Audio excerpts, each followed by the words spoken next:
The manhwa begins with someone rising from the ground, covered in blood, as a winged man stands before him. The celestial being declares, "God is dead."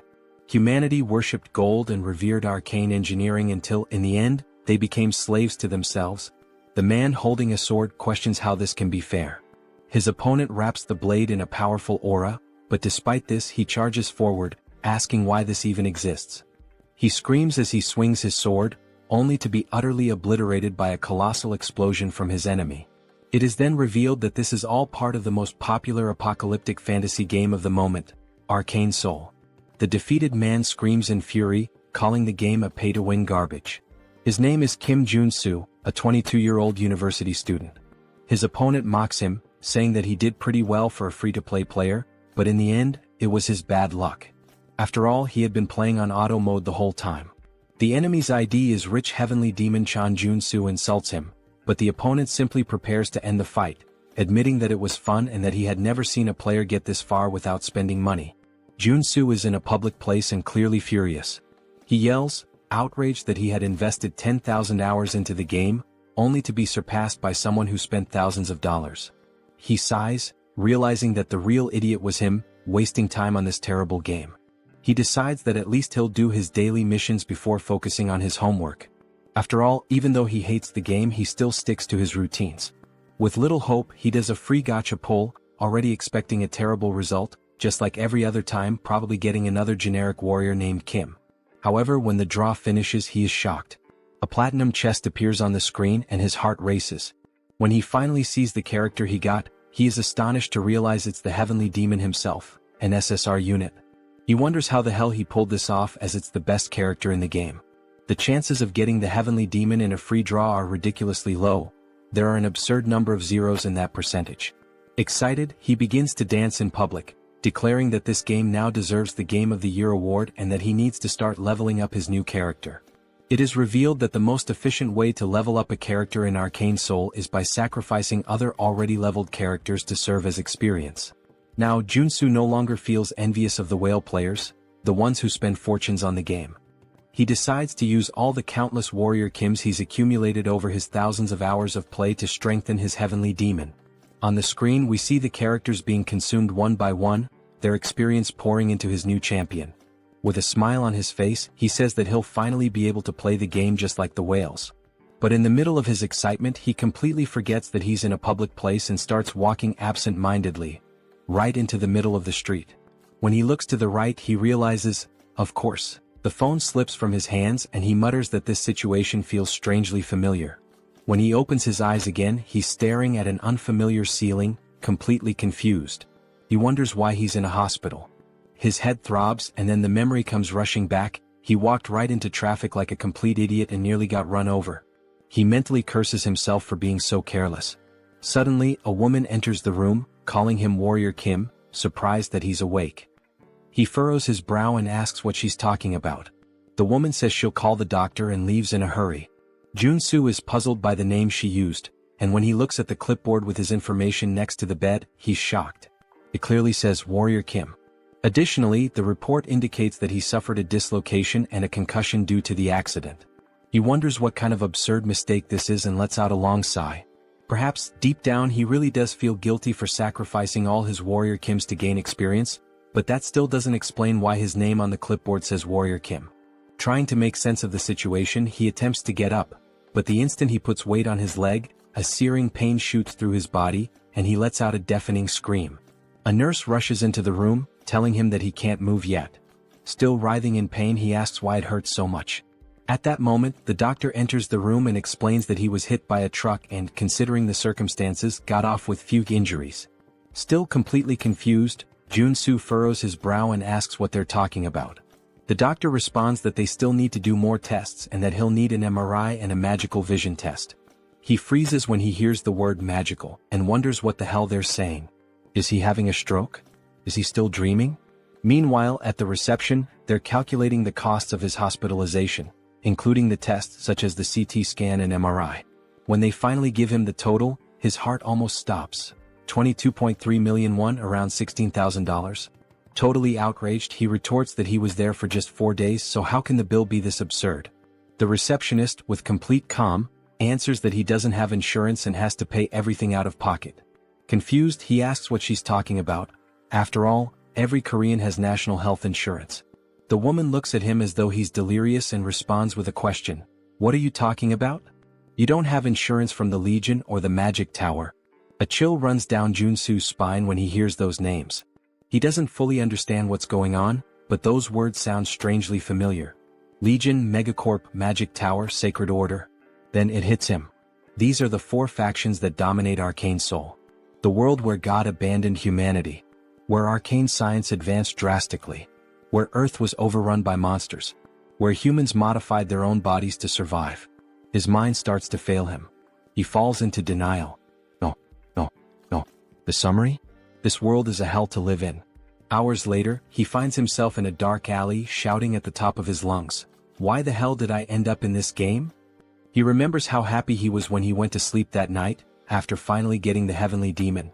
But now he realizes the cruel irony of fate. He didn't reincarnate as a protagonist. He became a tutorial character.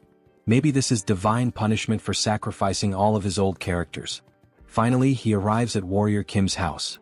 Looking around, he lets out a heavy sigh. This crap is smaller than my bathroom. He can't believe this guy was so miserable. Exhausted, he throws himself onto the bed. His body is battered. He has no money. And now, what should he do? Then reality hits him like a punch to the stomach. If this is really the world of Arcane Seoul, events like nuclear wars, dimensional rifts, and even the rebirth of ancient gods are going to happen soon. And when that happens, this place will turn into a true hell on earth. He has no idea how he ended up here, but one thing is certain.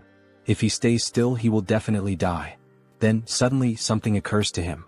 His gaze locks on his own hands and he finally understands what this means. Without hesitation, he grabs a pen and raises it above his palm. Looking down, he murmurs that he needs to test this before it's too late. For a moment, he hesitates. But then, gathering all his courage, he stabs the pen into the top of his hand with all the strength he can muster. The pain explodes in his skin, and he lets out a loud scream as he pulls the pen out. It has pierced his hand completely.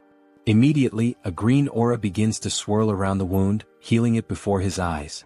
A smile spreads across his face. I knew this would work. He has just obtained a trait called Wound Recovery. Now everything makes sense.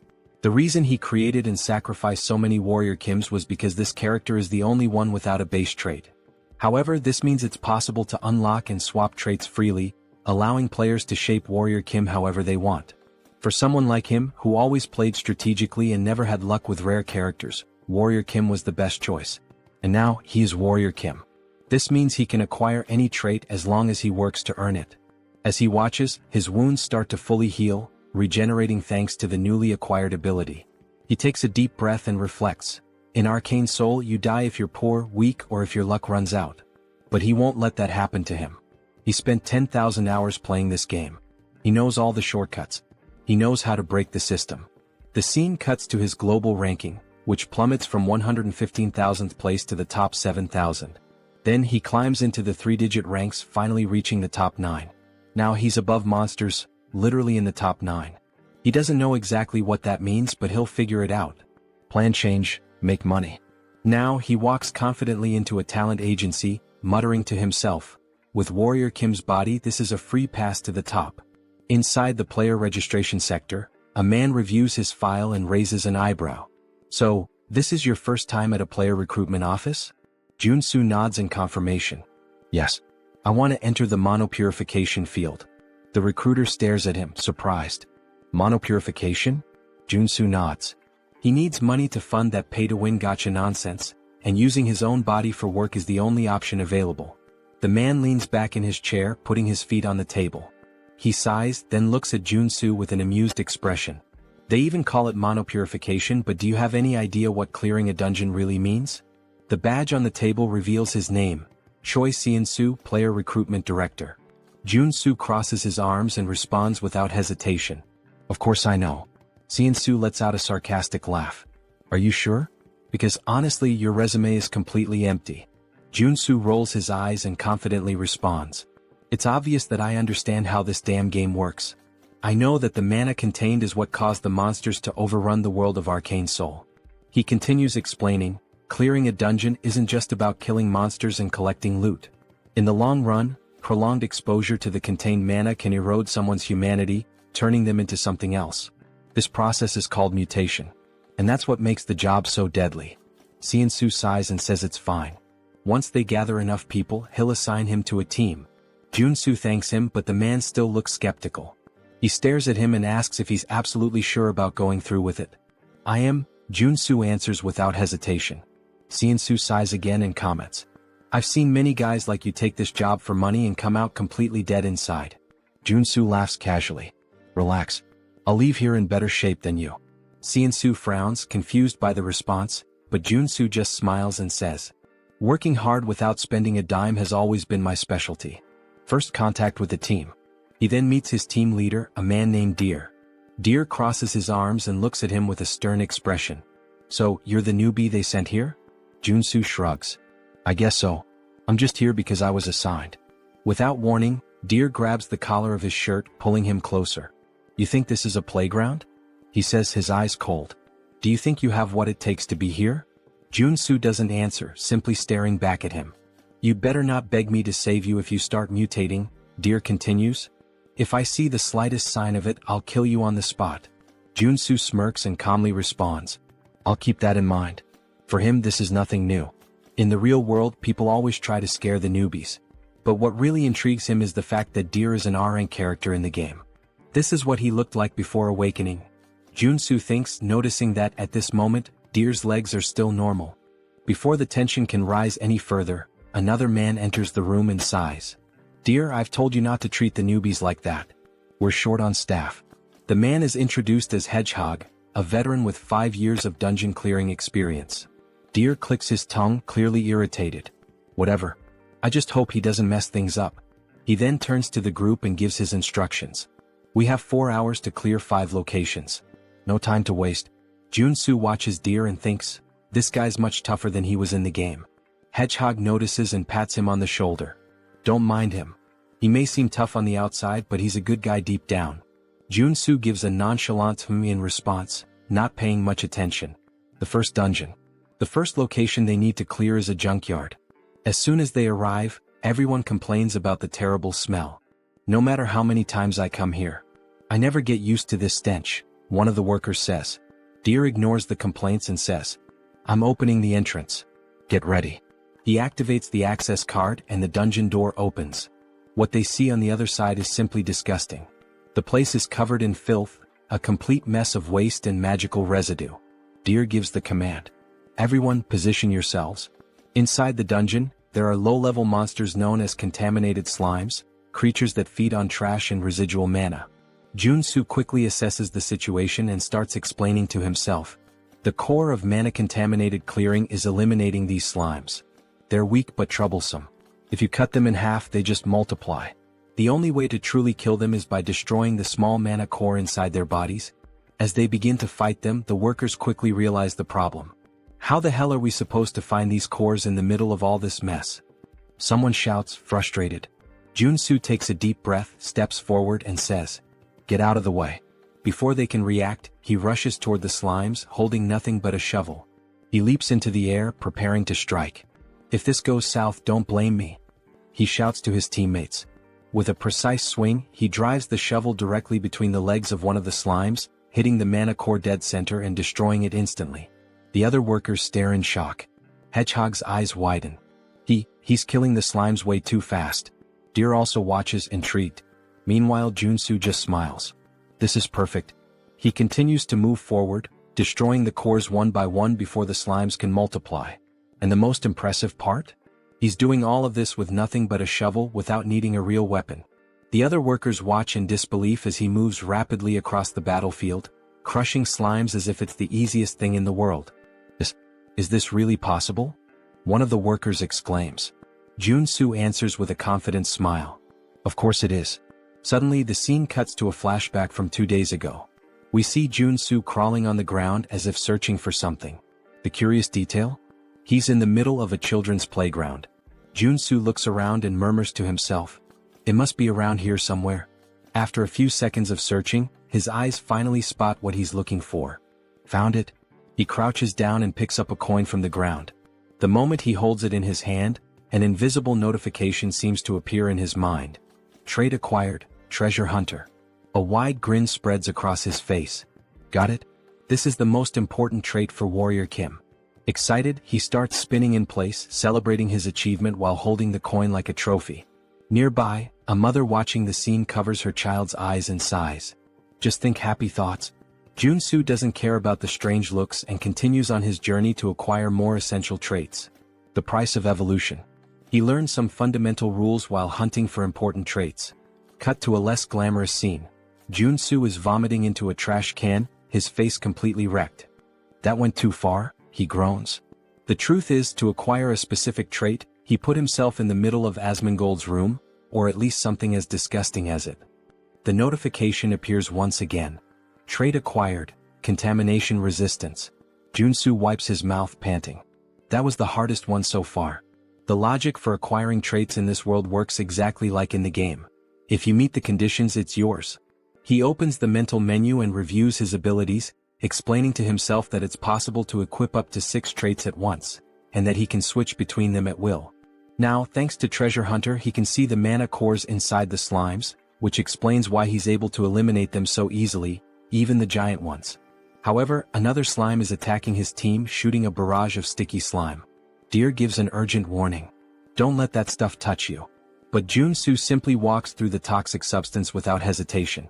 Finally, all this work paid off, he comments, satisfied. Thanks to contamination resistance, he feels no side effects from the slime. I personally wouldn't stick my tongue out in this situation. End of shift. The scene cuts to the bus on the way back home. Joonsoo leans against the window, exhausted. Even with all these traits helping me, working all day is still draining. Hedgehog smiles and comments. But thanks to you, we finished early today. It was incredible seeing all of that up close.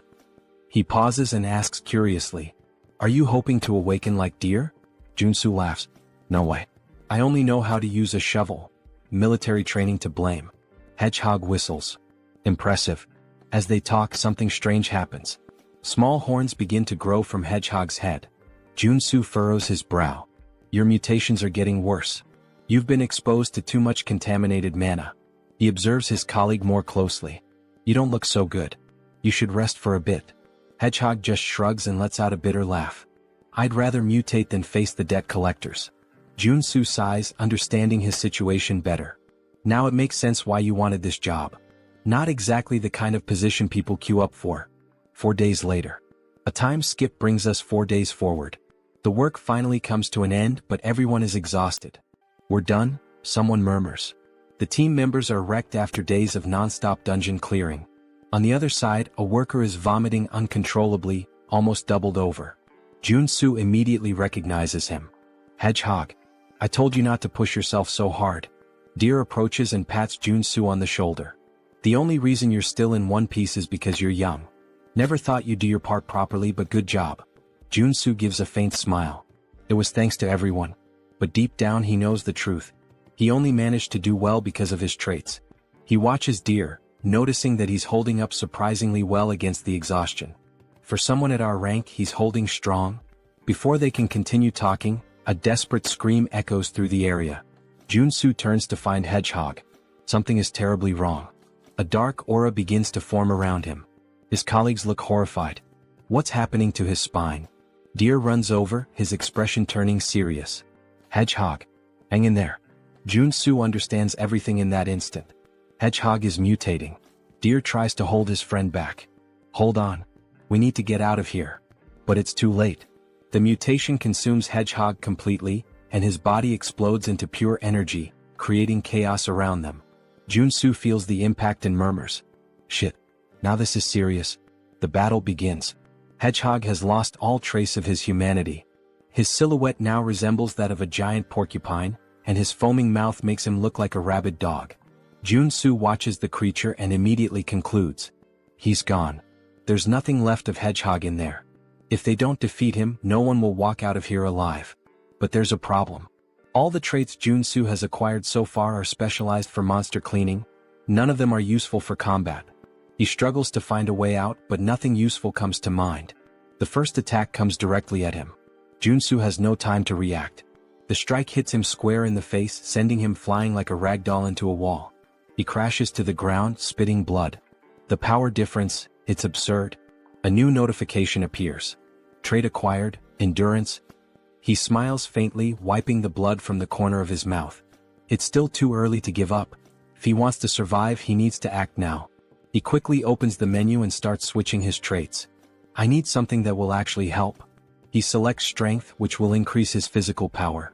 Mana heart, which will allow him to control his magical energy. And endurance to reduce the damage he takes. Let's see what I can really do. The counterattack begins. Joonsoo finishes selecting his traits. Mana absorption allows him to absorb magical energy directly from the environment. Deep breathing accelerates his mana regeneration, ensuring a steady flow of energy. Finally, the last piece of the puzzle, corruption resistance. Now that his traits are set up, he's much better prepared for combat. Hedgehog charges at him, screaming as Joonsoo activates strength, multiplying his physical power by 10. He swings his shovel back and roars, spinning his body with full force before delivering a crushing blow. The impact hits Hedgehog square on, launching him into the air. Joonsoo feels a flicker of hope. This is working. I can really win this.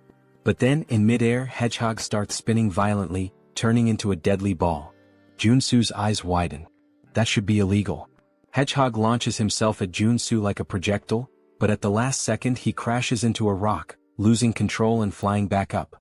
Joonsoo yells, completely confused. What am I supposed to do in this situation? He doesn't have time to react. The attack hits him full force, smashing him brutally into the ground. Hedgehog pulls away, laughing, but then his eyes widen as he notices something. From the rubble, Joonsoo leaps out, completely unharmed. Thanks to endurance, his resistance to damage was multiplied tenfold. He winces in pain, groaning. Even with endurance, this still hurts like hell. But he has no choice. If he stops now, he'll die. He steels himself, clenching his fists. With no other option, he launches into an unrelenting assault. Blow after blow, Joonsoo unloads a barrage of punches at Hedgehog, refusing to retreat. But then one of the spikes on Hedgehog's back curls backward and shoots out like a missile. Joonsoo dodges at the last second, but before he can react, a swarm of spikes is launched at him, piercing his body and embedding themselves in his flesh. He is thrown to the ground, completely covered in blood. But he refuses to give up. Joonsoo forces his body up, breathing heavily. Just a little more. He charges at Hedgehog again, preparing for another punch.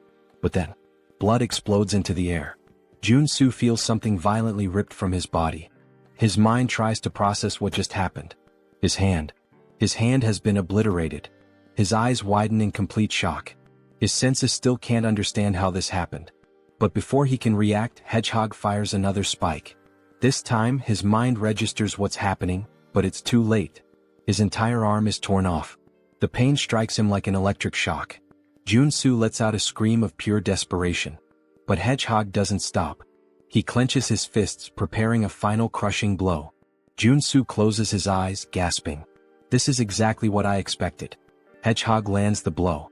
The ground shakes violently as the impact hits where Joonsoo had been lying. The price of victory. A flashback unfolds in his mind. He remembers when he used to play this game just as a mobile game. Back then, everything felt easy. All he had to do was press a single button to defeat monsters. He never stopped to think about what the character felt. He pushed it to the limit over and over under the guise of efficient training. But now he finally understands. He understands the pain. He understands the suffering required to earn even a mediocre trait. And above all, he understands that there is no victory without sacrifice.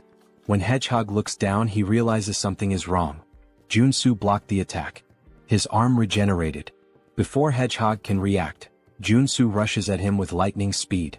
His fist connects with the creature's face, and the impact is devastating.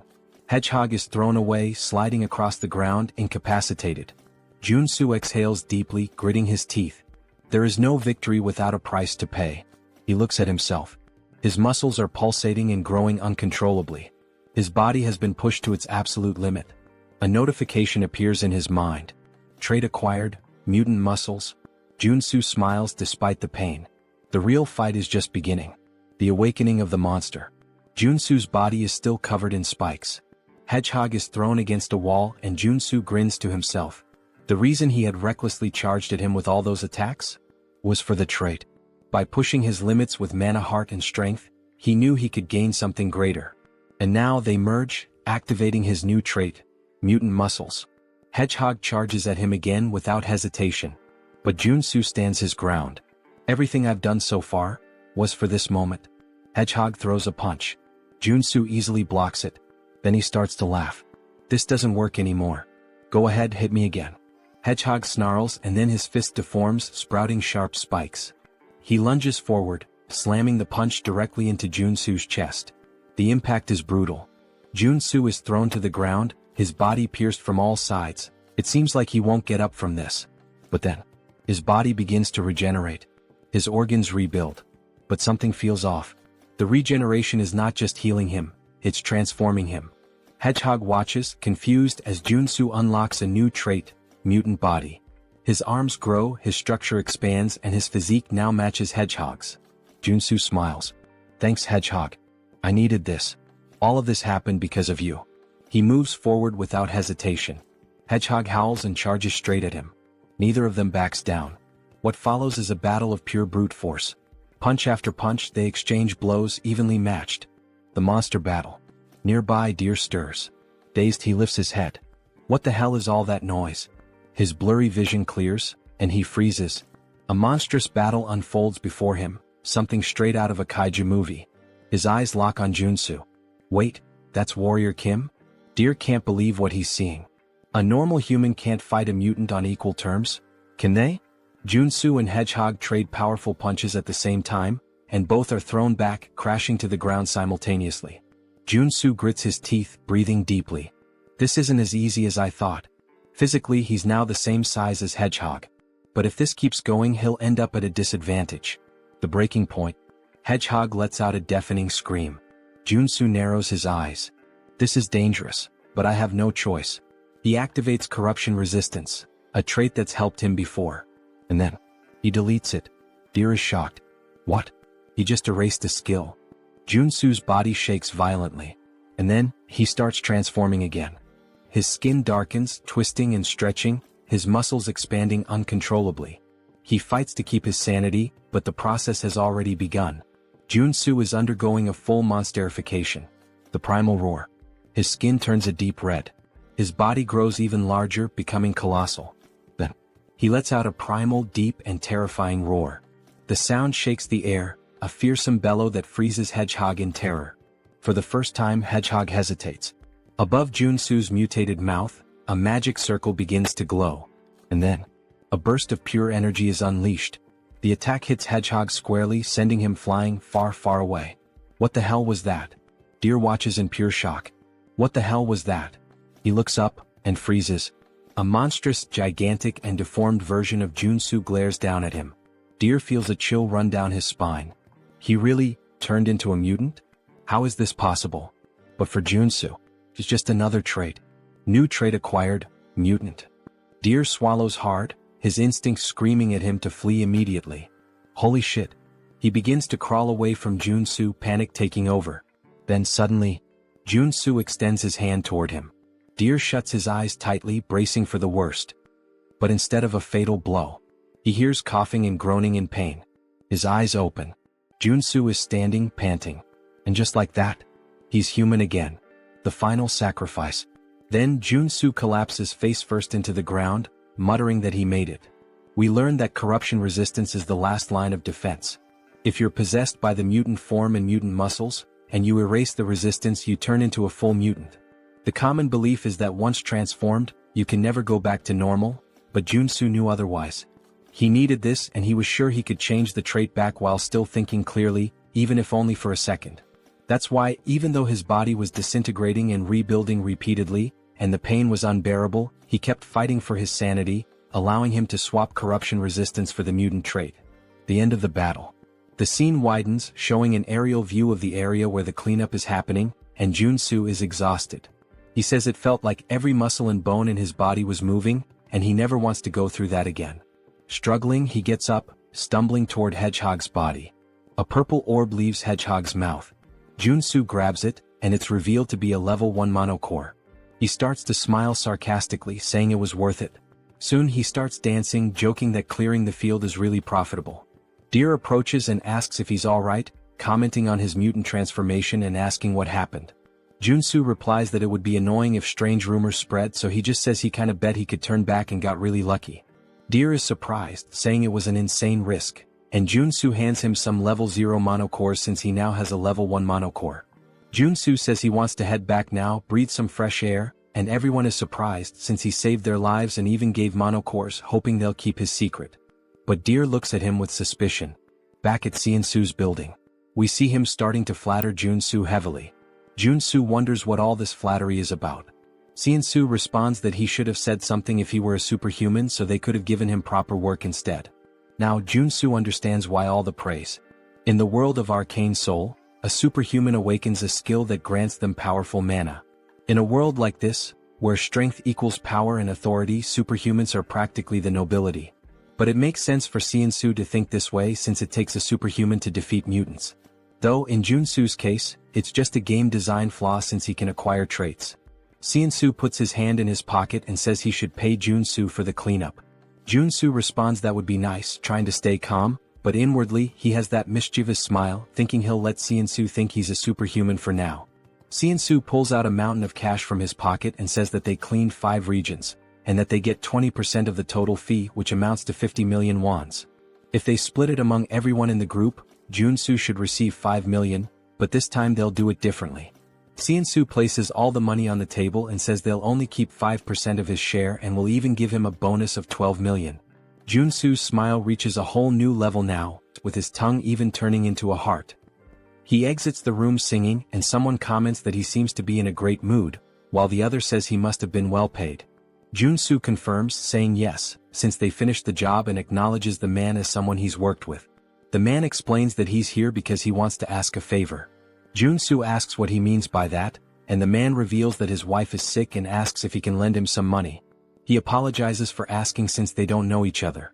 Joonsoo responds that it's not a good idea to help someone when you know nothing about them, because they could end up stabbing you in the back, and it's hard enough to stay afloat right now. Joonsoo takes the man's hand, which is pleading, and tells him that he's much older than Joonsoo, so he doesn't need to do this. Although it's not much, he can use it and hands over many level 0 monocores to the man. Joonsoo says he feels too bad to ignore him. What a conversation, huh? The twist. Later that night, we hear the man laughing, calling Joonsoo an idiot, saying he pretended to be poor, but gave him so many monocores. He's boasting to Deer. Deer replies that the man must be new to this kind of thing, and the man says he would have given more if Joonsoo had said his son was sick too. And he complains that what's annoying is that Joonsoo was paid more than everyone but gave such a tiny part, along with that superhuman talk about the profit split. Deer sighs, saying that Joonsoo isn't a superhuman and that it's better they teach him a lesson. The beggar asks if Deer has any ideas, and Deer smiles, saying that idiot probably has some strange skill. While Joonsoo is happily helping the poor, Deer says that since they know his secret, they can teach him a lesson about how truly scary the world can be. The scene shifts to a luxury resort, where we see Joonsoo through a window, receiving a massage. He comments, saying that money is really wonderful. He never imagined he'd see the day he could get a massage in a place like this, and being in the game is so much better than reality. The masseuse presses hard on his arm, and Joonsoo mentions he spent 3 whole days resting at the hotel but still feels pain. From now on, he'll have to think twice before using any mutant-related traits. Changing traits isn't as all-powerful as he thought. His body changes depending on the traits, and the intensity of the side effects increases as his body changes. The problem now is survival after limiting the use of traits. He looks out the window and recognizes a few people, saying that's the Iron Fist gang, while we see them all by the pool. He explains that Arcane Seoul is ruled by local gangs, not the law. That's natural since there are so many monsters around, and people have to rely on superhumans. He says he's managed to survive so far, but it would be foolish to rely only on his traits in such a dangerous place. He starts to smile, saying that in the end, it all comes down to being overloaded with equipment. He goes to a miscellaneous goods store, and a woman asks if he's there to sell things. He says yes and mentions he has some monster byproducts. She looks at his clothes and warns that they don't buy level 0 monocores since he's not dressed well. He replies that he already knew that. He pulls something out of his bag and says that this is what he would like to sell, revealing a blue monocore, which surprises her. She asks if it's a level 2 monocore, and he confirms, telling her to take a good look at it. He comments that it's nice to see she's surprised. He's really happy he managed to get a level 2 monocore, and the effort at the hotel was worth it. If he can sell it for the highest price, this will be the right path. He asks if she sells weapons and armor. She replies that she does and lets him into the back area. As he enters, he's surprised, saying that it looks like she has everything back there. He thinks the government should start keeping an eye on this woman since all the essential game items are there as well. She tells him to make himself comfortable. He responds affirmatively and then begins to get excited. He says that now is the time to get properly equipped. He starts putting various weapons into his backpack and says that now that he has weapons, it finally feels like he's playing Arcane Seoul. Then he hears a woman calling for him and turns around. She asks almost casually if he's a mercenary, saying she needs help. He replies that he's not a mercenary and suggests she should look for someone else, but she pulls out a little money, explaining that she's on a business trip and that the Iron Fist gang scared her. She asks if he could protect her until she reaches her lodging. He realizes she's trying to offer him at least 500,000 to be her bodyguard, and wonders if he should accept now that he's well equipped. He places a hand on her shoulder, saying that he can't ignore a lady in distress, and tells her it's time to go, looking ready for the situation. They start walking through some alleyways and she says they're almost there. He wonders why she's staying in such a shady place, saying that, forget about people, there isn't even an ant around there. She quickly dashes around a corner and when he turns, all he sees is darkness. She says they're nearly there and urges him to hurry. He replies that it's too dark and he can't see anything. Then his eyes begin to glow yellow as he acquires the night vision trait, and says that now he can see, but he didn't plan for this. In her hands there's a pistol aimed directly at him, and she remarks that he's a lot more cautious than she expected. He wonders who she is and if all of this was a trap, only for him to turn around and see Deer, who laughs and asks where he thinks he's going. Deer says it's good to see him again like this, asking if he agrees. Joonsoo asks what he did to deserve this and Deer responds that he didn't do anything, he just looks stupid. There's no other reason, calling him naive. Joonsoo lets his weapons drop, immediately rushing to knock the woman down. Deer asks why he would start a conversation just to run away. He tells the woman to shoot him and she fires her gun directly at him, hitting him in the back. He starts falling down the stairs. Then Deer asks, "What the hell?" saying she should have shot him in the leg, not the chest. She responds that it's better than him running away. Deer says, "Damn, I think he's dead. Honestly, I think the guy can just get up, he looks fine." The woman mentions that someone might want to buy his body since he came back from being a mutant. The beggar says it's time to loot his gear now. When Deer looks down again, he says there's no way and they should do this first, only to find that Joonsoo's body has disappeared. They all start wondering where the hell he went, growing uneasy. The street lamp breaks and the beggar is hit in the neck.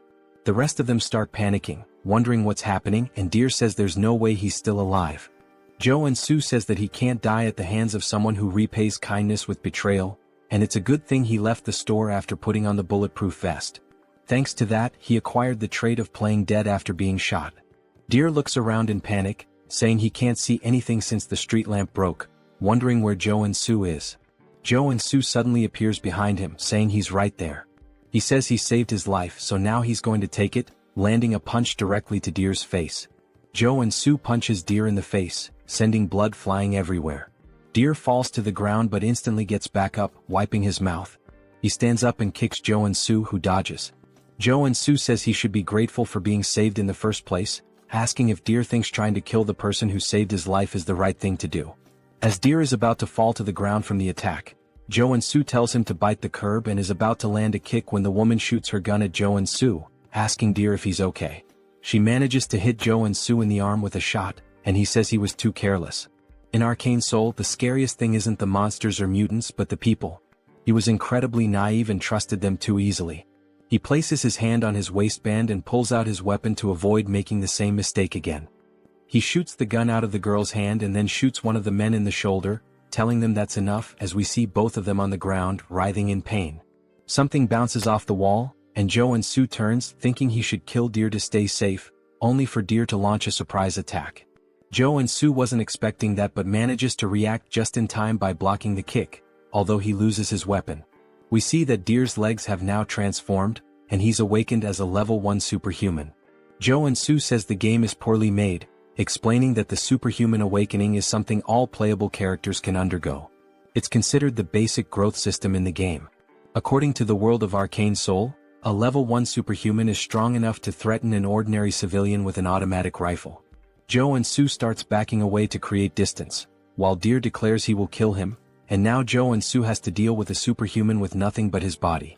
Deer disappears instantly before Joonsoo, and he wonders where the hell he went. We learn that Deer has two unique traits: stereoscopic movement and kick. Stereoscopic movement allows him to use his incredible leg elasticity to move freely in any direction he wants. In his case, he's running on wall. Joonsoo looks up and sees him coming from above. He used stereoscopic movement to gain height and is now coming down with a kick, using both the momentum and the height. Joonsoo says he needs to dodge this, and he rolls to the side, letting the ground get completely smashed. Deer is surprised and irritated that he dodged, preparing to attack again, saying that this time Joonsoo won't be able to dodge. The impact happens and Deer starts to smile, thinking it's over. But Joonsoo says, "Sorry, but I didn't plan on dodging." As we see, he blocked the kick with a weapon, calling him a mutt who doesn't know his place. He knew buying that extendable baton was a great idea. A few hours ago in the girl's store, he was wondering if a weapon would really be worth it. Since Warrior Kim is a warrior class character, even though he gets stronger, there's a limit to how effectively he can use a weapon. That's why he decided to buy a close combat weapon, which turned out to be nothing other than this extendable baton. Each character has weapons and traits that are more effective for their class. We see Deer's leg trembling, and Joonsoo manages to push him back. To defeat Deer, he needed to use a close combat weapon and traits suited for a warrior like him. He swings the baton downward, hitting Deer and knocking him to the ground, then acquires a trait called Strike. This is a trait specific to the warrior class. He then starts spamming his attacks to acquire even more traits, using moves like a downward strike, uppercut, and even an advancing attack.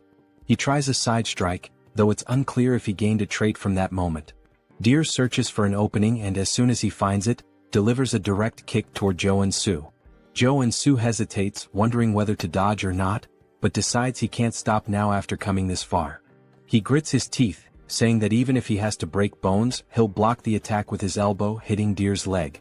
He tells himself he needs to keep attacking. The fight continues with blows exchanged one after the other. Then Joonsoo acquires a trait called Combo and starts smiling, saying, "That's it. The best trait build for the warrior class at the early stages is combining strike and combo."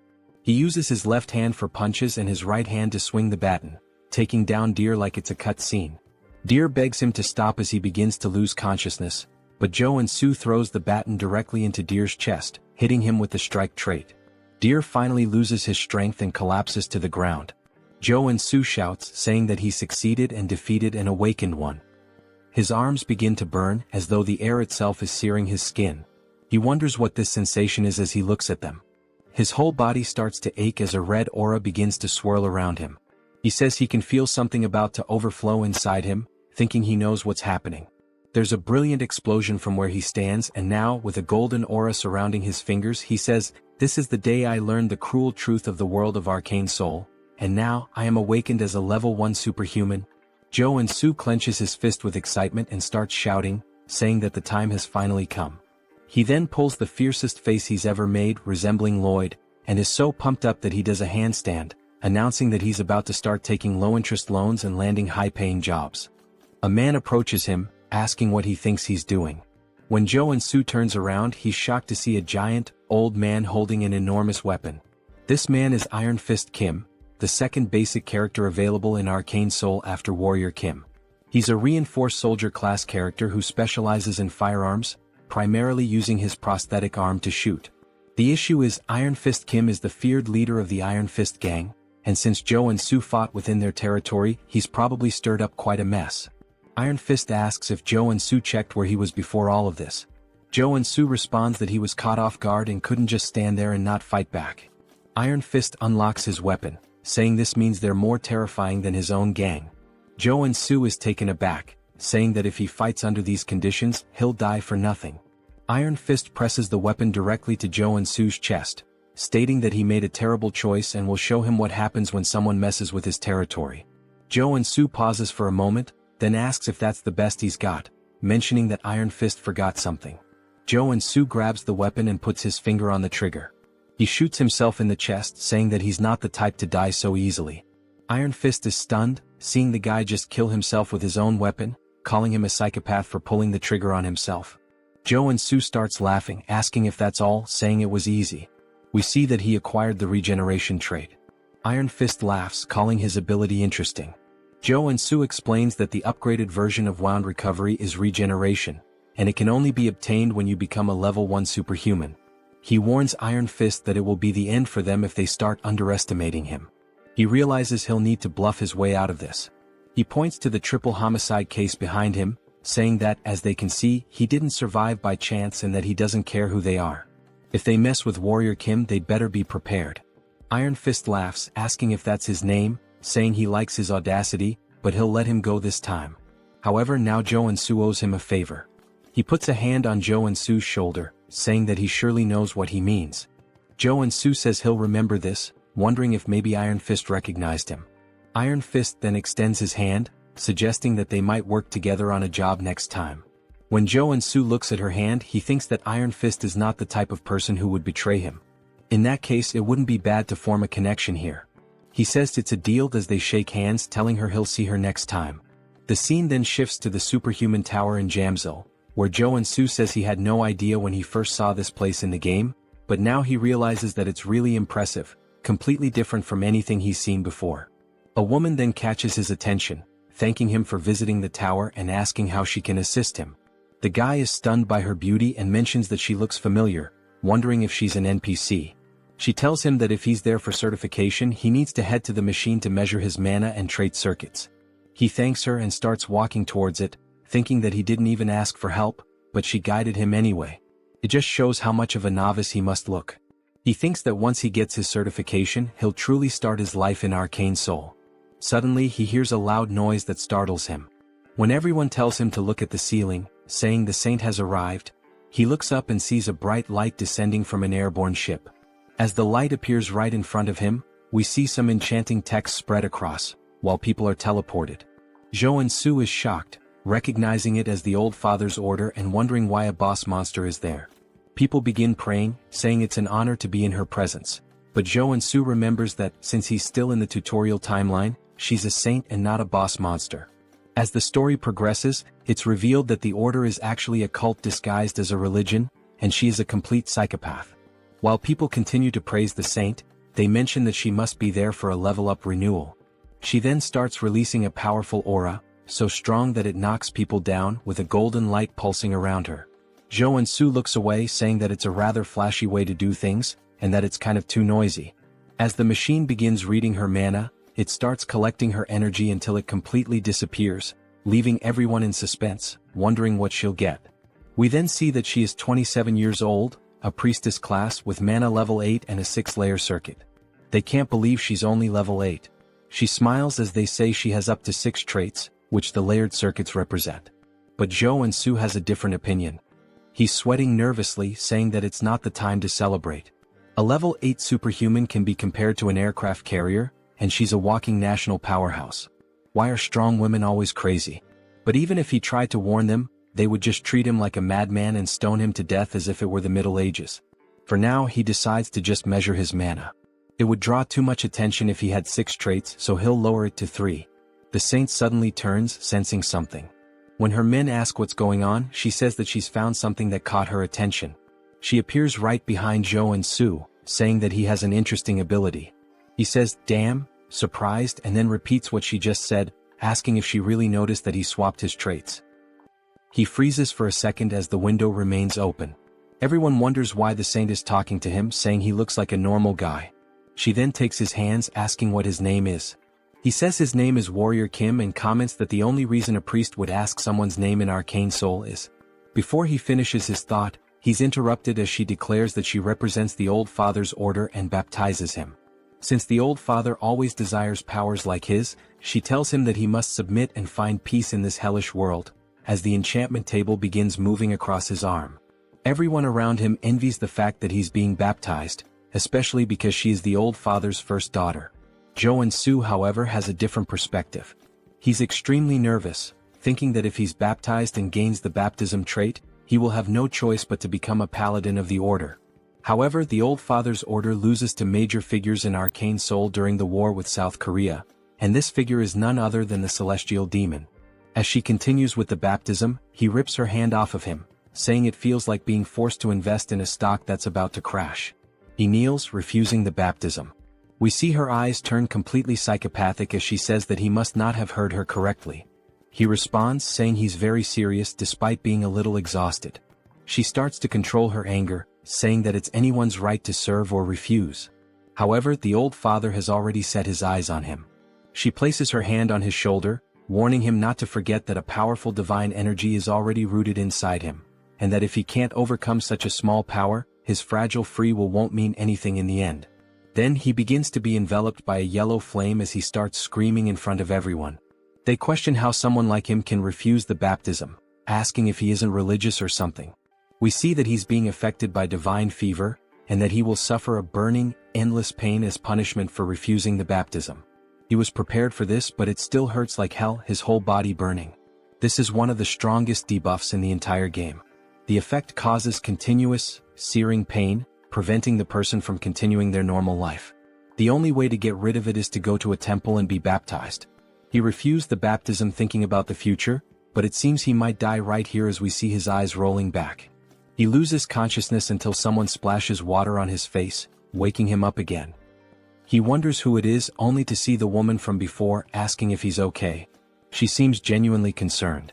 He says that no one helps someone affected by divine fever because they fear the negativity will spread to them, and he's grateful that she took the risk to help him. He sits up again saying that he'll endure a little longer. As he enters a lotus position, he gains a trait called divine resistance. We see that he's starting to build a resistance to the flames. He says he didn't refuse the baptism recklessly either, and that the debuff gets stronger depending on the total mana of the target. Since he's still level 1, the debuff is weaker in comparison, so there are some solutions. The first is to acquire the trait, which he just did, and now he'll focus more mana within himself.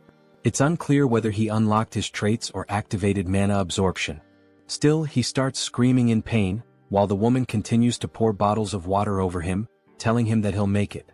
This immediately cools his body, and he says it feels like life-giving water. He needs to focus on this contrasting sensation between the fire and the water. As he begins to balance them inside him, it feels as though time stops. The burning pain and the sensation of cold begin to merge into one, while he uses the mana within him to extinguish the fire. When he opens his eyes, a powerful blue light starts emanating from him. It even blinds the poor girl. We then see that he has gained another trait called Mana Barrier, as the flames can no longer harm him. He smiles, saying that this is the common level 1 skill that a defender warrior should acquire. The woman asks if he's okay, and he replies that he's fine now, thanks to her. But everyone is in disbelief that he managed to overcome the divine fever, asking if that's really possible. Of course, he hasn't fully overcome it, and this is just a temporary measure against the fever, using the barrier. But at least he's free from the burning pain, and the black flame even makes him look cool. Now it's his turn to measure his mana as he steps onto the magical device. He begins to charge up, rising higher and higher. He smiles, awaiting the measurement, and we see that the device reports he is level 1 but has a 6-layer circuit.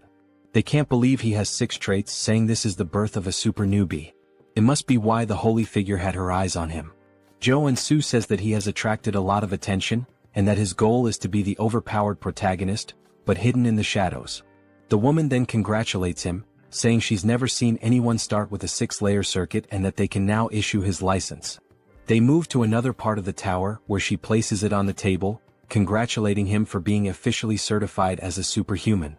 He starts crying tears of joy, saying that he worked so hard to achieve this, and she says she'll explain all the privileges. He replies that he doesn't need an explanation as he already knows everything. He begins to list the privileges, and she's surprised at how well he knows them. He says that he's addicted to games, or rather, a doctor in superhumanology. He then warns her that he doesn't like to waste time. While we see a crowd watching them, he asks if there's a way to leave discreetly. She laughs, saying of course she's already prepared a way.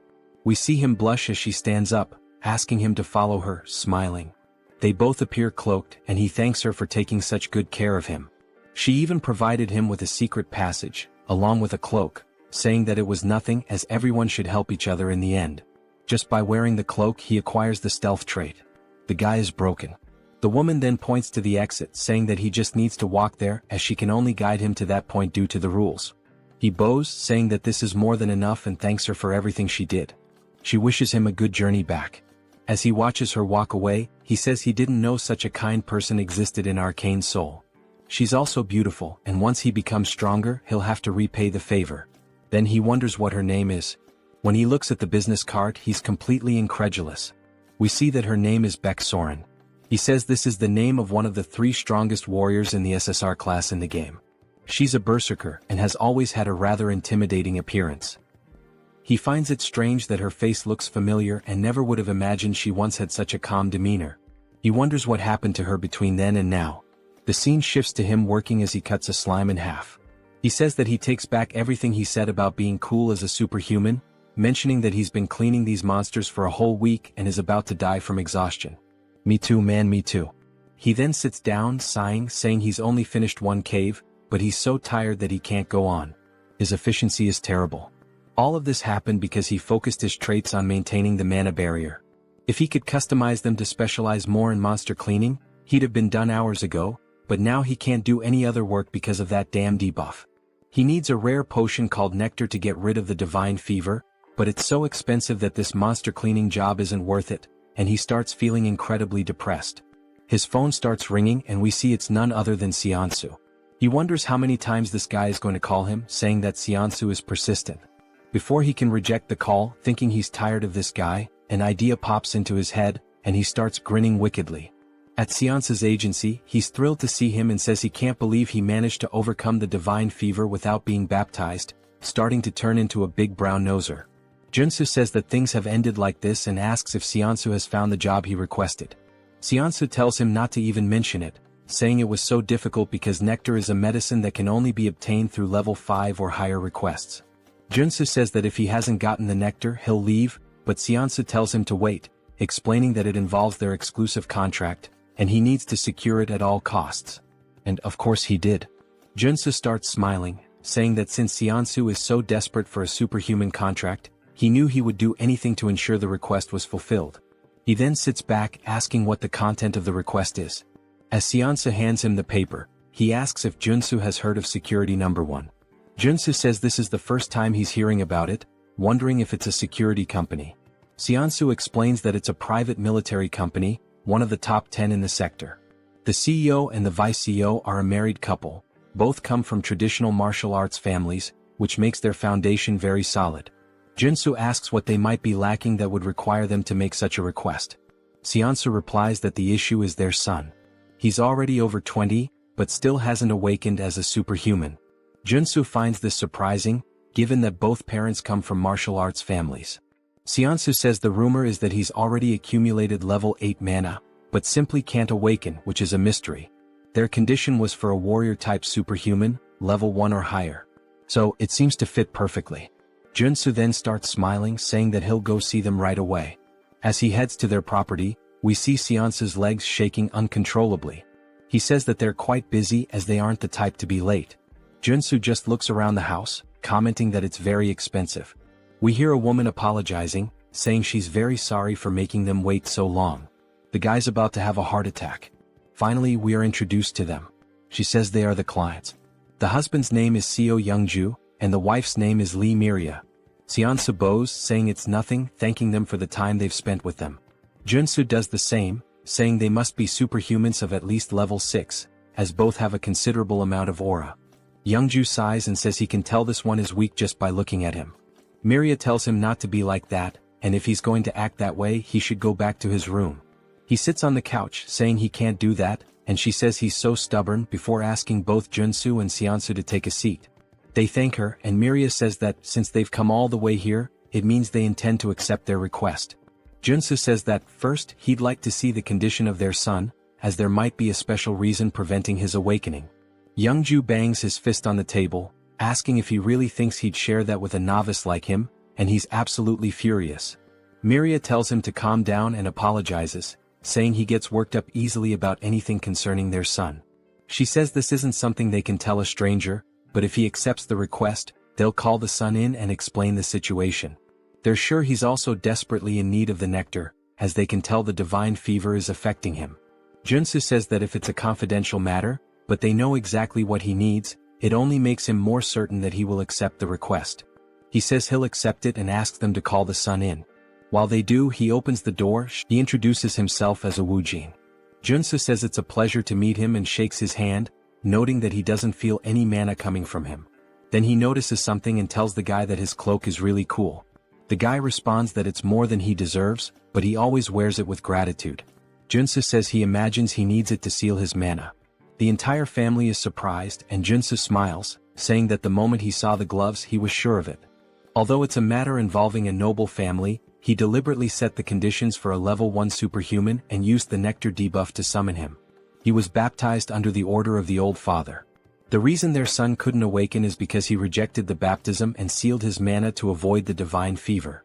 While they couldn't announce this publicly and were struggling with the situation, they must have heard the recent rumors about him overcoming the baptism. So they decided to seek him out. Woojin is extremely impressed and starts acting exaggeratedly, saying that no further explanation is needed. He almost thought Joonsoo was the protagonist of a detective novel. Joonsoo says that he's watched enough Detective Conan in the past and that there's nothing to fear, since he also knows the future. The moment he saw the photo, he understood everything because in the future, Woojin becomes the vanguard paladin of the old father's order. He rejected the baptism and resisted, but when his parents lost their power, he gave in and joined the order to help the family. Youngju then approaches, calling him sir and asking if there's any way for their son to avoid the baptism. We see everyone looking at him with puppy dog eyes. Joonsoo remarks that he was so arrogant just a moment ago, but now he's acting all polite, saying that of course there's a solution. He says that since he spent 10,000 hours in Arcane Seoul, it's obvious that he knows how to handle this. He places a hand on Woojin's shoulder, saying that he understands the pain he's feeling because he's been through it too, and that he'll get him out of this situation. Woojin begins to cry and hugs him, while Joonsoo says it doesn't matter whether she's a saint or not. She tried to pull him into some low-level cult, and now his future subordinate is by his side, showing yet another expression of loyalty. He then starts pushing Woojin away, saying that before they proceed, he'd like to add a condition. Youngju asks what he wants. Joonsoo says that since the difficulty of the request has increased, it means he should be entitled to something more. Miria agrees, saying it makes sense because now it's not just about awakening their son, but about overcoming the divine fever. They'll do whatever it takes if he can cure their son. Joonsoo says that as an additional condition, he'd like them to teach him the sword capable of breaking mountains. Both are surprised by this request. While Joonsoo smiles, Woojin looks scared. Seonsa strikes the "oh, I'm in danger" pose. It's not Youngju but Miria who steps forward, releasing a strong aura of murderous intent, saying that he surely understands what he just asked for. He looks up, startled, wondering what's up with her murderous aura. It's far more terrifying than her husband's. He realizes she would be furious because the sword capable of breaking mountains. He explains that people might doubt his decision to learn swordsmanship in the 21st century, but in Arcane Seoul, it's a different story, where strength equals authority. As we see a woman slicing through a tank with a sword, he explains that a superhuman swordsman can easily destroy modern weapons, and high-level martial arts are traded for fighter jet squads. If a level 1 superhuman learns and continuously trains in the sword capable of breaking mountains, they can easily reach level 4, which is essentially a cheat code for the early game. He recalls that it was said that only elites could learn this technique, and he wonders if he has crossed the line. He tells her that he would only ask for this as an exchange if he truly completes the request. Woojin then calls her, which snaps her back to reality, and she stops releasing the murderous intent. She says it's fine, and if he succeeds she will give him a memory chip containing the sword, along with the nectar. Joonsoo is surprised that it actually worked, and he thanks her while once again showing his sinister smile. He thought she was going to kill him, but now he might be able to get the sword, which is great. She tells him that if he fails, both she and her husband will be genuinely disappointed, even angry. He responds that that won't happen, and that they should start as soon as possible. As we see them heading towards a warehouse, Miria says that a room with a mana focus circle and 200 intermediate-grade mana potions have all been prepared, just as he requested. He says that should be more than enough, and that he would prefer to be alone with the patient during the treatment. She apologizes for what happened earlier, explaining that Woojin was forcibly baptized before he even had a chance to start school. He never got the chance to make friends, let alone go out as a family. He had to suffer being forced to stay in his room. It seems that she was being overly sensitive due to the situation, so she will trust him completely now. Joonsoo comments that everyone had to suffer because of the saint's trap, and Woojin tells his mother that it's okay. Joonsoo notes that in the game, Woojin ends up opposing his family, even though they were the reason he joined the order. It makes sense that he became so cold in the future, but he feels sorry for them. He says that he will succeed at any cost, and now that it's just the two of them they can begin. We see Woojin trembling and Joonsoo tells him to take it easy, asking what he's afraid of. Woojin replies that he thought Joonsoo was going to torture him, forcing him to awaken using electric shocks or something like that. Joonsoo asks what the hell they've done to him so far, and explains that the general treatment for curing divine fever is to drink nectar after awakening. However, since he had too much mana in his body, the divine fever was so severe that he couldn't awaken, and he failed. Joonsoo then tells him not to worry but to remember one thing. Everything he sees today is a secret. Joonsoo says he's about to begin. First, he needs to expand the mana barrier to its absolute limit. Then the barrier will weaken. As we see the divine fever starting to consume Woojin once more, he removes the caps from the healing potions, pouring them into his throat, saying that now is the time. Woojin is confused as the cycle repeats relentlessly, and he continues drinking the potions. He comments that it tastes awful. After several bottles fall to the floor, he finally acquires the drug addiction trait. The damage taken and mana consumption increase, but the effects of the drugs are amplified.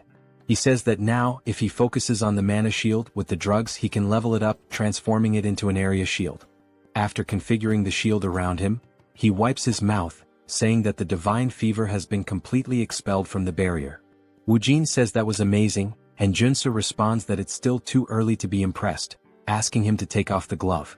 Woojin is confused, asking if he heard correctly, and Joonsoo explains that he needs to push his hand through the barrier, and then he just needs to grab his hand. Woojin says that the two divine fevers will create a resonant reaction.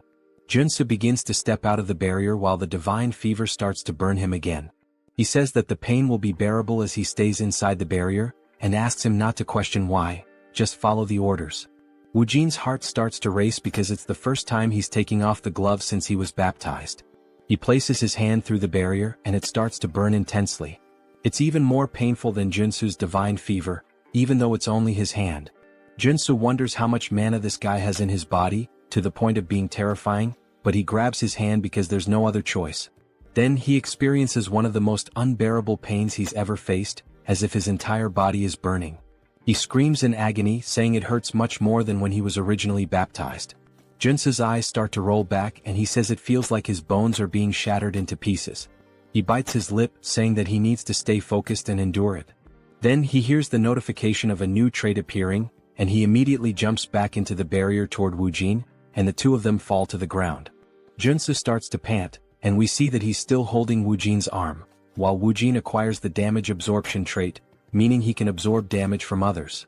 Joonsoo says that this was a success, and Woojin is staring at his hand, now gloveless, saying that he can't believe it's still bearable. Joonsoo says that everything was planned to go this way. Besides the barrier, he used damage absorption to take some of his divine fever for himself, which means his fever is severely weakened, and now it's the final stage. He hands a wooden sword to Woojin, saying that he can't stop and that he needs to attack him until he awakens. Woojin says he understands, and that it's time to use the swordsmanship he's been training since childhood. He then takes his stance and attacks Joonsoo, who we see getting hit in the forearms. While using the armor to block the attack, Woojin runs behind him, and Joonsoo just looks at his guards, armed with fear, since they're made of iron and were broken by a wooden sword. This means the situation is going to get bad. He acquires the protection trait and says that even with this trait, he'll be in a critical state if he's hit even once by these attacks. And to think that this is coming from a guy who hasn't even awakened yet is pretty terrifying. When Woojin begins to attack again, Joonsoo extends his hand, dodging the strike. He places his hand on Woojin's shoulder, spinning in the air, wondering what on earth they've taught this boy. He's struggling even to dodge the attacks. When he lands, he turns around and notices a small aura starting to leak from Woojin, and he's also acquired the evasion trait. Joonsoo smiles, saying that this means Woojin is about to awaken. As Woojin releases more aura than before, Joonsoo remarks that this is bad because the sword also starts to glow, and Woojin is now ranked SSR. It seems like he's unlocked a powerful trait, one with the sword, a state where the sword becomes the person themselves. That's an insanely powerful trait for a warrior class. But it's not the time to get excited as the guy is completely in a trance, firing a wave of aura directly at Joonsoo. He watches it approach and says that if he gets hit, he'll definitely be dead. Joonsoo says he needs to use all possible defensive traits and focus the barrier on his arms. With the help of the mana focus circle in the room, he might actually have a chance, and he begins using them together. The attack closes in and explodes, and the impact alone destroys the ground beneath him, sending out a powerful shockwave. We see a shield forming from the smoke as he acquires the mana shield trait. He says he's glad he managed to pull it off, and that when you combine mana barrier with protection this is the result. He comments that he really almost died there. Woojin starts to stagger, which surprises Joonsoo as he watches the guy fall unconscious. Joonsoo asks how he can just lie there so peacefully after trying to kill him. He's relieved that Woojin is just sleeping since he was a bit worried he might be having a seizure. He probably just lost control due to the awakening. In the game, Woojin was a strong character with an SSR rank just like he is now. But because he awakened as a warrior instead of a paladin, he acquired the sword trait as his initial one. Joonsoo then picks him up, saying he doesn't know how this is going to change the story, but Woojin is a guy with privileges and immense strength. It's good that he now owes him a favor as he smiles again. This guy might just be a villain. We see Joonsoo lying on his bed, and they're extremely happy that he's truly overcome the divine fever to the point of bowing in gratitude to Joonsoo for everything. Joonsoo says it was nothing and Seonsu once again becomes a sycophant, holding out a cup for him to drink. Miria gently pats Woojin's head, saying it's been so long since she's seen him sleep so peacefully and that she doesn't know how to repay this debt. Yeonju nods and she does the same. He says that, along with the promised nectar and memory chip, they would like to offer an additional success fee. Joonsoo replies that he doesn't have to, and the other man responds that he would like to give 1 billion wons, although this may seem small compared to what Joonsoo has done for them. Joonsoo nearly dies on the spot and forces a smile, saying that it would be painful for his heart to refuse, but of course he's actually overjoyed to hear this. That night, while he and Seonsu are on their way back, Seonsu says it was truly a lottery win. Joonsoo looks at the reward saying that it looks great. Seonsu asks if he's going to drink the nectar immediately, and Joonsoo says yes, since he has to do it anyway. He plans to take a break for a while. Seonsu says he understands, as Joonsoo doesn't want to attract attention from the order or anyone else who might hear about the rewards and try to pursue him. But it's a shame because if he refined the nectar and consumed it, it would significantly increase his mana. Joonsoo agrees, saying that if he refined it, his superhuman level would increase a lot instead of spending it on treating the divine fever. They head to a hotel, and when Joonsoo steps out, Seonsu says he'll see if he can find the necessary equipment to refine the nectar, so Joonsoo should hold on to the drink. Joonsoo says he'll think about it, but he's not thinking anything of it and he tears off the label. He decides to drink it as quickly as possible. He learned how cruel Arcane Seoul can be during the incident with the deer, and he can't guarantee Seonsu won't betray him. He also has traits that can maximize the effect now, as he's a drug addict with mana absorption and potion dependency. These are just traits. He begins drinking the nectar and drops the bottle due to the pain he feels, describing it as if every fiber of his muscles were being dismantled and reassembled. He closes his eyes trying to focus, saying there's an incredible amount of mana inside him. His eyes begin to glow yellow as he shoots a brilliantly bright beam through the window. He's now reached level 2, but the divine fever still seems to be present.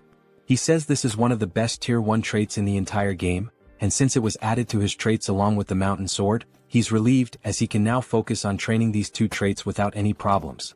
His phone starts ringing and when he checks, it's Seonsu who says he has something to tell him. Joonsoo ignores it, saying he'll just train, but the phone keeps ringing several times until he answers, asking why the hell Seonsu is bombarding him with messages. He looks at the phone and sees that it's actually a strange message. He starts decoding the letters and reads between the lines, saying it's telling him to run from the Dagger Gang. He says he can't believe he found a secret message in the text and that the Dagger Gang is one of the rival gangs to the Iron Fist. If Seonsu had wanted to betray him, he would have called as usual to buy time. Considering that he sent the secret message, it must mean he was captured first, and it looks like the information was leaked while Seonsu was trying to prepare the equipment. Joonsoo starts to feel a little guilty but decides to ignore it since he got the nectar he needed, and everyone is responsible for their own life in Arcane Seoul. Then the scene shifts to Seonsu screaming as loud as possible, and we see him sitting in a chair surrounded by 3 men. They say he's a stubborn man, and despite an entire night of interrogation, he still hasn't said anything about the superhuman rookie. Seonsu says he signed a contract because he trusted him, and he won't reveal anything no matter what they do to him. The man says he didn't want to resort to this but he had no choice. A man starts walking toward him menacingly, holding an axe, asking if he's going to use his right hand or left. Seonsu doesn't answer, and the man raises the axe, laughing, saying he doesn't care and that he's going to cut off Seonsu's right hand. But just before the axe comes down, an explosion happens behind them and they turn, wondering what it was. Then a man starts crawling forward, calling for his boss, saying that a madman is attacking them. It seems like he wasn't lying, as we see someone aiming and firing rocket launchers at their building. He says they're about to face the consequences of messing with him. He can't just let someone who keeps their promises in this cruel world of Arcane Seoul be left alone. He pulls the trigger, saying that, with any luck, this will be a good lesson to show them that the war has just begun. The rocket strikes the side of the building, exploding violently and sending armed men rushing out in a panic. They look around frantically, trying to pinpoint the source of the shot, saying they need to find the shooter first. Joonsoo chuckles, commenting that, just as expected, they're spilling out of the building like a bunch of cockroaches. Even though the structure looks like a regular residential complex, he knows for a fact that they were all inside. This is the hideout of the Dagger Gang, a place he's cleared so many times that he's honestly sick of it. It's a complicated dungeon, made up of 6 different buildings. Since this mission is part of the tutorial, he can practically finish it with his eyes closed. He crouches down, then leaps from the rooftop, grinning as he says he's about to speedrun this thing. Nearby, in a narrow alley, a few gang members are patrolling, muttering that this must be the work of Iron Fist, since they're the only lunatics crazy enough to pull something like this. They confidently declare that once they find them, they'll wipe them out. Suddenly, one of them hears a noise coming from a dumpster and decides to check it out. His buddies warn him to be thorough. The man creeps forward, peering down the alley, trying to locate the source of the sound. He doesn't see anything. But in the blink of an eye, Joonsoo emerges from the shadows. Before the man can react, Joonsoo grabs his face with a crushing grip and slams him brutally into the nearest wall. Joonsoo laughs, saying the guy didn't even recognize him despite being right in front of his face. And that when it comes to infiltration, there's no better combo than playing dead and using stealth.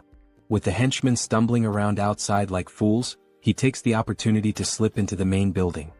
He lifts the lid of a dumpster and begins descending a hidden staircase, commenting that this is one of the gang's secret entrances.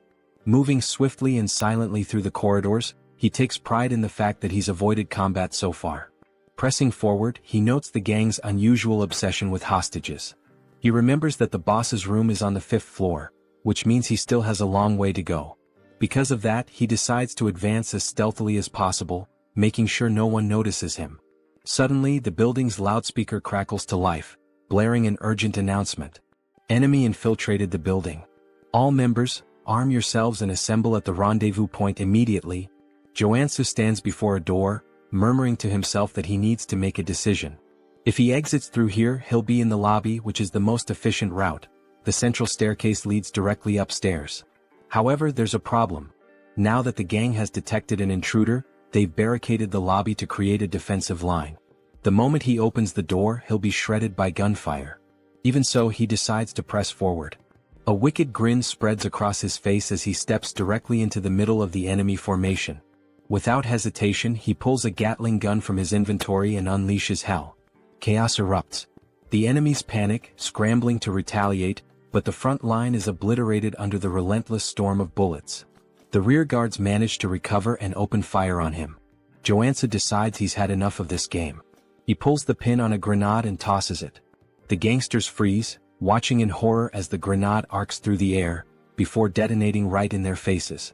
Laughing, Joonsoo ducks back behind the door, muttering that stealth was never his thing. Then, lowering his gaze, he reveals a fistful of explosives, grinning as he says he knew one grenade wouldn't be enough. Without hesitation, he hurls 8 more into the room and slams the door shut. Screams of terror echo from the other side. Joonsoo simply smirks.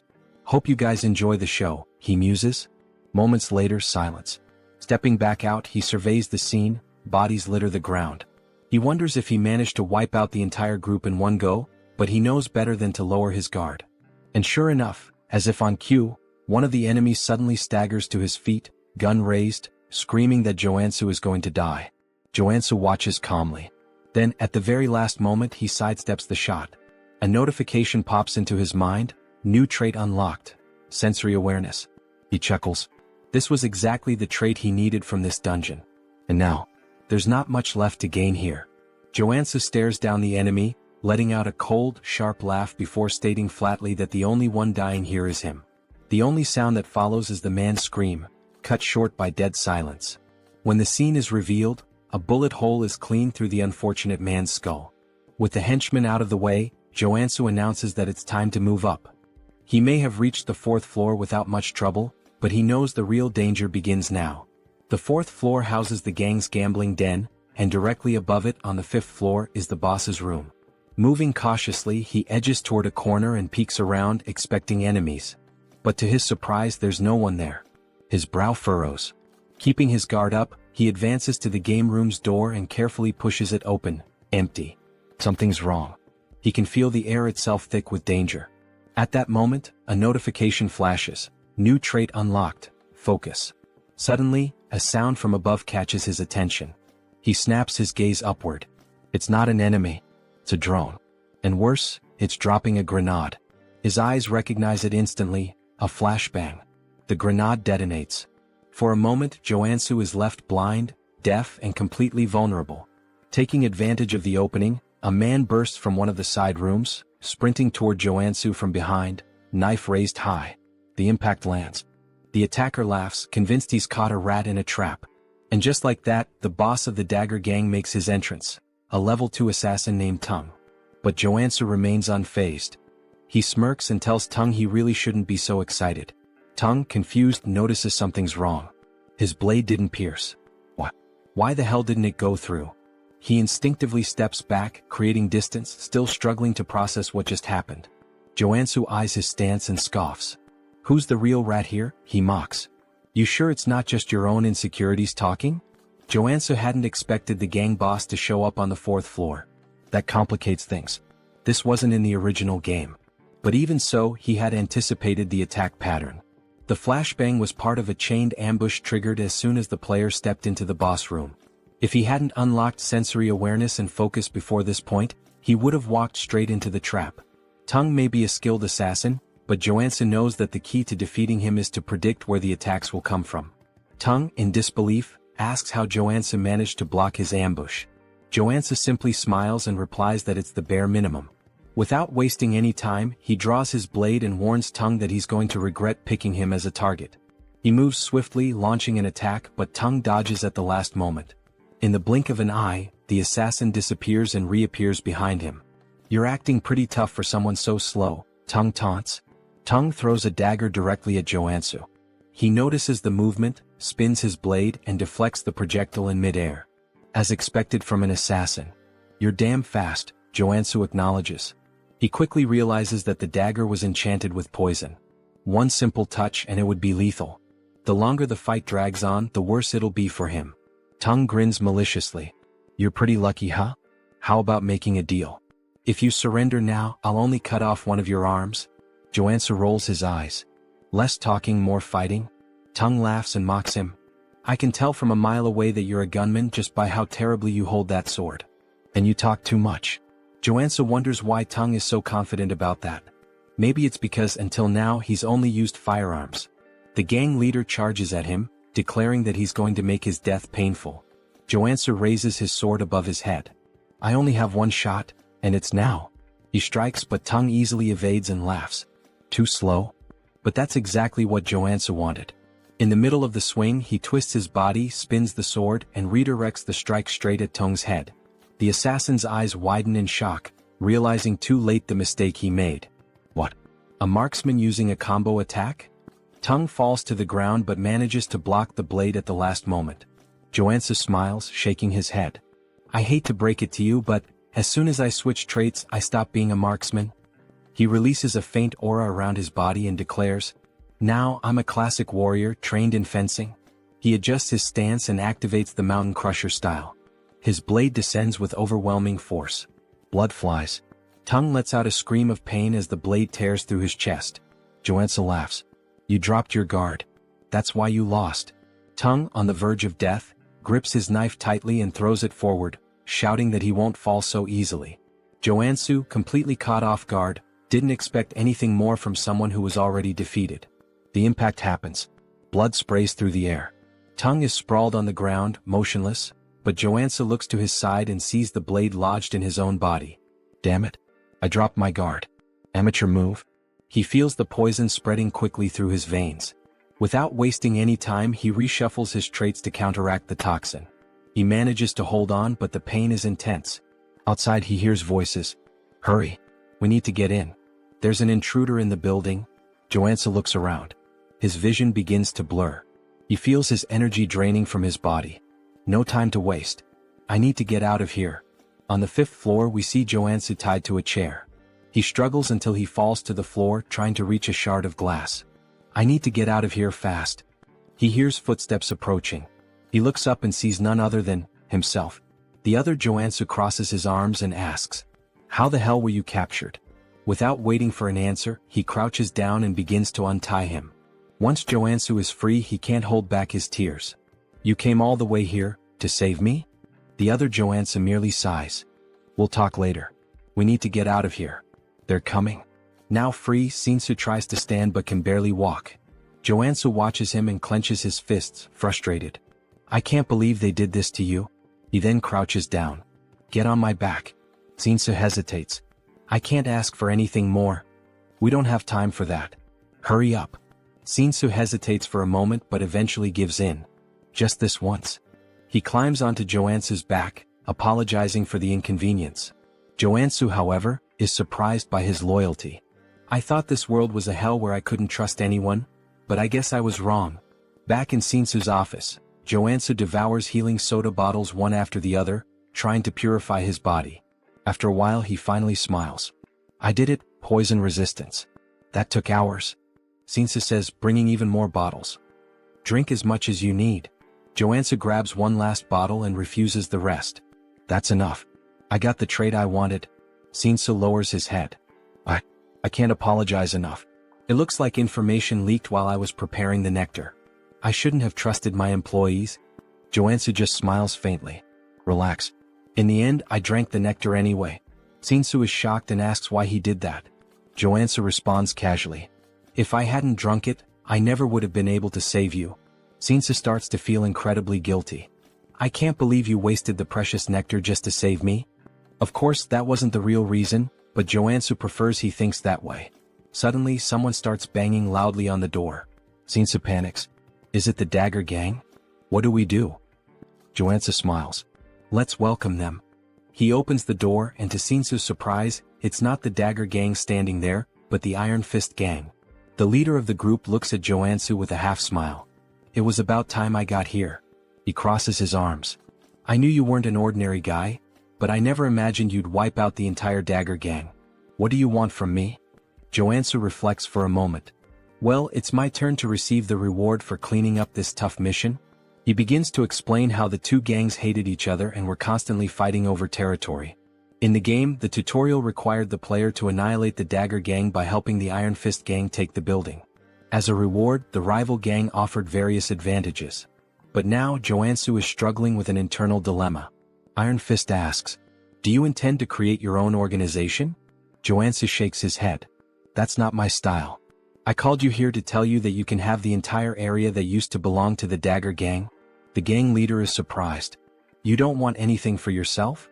"I prefer to work alone and have no intention of getting into the crime world. This is the best deal I can offer." Iron Fist ponders. "Such a deal has no drawbacks for me. Compared to the debt I had before, this feels like a bonus." Joonsoo laughs. "Looks like we're on the same page." Now that Iron Fist has the territory, Joonsoo finally makes his request. "So, I want a favor. What do you want?" Just thinking about it, Joonsoo starts laughing darkly, but at the same time he smiles genuinely. "I want a house." Iron Fist is taken aback by the request. "A house?" Joonsoo explains. "I've been alone for a long time, and I realized I need a real base." He then begins clutching his stomach, pretending to be gravely wounded. Shinsu panics. "Joonsoo, are you okay?" Iron Fist clears his throat. "You wiped out those bastards? Then it's a deal." Joonsoo smiles. "I like direct people." Inside he's buzzing with excitement. "What kind of house are you looking for? A villa? An apartment?" Joonsoo shakes his head. "None of those. I need a secluded house with security, soundproofing, and an underground training center." Iron Fist thinks for a moment, then starts listing some options. Joonsoo bites his lip, hoping he'll mention exactly what he's waiting for. Then, finally, Iron Fist mentions a place. "There's a house on the outskirts of the area, on the Jenyabang slope." Bingo. Joonsoo feigns indifference, but inside he's ecstatic. That's the first house the player gets in the game. The main base in Arcane Seoul? He heads to the location and upon arriving, can barely contain his excitement. Finally, he takes in the view and laughs to himself. This house is way better than I imagined. Memories flood his mind. When he first fell into Arcane Seoul, he had no idea what to do. His hospital bill was a ridiculous 20 million won, and now he has a house that feels like a palace. Plus, now he has money coming in from the city's biggest security company. He could pay for a full year of hospital bills without a second thought. But this is still Arcane Seoul. No time to relax. The game's story is going to move forward, and he'll have to face enemies like the Saint, who threaten to destroy the city. He grabs his pickaxe. Time to find out the real reason I chose this house. He heads down to the underground training room and starts tapping on the walls. It must be around here. After a few minutes, he finds a specific spot and begins hammering with force. The wall finally breaks. Joonsoo smiles. My instincts never fail. I think I'll finish this faster than I thought. He continues swinging his pickaxe back and forth, deep in the mine. However, things aren't going as quickly as he expected. Man, I had no idea this was so deep when I played. Even so, he's determined to continue. There's no turning back now. He keeps breaking the rocks until, suddenly he hits a water source. Water begins pouring out, and without hesitation he takes a drink. Immediately he feels a wave of revitalization course through his body. This is perfect. Along with the refreshing feeling, his body also starts to warm up. So this is it. A mana spring. As the name suggests, this spring is filled with pure mana. Even characters whose HP has reached 0 can fully recover by immersing themselves in it. Additionally, most debuffs disappear, showcasing its incredible therapeutic power. And guess where one of these free springs is located? That's right, in the house Iron Fist gang gave him. This was one of the main reasons why this house was essential for his progress. Without wasting any time, he prepares a bath. In the game I handled this with a click. Here it's much more labor-intensive. But it was worth it. He feels the energy flowing through his body, confirming just how powerful this spring really is. He grabs his blade and holds it firmly. This place is perfect for training. Here he can fully heal whenever he runs out of energy. So there's no excuse not to give his absolute best. 2 weeks pass. Throughout this entire time he's been locked in the training room. Now he can activate the black flame whenever he wants while wielding the Mountain Breaker sword. He lifts his blade and strikes downward. Mountain Crusher. In a fluid motion he moves into the second stage. Mountain Divider. Finally he finishes with the third stage. Mountain Piercer. With a precise strike he drives his sword forward. Not only has he mastered this technique, but he's also become accustomed to combining it with the black flame. Additionally, he gained new abilities during his training. Crushing Strike, Single Point, Meditation, Mana Stabilization, Fire Resistance. He leans back, catching his breath. Now that I've completed my training goal, there's just one thing left. The Mana Cultivation Technique. Unlike other skills, this one can't be acquired simply by training. Had he refined the nectar properly, he would have already reached level 3.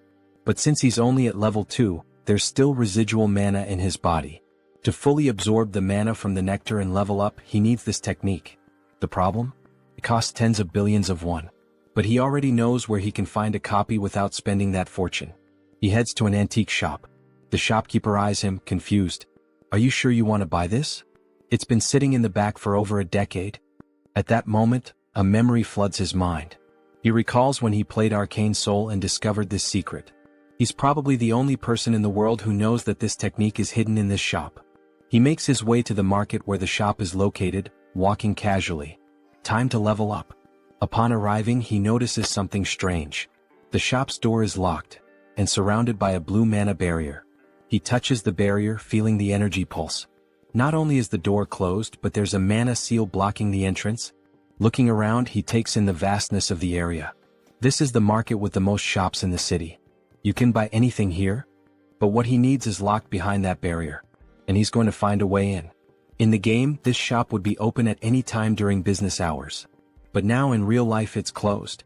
And not just that. All the other shops around it are closed, leaving only this one standing. This is the complete opposite of how it was in the game. He narrows his eyes, feeling a chill run down his spine. This means that the world of Arcane Seoul isn't exactly as I knew it. He finally spots a store with its lights still on in the market and heads over, asking the man inside if things are going badly. He remarks that even the owner of one of the few shops still open doesn't seem to be doing well. The man responds that it's obvious just by looking at him. He's not in a good situation and has to fight off thugs every single day. How could customers possibly come under these conditions? Joonsoo comments that he thought the Iron Fist gang was the only one around. The man tells him he's dead wrong. Ever since the Dagger gang was wiped out, several other groups have been battling each other daily.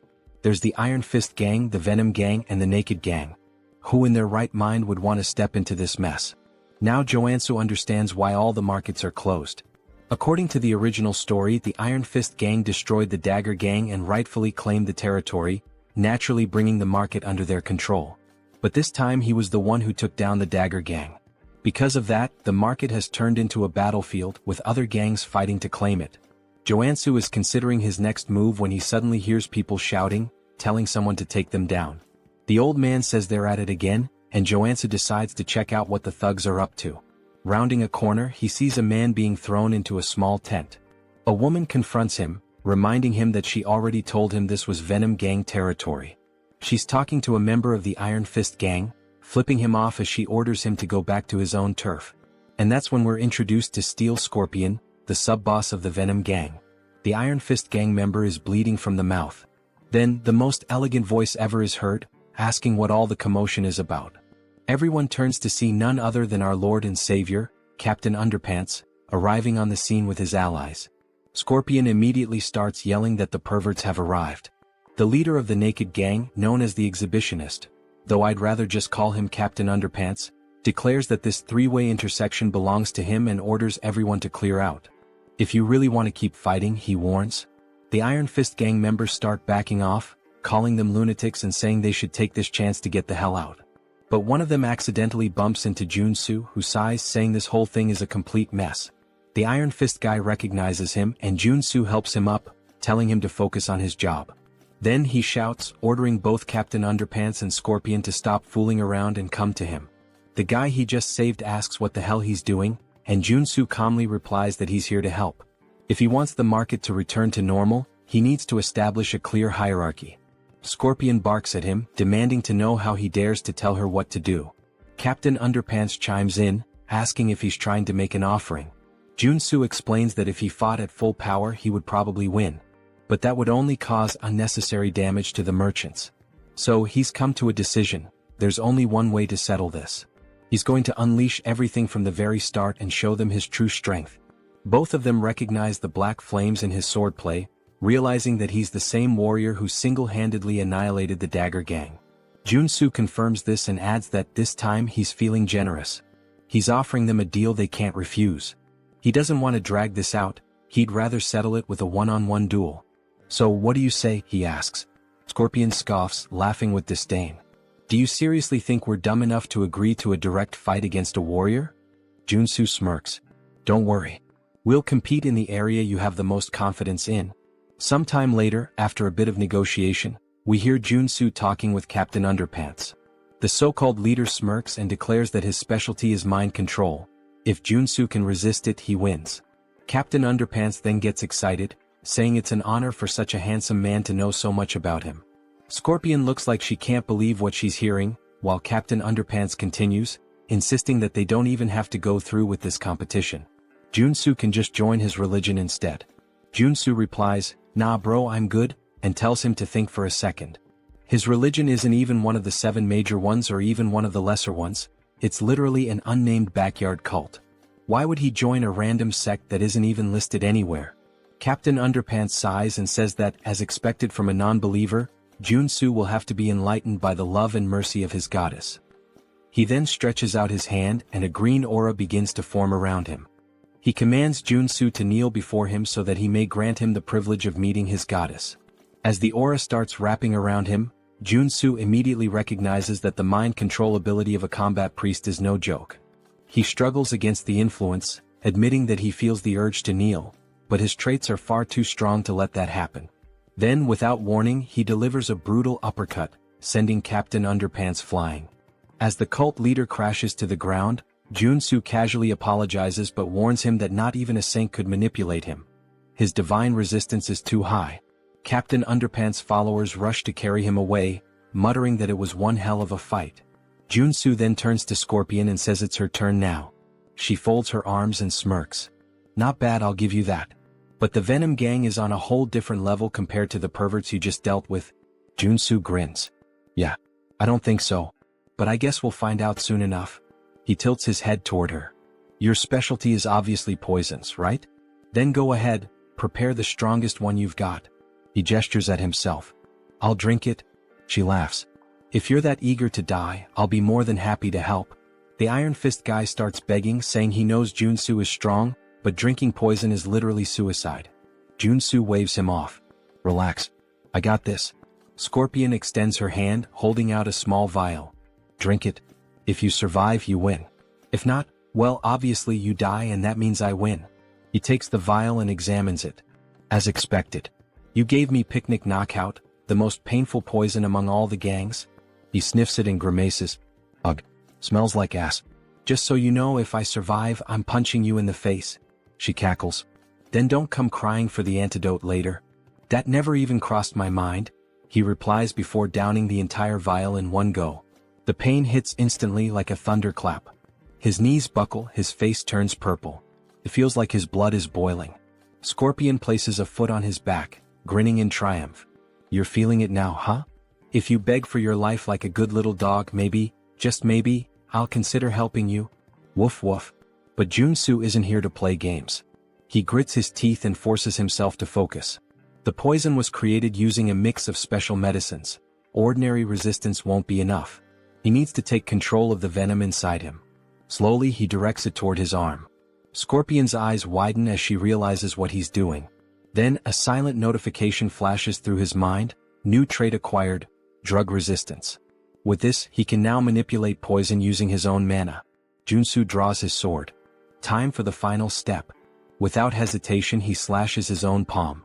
Blood drips from the wound, then, it transforms into a stream of pure venom. The entire crowd falls silent. No way. He actually expelled the poison? Someone mutters in disbelief. Scorpion shakes her head, calling it insanity. But before she can react, a chill runs down her spine. She realizes too late, he's already on top of her. Joonsoo grabs her finger and, with a sharp twist, rips it off. Her scream echoes through the market as the severed finger hits the ground. She collapses, trembling. Do you really think you can just walk away after doing this to me? Joonsoo rolls his eyes. Quit your third-rate villain monologue and get lost. Staggering to her feet, she backs away, vowing she won't forget this. Meanwhile, the Iron Fist guys erupt in cheers, yelling that she and her gang got exactly what they deserved. Joonsoo lets out a tired sigh. The outcome was never in doubt. The real problem starts now, getting the shops to reopen. The merchants exchange uneasy glances. Just because the Iron Fist gang won, does that mean the extortion will continue? Joonsoo folds his arms and looks at them. I hope you all understand, I did all of this to reach this outcome. The Iron Fist guy beside him nods furiously. There's just one thing the Iron Fist gang needs to keep in mind from now on, Joonsoo says. Of course. What is it? Joonsoo grins. The protection fee for this market will be half of what the Dagger gang used to charge. The Iron Fist guy's eyes go wide. Wait, that means we won't make any profit at all. Joonsoo stares at him, expressionless. Are you really arguing with me? And no way. The boss will totally understand. The merchants overhear the conversation and can't believe what they're hearing. Half the fee? To them, this is practically a miracle. In an instant, Joonsoo becomes a hero. They start bowing, thanking him in every way possible. He chuckles. I just did what needed to be done. But I do expect some good discounts now. After all, this market has everything and I plan to take full advantage of that. The merchants immediately offer him an 80% discount. Joonsoo smirks. Good thing I leveled up my NPC affinity. With the antique shop finally open, Joonsoo heads inside. The shopkeeper greets him with a smile. I've heard a lot about you from the other merchants. The hero who saved the market. Joonsoo shakes his head. Nah, I just did what was right. The shopkeeper laughs. Don't be so modest. Those gangsters have been tormenting this place for years. He lifts his bandaged arm and explains that he had to close the shop after getting beaten up. His arm was broken in the attack. Joonsoo frowns. Were you able to get proper treatment? The shopkeeper nods. Yeah, I had a qigong treatment. Worked like a charm. If it weren't for the therapist, I'd still be in the hospital. There's a qigong therapist in this city? Joonsoo asks, surprised. The shopkeeper smiles. Yeah, and he's damn good at what he does. I can introduce you. Joonsoo thanks him but says he came here to buy something first. The shopkeeper gestures toward the shelves. We have everything, except what we don't. Joonsoo laughs. Now that's how you run a shop. He scans the store, admiring the quality of the goods. Then, tapping his foot against the floor, he says, I want to see what you've got downstairs. The shopkeeper's eyes widen. How do you? Joonsoo flashes a smug grin. I have my ways. Of course he does. He's a no-lifer. They head downstairs and the shopkeeper explains that he normally never shows this collection to new customers. But for Joonsoo, he'll make an exception. Appreciate it? Below, the secret collection gleams before him. A true treasure trove of magical artifacts. Joonsoo's gaze sweeps across the items, confirming that Chunbok has always had rare pieces, both in the game and now. But the real prize is right there. The hornpipe of the ancestral god, which contains a secret mana cultivation technique. This is the jackpot. Now that he's secured the most important item, he might as well grab a few extras. He gathers everything and sets it on the table upstairs. I'll take these. Chunbok eyes the selection sharply. As expected, you've got good taste. He starts listing each item, but Joonsoo only listens until he hears the price. For everything. 2 billion won. Joonsoo stares at him like he misheard. Chunbok bursts into laughter. Relax, relax. That's the price for a stranger. But you? You're the market's guardian angel, so I'll cut you a deal. 500 million. Joonsoo lets out a relieved sigh. Damn, you almost gave me a heart attack. That 80% discount is a lifesaver. Now, all he needs is a superhuman priest capable of removing the sacred seal on the hornpipe. Luckily, he already has a lead on where to find this person. Purely by chance, of course. He asks Chunbok for the Qigong therapist's address and heads deeper into the city. There, he spots someone knocking on the door of room 101. Hey, anyone in there? No response. Joonsoo presses his ear against the door, wondering if the guy stepped out for a bit. Suddenly, the door swings open. A pale man with white hair glares at him, looking more than a little annoyed. What do you want this early in the morning? Joonsoo raises an eyebrow. Dude, it's the afternoon. The man shrugs. Morning for me. Now hurry up and spit it out. Joonsoo studies his appearance and confirms it. This is the guy. I heard your treatments are top tier. The man's expression shifts immediately. His suspicion fades, replaced by interest. Oh, I see. Thought you were one of those gangsters. Come on in. He gestures toward the bed. Lie down. Where's the injury?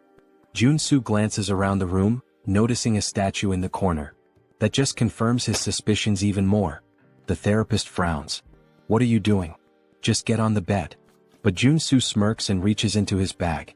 Actually, I'm not here for treatment. He pulls out the hornpipe of the ancestral god and holds it out in front of the man. I came here for you to remove the seal on this item. The man furrows his brows. What do you mean, remove the seal? I'm a therapist, not a priest. If that's what you want, go to a temple. Joonsoo shakes his head. Not a chance. A temple would charge a fortune. Not to mention they might just confiscate the item. He then smirks and continues, but if you do it for me, I'll pay you 100 million won. Priest Kim. The man freezes. How do you know that name? Joonsoo shrugs. Of course I know. You're the third tutorial character in Arcane Seoul. He explains that Kim is a priest of a forgotten religion that worshipped a god who died 3,000 years ago. Among the countless corrupt priests in Arcane Seoul, Kim is one of the rare few who are truly innocent. With so many frauds out there, finding a good-hearted guy like you is practically a miracle, Joonsoo says with a grin. And that means you're going to be very useful to me? He leans in slightly. But let's keep this between us, yeah? The priest sighs, scratches his head and replies, this won't be easy, but I'll try. Joonsoo smiles. I knew you were a good guy. The two sit down on the floor. Kim places the hornpipe of the ancestral god between them, closes his eyes and takes a deep breath. Slowly, a divine aura begins to surround the artifact. The seal weakens bit by bit and he murmurs, it's working. The sacred ribbon wrapped around the artifact starts unraveling, then snaps entirely, revealing its true nature. Just as expected, the hornpipe holds within it the Einherjar cultivation technique. Kim stares at the item in awe. I actually did it? Joonsoo nods. As expected, you've got incredible talent. Kim keeps his gaze fixed on the hornpipe. This is a mana cultivation technique? Joonsoo confirms and thanks him. Then, without hesitation, he brings the hornpipe to his lips and blows. A powerful energy field spreads through the room, hitting him like a tidal wave. His mana circuits start purifying. The bad mana inside me, it's being completely absorbed. A deep sense of tranquility washes over him, as if he's reached a new level of serenity. If he keeps this up, in 2 weeks he'll reach level 3. Kim claps his hands impressed. This is the first time I've ever seen a warrior using a mana cultivation technique. It's a rare sight for sure, Joonsoo replies. Kim grins. You must be exhausted. Lie down for a bit. Joonsoo shivers slightly. I just got hit with too much information at once. I'm fried. He lets out a deep sigh and collapses onto the floor. I'll rest for a while. I'm in your care. Kim chuckles. For what you paid me, you can stay as long as you want. As Joonsoo drifts into deep sleep, a thought lingers in his mind. This guy is really reliable, just like in the game. Having a trustworthy priest around is going to be a huge advantage later on. Sometime later, a sound wakes Joonsoo. Something is being poured. He opens his eyes, confused. What the hell? The strong smell of gasoline floods his nostrils. He turns and sees Kim pouring gasoline over the bag full of money. Joonsoo's eyes widen. What the hell are you doing? Kim sets the gas can down and pulls out a lighter. Oh, forgotten god, accept my offering and rise once more. He drops the lighter. The fire devours the bills instantly. Joonsoo can only think, what the hell is happening? Without hesitation, he lunges forward and grabs Kim's wrists. Are you insane? He pushes the priest to the floor, pinning him by the shoulders. What the hell is wrong with you? Why are you burning the money I just gave you? Kim, his eyes glowing with devotion, responds, It's an offering to my god. Joonsoo clenches his jaw. And why the hell would a god need money? Kim answers as if it's obvious. Because my god only accepts cash offerings. It's the only way to obtain divine power. Joonsoo sighs. Ah, so this is that phase where you still believed in this nonsense. He crosses his arms and continues, The god you worship has been dead for 3,000 years. Even in the game, your religion was weak and had no influence, until you resurrected him. Which means, you clearly didn't know how to worship him properly. And you know what? Your method is wrong. Kim furrows his brows. Wrong? Yes, Joonsoo states firmly. You're not supposed to burn cash. What you actually need to burn is gold. You have to melt it down and vaporize it.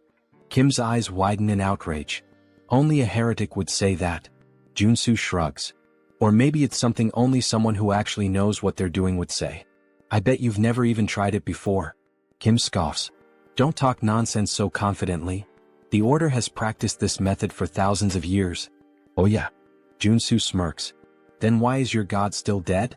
The argument hits so hard it practically leaves a bruise. Kim is speechless. Joonsoo stands up and dusts himself off. Melting gold is kind of complicated these days. But I have another solution. Kim eyes him suspiciously. What solution? Well, Joonsoo grins. You helped me obtain my cultivation technique, right? So now it's my turn to help you. Cut to a pot filled with a shimmering golden liquid. Kim stares at it, hesitant. I'm pretty sure we shouldn't be doing this here. Joonsoo pushes a bowl toward him. Just drink it. Kim hesitates. If you do, your divine power will increase drastically, Joonsoo insists. But you need to focus and sense whether your god is responding. Kim bites his lip. Diske, since you won't shut up about it? He closes his eyes and downs it all in one go. Joonsoo smiles, satisfied. Suddenly, Kim trembles. His chest burns, his hair stiffens, and divine energy begins to surge through his body. Joonsoo crosses his arms. So, how do you feel? Kim's eyes widen in shock. Holy shit. This is real. This is way better than burning millions in cash. Joonsoo nods. Your growth will skyrocket if you stick to this method from now on. Kim wags his tail excitedly. I have no idea how I can ever repay you for this. Then, as if suddenly remembering something, he pulls a necklace from inside his robes and hands it to Joonsoo. Take this, Kim says. Joonsoo takes the object and examines it. A sacred artifact with the heal ability. Not bad. Kim smiles. I believe my god will be pleased to see you with it. Joonsoo holds the necklace between his fingers. Well, since you're offering, it would be rude to refuse. Then he thinks to himself, this turned out to be even more profitable than I expected. In fact, Kim's order also provided incredible quests in the game. He suddenly grabs Kim's hands, looking him straight in the eyes. Let's pray together. Kim blinks, confused. What? Why? Joonsoo grins. Because I want to repay you. And just like that, in true Pokemon fashion, Joonsoo captured Priest Kim. 1 week later. The room is filled with bottles of shimmering golden liquid. Kim is pleading. Please, no more. If I keep drinking this, I'll turn into gold. Joonsoo crosses his arms. Until you become Midas himself, you have to keep drinking.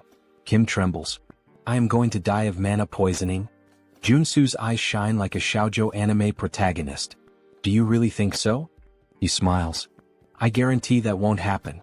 Kim swallows hard. Joonsoo picks up another bottle, grabs Kim's face, and pours the entire contents into his mouth. Now just pray. Kim thrashes in protest, but Joonsoo keeps smiling. Oh, and one more thing, he adds. The 4 tutorial characters each have unique traits. He watches as Kim writhes on the ground. If Warrior Kim had an entirely white body, then Priest Kim? Joonsoo's grin widens. Is completely immune to mana poisoning. This allows his growth rate to skyrocket. The bottle empties and Kim feels like absolute garbage. But then his divine power explodes, forming a glowing circle around him so intense that it blinds Joonsoo. Kim has reached level 3. His eyes widen.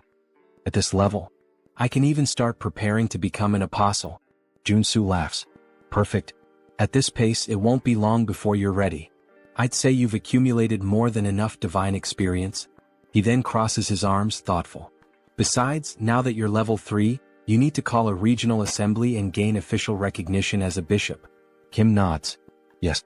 I have 2 bishops already, and thanks to your help, I've grown so fast that I'll never forget this debt.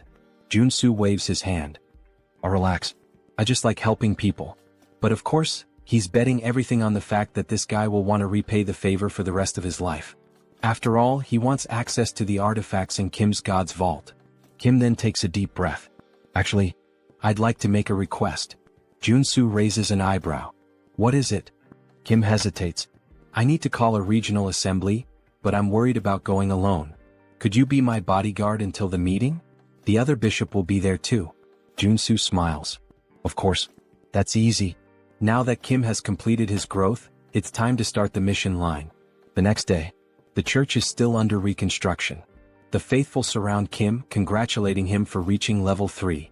Kim thanks them, but Joonsoo just watches disappointed. What's this? The scale is so small. I can't believe this is all that's considered an assembly.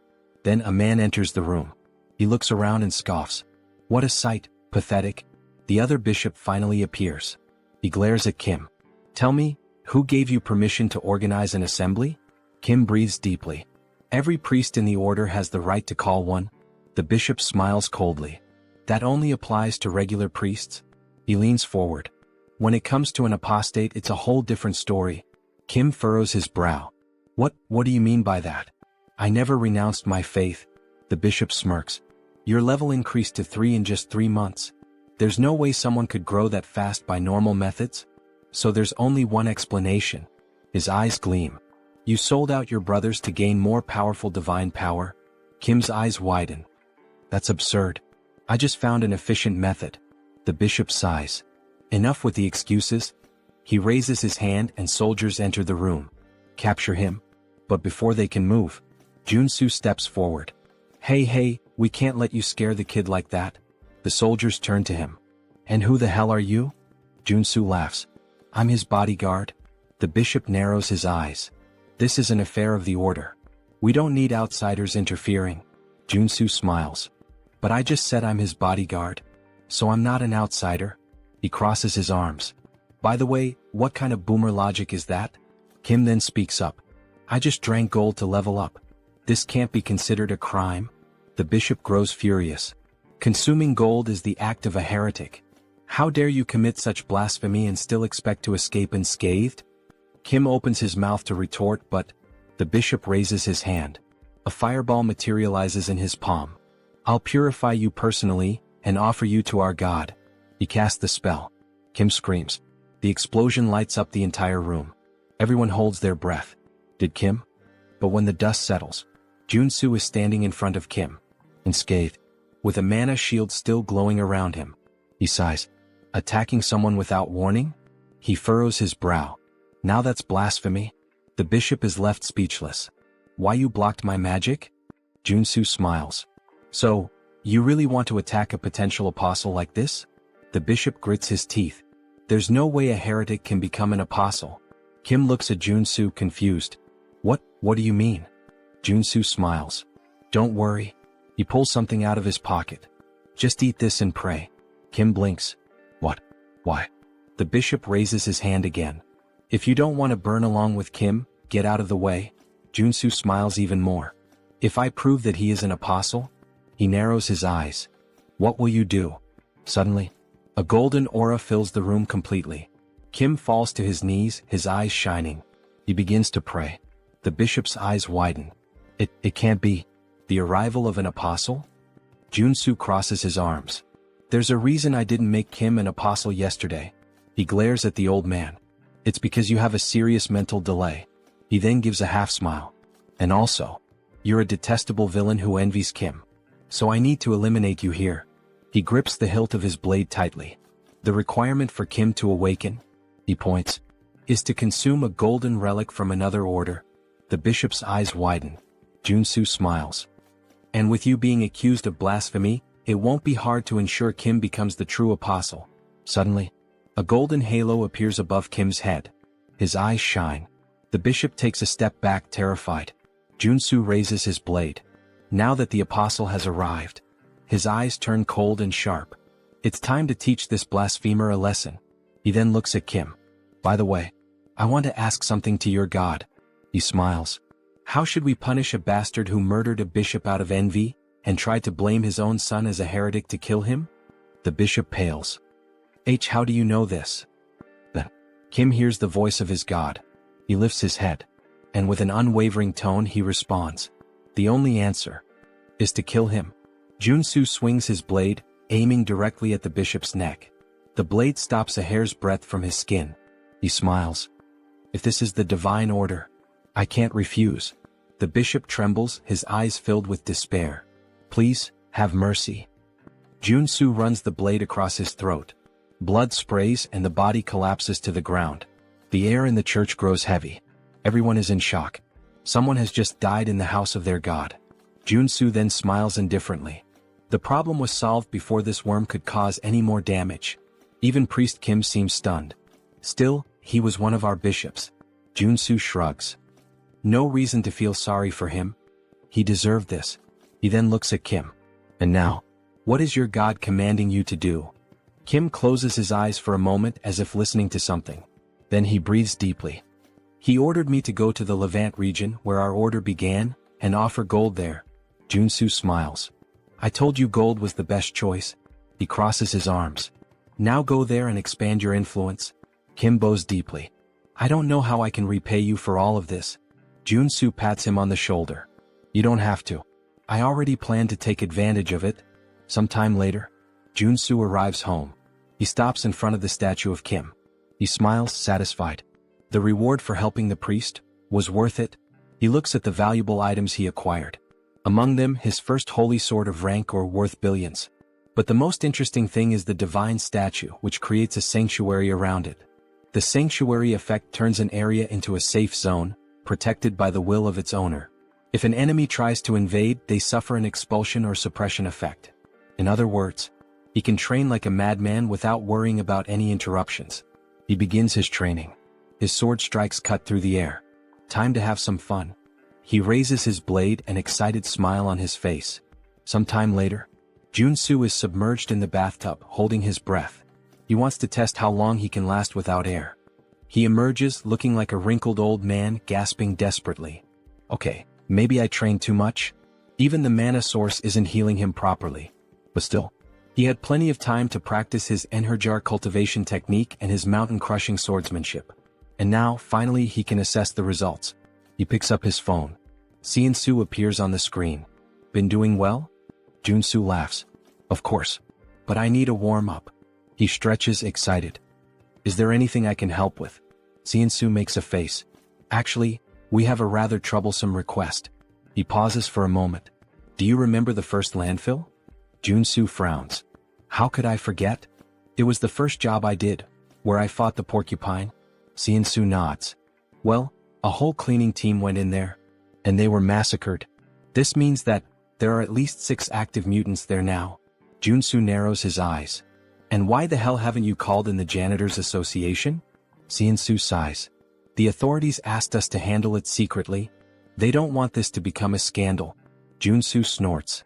If this leaks, some of them are going to lose their jobs big time. He crosses his arms. And what's the reward? Seonsu scratches his head. The payment is kind of pathetic. 100 million for a level 1 mutant. 300 million for a level 3. Joonsoo rolls his eyes. Is that all? Actually, Seonsu smiles. They're offering an artifact. An arcane rifle with a cursed debuff. Joonsoo raises an eyebrow. What kind of debuff? Seonsu hesitates then smiles. It's an item that's related to you. A rifle used by the old order of the father. Joonsoo's eyes widen. Then he chuckles softly. This mission. I can't refuse. That arcane rifle used by the order. It has a black flame debuff that consumes its user. But Joonsoo has already overcome that before. He gets up from the bathtub. Alright. I'm heading there right now. Joonsoo is definitely fired up. He heads toward the landfill and right from the start, he can feel a sinister aura emanating from the place.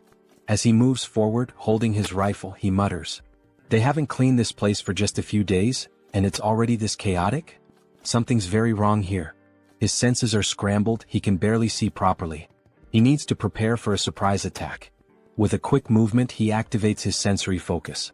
Almost like an immediate warning, he feels something moving fast in the mist. He looks around, tense. The sounds of the creature come from multiple directions.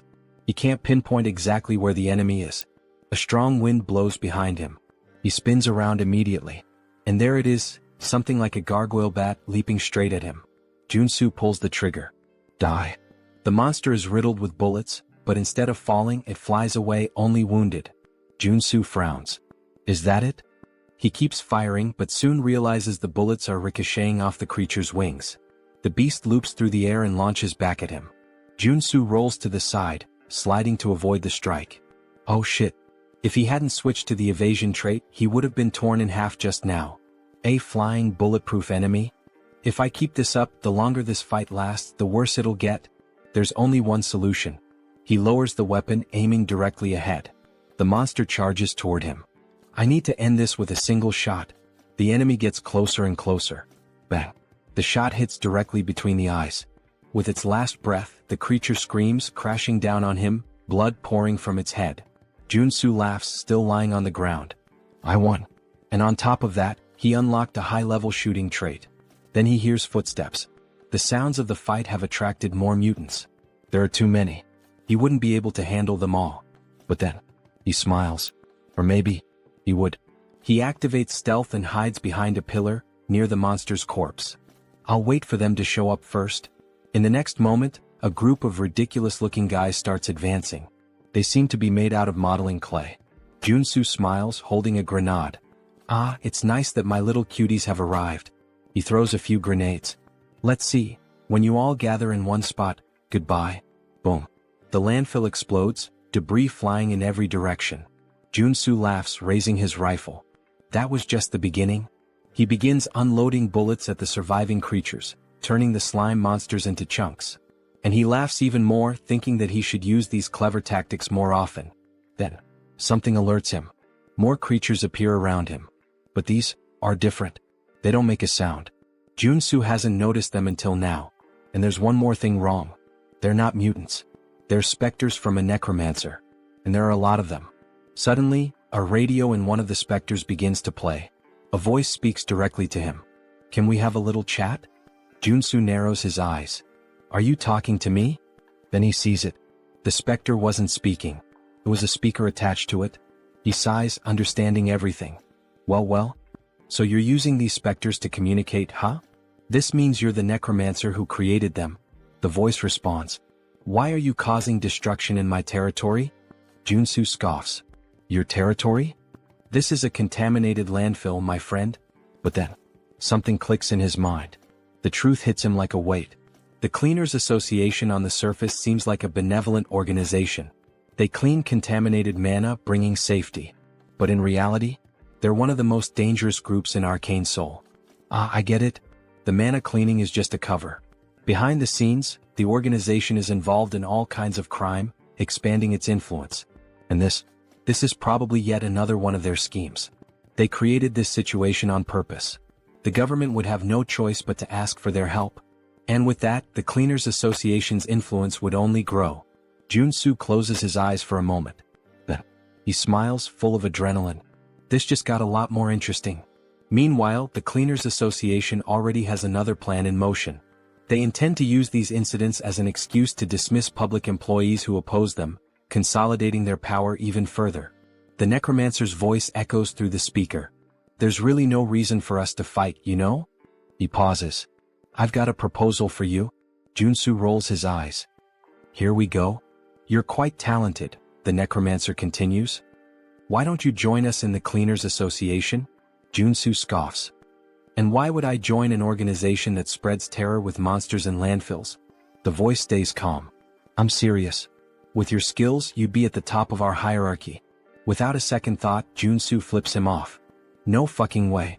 Besides, he adds, that name is garbage. Totally lacking style.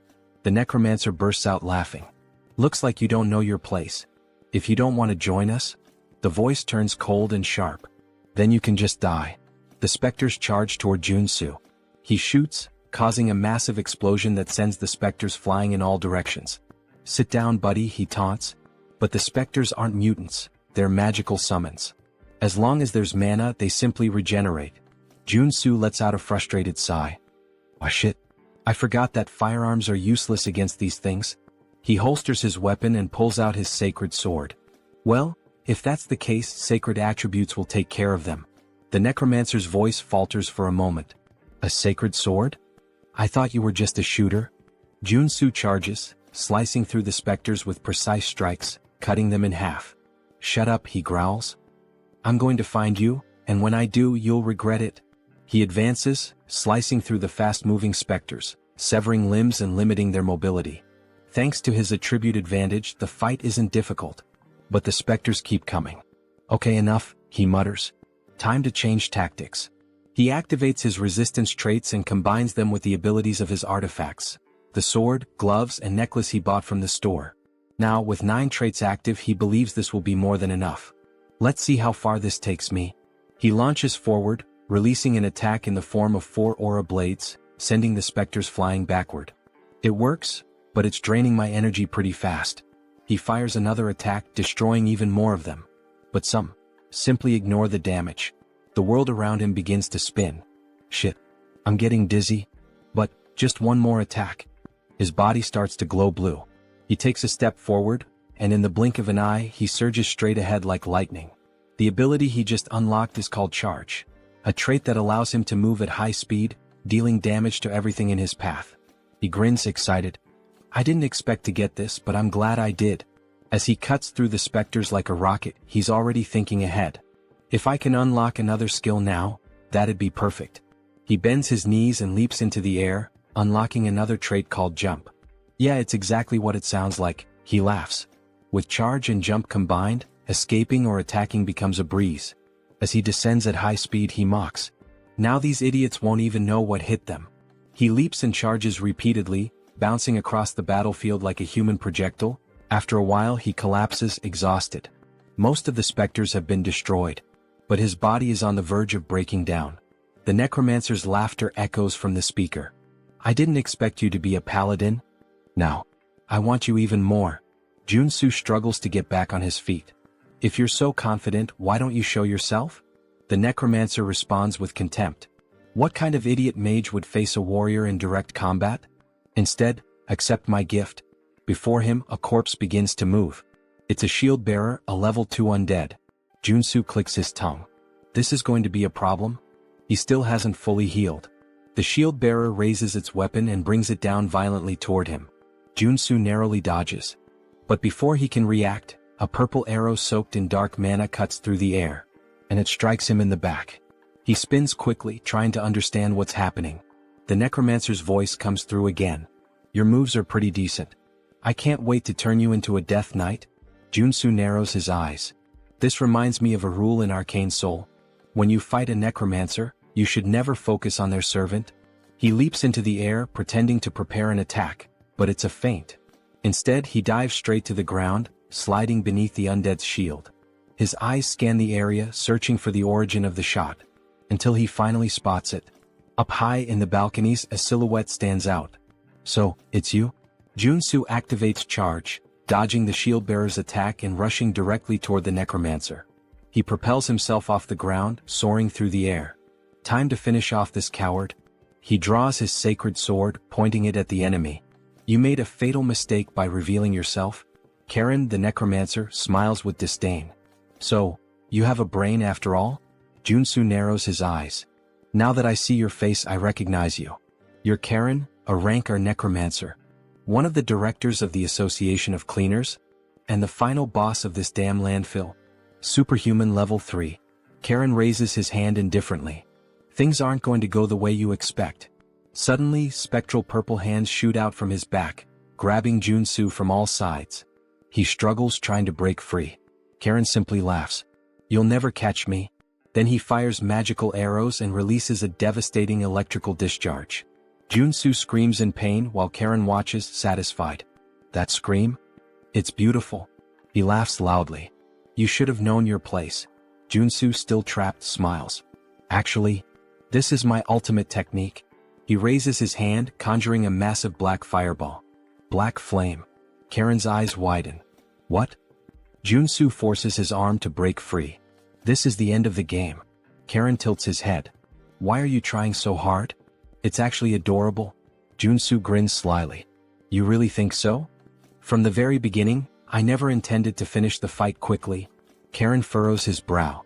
Joonsoo continues.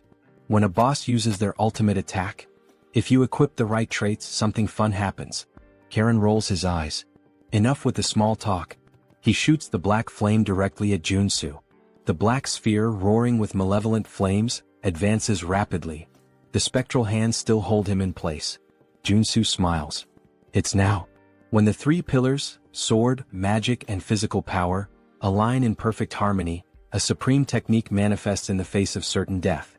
It's the ultimate technique. The blade that cuts through everything, both the tangible and the intangible. Joonsoo raises his sword and brings it down. A massive golden burst erupts from the blade, slicing the black flame in half. The light illuminates the battlefield. Karen trembles. It can't be. The name of this trait? Cutting lightning. Karen watches in panic as the golden cut heads straight for him. And then, it cuts through his body, splitting him in half. The explosion of the black flame happens shortly afterward. The shockwave hurls Joonsoo back. He crashes to the ground, gasping for breath. Almost died. He lets out a sigh of relief. But a smile forms on his face. He won. Karen, the dungeon boss, was defeated. In the game, if you want to defeat this boss on level 2, you need an entire group. Even at level 3, winning alone with common traits and basic equipment would be impossible. He only managed it because he's been playing this game for way too long. But now, time for the loot. And since he did everything alone, he doesn't have to share anything with anyone. Cut to Seonsoo's office. Seonsoo is waving at Joonsoo, looking at him with admiration. You're amazing. Joonsoo boasts. Oh, it was nothing. Seonsoo lightly touches his shoulder. Joonsoo winces in pain. Hey, be careful. That's where I got hurt. Seonsoo apologizes. Meanwhile, the others around them are just staring, trying to understand. What the hell did they just witness? They thank Joonsoo, still in disbelief. I can't believe you did it all alone. Joonsoo just shrugs. I was just doing my job. He pauses. But there's one problem. He looks around at everyone. When I entered the landfill, something very different from what you asked for happened. Joonsoo slams Karen's equipment onto the table. Do you recognize this? The others look at it, confused.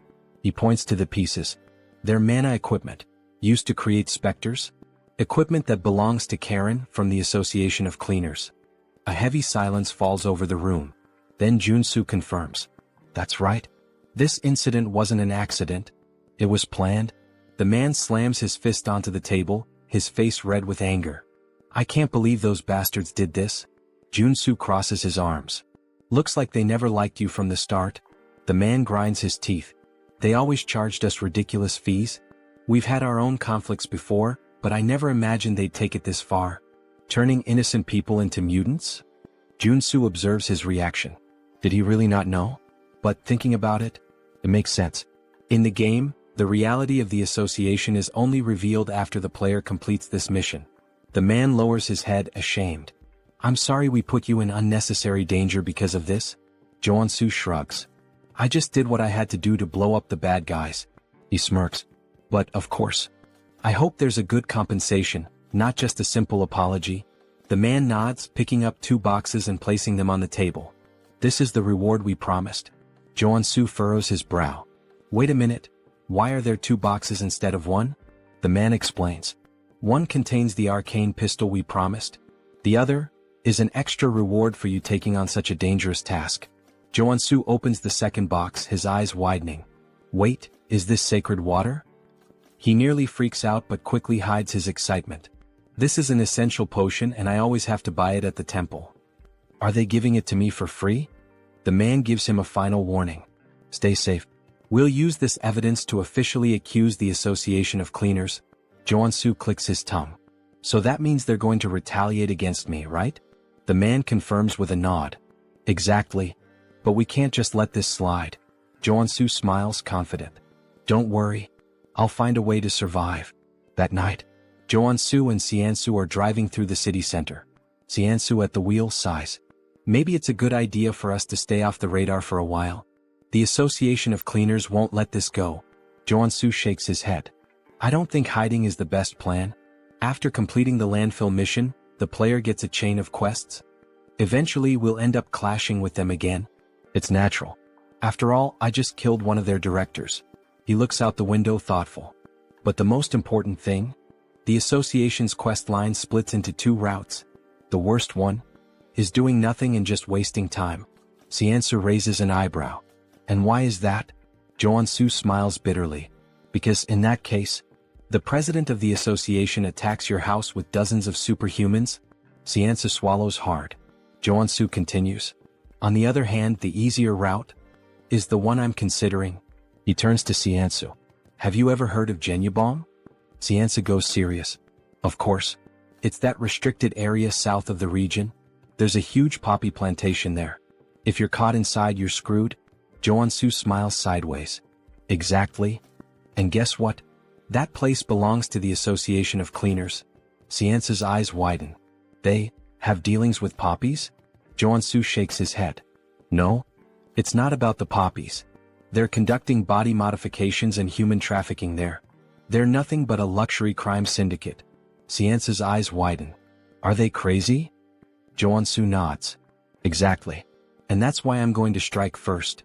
Seoul jerks the steering wheel abruptly, almost crashing the car. What?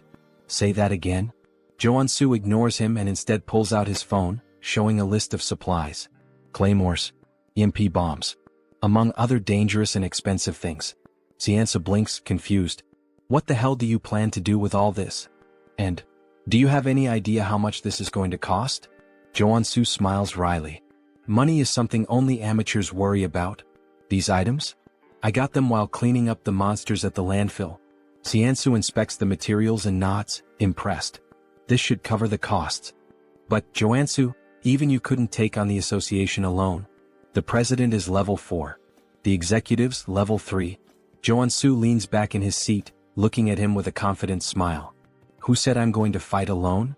For now, just focus on getting the items on the list. 2 days later, Poppy Farm hideout. The night was dark. Guards patrolled the perimeter. But they didn't notice the shadow creeping up from behind. Joonsoo, in stealth mode, holds a cloth and presses it against one of their faces. The guy trembles, his eyes widen until his body goes limp and crumples to the ground. High level, he's done.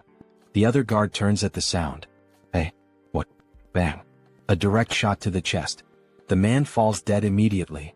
Joonsoo deactivates his stealth and cracks his neck. I never get tired of infiltration. He smiles, satisfied. This should take care of the external security. And, to think I said I didn't like stealth before. Well, sometimes it's worth it.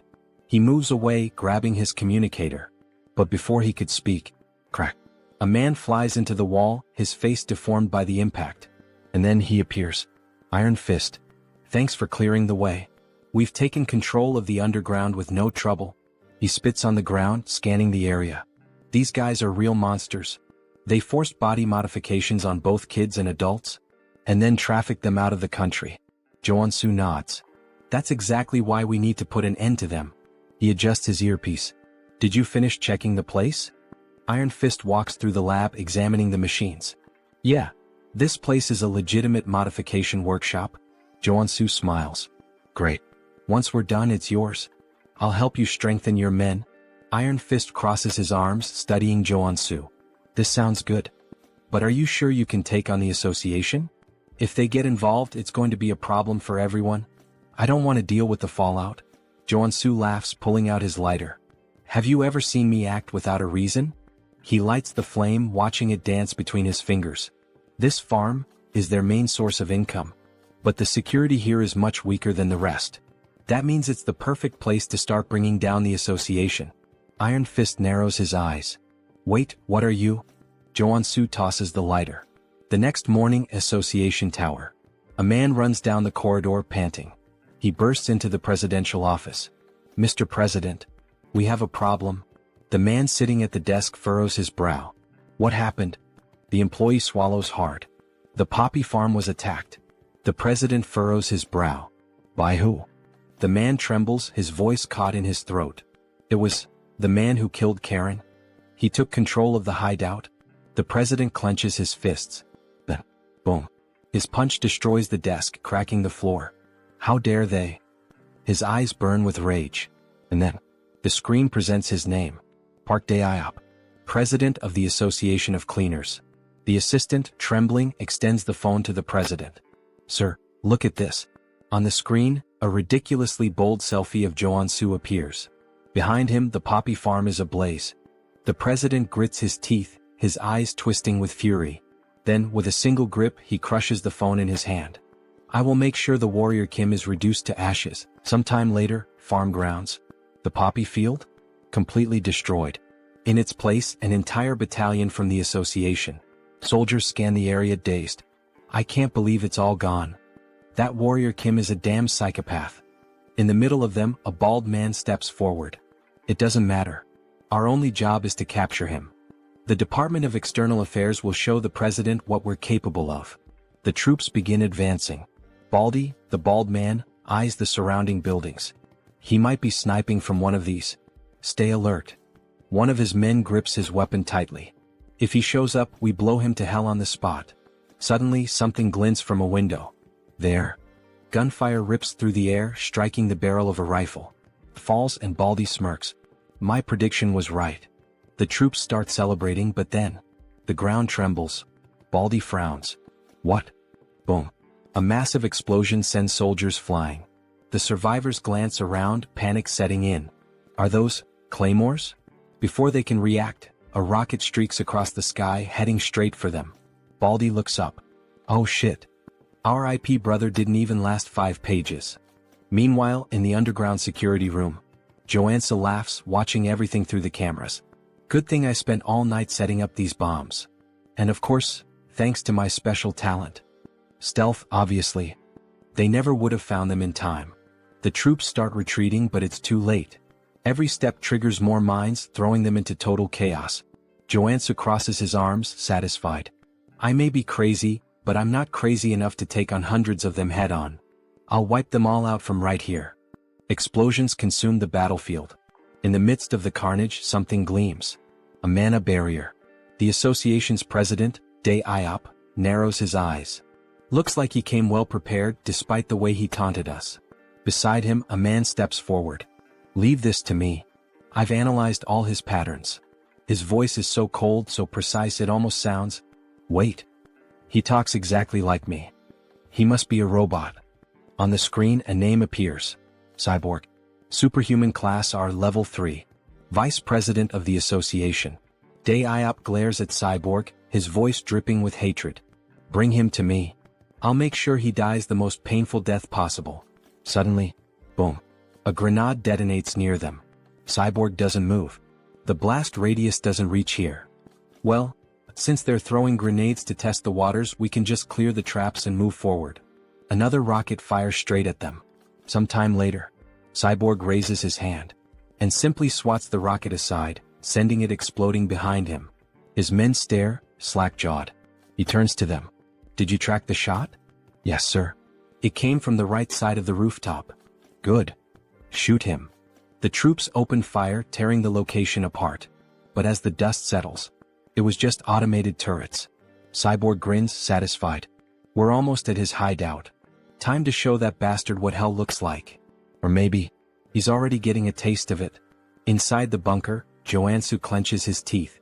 As expected of cyborgs. Not even remotely human. Suddenly, a red alarm flashes on the control panel. Joonsoo leans forward, surprised. They're here already? Faster than I thought. This newbie hunting event really lives up to its name. Then, crash. The doorknob explodes. The door creaks open. And in the entrance, two women appear, smiling. Why are you hiding down here, little rat? Come play with us. God, I wish I were him right now. The moment that thought crosses our minds, we're introduced to Ebony and Viper. Both are level 3 superhumans and executives of the association. They step into the room and... The chairs? Empty. The screens? Just images of Joonsoo flipping them off. Viper frowns. How did he know we were coming? The answer? Joonsoo, invisible, grinning in the corner. Of course I saw this coming. As Ebony and Viper scour the room, Joonsoo observes. The Custodian Association wants to put on a big show, pretending this is a straightforward conflict. Meanwhile, their assassin executives attack from behind. He chuckles softly. Too obvious. I know all your tricks. Click. He pulls the pin on a flash grenade and tosses it to the floor. Ebony narrows his eyes. What is? Flash. Both are blinded instantly. They realize too late. It was a trap. Joonsoo dashes past them, cackling. Damn, that was perfect. I've got no business with you too. Viper, still dizzy, screams in fury. I'll kill you, you little shit. But he's already sprinting up the stairs. The assassins will catch up soon. I need to move fast. Gunfire. Bullets zip past his head. He twists, gritting his teeth. Shit, they're already on me. I need to focus on defense. He activates his mana barrier, forming a shield in the hallway. Bullets slam into it, but don't break through. And yet, crack. The barrier begins to splinter. Joonsoo grins defiantly. Shoot all you want. I'll block everything. Ebony smirks. You sure about that? Bang. A bullet pierces the barrier. Joonsoo's eyes widen. Shit. The shield shatters.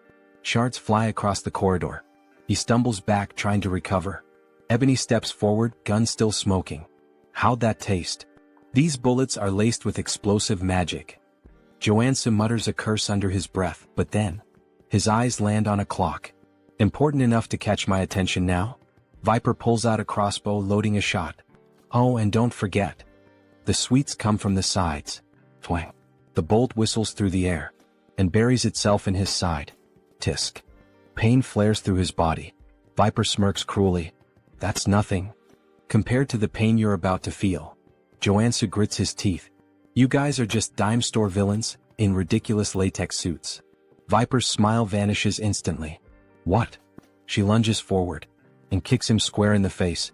Bow. Joonsoo is sent flying. Straight into the clock he had just noticed. Viper laughs, enjoying herself. Bet that hurt like hell. By the way, that poison's pretty strong. It's already in your arteries. Good luck surviving. Ebony steps up, grabbing Joonsoo by the collar. It's over. Time to bring you to the president. But then, Joonsoo smiles. A confident smile. Now you're in my domain. He exhales slowly as if relaxing. Acting was harder than I thought. Ebony narrows his eyes. What do you mean? Joonsoo gestures with his chin. You hear that ticking? Tick, tock, tick, tock. Viper frowns. And? He chuckles. Surely it reminds you of something? Joonsoo grins wickedly. Almost like there's a giant time bomb right next to you, huh? He channels mana into his feet, preparing to rush. With a burst of speed, he rockets down the corridor. Stay put and rot. As he runs, his mind races. Ebony and Viper are stronger than Karen. If this were a direct fight, I'd have no guarantee of winning. So I had to play my role perfectly. I disabled all my abilities to appear weak. Lured them toward the clock while they let their guard down. Because, inside the clock, he had planted white phosphorus munitions worth over $1 billion. Pretty sure that's illegal under the Geneva Convention. Now he shifts into a dramatic tone, like a character from a novel. Sleep tight, ladies. And dream of me. With a smug grin, he presses the button. Boom. The explosion engulfs the corridor. Ebony and Viper's weapons fly from their hands, their eyes widening in horror. They realize they've walked right into his trap. But it's already too late. After the explosion, Joonsoo starts laughing. He has successfully eliminated the executives, but more of them are coming. He needs to recover quickly, so he equips all his healing abilities, especially because he has no idea when the guy with the machine will show up. And then, suddenly, multiple enemies start appearing. Speak of the devil. A group of men with robotic features approach the protagonist. You took down Ebony and Viper? Yeah, Joonsoo replies, grinning. And you'll be the next one buried in a grave in just a few moments. Don't even think about walking away from this unscathed, one of them snarls. I'll make sure to modify you until you're begging for death. Joonsoo smirks. Wow, what a terrible attempt at being scary. Try acting a little more human next time, he mocks, playing on the fact that his opponent is part machine. I can already tell talking to you is a waste of time. I'll end this right now. The enemy growls as a metallic claw extends from his wrist, just like Wolverine's. The others raise their weapons. Joonsoo chuckles. I love how you guys modified your bodies based on your own wild imaginations. Thanks, idiots. He grins, pressing a red button. Suddenly, sparks erupt from the area, and an electrical surge paralyzes all the enemies. Without missing a beat, Joonsoo opens fire. A billion one in EMP bombs. EMPs and rifles, my best friends when fighting machines. With the robotic men stunned, Joonsoo mercilessly guns them down. However, one of them remains standing. I guess that's the real RoboCop, he mutters, staring at the unfazed enemy. Damn. How much money did you pour into that stupid body of yours? The EMPs didn't even faze you. This is unavoidable, the cybernetic warrior growls. I'll rip you apart and kill you right here. Dragging his blade across the floor, he charges at Joonsoo, swinging with lethal intent. Joonsoo narrowly dodges, but in the process he loses one of his guns. You're just gonna keep dodging forever? The enemy taunts. Fight like a man. Or better yet, like a machine. Damn, he's seriously strong. I have to be faster, Joonsoo thinks. He slashes at the enemy's midsection, but even his abdomen is made of iron. Only his eyes remain human. What a joke, the enemy laughs. What a pathetic excuse for a sword. Then, with a burst of fire from the thrusters in his feet, he lunges forward. That sword strike didn't even scratch me, bastard, he sneers, delivering a brutal kick to Joonsoo's chest. The force sends him crashing into a concrete wall, blood spraying from his mouth. His entire body is covered in mana, so swords don't work on him. Before Joonsoo can react, the enemy steps on his chest, pinning him down. What did you expect with such a weak body? The enemy scoffs. Humans are pathetic. You machine bastard. Wait. Joonsoo's eyes narrow. A mechanical body that only moves using mana? How the hell is that even possible in this world? I'm going to cut off your arms and replace them with umbrella handles, the enemy sneers. Just as he raises his blade to strike, something unexpected catches his eye. What the hell is that tiny pistol? He scoffs. Joonsoo smirks. Looking at your body, I had an idea. Are you seriously trying to shoot me? Haven't you realized yet? Ordinary bullets can't hurt me. Who said these are just ordinary bullets? Joonsoo says darkly. Black flame. He pulls the trigger. The bullet lodges itself into the enemy's body, and instantly, black flames erupt, consuming him entirely. You run on mana, Joonsoo explains. And black flame burns mana.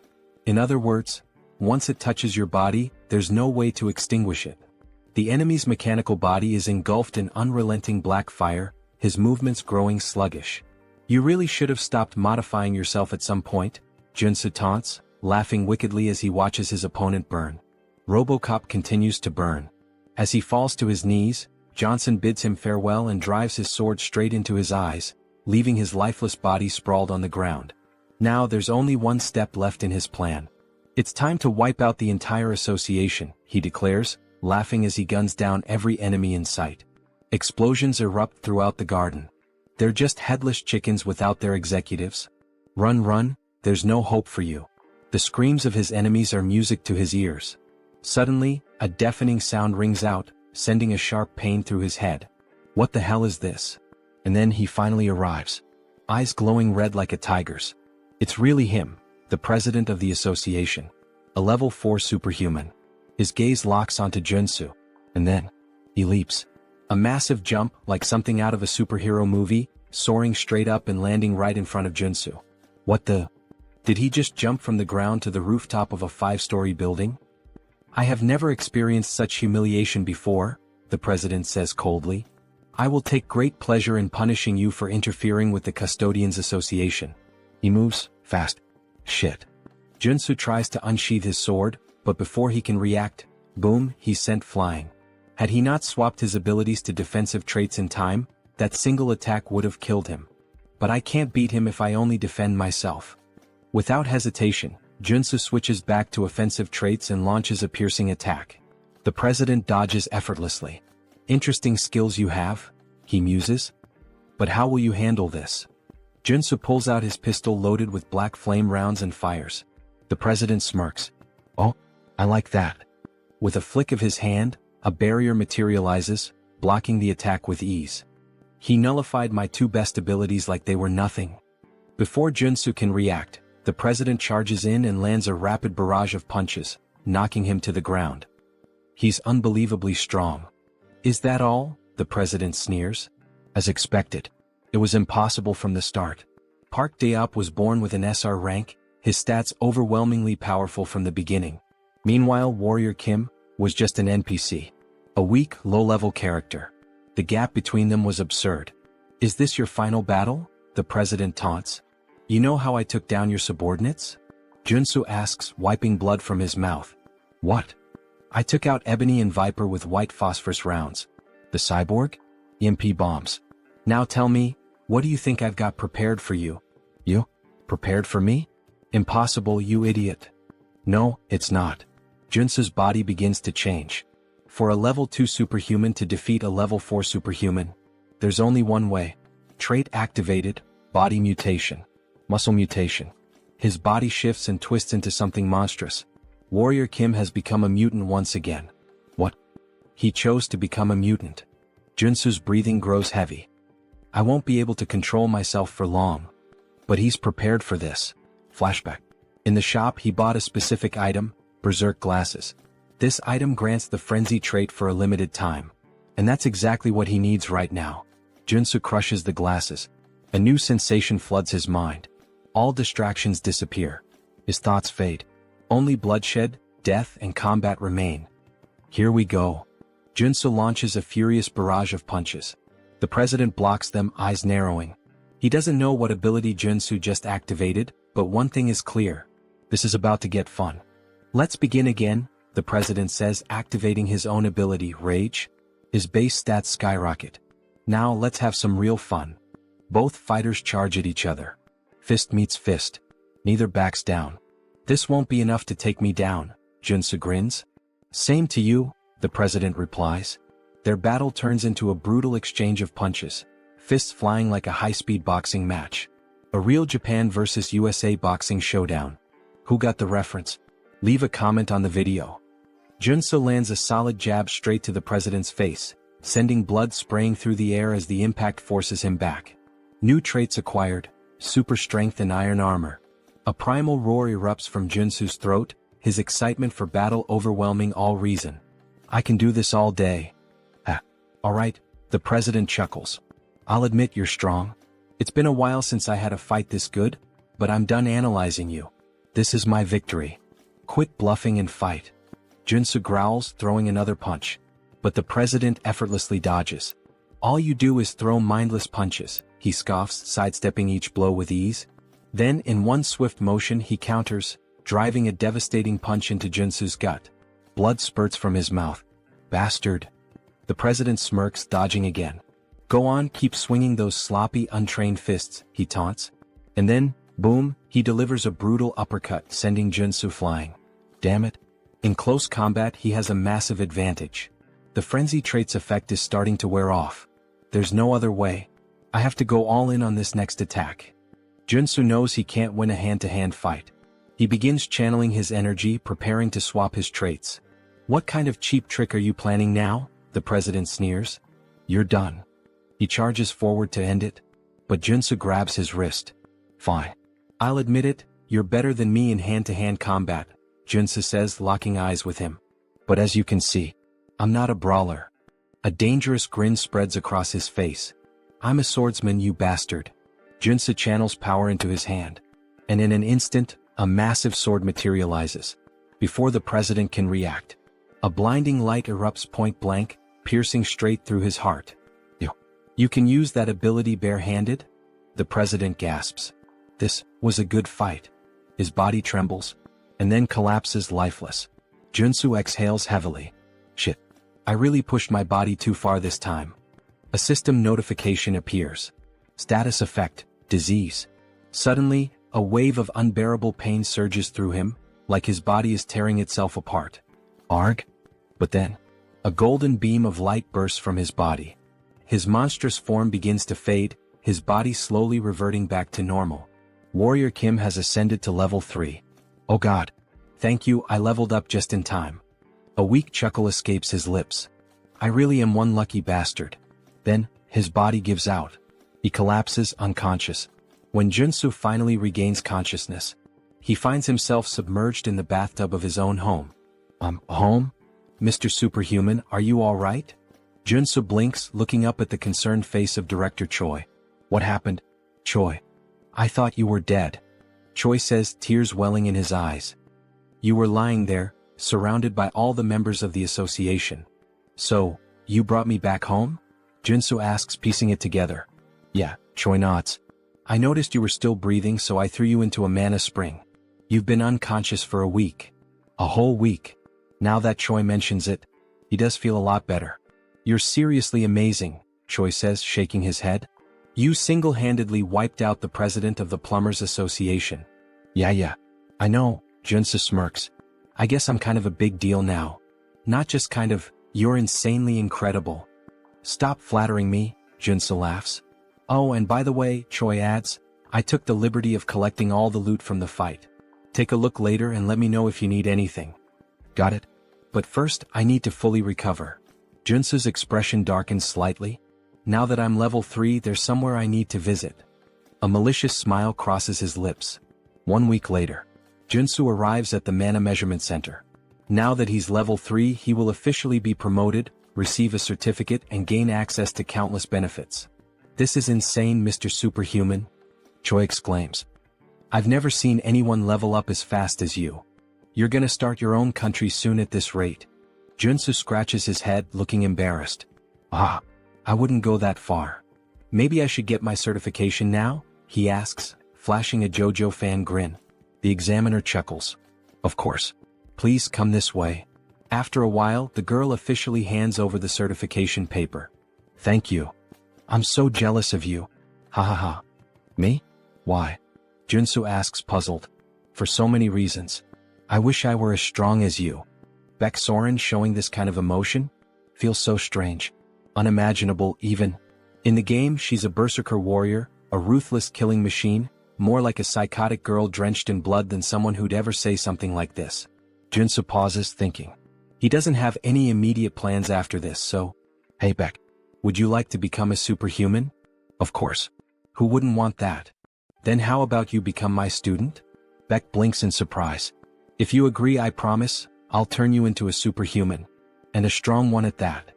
And how exactly do you plan on doing that? Trust me, Joonsoo smirks. Warrior Kim has the ability to see latent potential. Baek's cheeks turn slightly red. That's right, Joonsoo nods, grinning as he makes a Dragon Ball Scouter reference. After all, he can see the potential radiating from an SSR rank individual like her. So what do you say? Want to be my student? Baek hesitates for a moment, then firmly shakes his hand.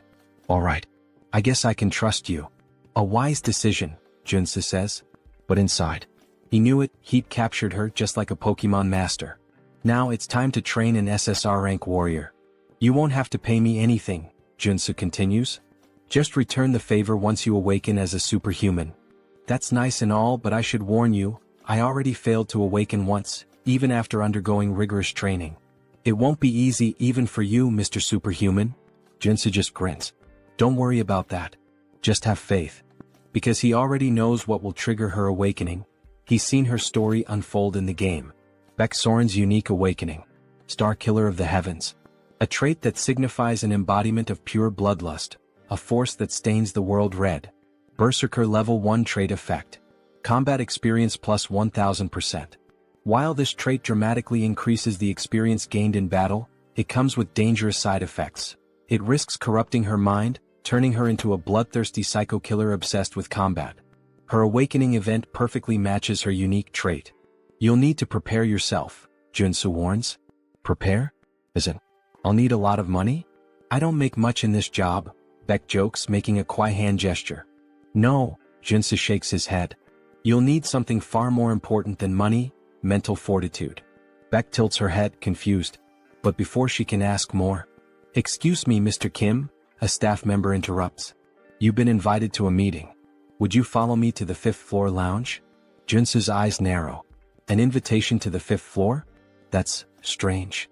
As he and Beck step into the elevator, a realization dawns on him. In this tower, superhumans are divided by their power levels. If he's being summoned to the 5th floor, that means a level 5 superhuman invited him. Who could it be? As the doors slide open. "Professor? Wait, it's really you?" A familiar voice greets him. Seo Woojin, a level 5 superhuman. "Congratulations on earning your level 3 certification," Woojin says warmly. "I'm so happy to see you here." "I'm happy to see you too," Joonsoo replies. But inside he's assessing him. Despite his natural-born talent and wealthy family, Woojin reaching level 5 this quickly is still surprising. "He's already surpassed me. Also," Woojin continues, "I'd like you to have this." He hands Joonsoo a small ornate box. "A gift? You didn't have to." Inside, Joonsoo sees the item description. Item acquired, Mana Focus Crystal. A rare artifact that enhances mana control and efficiency. Perfect for Warrior Kim. A warrior who relies on mana. For a split second, Joonsoo almost drools at the thought. But instead, he clears his throat and coolly says, I shouldn't refuse a friend's gift, right? Thanks, Woojin. Use it well, Woojin nods. But then Woojin's expression turns serious. "Mr. Warrior," he says, "there's another reason I called you here." Joonsoo raises an eyebrow. "A favor?" "Yes," Woojin nods. Joonsoo leans in slightly. "Why do you suddenly look so serious? Could you help some of my friends who are also suffering from divine fever just like you helped me? They contracted it as well?" "Yes. The 4 of them have been dealing with this since childhood. They were blessed alongside me. For people suffering from divine fever, huh? Wait a second.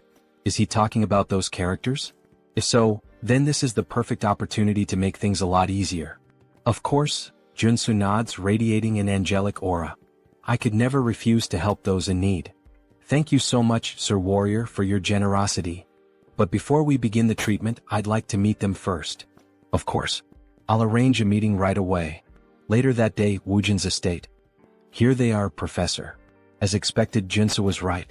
These 4, they're the supporting characters meant to assist Paladin Seo Woojin. They're all children from wealthy families, essentially kidnapped and forcibly baptized under the orders of the old father. Joonsoo folds his arms and cuts straight to the point. "Let's be clear, you were all forced into this baptism without consent, right?" "Yes, that's correct." "Is it really possible to cure this?" One of them hesitates. "My treatment is painful," Joonsoo warns. "But if you endure it, you'll awaken, just like Woojin did. If you follow every single one of my steps, you will succeed. Do you have what it takes to withstand it?" For a moment, the 4 hesitate. Then, in unison, "We'll do whatever it takes. Please help us." Joonsoo smirks. Spreading massive black angel wings, he declares, "Then let's begin." 1 week later, all 4 of them awakened. We actually did it." Just as Joonsoo had predicted, their innate talent ensured a smooth awakening. "Professor, thank you so much." The 4 students burst into tears, overcome with gratitude. Joonsoo nods, satisfied. "You endured my method, that credit belongs to you." "Well done, students." Just then their parents enter the room. "Professor, we can't thank you enough. You've freed our children from this curse. As a token of our appreciation, though it's not much, we hope you'll accept these gifts." A mountain of presents is placed before him. Joonsoo waves his hands modestly. "You didn't need to do this. Their success was thanks to their natural talent." But inside, he's grinning ear to ear. "This order only favors rich families. Which means I can milk this system for all it's worth." For a brief moment, he makes one of the funniest faces seen in this entire manhwa. Lately, his luck has been insane, like he's been rolling SSR pulls in a gacha game. Now then, let's see what I got. Rewards obtained. Extreme speed trait. Steel-plated boots. Detection trait. Helmet. Fury trait battle axe. Acropolis trait shield. Nectar, a rare consumable item. All of them are valuable. All of them perfectly suit his needs. We selected these gifts together, one of the parents says. We hope you like them. Joonsoo smiles. You have my sincerest gratitude for these rewards. But now, it's time for his real reward. You mentioned you wanted to talk to me for a moment, right? Yes, one of the parents nods. I have a favor to ask of you. A favor? Joonsoo tilts his head. Yes. I represent the Galaxy Shopping Mall. Joonsoo raises an eyebrow. All right. How can I help the savior of my son? The man hesitates before answering. I'd like permission to enter the underground gold mine beneath the Harem branch of Galaxy Mall. A gold mine? We don't have anything like that under our shopping mall. Joonsoo smirks. I'm talking about the one hidden between areas A1 and A2 on the 8th floor of the underground parking lot. Are you sure it's not there? The man stiffens. Got him. I don't know how you obtained that confidential information, he says carefully. But even coming from you, I can't grant this request. Joonsoo leans in slightly. I promise you this, I won't speak a single word about what I see down there. Just for one day. That's all I ask. The man stays silent. Joonsoo smiles knowingly. All I'm asking is to keep your little secret, a secret. The next day, Joonsoo walks alongside the girl he promised to help. After smashing through the wall, she stares in disbelief. I can't believe there was actually a hidden space inside this shopping mall. See? Told you, Joonsoo grins. This is the place where you'll awaken. You have no idea how hard I worked to get us here. But, are we really going to train in a dirty place like this? She asks, wrinkling her nose. Of course, Joonsoo assures her, stretching out a hand. I promise, it'll be fun. Characters with the trait star that kills the sky can't be awakened through traditional methods. They have to be pushed to the absolute limit, forced into a life or death situation. This dungeon hasn't been discovered by the world yet. But this is the exact place where Baek Soren awakens in the future. Sir Warrior, this place is so dark, and it smells weird. Her voice trembles and she grips her arms tightly. Joonsoo can tell she's afraid. Then, a zombie suddenly lunges at her. She barely dodges in time, but the impact sends her glasses flying to the ground. Warrior. Please help, she cries out. Joonsoo tosses a sword to the ground. The training has begun. Excuse me, what? Kill that zombie yourself. What? Fight for your life. That's what I'm telling you. This is the only way for Miss Soren to awaken. What kind of nonsense is that? The zombie lunges again. Get away from me, you monster. Soren swings instinctively, and in a single devastating slash, she cleaves the zombie in half. Joonsoo's eyes widen. What the fuck? How is that even possible? That was just a single strike, and it had that much power? Baek Soren. Maybe she has even more talent than I expected. As she stands there, sword trembling in her grip, a red aura begins to radiate from her body. Wow, very well, you started off strong. You're so cruel. You can't just tell me to fight without any warning. Soren shouts. But you went all out, didn't you? Yeah, but... Soren hesitates, a sad look in her eyes. As expected from one of the top 3 warriors in the game, even without awakening, she fought like a character with the sky-destroying star trait. The moment she entered battle, it was as if she became a completely different person. You really think I have to fight for myself? Yes, but don't worry, I won't let you die. At least not yet. That doesn't sound reassuring at all, haha. Let's just keep going. She continues cutting down zombies. You mentioned taking a few superhuman classes before. Did you learn any sword techniques? Nope. I've never even held a sword before, nor learned any techniques. But you said I had a certain talent, right? She says proudly. Then there was that instructor who had to use every possible method just to acquire a single trait. Isn't that way too overpowered? This place is way deeper than she expected. She can't even see the end. How much longer will they have to keep moving forward? Maybe there's an exit just around the next corner. As things stand now, we're not getting out of here until she awakens. Suddenly, a zombie attacks them. Wait, is that a drill? Drill-wielding undead. The drill zombies were tough enemies back in the game. Maybe he should help her, but with a devastating strike, she slices the zombie's arm clean off. If you're a zombie, fight fair. Don't you dare use a weapon. Then, with brutal efficiency she cuts the zombie in half. Joonsoo watches in surprise. Well, that was a clean victory. She felt her body moving on its own. But just then the still-living zombie sinks its teeth into her foot. You bastard. What do I do now, master? Well, common sense says if you get bitten by a zombie, you'll turn into one too. Please kill me before I become one of those things, she cries. Miss Soren, of course I came prepared for this. Wait, is that holy water? Yes. In this game they actually developed a cure for the zombie virus. After the chaos they decide to rest for a bit. She had been so desperate, she really thought she was going to turn into one of those horrible creatures. It's a harsh world out here, but these zombies are acting strange. Some of them are even picking up weapons and using them like gear. It's almost like this place was artificially designed. Well, you're not wrong. The Galaxy Mall was built much faster than any other location of this size. It was thanks to the efforts of a massive workforce. But because of the extreme labor conditions, many were injured and some even died. But the official reports claimed there were 0 incidents during construction. The corrupt executives of that wicked corporation just dumped their bodies here. Later, the representative of Galaxy Mall learned about the situation. However, since it would critically damage the company's public image, he decided to cover it up and keep the area a secret. Such corruption was only possible because of how rotten this world had become. Soren never imagined there would be such a tragic story behind this place. But how did you find out about their secret? Because when the Order of the Old Father unleashed zombies to overrun Seoul, the dungeon that opened up was none other than Galaxy Mall's forbidden area. Well, let's just say the professor has a special ability. Wow, and you already have so many abilities.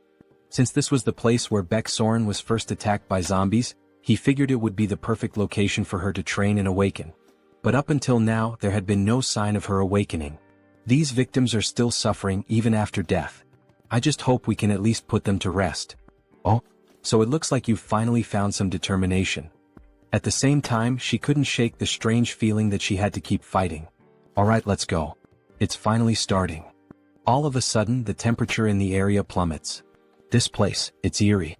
Let's be careful. Then they spot an open warehouse, almost like a giant freezer. What is this place? Upon entering, they see a radio. There are 3 bears in the house.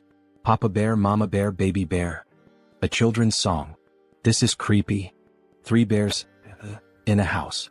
The song starts to glitch, distorting into an ear-piercing screech. What the hell is this? Then, an ice spear shoots straight at Soren. Watch out. Joonsoo throws himself in front of her, blocking the attack with his own body. Sir Warrior, are you alright? He hadn't expected an ambush like this. Then a grotesque monster emerges. Conjoined Phantoms. Boss of Galaxy Mall's forbidden area. Level 3 mutant. A level 3 mutant? Soren, you need to get out of here, now. This thing is way beyond your abilities. But the creature launches another barrage of ice spears. I don't want to hear any complaints, get out. And I don't want a popsicle either. He deflects the attack, but suddenly the enemy starts channeling another ability. A massive ice lance forms in midair. He can't block this one. Professor. Soren, run. I'll buy you some time. How can I just leave you here? She cries. One of us has to make it out alive. She can't do it. Miss Soren, the reason I was so sure about your talent is because you possess the ability, Sky-Slaying Star. The Sky-Slaying Star? This can't be true. Believe in yourself. If you do, you'll awaken. And with that, my final lesson is complete, my apprentice. The monster fires a storm of ice arrows, obliterating everything in the area. Believe in herself? Oh. As the icy onslaught subsides, Soren stands frozen in place. Then, alright. I will.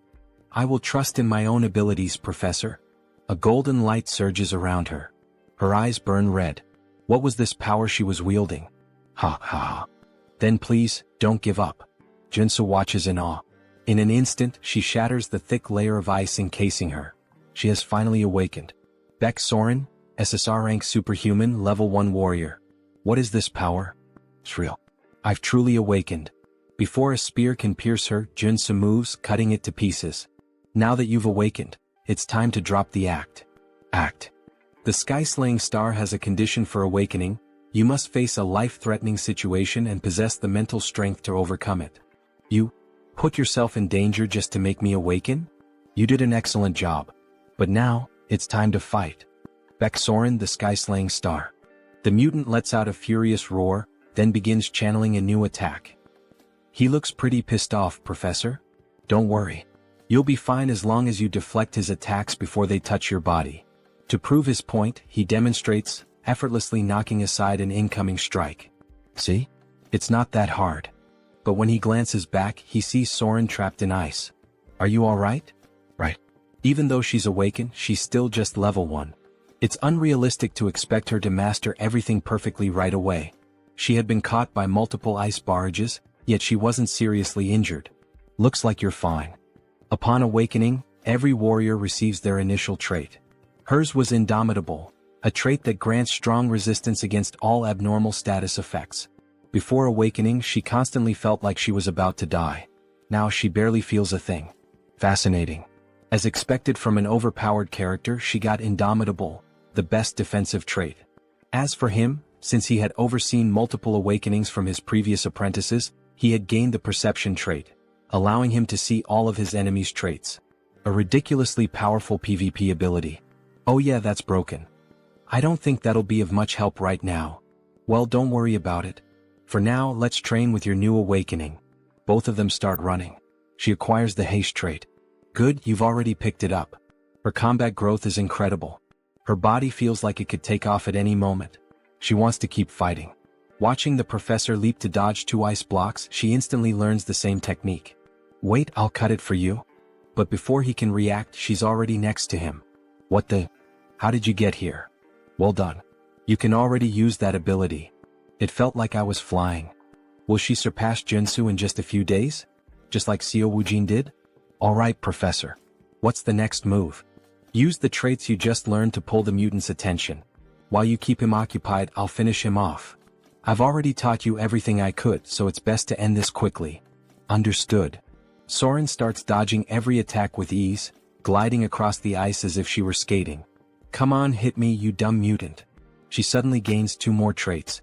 She keeps accumulating traits. Her talent is truly something beyond normal. Alright. Now that I've helped Baek Soren awaken, it's time to wrap this up. Joonsoo channels a golden aura into his sword. With the skill flash, he unleashes a devastating light-infused slash, instantly obliterating the mutant. Whoa. Congratulations, Professor. That was amazing. Nah, that was nothing. Then a phone appears on the ground. So this was the monster's mana core? How does a phone work as a monster's mana core? Well, this happens a lot with ghost-type monsters. A worker who ended up here valued his daughter more than his own life. Before he died, his resentment possessed this phone, turning it into a monster's core.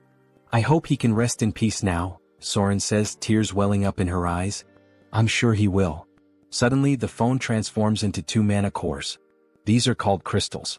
If you hand them over to someone who knows how to use them, you can get some pretty good equipment. This is an incredible reward, something only obtainable by defeating this area's boss. Suddenly, the ground starts shaking. What's happening now? We already defeated the boss. This area is collapsing. Then what should we do? Have you managed to fully adapt to the traits you just acquired? What? There's no time. Start running if you don't want to die. Now. Both of them take off at full speed. Run as fast as you can, Soren. If you keep going this slow, it'll be the end for you. This is as fast as I can go, Professor. There's still a long way to go before they reach the teleportation portal. If she doesn't push past her limits, she won't make it. Suddenly, large chunks of debris start falling in her path, blocking her way. No, not like this. She just awakened. There's no way she's going to die so easily. There. The teleportation portal. Hurry. Joonsoo can't help her. There's still one last trait she needs to obtain. The reason she became one of the game's best characters was because of 3 defining abilities. The Sky Hunting Star trait allowed her to grow rapidly in battle. Indomitable nullified the deadly side effects of Heaven Slaying Star. And the last trait, Soren keeps running, desperate to survive. A massive rock crashes down, slamming into her arm, injuring her. Damn it. I won't give up that easily. I will survive, no matter what it takes. She pushes forward. Here I go again. Trait unlocked, Runaway Train.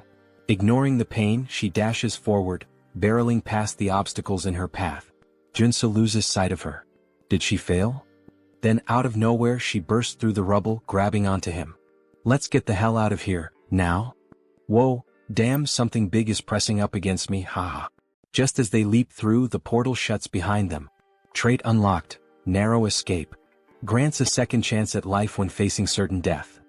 The next moment, they reappear in the middle of the city, still clinging to each other.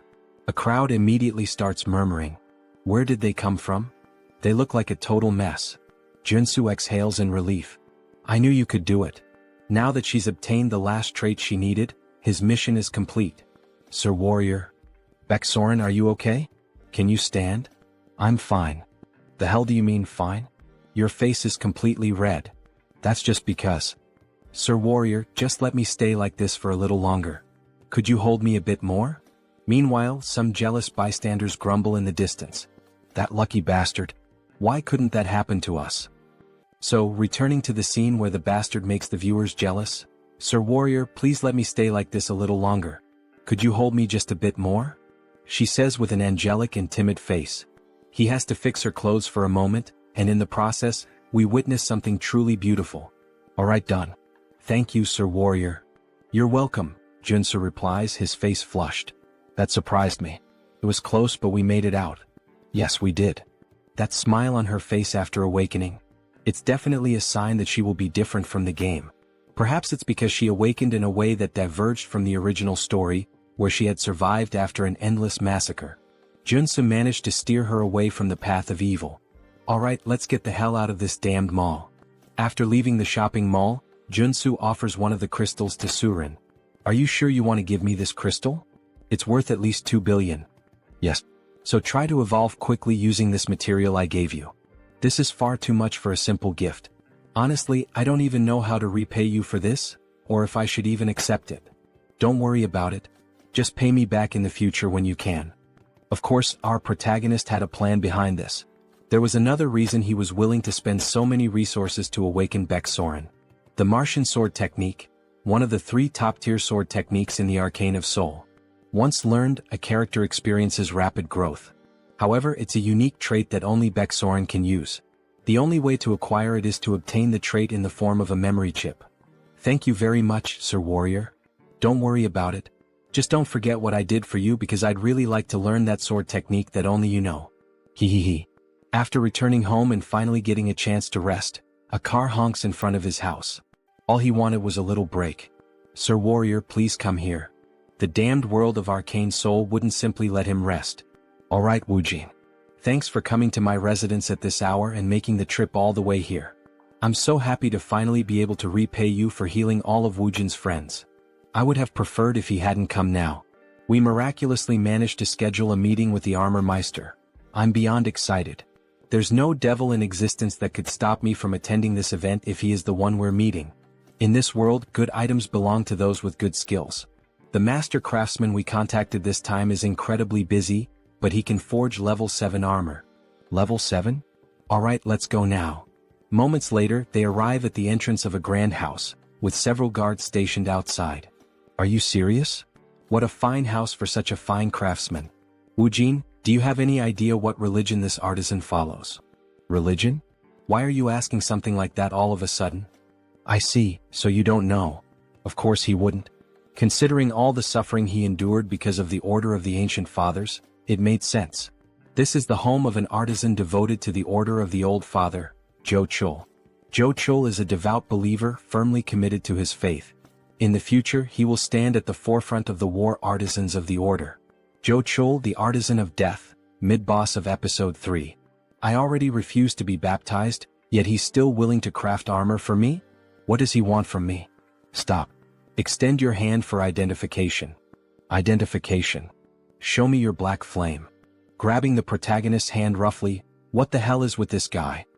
Here it is. He then releases a powerful surge of black flames. Are you satisfied now? Yet the guard doesn't seem pleased. What is the meaning of this? Let go of his hand. We are visitors with a reservation to see the artisan. Stop. Who said you could treat my guest this way? The master artisan, Joonsoo. Level 6 superhuman. Sir.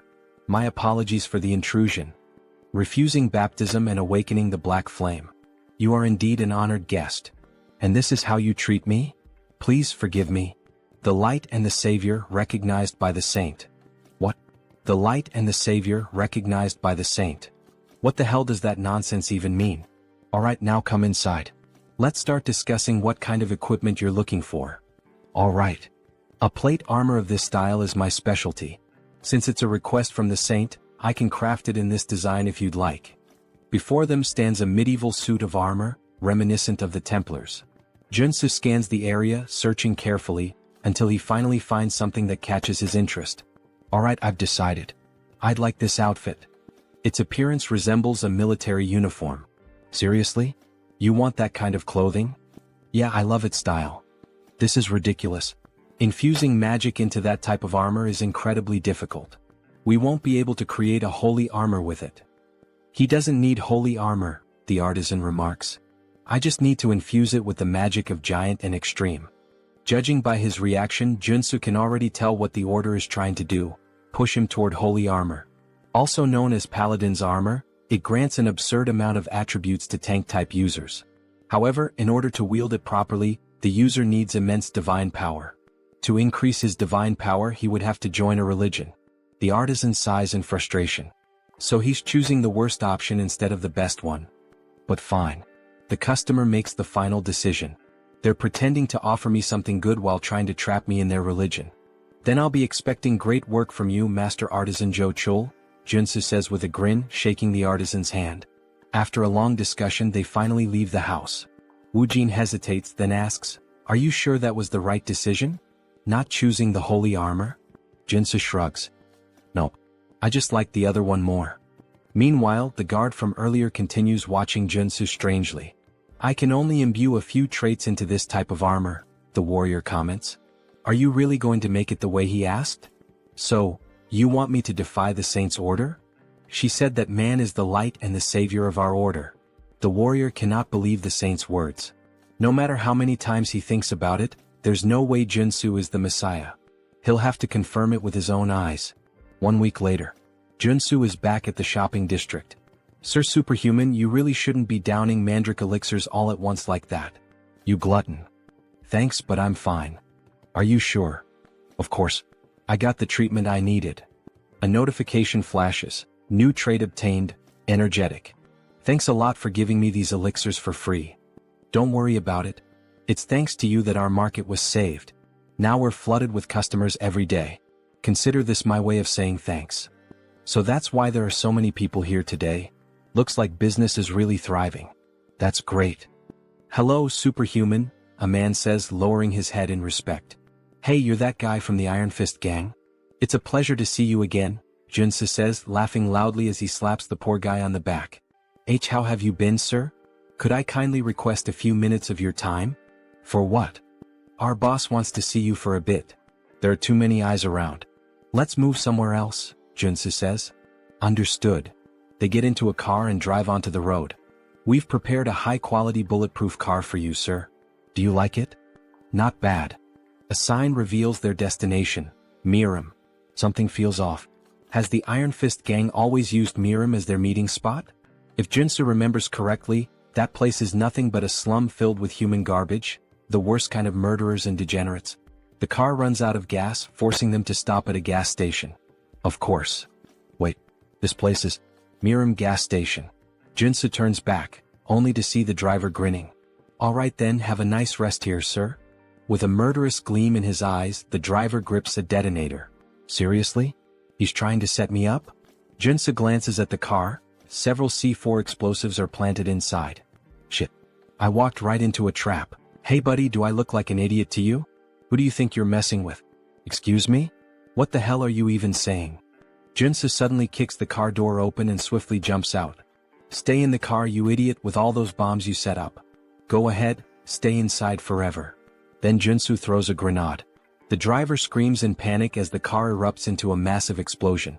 Joonsoo dashes forward, activating his abilities, speed and breakthrough. But something is off. That explosion was way too powerful for just a single grenade. There was no way it should have caused that level of destruction. As expected, that guy was a traitor. The bulletproof luxury car speeds toward Miram and ultimately the gas station. That lingering sense of déjà vu, there was a reason for it. A flashback begins. We see Iron Fist's boss lying on the ground. Then it becomes clear, Joonsoo knew this would happen because all of these events had already played out in the game's story when Iron Fist Kim was betrayed by his own men. He doesn't know exactly why, but this time the traitors of the Iron Fist gang have chosen him as their target.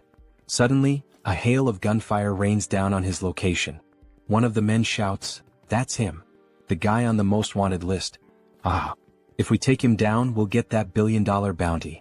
Excitement spreads through the group as they ready their weapons. Guns, knives, and eerie grins. Of course this wouldn't end with just that bomb-filled car, Joonsoo thinks, dodging the storm of bullets. The gunmen keep firing relentlessly. Joonsoo ducks behind a car for cover. Damn it, there are too many of them. He knows the vehicle won't protect him for long. With no other choice, he activates his leap ability, launching himself onto a nearby building. They probably didn't expect this. I should be safe up here. But the reprieve is short-lived. There he is, on the rooftop. "Shoot him down," one of them yells. Damn it, they caught on fast. Joonsoo grits his teeth, raising his mana shield just in time to block another volley of bullets. They're not even enhanced. How the hell are they reacting so quickly? What's wrong with these bastards? Then their leader shouts, "Everyone aim for the center of the shield. Fire all at once. Let's end this now." A synchronized barrage slams into his barrier. The sheer force causes it to crack, leaving Joonsoo momentarily stunned. What the hell? How do they have this kind of precision? He instinctively takes a step back, just as a bullet grazes his arm. He clenches his teeth. He had underestimated them. He really didn't want to use these, especially since he had just bought them, but at this rate he had no choice. Reaching into his jacket, he pulls out a handful of odd-shaped grenades. "Here, have some gifts, you bastards." The grenades slowly fall near the enemies, releasing smoke. They begin coughing. What the hell is this smoke? Wait, these are tear gas grenades. Damn it, I can't see him. We can't let him escape. We need to kill him to get the antidote.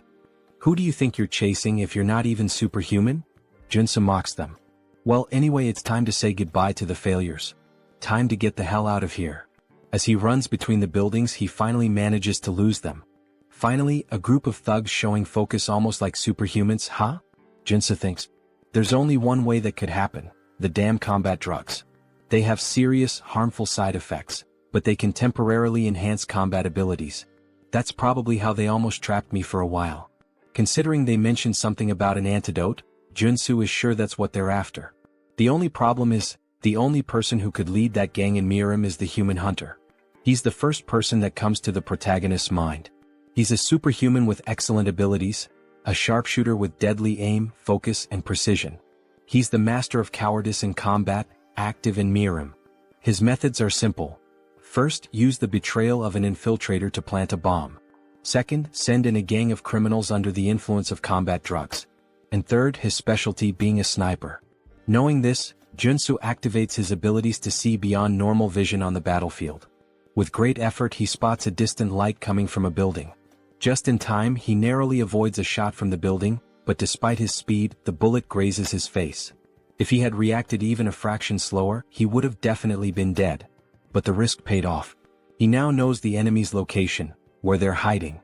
Looking out over the city, part of it is on fire, and an idea forms in his mind. Got you, you bastard. He leaps down, sprinting toward the flames to confront the cowardly human hunter, the sniper. He has no choice but to go straight for him. However, the fire is intense, so he'll need to use his defensive abilities. Fire resistance, perseverance, black flame, leap, dash, and the Einhejar cultivation technique. He pushes through the fire, running as fast as he can, even though the flames are burning him. He ensures that the sniper can't see him through the smoke, making it harder for the shots to land. To fight such a skilled sharpshooter, he has to get close. Finally, as he looks up at the building, he sees a red light. So that's where you're hiding, you bastard. I found you. Locating the sniper's position is the top priority when facing these kinds of players. Damn, I can't see him, the sniper grumbles. Maybe I'll need to change positions. As the sniper scans the city, looking for Joonsoo and aiming at every possible spot, he catches sight of a blue trail in his scope. He realizes he has to get closer and create an unexpected variable. Wait, did he jump from that height? The sniper is taken aback by Joonsoo's move. And how dare he challenge a sharpshooter to a shooting duel? With that, the sniper activates all his abilities: sniper, focus, deep breathing, insight, gun shooting, Ein. He fires his pistol, the black flame, at the same time that Joonsoo shoots. What will happen next? Who will win this cowboy-style shoot? Then both fire at the same time. They take a deep breath in this moment of tension. It's all or nothing. The sniper's shot hits Joonsoo's arm. Shit. He really is a damn sniper. And to think that even in this surprise situation he was still able to shoot. But we know our protagonist never does anything for no reason. With a smile on his face, he declares that it's over. He also managed to land a shot on the sniper's shoulder. The sniper is shocked. After all, it was just a shot from a regular pistol. But then, flames start spreading rapidly over his body. Black fire engulfs him as he screams in agony. Joonsoo barely manages to land on the ground, struggling due to his injured arm. Their bullets are deadly even if they only graze the enemy because they consume their target's mana. As he writhes in pain, Joonsoo declares his victory, only to realize he has fallen into a trap. A pool of sand appears beneath his feet. It's a magical snare. Meanwhile, Human Hunter starts taunting the protagonist, calling him a brat and a fool. Don't think this is over, you bastard. He pours holy water over himself to extinguish the black flames. Shit, this is bad. If Joonsoo doesn't get out of this trap now, he's dead. The moment I put out this damn fire, I'll fill your body with bullets. You'll look like a damn sieve. Damn it, I need to think fast or I'm a dead man. He hadn't expected this to turn into a race against time. For now, he needs to slow down the infiltration of magic and minimize the damage. He equips the traits: Mana Barrier, Perseverance, and Resolute. Then he adds the traits of Brute Strength, Strength and Super Strength. Pressing both hands against the ground, he yells that survival comes first, pouring all his strength into escaping the trap. He activates his last available trait, Purification. With Purification, he will destroy as much mana in the trap's magic as possible. But before he can react, his enemy is already in front of him, fully recovered. The enemy acknowledges the protagonist's resilience against the magical trap, but it's too late. Has he already extinguished the black fire? This victory is mine. If he kills the protagonist now, he'll spend the rest of his life relaxing on beaches. He raises his gun to shoot, but the protagonist vanishes. Before he can grasp what's happening, a fist slams into his cheek, making him spit blood. This is what a comeback feels like, you bastard. Thank God he managed to obtain the trait at the last second. Earth Resistance. It worked. Since you're a sniper, don't even think about fighting back at this distance. Now tell me who ordered this assassination. Alright, he admits defeat. He'll tell everything he knows, he just wants to light a cigarette first. Fine, you're free to talk, start now. As he lights a cigar, the protagonist already finds it suspicious. His expression shifts as if he knows exactly what's happening. So, do you enjoy the taste of that cigar? Of course he does, without a doubt he loves it. His mouth changes shape. Because it tastes like my sweet victory. He looks like a zombie now. Just as he is about to attack Joonsoo, a sudden gunshot rings out, and a hole appears in the Human Hunter's chest. So, you knew what was going on. Of course he did.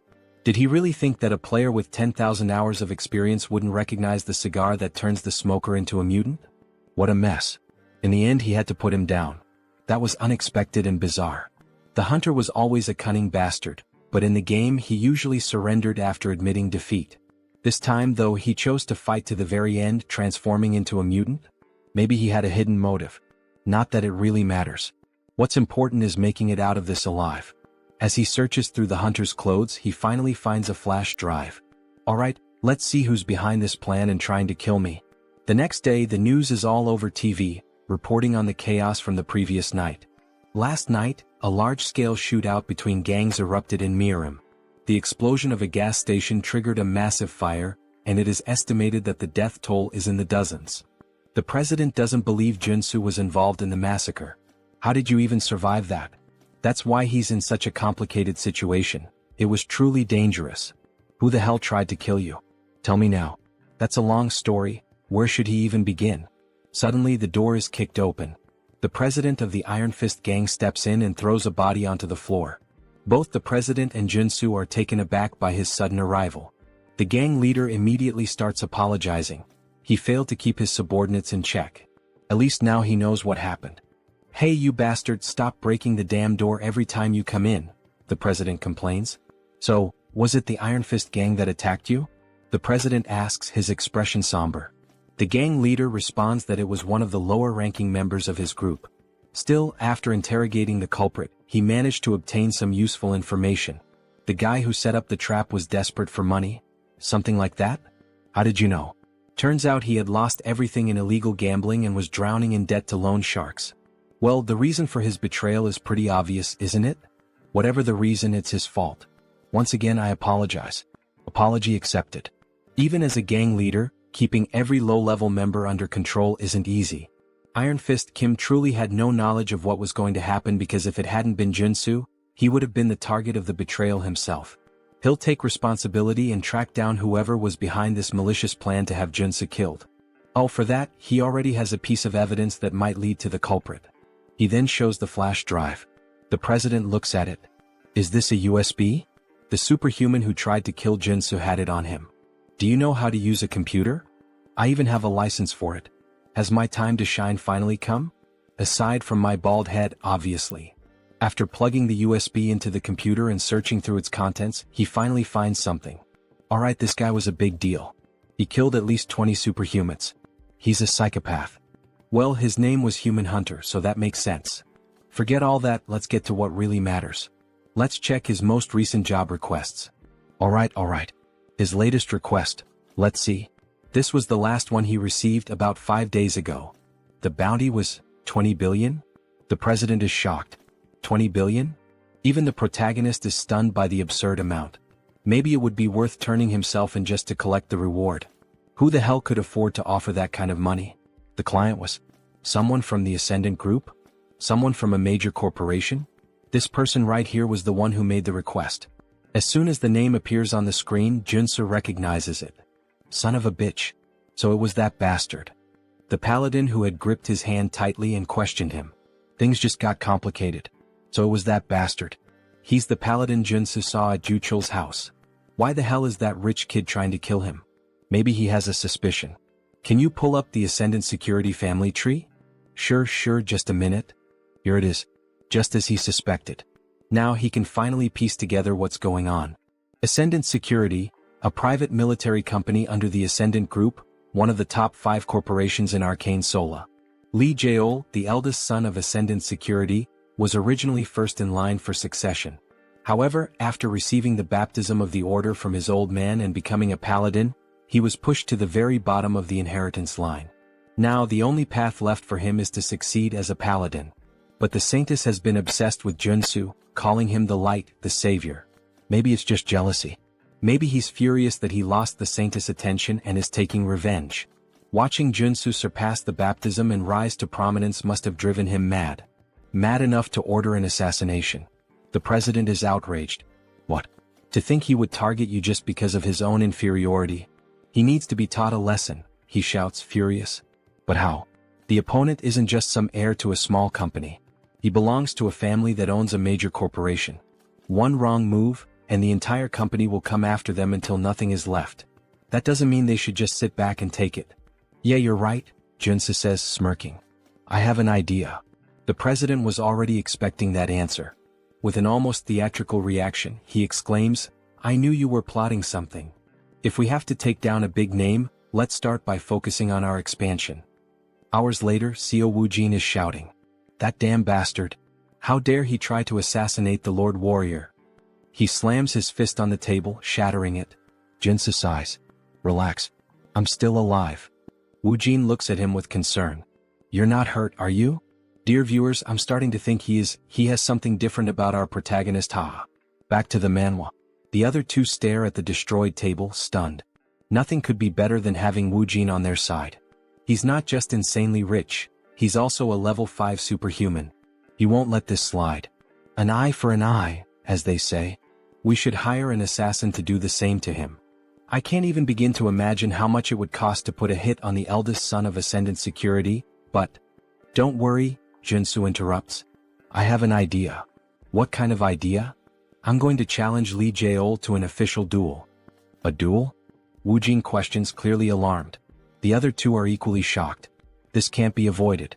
If he lets him go free, he'll just keep hiring stronger and stronger assassins to try and kill him. But that guy is a coward, he'll probably just hire someone strong to fight in his place. Either way, this world is full of unfair advantages. If he wins the duel, he'll receive a formal apology and proper compensation. Right now, this seems like the most realistic solution, analyzes the gang leader. Joonsoo won't be able to fight him on equal footing, so he'll have to rely on the duel. With clear evidence in his hands, he has more than enough justification to challenge him. If they allow Seoul to send someone in his place and keep the duel private, with only close acquaintances present, he will accept. All right, the president says, preparing to formally send the duel request. We'll also need an official notary. I'll take care of that, Woojin offers. His parents know a lawyer who used to be a Supreme Court judge. All right, thank you everyone. I can always count on you guys. Why are they all looking at him like that? Everyone has a sad expression, almost as if they're mourning him. I'm not going there to die. Don't look so down. Don't kill me off just yet. Are you confident you can win? The gang leader questions. Since your enemy knows your strength, he'll bring in a fighter who's at least level 4. Of course this won't be easy. Especially since he can't use his mutation characteristic in an official duel. This will be much harder than when he had to face that man before. Either way, he can already predict who the fighter will be. So you already know who your opponent will be? Yes, and that's why I need a good amount of preparation. Woojin, can we spar for a bit? Of course. I'll help you with everything I've got, Woojin says, gripping his sword with a happy expression. Thanks a lot, but please take it easy. Last time we fought, you nearly killed me, Joonsoo thinks to himself. 3 days later, they all gather in an arena inside a warehouse. Some spectators are present. We're all cheering for you, Lord Warrior. The president is dressed up like a cheerleader, completely decked out. The gang leader can't believe what he's seeing. And, of course, she's there too, the girl who got the protagonist all fired up. She's in the stands cheering for him. We believe in you. Don't give up. All right, thank you everyone. He trained so relentlessly over the past 3 days that he feels like he's about to drop dead. But thanks to that brutal effort, he has managed to complete his preparations to face the enemy. And there he is, Dusik, the paladin captain of the Order of the Old Father. It's been a while since I've had to participate in a duel, he says, laughing. Oh, Dusik, the paladin captain of the Order of the Old Father. A level 4 superhuman. Captain, you didn't have to come all the way here to settle this. Silence.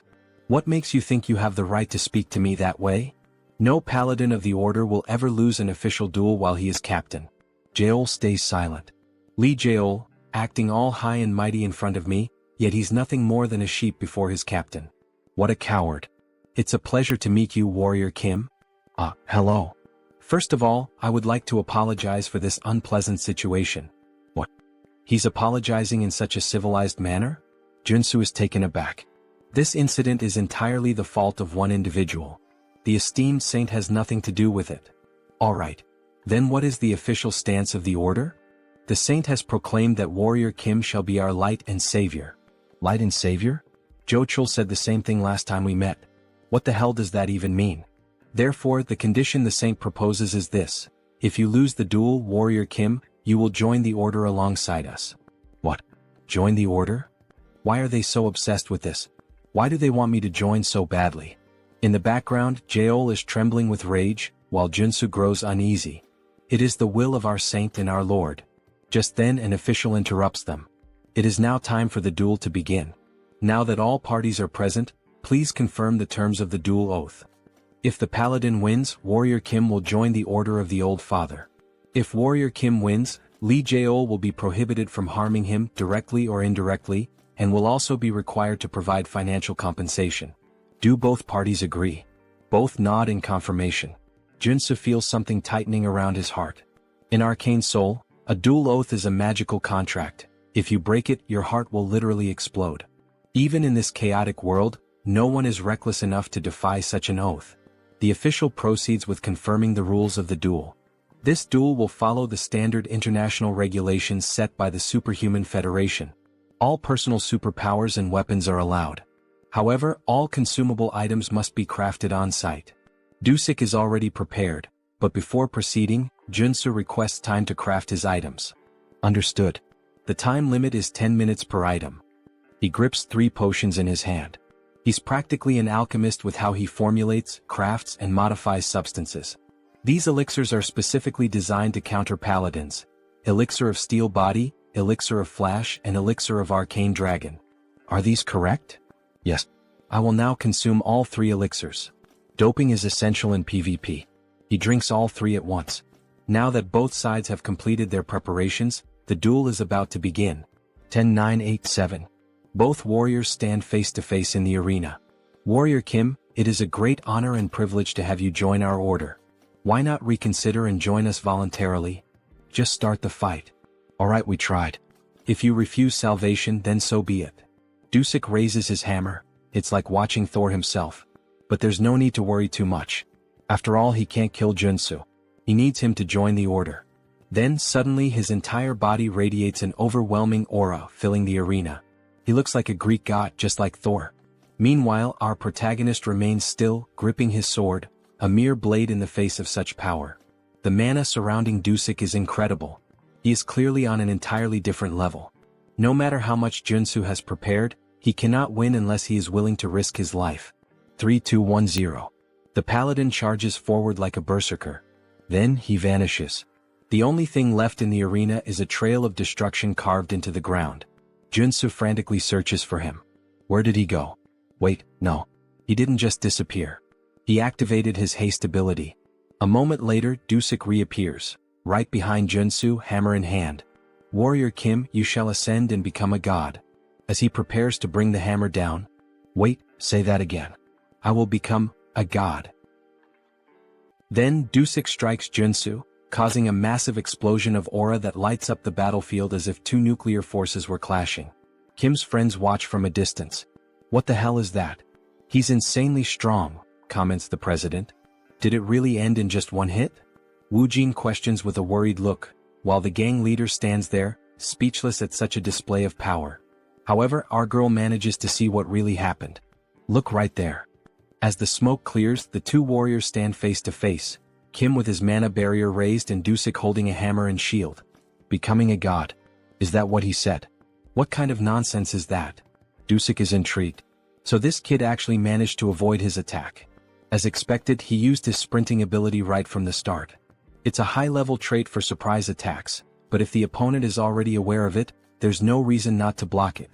Then he quickly equipped all his defensive traits, Area Shield, Mana Defense, Protect, Interior Cultivation Technique, and Mana Heart.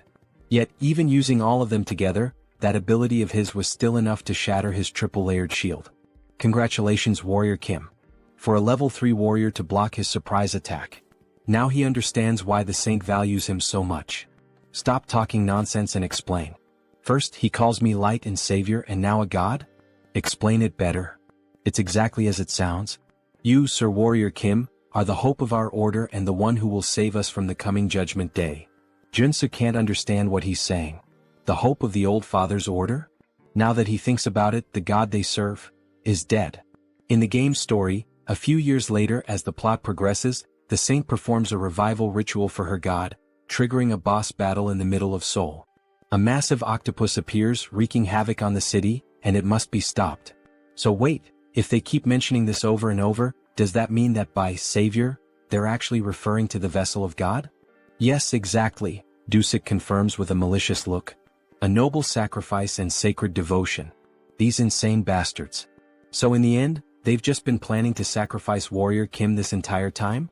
He had actually thought there might be some genuine purpose behind all of this. Your body and soul will become part of the old father and his avatar. Because you will lose this duel, and join our order. Dusik shouts, radiating pure hostility and arrogance. Yeah, go to hell, you bastard. He then charges forward, quickly activating his sprinting trait and striking at Dusik with his sword. However, he isn't fast enough. Dusik easily blocks the attack with his shield. But even so, he is sent flying backward from the sheer force of the blow, eyes wide with shock. What kind of power is this? Then we see the new traits of our protagonist: strike, rush, endurance, strength, super strength, perseverance. Confusing, isn't it? Of course it is. He has swapped out all his traits for those suited to an offensive warrior. Right now he is fully optimized for battle. He lunges at Dusik again, this time fully engaging in the fight. He unleashes a series of swordsman strikes, attacking relentlessly with every warrior trait at his disposal to keep Dusik on the defensive. Then, in an instant, he switches traits again: mountain-breaking swordsmanship, smashing strike. With this, he delivers a relentless barrage of consecutive attacks, putting Dusik under immense pressure. Ah, your swordsmanship is quite the challenge, isn't it? Alright, this is the chance. Now that Dusik is completely focused on defense, Kim grabs the axe he had equipped and quickly switches his traits once again. Strength, super strength, endurance, strike. Dusik is distracted. Taking advantage of the opening, Kim swings the axe and lands a solid hit on Dusik's left rib, cutting through his skin and drawing blood, forcing him to step back. Finally, things are starting to get interesting, aren't they? He says with a laugh. It's working. The 3 days of preparation weren't in vain, Kim thinks to himself. A flashback begins. The reason he trained with Siu Woojin wasn't just to acquire the right traits for this duel, but also to learn how to switch them instinctively in a fraction of a second. We see him training, shifting his traits while attacking Woojin, and when Woojin counterattacks, Kim immediately switches to defensive traits to absorb the hit. Back to the fight. When facing superhumans far stronger than him, he must use defensive traits at the right moment. Just like now, as he swiftly switches to defense to block Dusik's hammer strike. However, the strike is too powerful, shattering the shield and forcing Kim to step back slightly. But within a second he switches his traits once again. Use offensive warrior traits when executing a surprise attack. He dashes forward, aiming another strike at Dusik, who manages to block it. Use other warrior traits when unleashing multiple attacks to keep up the pressure. Dusik struggles to keep up, forced entirely onto the defensive. This is the perfect opportunity. Wielding both his axe and sword, Kim activates his berserker traits, taking full advantage of the opening to push forward. For a level 3 superhuman to fight a level 4, the only thing he can do is continuously switch traits mid-battle. And so, he keeps the pressure on Dusik, driving him further and further back. It feels as if he's fighting 4 different warriors at once. How the hell is this possible? Then, in a brief moment of distraction, Joonsoo seizes the opportunity. With a swift move, he disarms Dusik, knocking the hammer from his hand and sending it flying across the battlefield. All the paladins watching are stunned. Impossible. How could this happen? Even Dusik himself is shocked. He quickly turns to Joonsoo. This kid is actually going to win this duel. But there's no way he will let that happen. He has no intention of becoming a sacrifice for their rotten order. Alright, he admits it. He can't hold back against Kim anymore. He'll fight seriously now. Gripping his shield tightly, his aura begins to surge. He has given up on being Thor. Now he's Captain America. Dusik channels power into his shield and warns Kim. This next attack could kill him, so he'd better be ready. Then with a sudden motion he hurls the shield like a spinning blade. Kim quickly raises his own shield to defend. A direct attack like this won't work, or so he thinks. But in an instant, his shield shatters, and the sheer force sends him flying to the far end of the arena. Shit. The power output just skyrocketed. Was Dusik really holding back this whole time? Before he can recover, Dusik appears right in front of him and lands a devastating punch straight into his stomach, striking in a stance straight out of JoJo. How dare you mock our order? Kim is sent crashing into the wall, spitting blood as his body collides with the thick stone. If he begs for forgiveness now, Dusik will accept his surrender. But as Warrior Kim stumbles back to his feet, rolling onto his side, he simply smirks. No. The only way I lose is if you kill me. So be it. Now both warriors engage in an all-out frontal clash, neither backing down. Kim charges at Dusik, who manages to block his attack. Then, in a calculated move, Dusik allows himself to take a few hits just to land a clean strike on Kim. With all his strength, he slams his shield into Kim's shoulder, cutting deep. The pain is so intense that Kim nearly loses consciousness, but he refuses to give in. In an instant, he counterattacks, driving his axe once again into Dusik's ribcage. Dusik grits his teeth and retaliates with a powerful kick to Kim's chest, sending him flying across the arena once more. Both fighters lock eyes, exhaustion weighing on them. Their bodies are battered, barely holding together, they are at their absolute limit. Dusik declares that it's time to end this meaningless battle. Oh, great Father! Lord, hear my prayer and fulfill my wish. From heaven bring down the hammer of your wrath. Raising his shield to the sky, he calls upon a massive storm. Dark clouds swirl, and the arena trembles as if about to be swallowed by a raging sea. Kim instantly recognizes the ability, Dusik's ultimate move. Darkness Tsunami. Now that he's seeing it with his own eyes, there's no doubt, this is a catastrophe. If that attack lands, he will lose. 100%. But there is no way to dodge it. If he wants to win this fight, he has to go through it. He stares directly at the approaching tsunami as his sword begins to glow. Suddenly, everything shifts. The colors around him fade to gray, as if time itself is slowing to a stop. He is afraid. But he has to trust in the traits he has built as Warrior Kim. He takes a deep breath, shutting out everything around him as if he exists in another world entirely. Mountain-breaking swordsmanship, the technique he has never stopped training. The swordsmanship, sharpened through battles and sparring against Seo Woojin. The Einherjar cultivation technique, honed through years of dedicated practice. Mana heart, which has grown alongside him. Rush, earned through sheer desperate willpower. And finally, the ultimate trait, one that can cut through any material in the universe, Flash. Then, as if a divine force is descending upon him, a surge of power crashes down over his body. He will trust in his abilities. He will trust in the time and dedication he has poured into them. A brilliant four-pointed star flashes for an instant. Kim launches himself forward, dashing headfirst toward the oncoming tsunami. And above all else, he will trust in himself. He charges straight into the massive wave that gave birth to the tsunami. The entire arena is consumed in blinding light. No one understands what is happening. What the hell is that light? What's going on? Kim's friends question in shock. Then finally the light fades. Kim is on his knees, gasping for air, while in the background, Dusik remains standing. Suddenly, Kim starts coughing up blood violently. His body is battered, barely holding on. Dusik speaks, his voice steady. That was a magnificent duel, Warrior Kim. But then the truth becomes clear. A massive hole gapes in Dusik's chest. Kim's power had been so overwhelming that it pierced straight through Dusik's ultimate ability, shattering his shield and tearing through his body. All that remains is an empty husk, standing lifeless. Then the announcement is made. The judge raises Kim Warrior's arm, declaring him the winner of this duel. His friends start running toward him, and in that moment we get a glimpse of the arena, now scarred by the destruction. Joonsoo is happy he did it. He managed to defeat a superior-level superhuman without using the mutation trait. Professor, he really is the best. That was unreal, almost inhuman, our girl remarks, her face lit with joy. He knew he was capable of defeating that paladin, the president says, tears streaming down his face. He couldn't help it, he was simply amazed by what he had just done against that superhuman, adds the gang leader. But suddenly someone shouts, "Son of a bitch." It's Jaeol, gripping his axe, ready to strike Joonsoo. Die now, cheater. However, Seo Woojin was prepared. He reacts instantly, protecting his master as we see a punch followed by a blue explosion, sending Jaeol flying.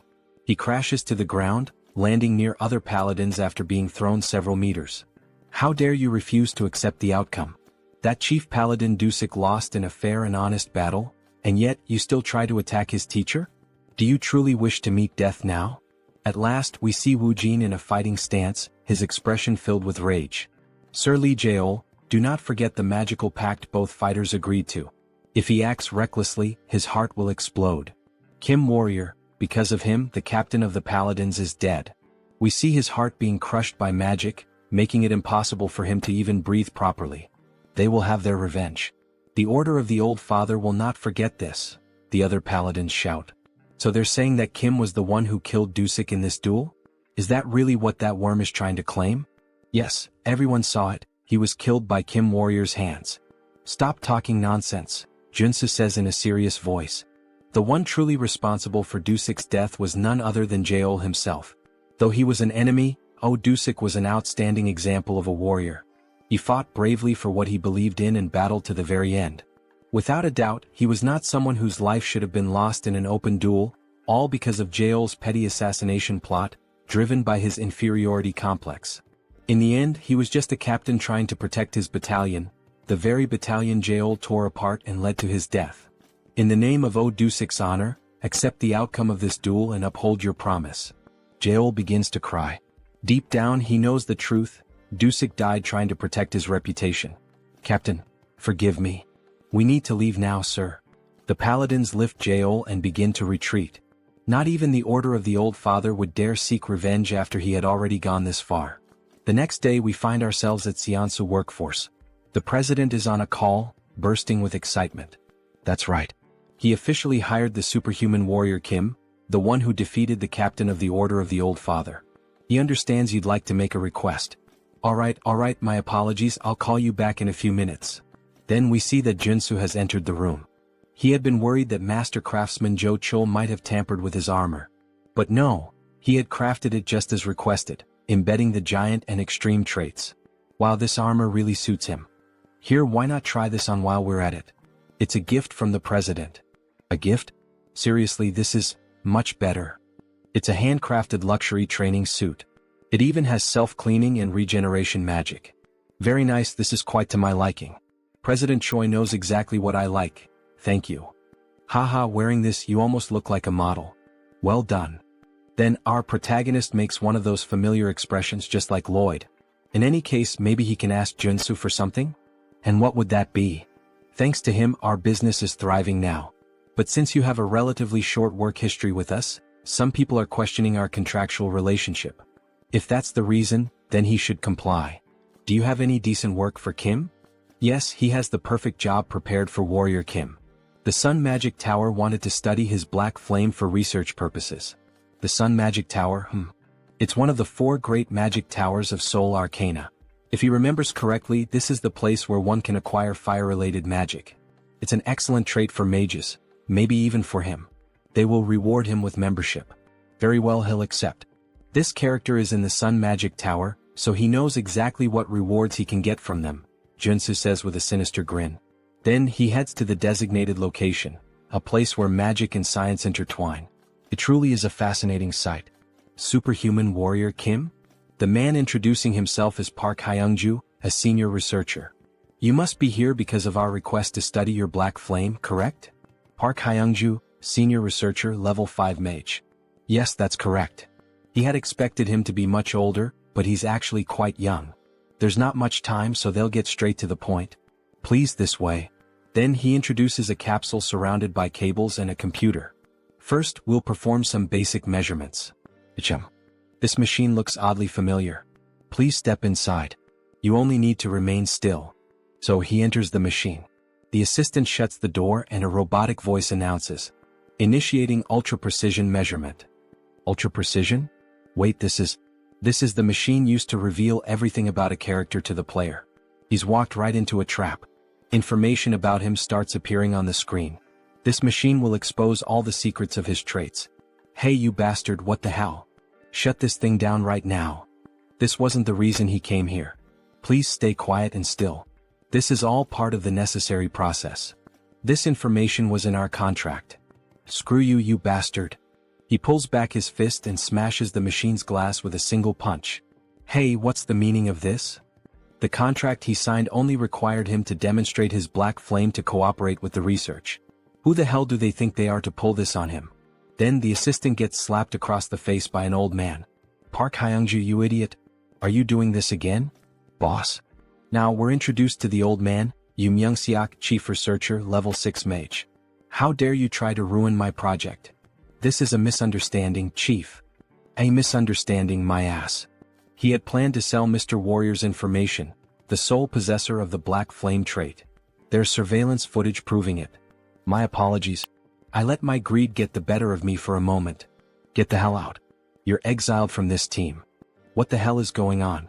Kim has no idea what to make of any of this. 1,000 apologies, Warrior Kim.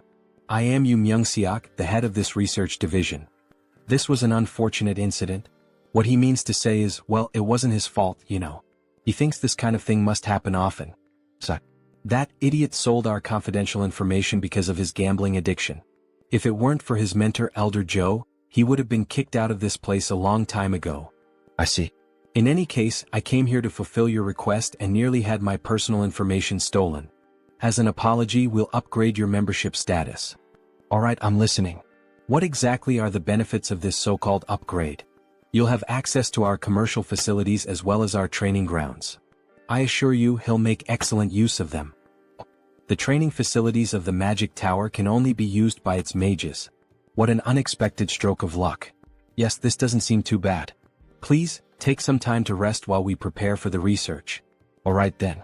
He'll take a look around the Magic Tower. As he enters a room, a floating golden orb appears. He almost fell for it, just as expected from Arcane Seoul. But in the end, everything worked out. This is a chance to acquire many excellent traits from the Magic Tower's training grounds. Initiating electric magic training. The golden orbs suddenly begin releasing fierce lightning bolts that strike the protagonist. The pain is unbearable, he complains that it feels like it's shocking him down to his very bones. But if he can endure it for a while using his traits, perseverance, determination, revitalization, After withstanding the pain for some time, he gains a new trait, electric resistance. Nice.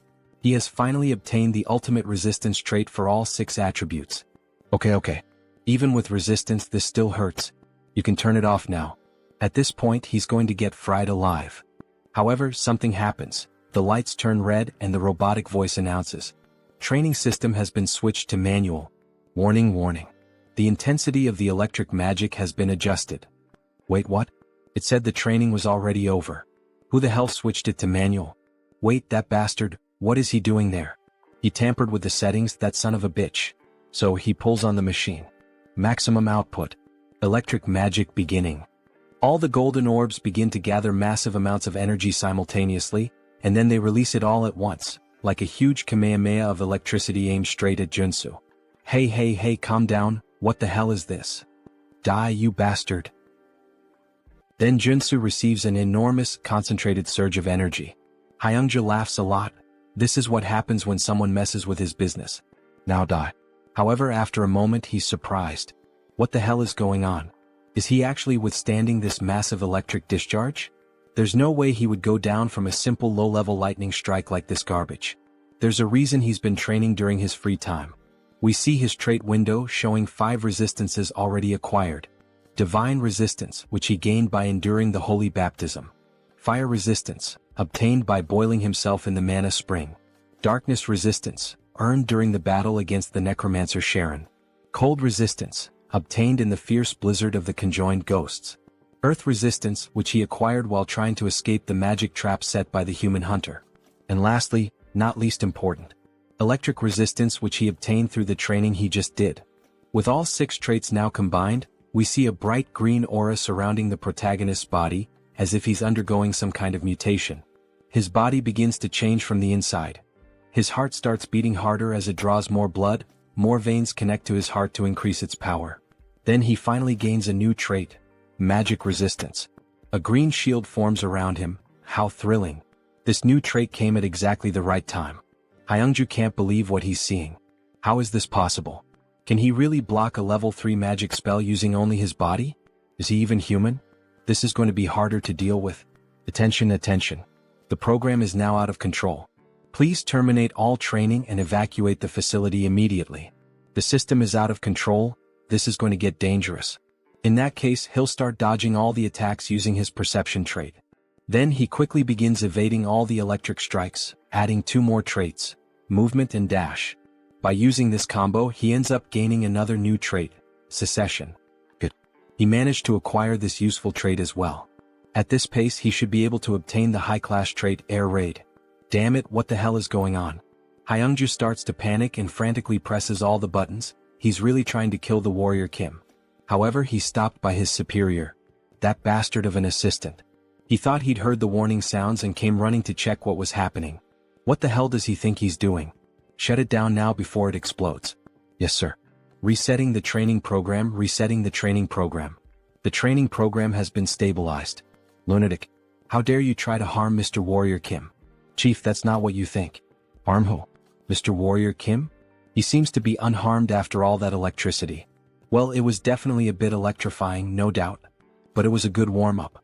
Everyone present is left in disbelief at what they're seeing. Chief, please forgive this fool. Please don't expel him from the tower. He has nothing else left in the world.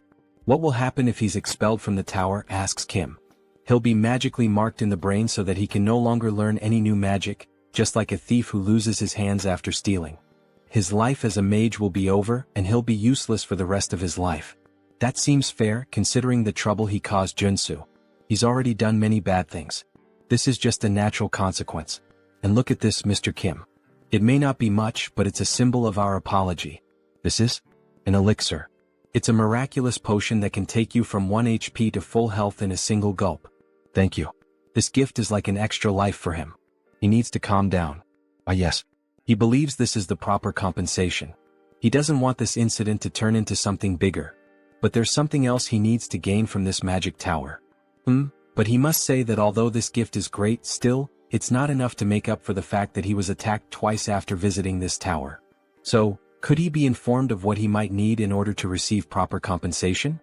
He's held on to this request for a long time, ever since he arrived at the tower. It's to experience the 4 magical spells from the 4 great magic towers. Pardon? Is he perhaps saying that he would like to experience the solar explosion? Yes, that's exactly it. Please, fire the solar explosion at him. The doctor is afraid that this request might not be possible. A level 3 superhuman can't withstand the solar explosion for even a single second. Maybe after he becomes stronger and grows a bit more. No. He's certain he can endure it for about 15 seconds. But that's a feat not even a level 5 superhuman can achieve. Alright, but he is different. Then he starts emitting black flame from the palm of his hand. Ah, the black flame, it can burn away an enemy's mana. Maybe with that, he'll be able to withstand the solar explosion a bit longer. But even so, it will still be dangerous. Let's see it, says Kim, excited. And of course, our protagonist clearly has some kind of plan. Then we see a massive cannon being aimed directly at Kim. It's quite terrifying now that he's about to be hit by the solar explosion. But it can't be avoided. There are only 3 ways to obtain the solar explosion trait. First, enter the magic tower as a disciple of a tower master. Second, defeat the tower master in a one-on-one duel. But both of those are only possible for mage-type superhumans, so he can't do either. Alright, pay attention, Warrior Kim. We're about to begin the explosion. Get ready. In any case, there's one reliable way to obtain it. He can use a hidden quest, which is unlocked when he builds enough favorability with the tower master. A man who looks slightly old, dressed like a corporate executive. Then we see the solar explosion starting to activate like a rocket being powered on. In other words, he's putting on a show to prove his worth to him. The solar flare will be activated for 15 seconds. Then, the solar attack is launched. Kim stands with his chest exposed, ready to endure this insane assault. He begins to burn, but he can handle it. Because there's a trait he can obtain, magic armor. Through the trait embedded in his gear. Magic armor. Wait, is he actually withstanding it? So they're telling us that this superhuman isn't level 6? He's only a level 3 warrior and yet he's enduring all 15 seconds of our strongest magic? That bastard is level 3? How is that even possible? It hurts. He prepared so much, acquiring all the necessary traits, but even so, it still hurts a lot. Alright, the 15 seconds are over. Shut it down now. Abort the solar eruption. Finally, the machine stopped. We see smoke rising from it after being used. Damn, it's finally over. He really thought he was going to die. Those were by far the longest 15 seconds of his life. Even longer than when the woman's on top, haha. What was his name again? Warrior Kim? Truly very impressive. Then we see the two of them having a cup of tea together. That was truly impressive, Mr. Kim. Using the black flame to endure the solar explosion for so long. He will be a great help to our long-awaited project. It would be a great honor if he could help in any way. Favorability increases at this moment. Haha, he enjoyed the words spoken by Warrior Kim. So, he would like to request a favor from Kim. A request, you say? Yes. It worked. I triggered the secret quest. Grandfather, I came because I got a call. Was it you? Yes, and say hello to Mr. Warrior Kim. He's a level 3 superhuman. Nice to meet you.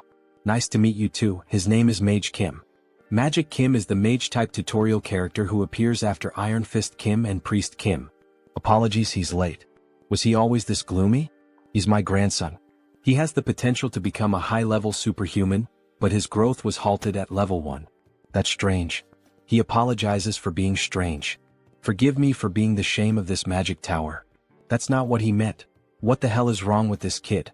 So, how does this work, Mr. Kim? He heard that Kim also healed Director Seo's son. He believes, and hopes, that maybe Kim might have some idea on how to awaken this boy.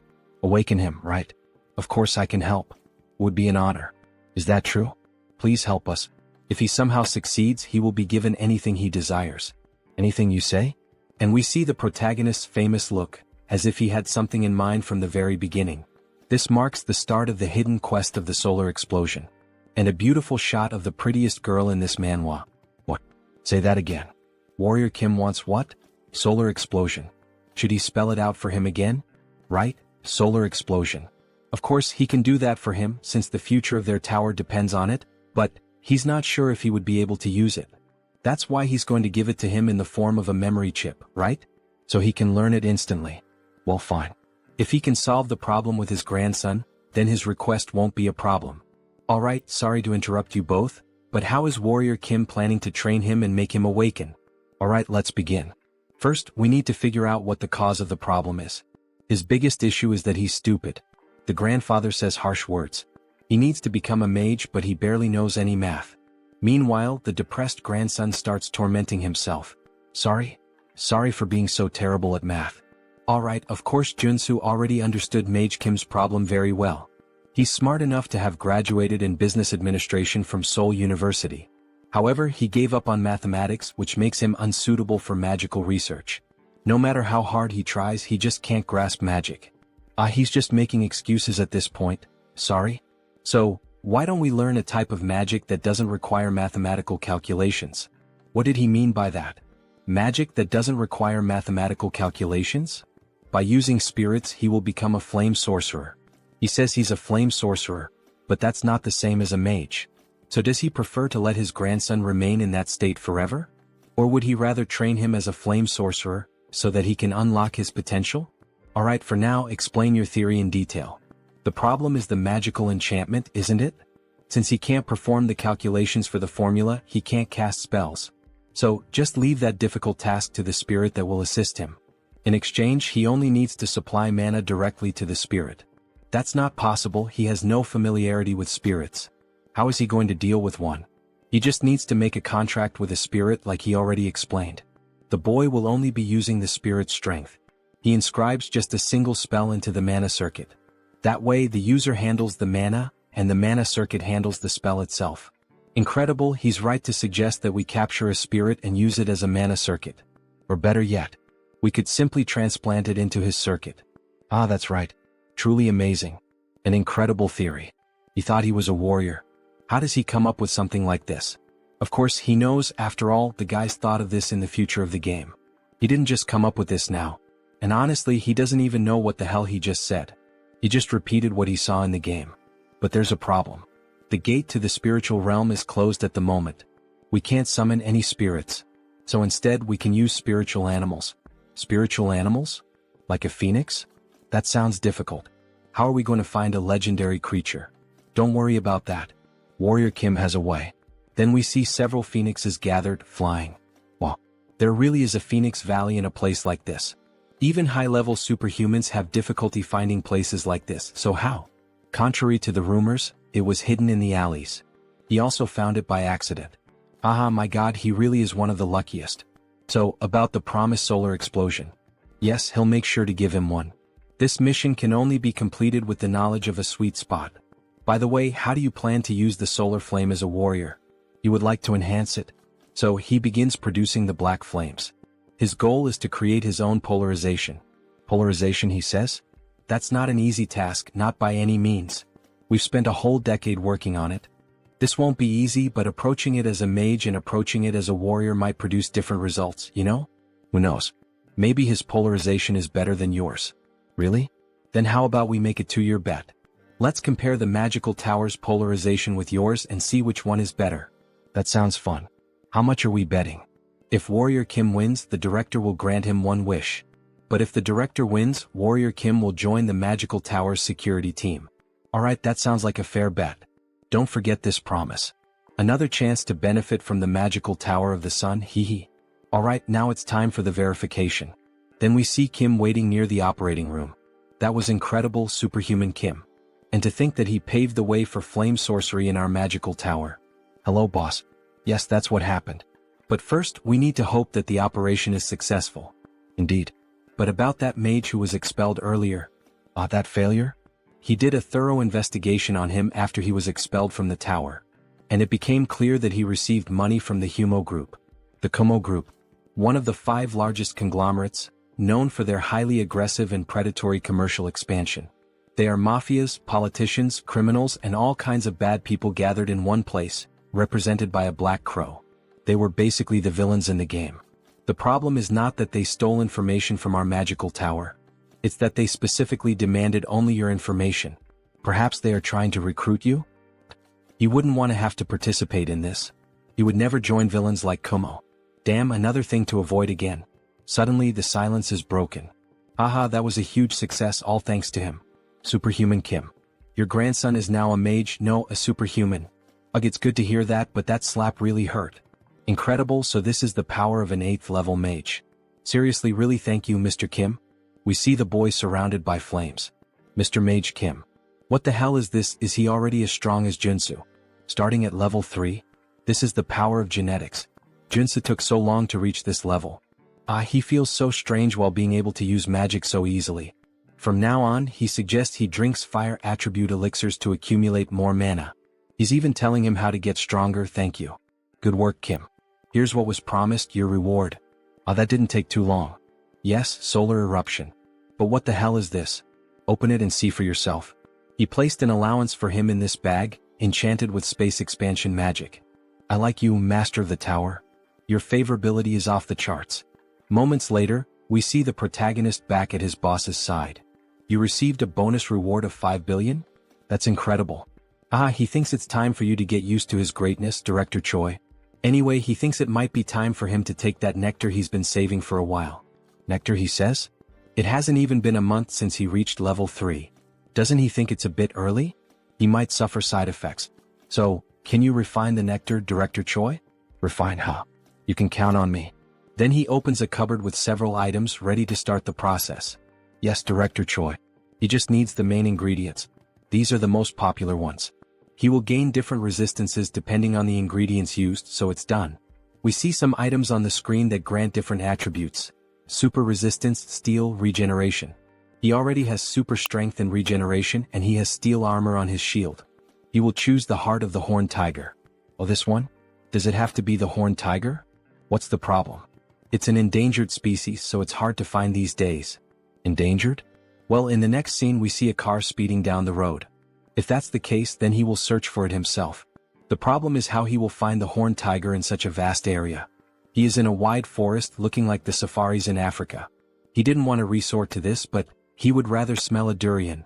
Surströmming is too much. It's a smell that many YouTubers make videos reacting to and vomiting. Fermented herring from the Baltic Sea. So after vomiting he gains a new trait. Dog nose.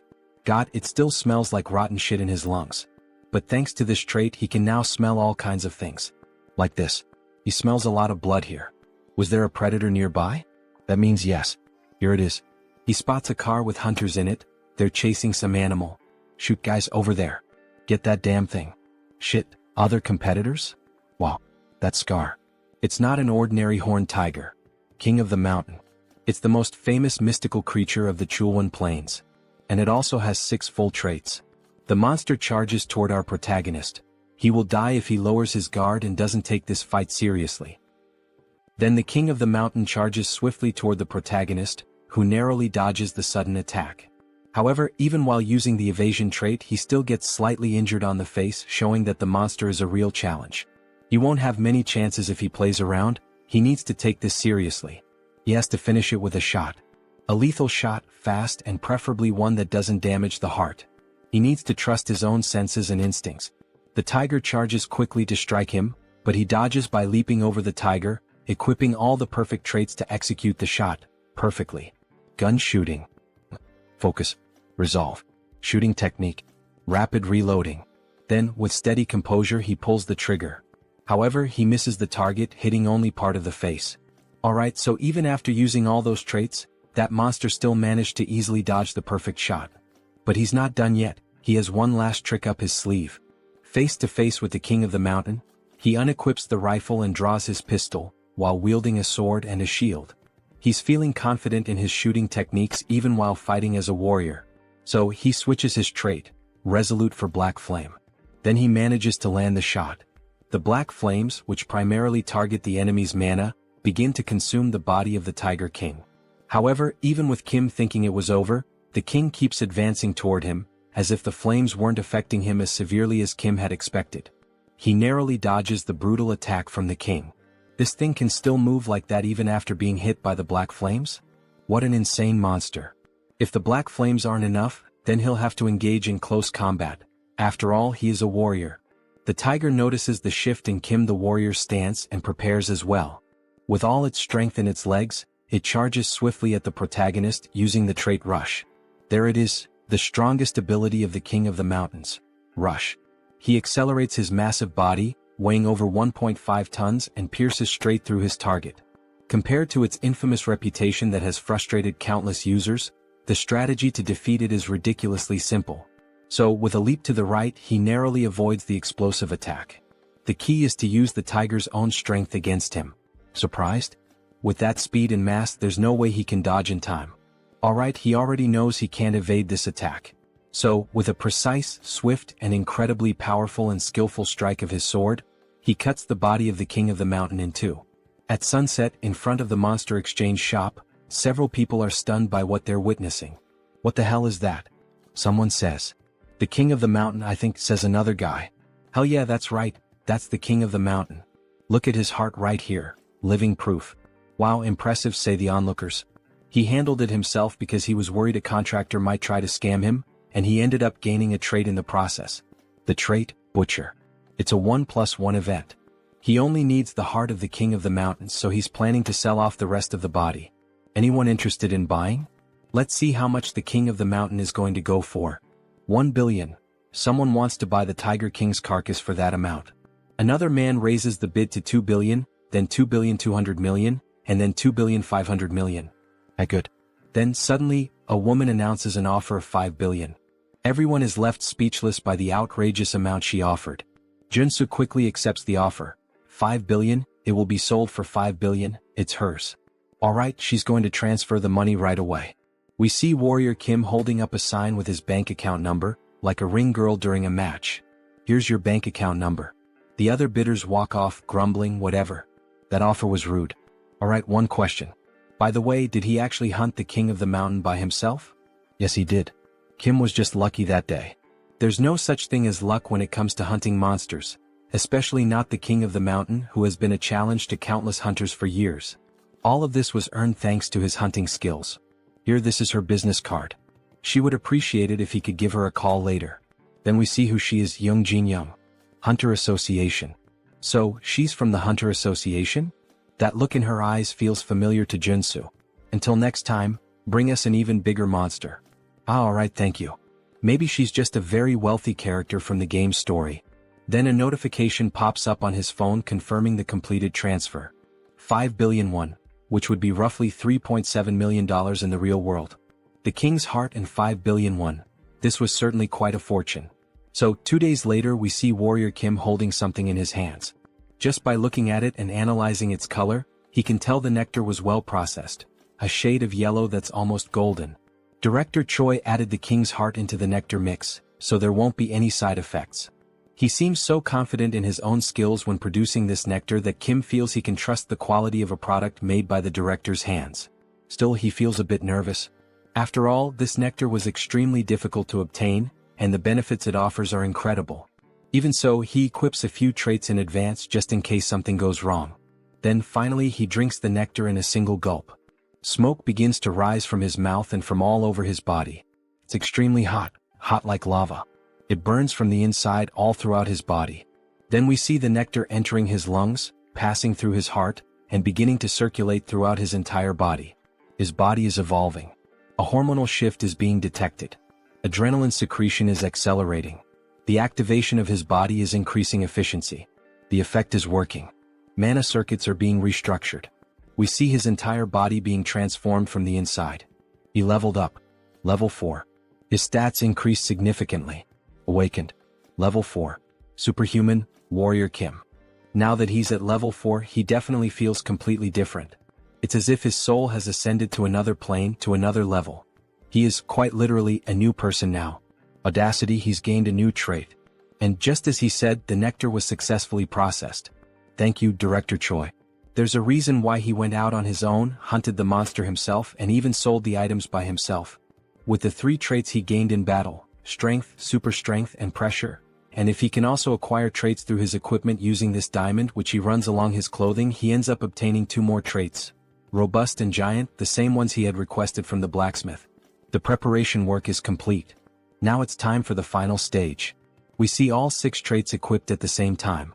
Then he begins to grow in size by activating the giant trait. However, the system reports, status condition. Significant damage detected in muscle fibers. We see all his muscle fibers tearing apart as he becomes stronger. His skeletal structure is being readjusted. Then, with all 6 traits equipped, the system begins merging them to create a new trait. The traits are resonating, fusing into something new. Then a new trait is acquired. Giant strength has been obtained. He finally achieved this trait. We see Warrior Kim completely pumped up, his body muscular and massive, looking like those strong anime characters with small heads. Giant strength. It's a high-level ability for a warrior, a legitimate S-rank ability. Holy shit. He's the size of a mutant. Let's see how strong he really is. Then, with just a single punch in the air, testing his body's movement and strength, he crushes it with nothing but the shockwave. What insane power. However, we notice his face looks quite exhausted. The system notifies, significant damage detected in muscle fibers. Recovery is required. But he's clearly experiencing some side effects. As expected, in order to use this trait he needs the diamond body, which makes his body more resistant, or the invincibility trait, which boosts his regeneration. But these two traits are high level. We see his body slowly returning to normal. He could learn from their equipment just like he did with the two new traits, but he has a problem. He no longer has any diamonds. He used up all he had this time. Well, no problem. Because he knows exactly where to get more diamonds.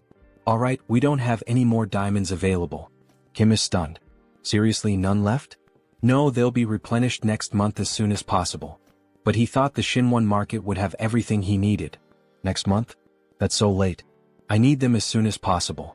Then Warrior Kim, the old man, begins speaking softly, as if to ask if Kim has an interest or urgency in obtaining the crystals. So, he could accompany him to extract some diamonds. He says, "Mine?" He doesn't remember that from the game.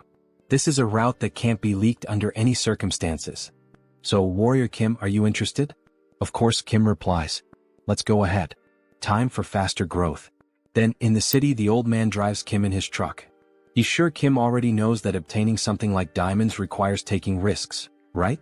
He'd assume so. Just like everything else in Seoul Arcane.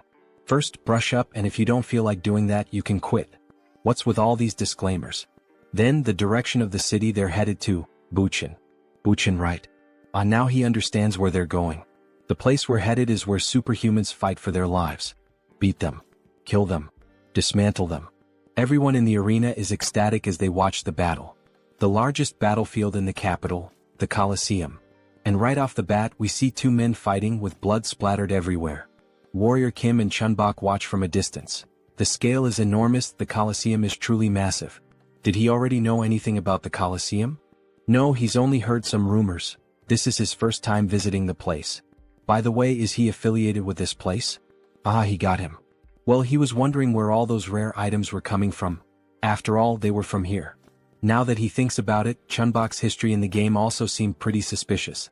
Kim Chunbok, the owner of the antique shop. One of the founding members of the Shinwon market. He sells magical items from unknown sources and occasionally offers high-level magical products at surprisingly low prices. But he'll let him know that he didn't bring him here to force him to participate. After everything he's done for him, how could he? But anyway, he brought him here, right? As part of his plan. Well, yes. He can't get things for free in this unjust world. This is one of the many ways to obtain his diamond as quickly as possible. The rule is very simple. The winner takes everything from the loser, including the diamonds. The loser will have to dismantle their magic circuit to create a diamond. This basically completely resets his experience points. So, he would have to fight with his entire battle life at stake, wouldn't he? But the higher the risk, the greater the reward. Yes. If this isn't to your liking, we can always leave. Leave now. Stop kidding around, where the hell can he sign up for this? This is a perfect opportunity to collect diamonds. Chunbok will sign up Warrior Kim, since he's the matchmaker who brought him here. Well, that means he'll get something out of it too, right? Half of the victory bonus is his, and the rest goes to him and the organizers. Sounds good. Let him experience this place first. Then, we see the protagonist already fighting another competitor. He dodges all of the opponent's attacks perfectly. The other fighter begins to get frustrated. This bastard is just going to keep dodging like a coward? Fight, you damn fool. He'll eliminate him in a single hit with those muscles. Then with both hands he lands a direct blow to Joonsoo's head. However, Joonsoo ends up growing, becoming massive, his body packed with muscles. This guy talks too much. Then he activates the trait, Giant Strength. Now it's his turn, right? He then strikes a pose to deliver a powerful punch, just like All Might from Boku no Hero. He lands an uppercut with extreme force, causing the other fighter to spit blood from his mouth and lifting him into the air with the sheer impact of the punch. The fighter then crashes to the ground without any sign of resistance. It was just one punch again. the excited announcer declares Kim the winner. This marks the birth of a super rookie. He is on a 5-win streak. Wow, that's incredible. 5 consecutive wins. He bets he has a lot of diamonds now thanks to him. Not only that, he also made a lot of money from all these fights. So, what does he plan to do with all this money he earned today? Well, Joonsoo is thinking about getting some better equipment. He needs new weapons and armor, maybe a new tactical set. Wow, even with all that money, he only thinks about ways to get stronger. Amazing. Maybe that's why he's so strong. He's a fanatic in search of power. Yes, of course. After all, strength defines a person's capability in Arcane Seoul. The world is unfair and only the strongest survive. You wouldn't want to live like a failure, deceived in this rotten world. Suddenly, Chunbok receives a notification on his phone. Look, it seems like Warrior Kim just received a duel invitation. Oh, from whom this time? From a level 4 superhuman named Destroyer King, ranked first. Destroyer King? Who the hell is that? Maybe this fight will be tough. After all, he's ranked first and Warrior Kim is in 10th. If you want, you don't have to accept this duel challenge. Don't push yourself too hard. Destroyer King, alright. That name is even somewhat familiar to him, maybe he can manage.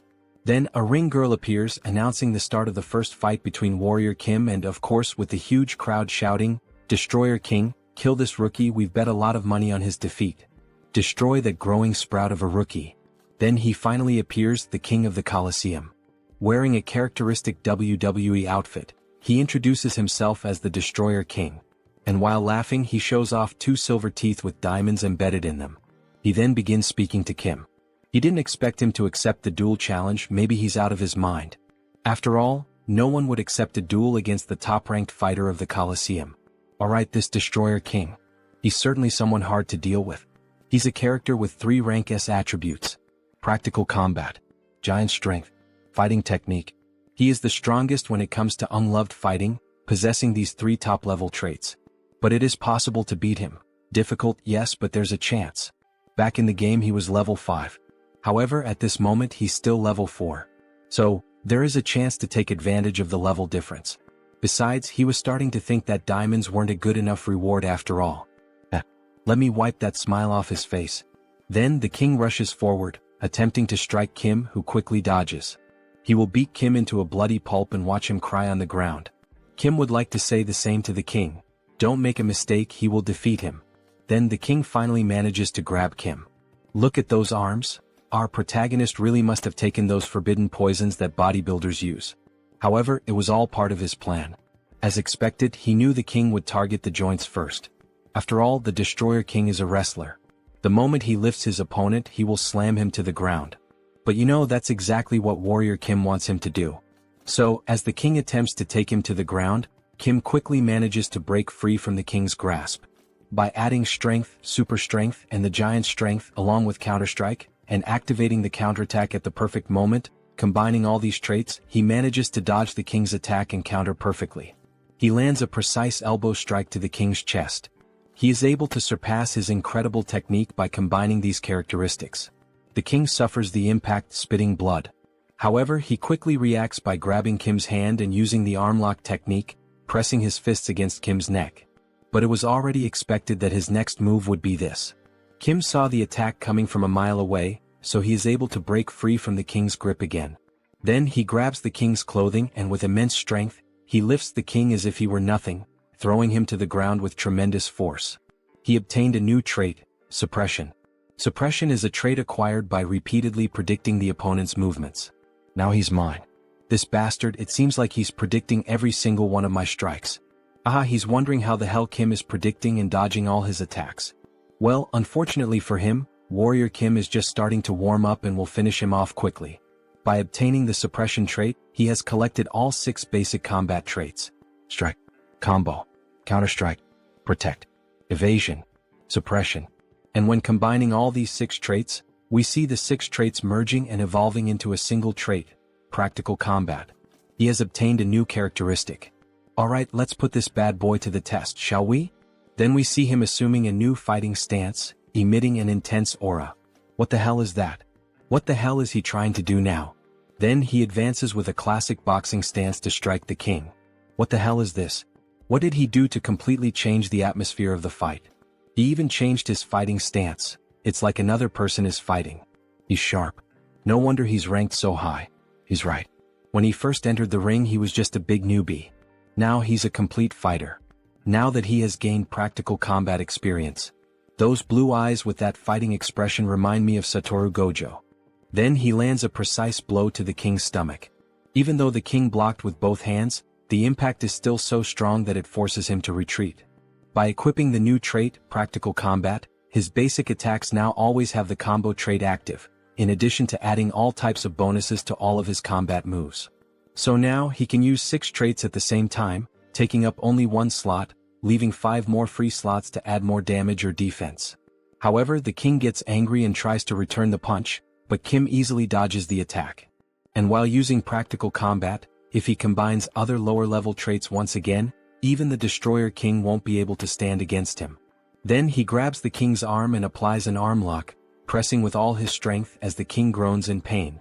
Touch the ground if you don't want him to break your arm. Surrender now. Shit. Fine, he gives up, he surrenders and taps the ground 3 times.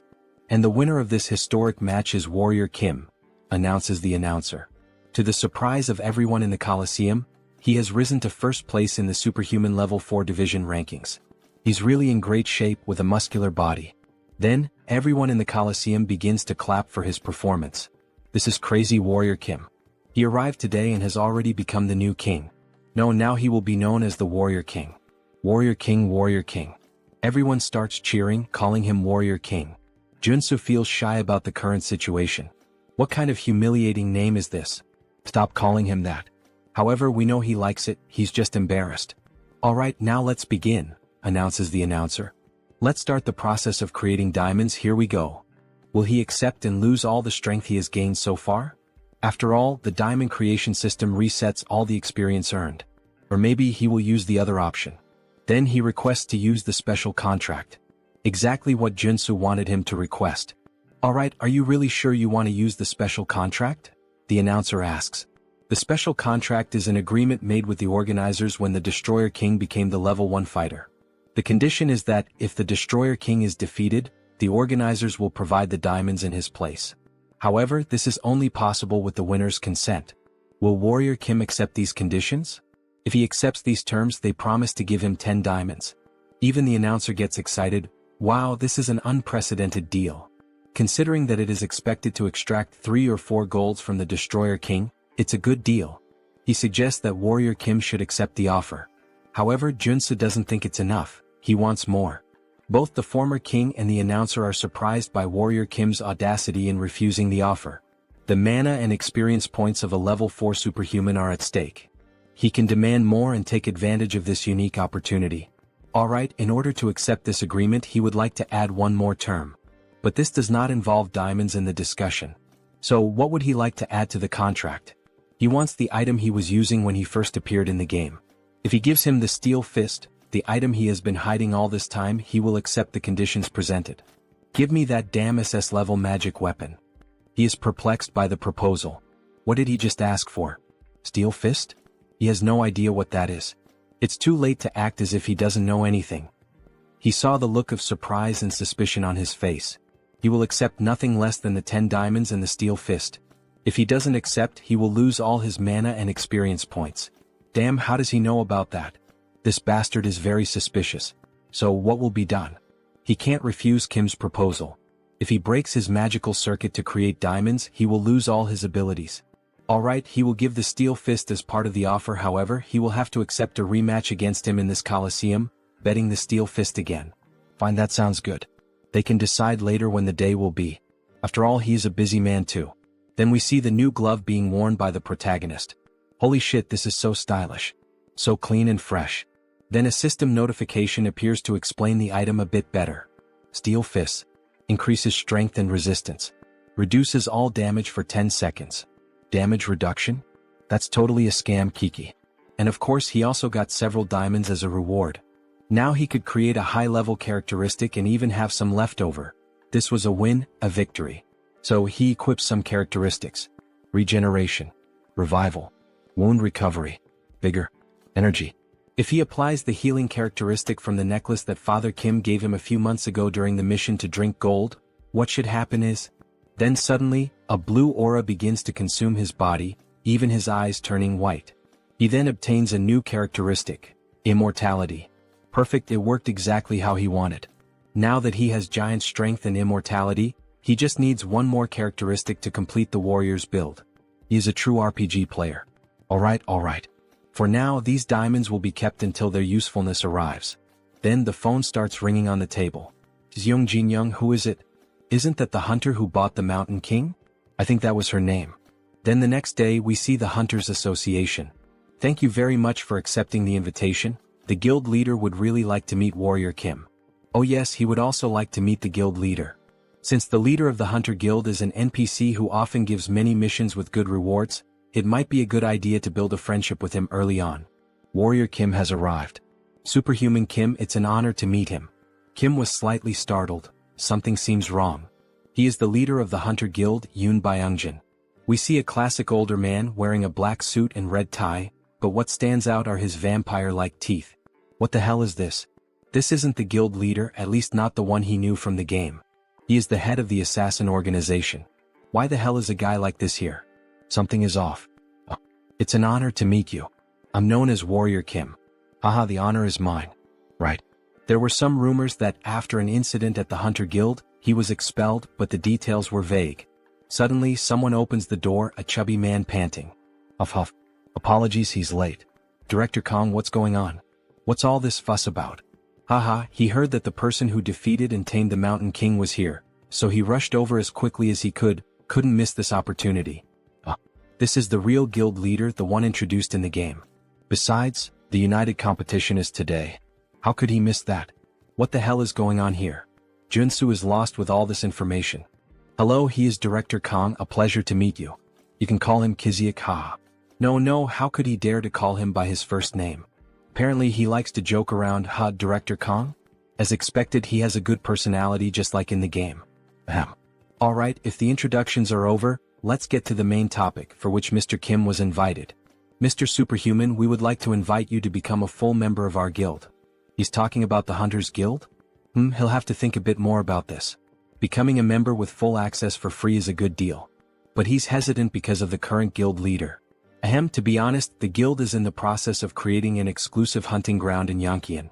An exclusive hunting ground? Yes, to be honest, the position of our guild is unstable. At the moment, we can only hunt with the permission of the two armies, the Western Army and the Eastern Army. But if that permission is revoked, we risk being dissolved. Therefore, our goal is to create a territory where only we can hunt without the need for things like this. A territory between the two armies that allows us freedom. We need someone skilled like Superhuman Kim to establish this. Alright, that sounds very reasonable, but there's one detail. Well, guild leader, this isn't actually our real goal anyway. Our guild leader isn't just trying to stabilize a hunting territory for us. He wants the guild to be recognized as a force, an army, and thus, be acknowledged as a military power in order to create a military kingdom in Yongkian. Wow, and something of this scale can really be created with just the guild? Aren't the generals of the two armed forces people with great influence due to their history of independence and militarism? That's true, so it's impossible, says Director Kong. However, the guild leader interrupts. It's possible. Superhuman Kim, if you lend us your strength, you might even be given the position of guild leader in the future. The position of guild leader? It seems so, his eyes are overflowing with ambition. Well, he should forget about complicated things like that for now and join them. Director Kong will take good care of him. Director. Thank you. Don't you think she can handle something like that? She says with a malicious look. Yoon Byungjin. A cruel man whose actions are unpredictable. The man behind the assassin organization, not trustworthy. It would be unfortunate if something happened to Director Kong, who will give out rewarding missions in the future. Then Director Kong interrupts her charm. Superhuman Kim, of course if you decide to join us, there will also be tax benefits. You can also enjoy hunting in today's united competition. Alright, he's made his decision, he has to protect the director at all costs. Fine, sounds good. So he will join. Moments later we see a truck in the middle of the forest. He owes a favor to Warrior Kim now. He'll take care of driving, just relax.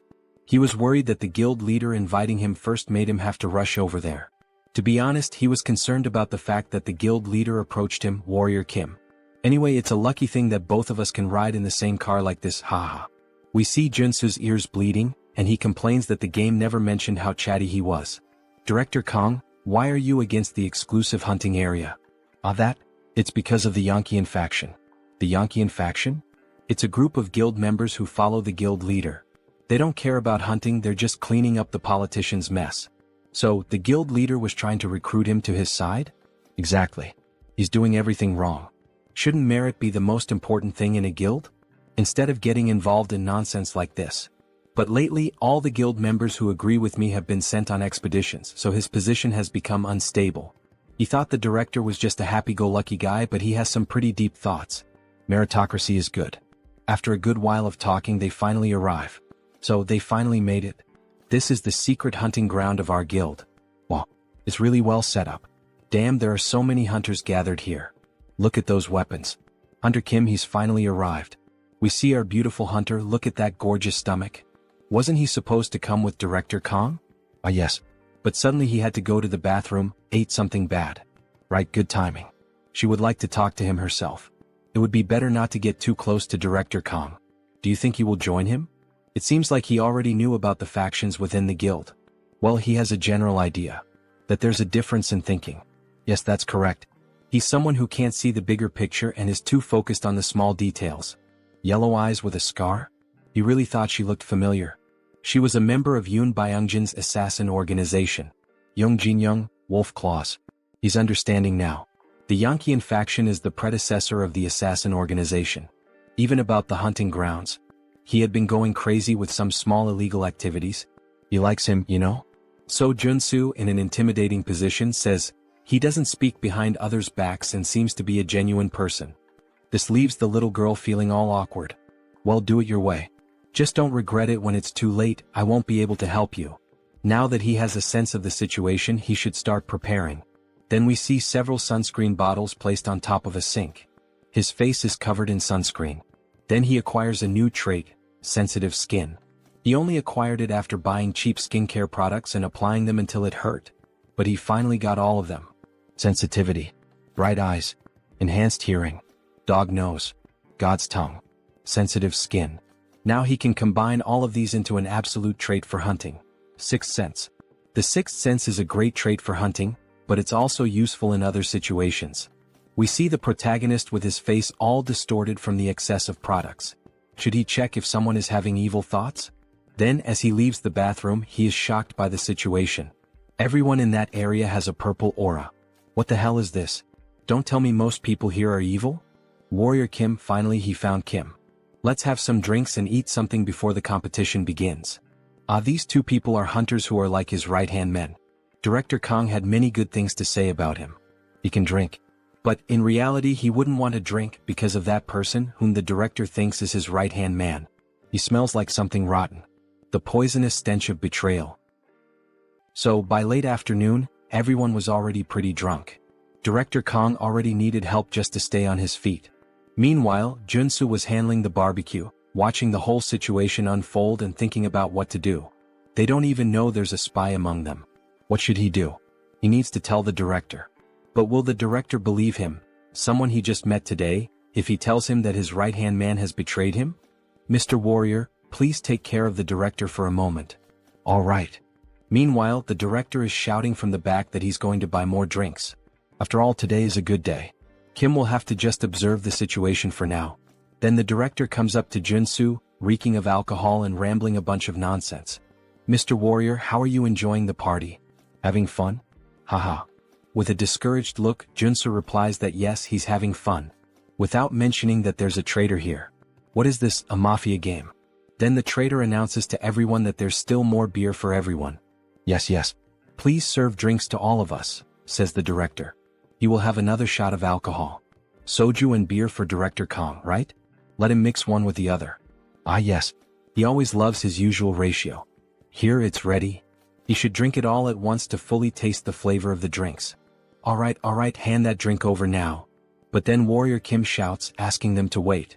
He takes the glass from Kang's hands and offers the first shot to the man who prepared the drink.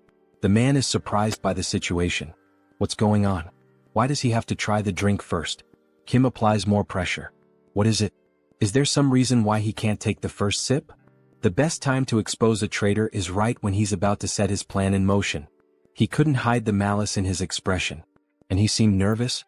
While he was mixing the drinks in the glass, this was the perfect moment to use poison to assassinate Director Kong. Did he actually put poison in that drink? What the hell is this nonsense he's saying now? This is a false accusation. Mr. Warrior, why are you saying this so suddenly? If he's wrong, then just take a sip of the drink in the glass. Come on, it's just one sip. No need to be shy, prove it to everyone here. Then, feeling cornered and irritated, he slaps Kim's hand, making the drink spill onto the ground, where it's clear that something green had been mixed in and dissolves into the air. Choi realizes the mess he's made by trying to poison the director. Manager Choi, this bastard. Did he really try to poison his own director? He betrayed him first. He heard everything from the chairman, that he was against the idea of his promotion. What are you talking about? He didn't do any of that. Yes, he did. Then Kim quickly kicks Choi's leg to make him lose balance, taking control of the situation, with the sword now at his neck. Alright, then we've confirmed that he really was a traitor, director. What should he do now? Stop, please. Spare him. He doesn't want to die, please. Or are you going to do it yourself, Director Kong? The chairman manipulated him into doing this. Please don't do it. Then we see the director picking up an axe that was lying nearby, and with a swift motion, he cuts off the traitor's head without a second thought. I have to admit, as a reader, I didn't expect that reaction from the director. He seems so soft. Leave a comment on the video if you agree with me that the director didn't seem like the kind of person who would kill someone so easily. We see the director covered in blood, with an angry expression on his face, still holding the axe. He always knew his right-hand man was greedy from the start, but he never thought it would reach the point where he would try to kill him just to take the position of director. In the next scene we see them driving at high speed. They need to get out of there as quickly as possible. If anyone finds out they killed the spy, they will come seeking revenge. Yoon Byung-jin, that bastard. He thinks he can get away with this? That's why he got rid of all his men. That cunning bastard. Then the sound of a car horn breaks through. The hunter Young Jin-young is on their tail. Director Kong, did he get anything? She heard a rumor that he found the grand prize. No, they didn't find anything special at the camp. No, she insists she heard news about it. That they killed and decapitated Manager Choi. She pulls out a sniper rifle and fires at them. Kim activates all defensive features. Sensitive. Night vision. Enhanced hearing. Insight. Intuition. Focus. To avoid the rain of bullets chasing them, they swerve through the road. After all, an entire fleet of cars is pursuing them. All the vehicles begin firing at the pickup truck of our protagonist. Director Kong leans out of the vehicle and points a magical item toward them. Damn Yankeean group. Those filthy bastards. How dare they shoot at Director Kang's car? Then we see some of the pursuing cars being destroyed in a powerful explosion. However, there are still many more cars and trucks continuing the chase. Director Kong tells Kim to slow down a little because at this speed he can't hit them properly. Wait, let me show you something, says Joonsoo. Show what? Then he lets go of the steering wheel and begins aiming by himself. He equips the perfect traits for perfect shots. Gun shooting. Focus. Resolute. Shooting technique. Rapid reloading. Trait set effect activated, stabilization is applied. With this set effect active, he's able to read every movement. And since he's using my intuition trait, his aim becomes even more precise. Then, with a perfect shot, in true American sniper style, he hits the tire of one of the cars. This causes it to lose control and crash into other vehicles at the same time, triggering a massive chain reaction. Holy shit, what a shot. He's like a god of shooting. Hunter Kim, he's like a monster, isn't he? Even so, the hunter still doesn't give up. Now she takes the wheel herself, trying to run them down. She charges full force, using the truck to try to smash their car. Kim, completely calm, begins acquiring new traits while performing evasive maneuvers. Crisis detection. He manages to dodge at the very last moment, causing the enemy truck to nearly crash into another enemy vehicle. That way they manage to escape the chaos safely. However, this only makes Young Jin-young even more furious. Follow them now.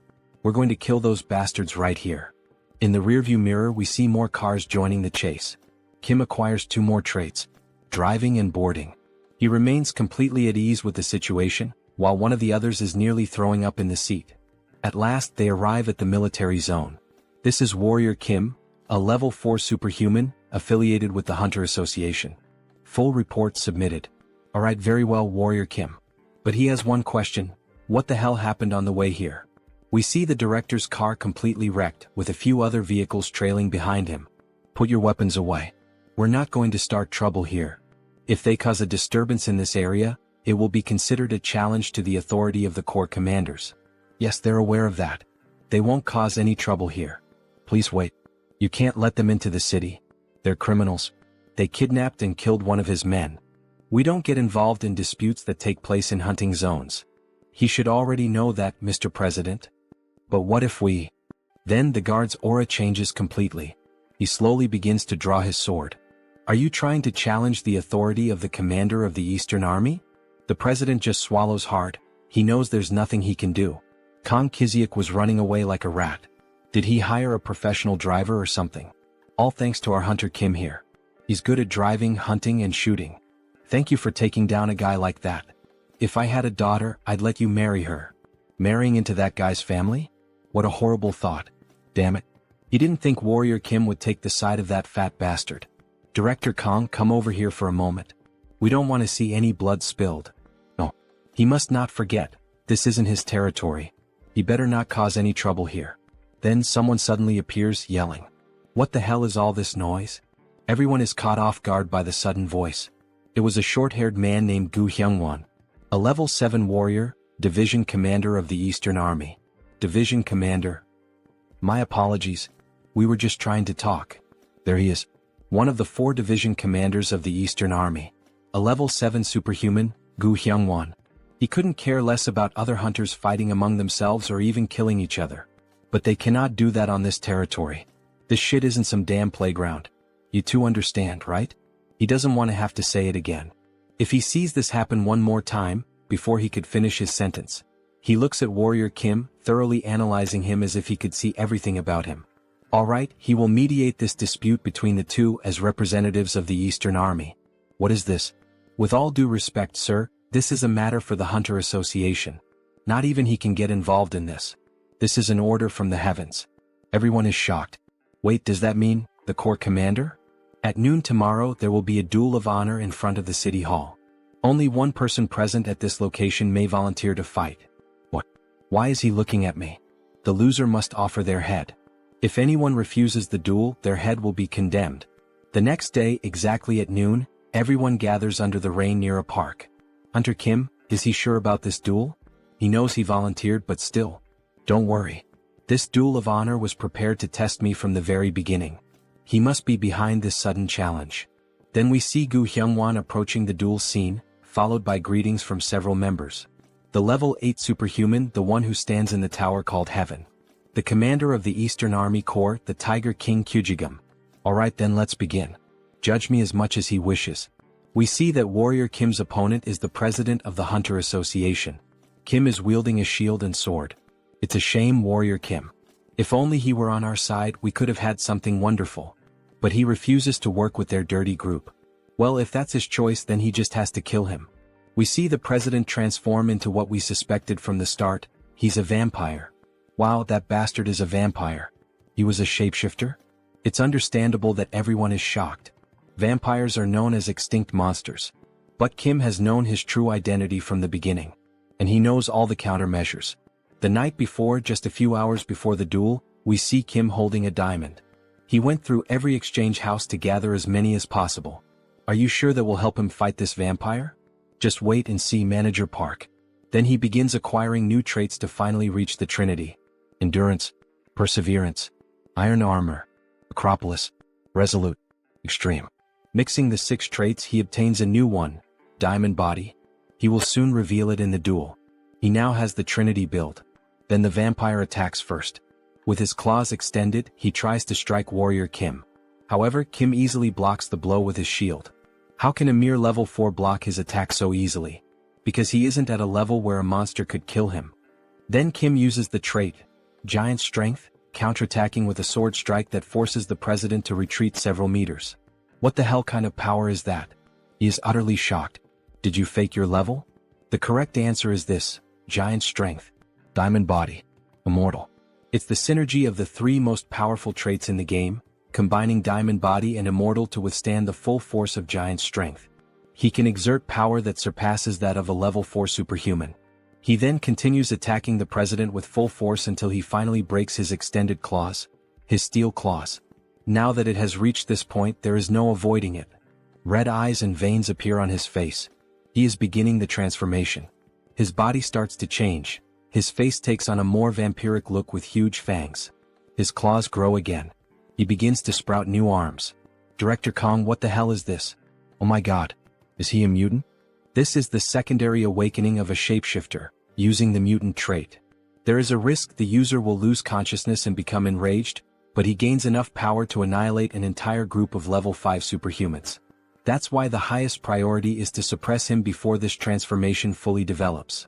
Then Kim quickly tries to strike him with black flames.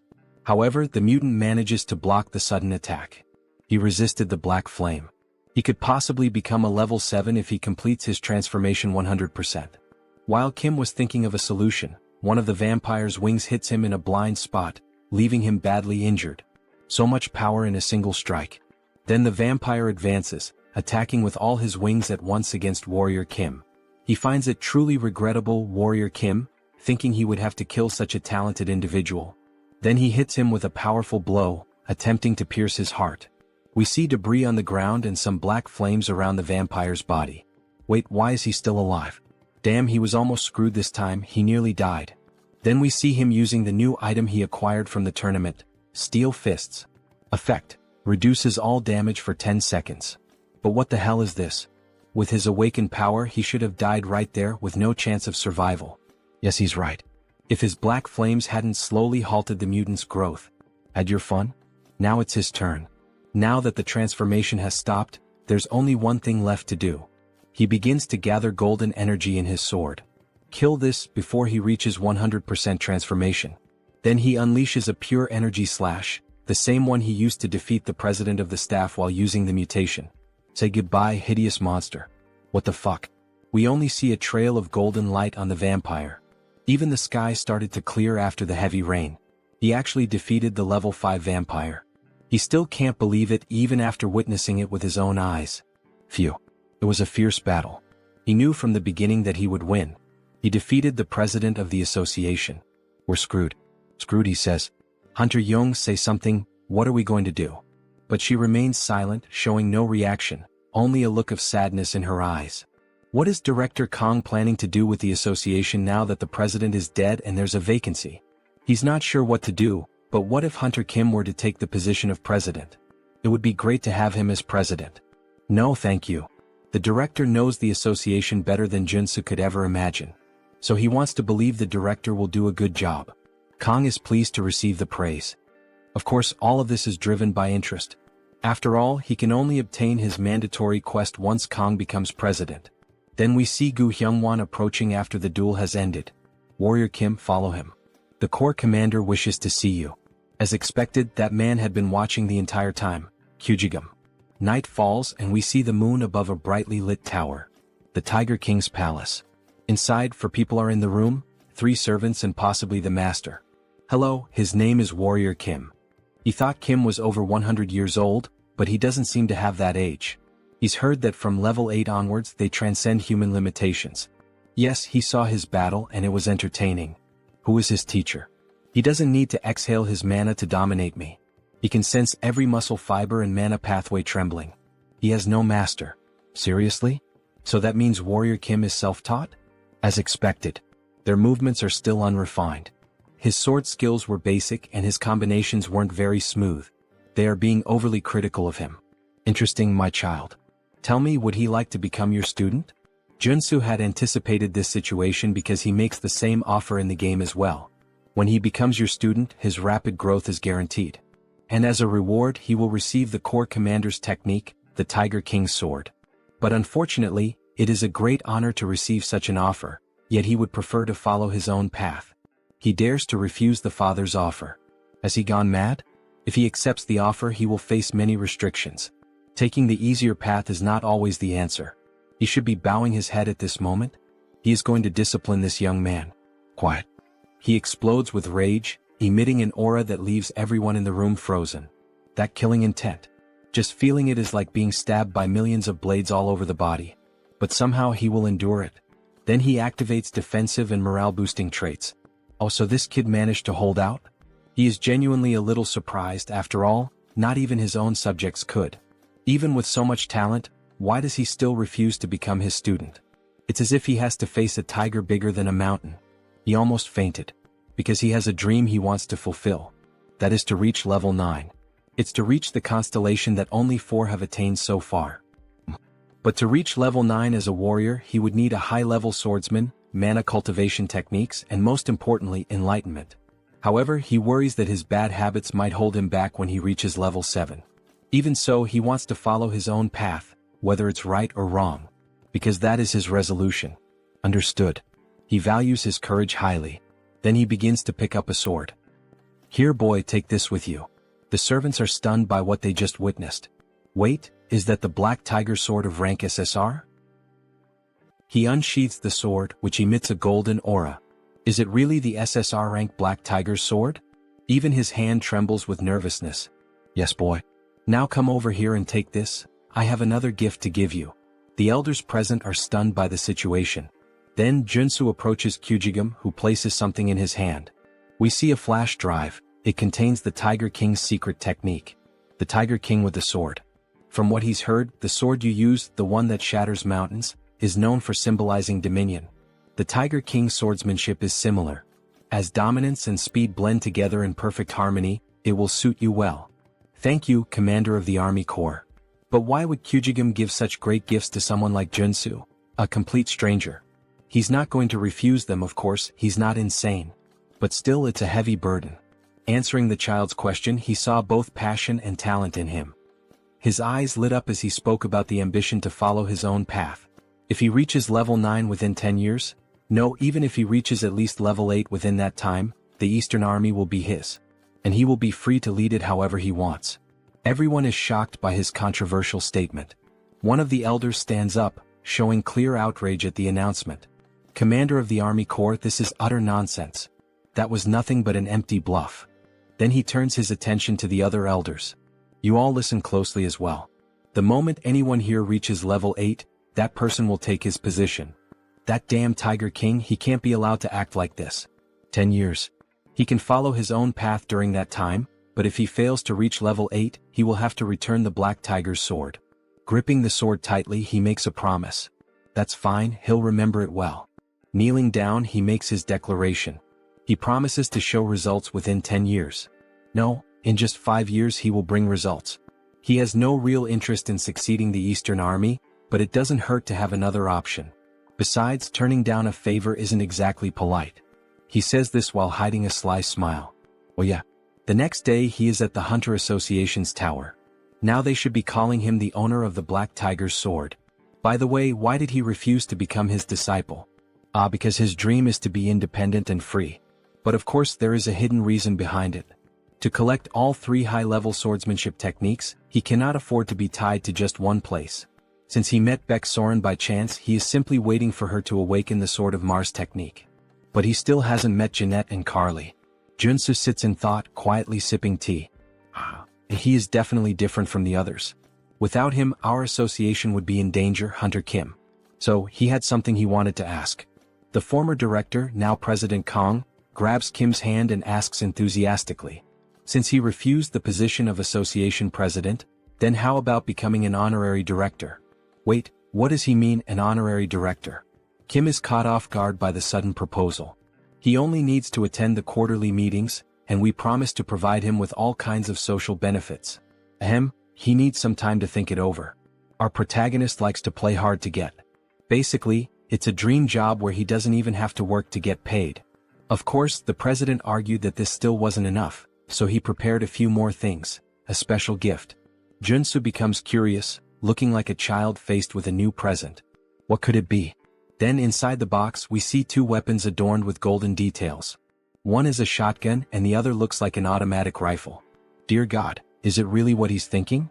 Then with a sharp gaze the president announces the name of the weapons. They are known as the weapons of Daesun. Holy shit, so those really are Daesun's weapons inside the box. And the weapon crafted by Chong Yagyeong, the Mountain of Tea, who worked as an arcane engineer in the game. These are known as the best weapons ever made in the game. He's going to give him both pieces that our association owns, its treasures. How about that? Maybe it's a good time to start collecting the rest of the set. They say that if you collect all 5, you'll be able to find Daesun's magical tome. But of course he already knew that story, after all he was a game addict. It's a relic that unlocks the high-class traits needed for building the gunslinger class. He'll have to gather a few more when he gets the chance. So, would he like to sign the contract now, Director Kim? We can see that the current president is excellent at marketing and negotiation. Yes. He is looking forward to working with you, Director Kong. No, President Kong. Then the two share a firm handshake, symbolizing their commitment to the agreement made today. He absolutely loves this president. The first rewards have already begun. Back at his house, we see sparks flying. More precisely, golden lightning bolts. We see Kim training with his newly acquired sword. The four sword forms of the Tiger King. The Tiger King's advance. He charges swiftly at enemies as if using the rush trait. The Tiger King's fierce strike. A slashing attack in the shape of a crescent moon. The Tiger King's double slash. A dual strike performed simultaneously. And of course the final move. He stands still, channeling all his power while holding the sword. The essence of the Tiger King's swordsmanship lies in mana control. When executed with the proper movements, the sword's aura is unleashed. Then he opens his eyes, we see the moon reflected on the blade and we get a glimpse of what this technique, when fully mastered, could truly accomplish. The Tiger King's elevated sky, a technique powerful enough to slice even a star like the sun or the moon. We see an ancient master demonstrating that it's possible. And at the same time, we witness the raw devastation unleashed by Warrior Kim. He's still far from being able to cut a star, but judging by the damage done to the reinforced wall and the short amount of time he spent refining the new sword, we can already see its firepower.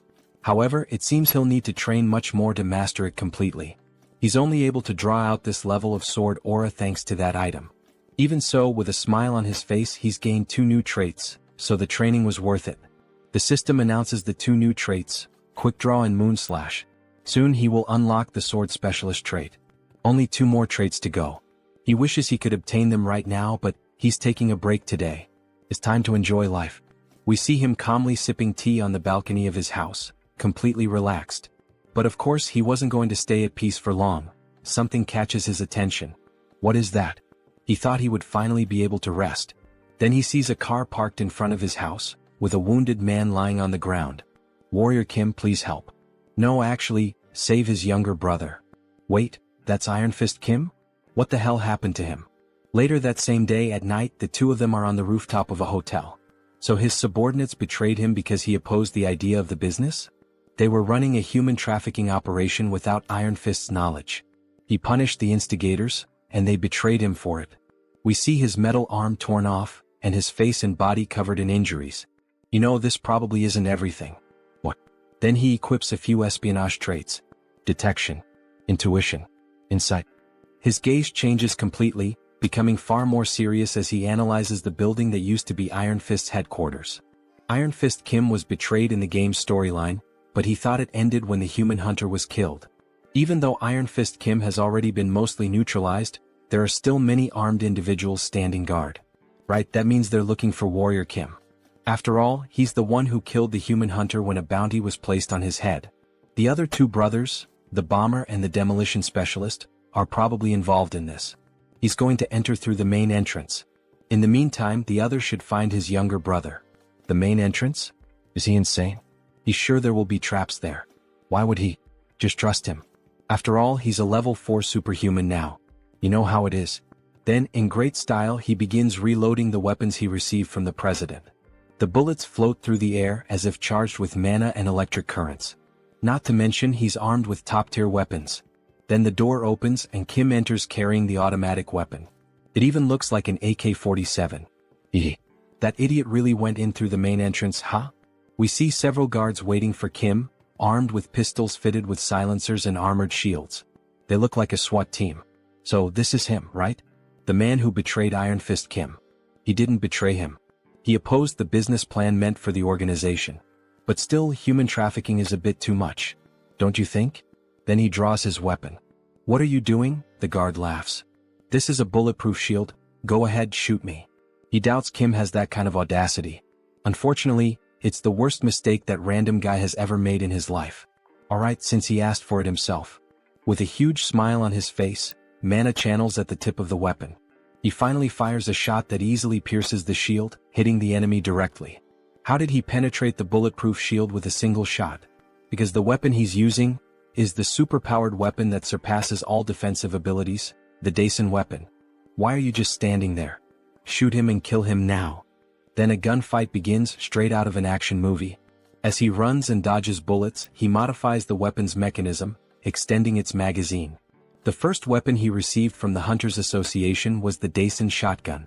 The skill this weapon possesses is devastating. It's a powerful trait that shreds and pushes back everything the bullet touches. We see multiple shots fired at once, hitting the entire front line of enemies. He keeps running while using his mana shield to deflect attacks. He equips 6 traits for this combat. Einherjar cultivation technique, mana heart, mana shield, gun shooting, insight, rapid reloading. And if he adds more traits that have synergy with these, we see him reloading the weapon with incredible speed as he rushes toward the enemies. He could obtain the final piece needed to complete the gunslinger build.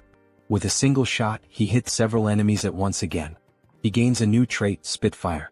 Then he quickly switches to new traits, shooting technique, gun shooting, rapid reloading, Spitfire, snipe. Now he's going to take down all these guys and uncover the true culprits behind everything. Post-credit scenes. We see a funny image of Iron Fist Kim smoking a cigar, and in the background Warrior Kim sucking on a lollipop. Until the next chapter. If you watched all the way to the end, leave a comment and subscribe to the channel as well as like the video. Then he starts gunning down all the guards who try to shield themselves behind ballistic shields. However, they don't work. At least not against those special bullets which completely bypass all forms of defense. One by one they begin to fall to the ground. They look just like the zombies from Resident Evil 4 when they're hit by a submachine gun. If you got that reference, leave a comment on the video. When the storm of bullets finally ends, only one soldier is left alive. It's the same one who, at the beginning of the invasion, was confident and laughing, thinking that Warrior Kim was a fool for entering through the front. What the hell? How did he manage to pull all of this off on his own? This guy is literally a one-man army. There's no way he came up with this entire plan by himself. Where are the others? As he interrogates the last remaining soldier, a phone on the ground begins to ring. Kikik, very well done, Warrior Kim, for getting past those worthless soldiers. Alright then, Warrior Kim, let him give you a little farewell gift. Wait, what does he mean, a gift? Suddenly, he hears a deafening sound coming from above. No way, that can't be. We see a massive explosion heading straight toward him. The noise he heard was the bombs detonating inside the building he had just invaded. The building is shown in ruins. Columns shattered by the force of the blast, chunks of concrete falling from the sky. Pieces of metal torn in half and collapsing. Anyone left inside wouldn't stand a chance of surviving. However, that's not the case for Warrior Kim. By using the trait known as dash, he managed to run fast enough and leap through a window, narrowly escaping being consumed by the flames or crushed by the building's debris. We get a clearer view of the building's condition. These lunatics. They used the entire structure as a trap. He's going to have to teach them a lesson. He activates the trait, trace, to locate the two brothers. We then see a red line extend from the protagonist's hand and spread across the floor, moving as if it had a life of its own, something that wouldn't stop until it had tracked down whoever he was looking for. Eventually, it reaches a new building, stopping on the 25th floor. So that's the way then. They can try to hide all they want. With his traits, he can find people like them with his eyes closed. However, before he even finishes that thought, he's suddenly caught off guard by a ballistic missile flying straight at him, which he narrowly manages to dodge. A massive explosion erupts behind him, showing that the brothers aren't playing around, they're actually trying to kill Kim. Alright then, so that's how they want to play, huh? Fine. He's going to settle this long-standing feud once and for all today. We then see Kim equipped with a powerful sniper rifle, one from the Daisen collection. A beautiful sniper with electric blue lines running along its frame, giving it the appearance of being charged with energy. He then activates the 6 core traits of a sniper. Gunner. Sniper. Focus. Insight. Intuition. Alright, let's see what these bastards are up to. He brings his eye to the scope and begins aiming. The visual effect makes it feel like he's inside a first-person shooter game. In fact, it almost looks like he's using wall hack, that infamous cheat that lets players see through walls. A glowing purple line marks the direction of the enemies. Alright, target acquired. Time to eliminate. He begins to channel the shot with mana swirling around it. A beautiful effect forms around the weapon. Fire. As the brothers attempt to escape, one of them takes a perfectly guided headshot straight to the skull. If he ever pursued a career as a professional FPS player, he'd definitely make it big. Hey, what the hell just happened, brother? We hit ourselves intentionally between the buildings, so how? You'd better find a good place to hide. Because the shots he's firing now can't be blocked by walls. That's because these are special bullets that pierce the tangible to strike the intangible. Then we see another shot fired in their direction. They're known as soul bullets. The bullet flies straight between the buildings and hits the second brother directly in the head, making it a double kill. Warrior is the MVP. He didn't finish them off completely because these bullets strike the soul instead of the physical body. But that's even better, because others will take care of the rest. He then grabs the brothers and throws them to the ground like gifts, dropping them in front of Iron Fist Kim. As he assesses the situation, he hears someone calling out, "Brother. Everyone's alive and well. We've been protecting your younger brother, boss." You have no idea how worried he was. Worried both for his brother and for the rest of the team who had been taken hostage. Wait, where are the other members? All the captured members escaped safely. They're currently hunting down the traitors. What are you going to do now? We'll have to start erasing all traces of the human trafficking operation. But of course, before that, he's going to punish those who dared to mess with our organization. Iron Fist Kim is taking longer than he expected. Finally, the wait is over. Warrior Kim, please listen to what he has to say. He then bows deeply before the protagonist. What happened? Tell me everything that happened. Please, he begs. Teach him how he can become as strong as Joonsoo. He's learned from this incident that he needs to become stronger to protect his people. And that right now he doesn't have the strength to do that. If you teach him how to become stronger, he will serve as your slave. So please. How annoying. If he's that grateful, then give him a reward that's actually useful. He doesn't want him as a slave. But still, he starts analyzing Iron Fist's body.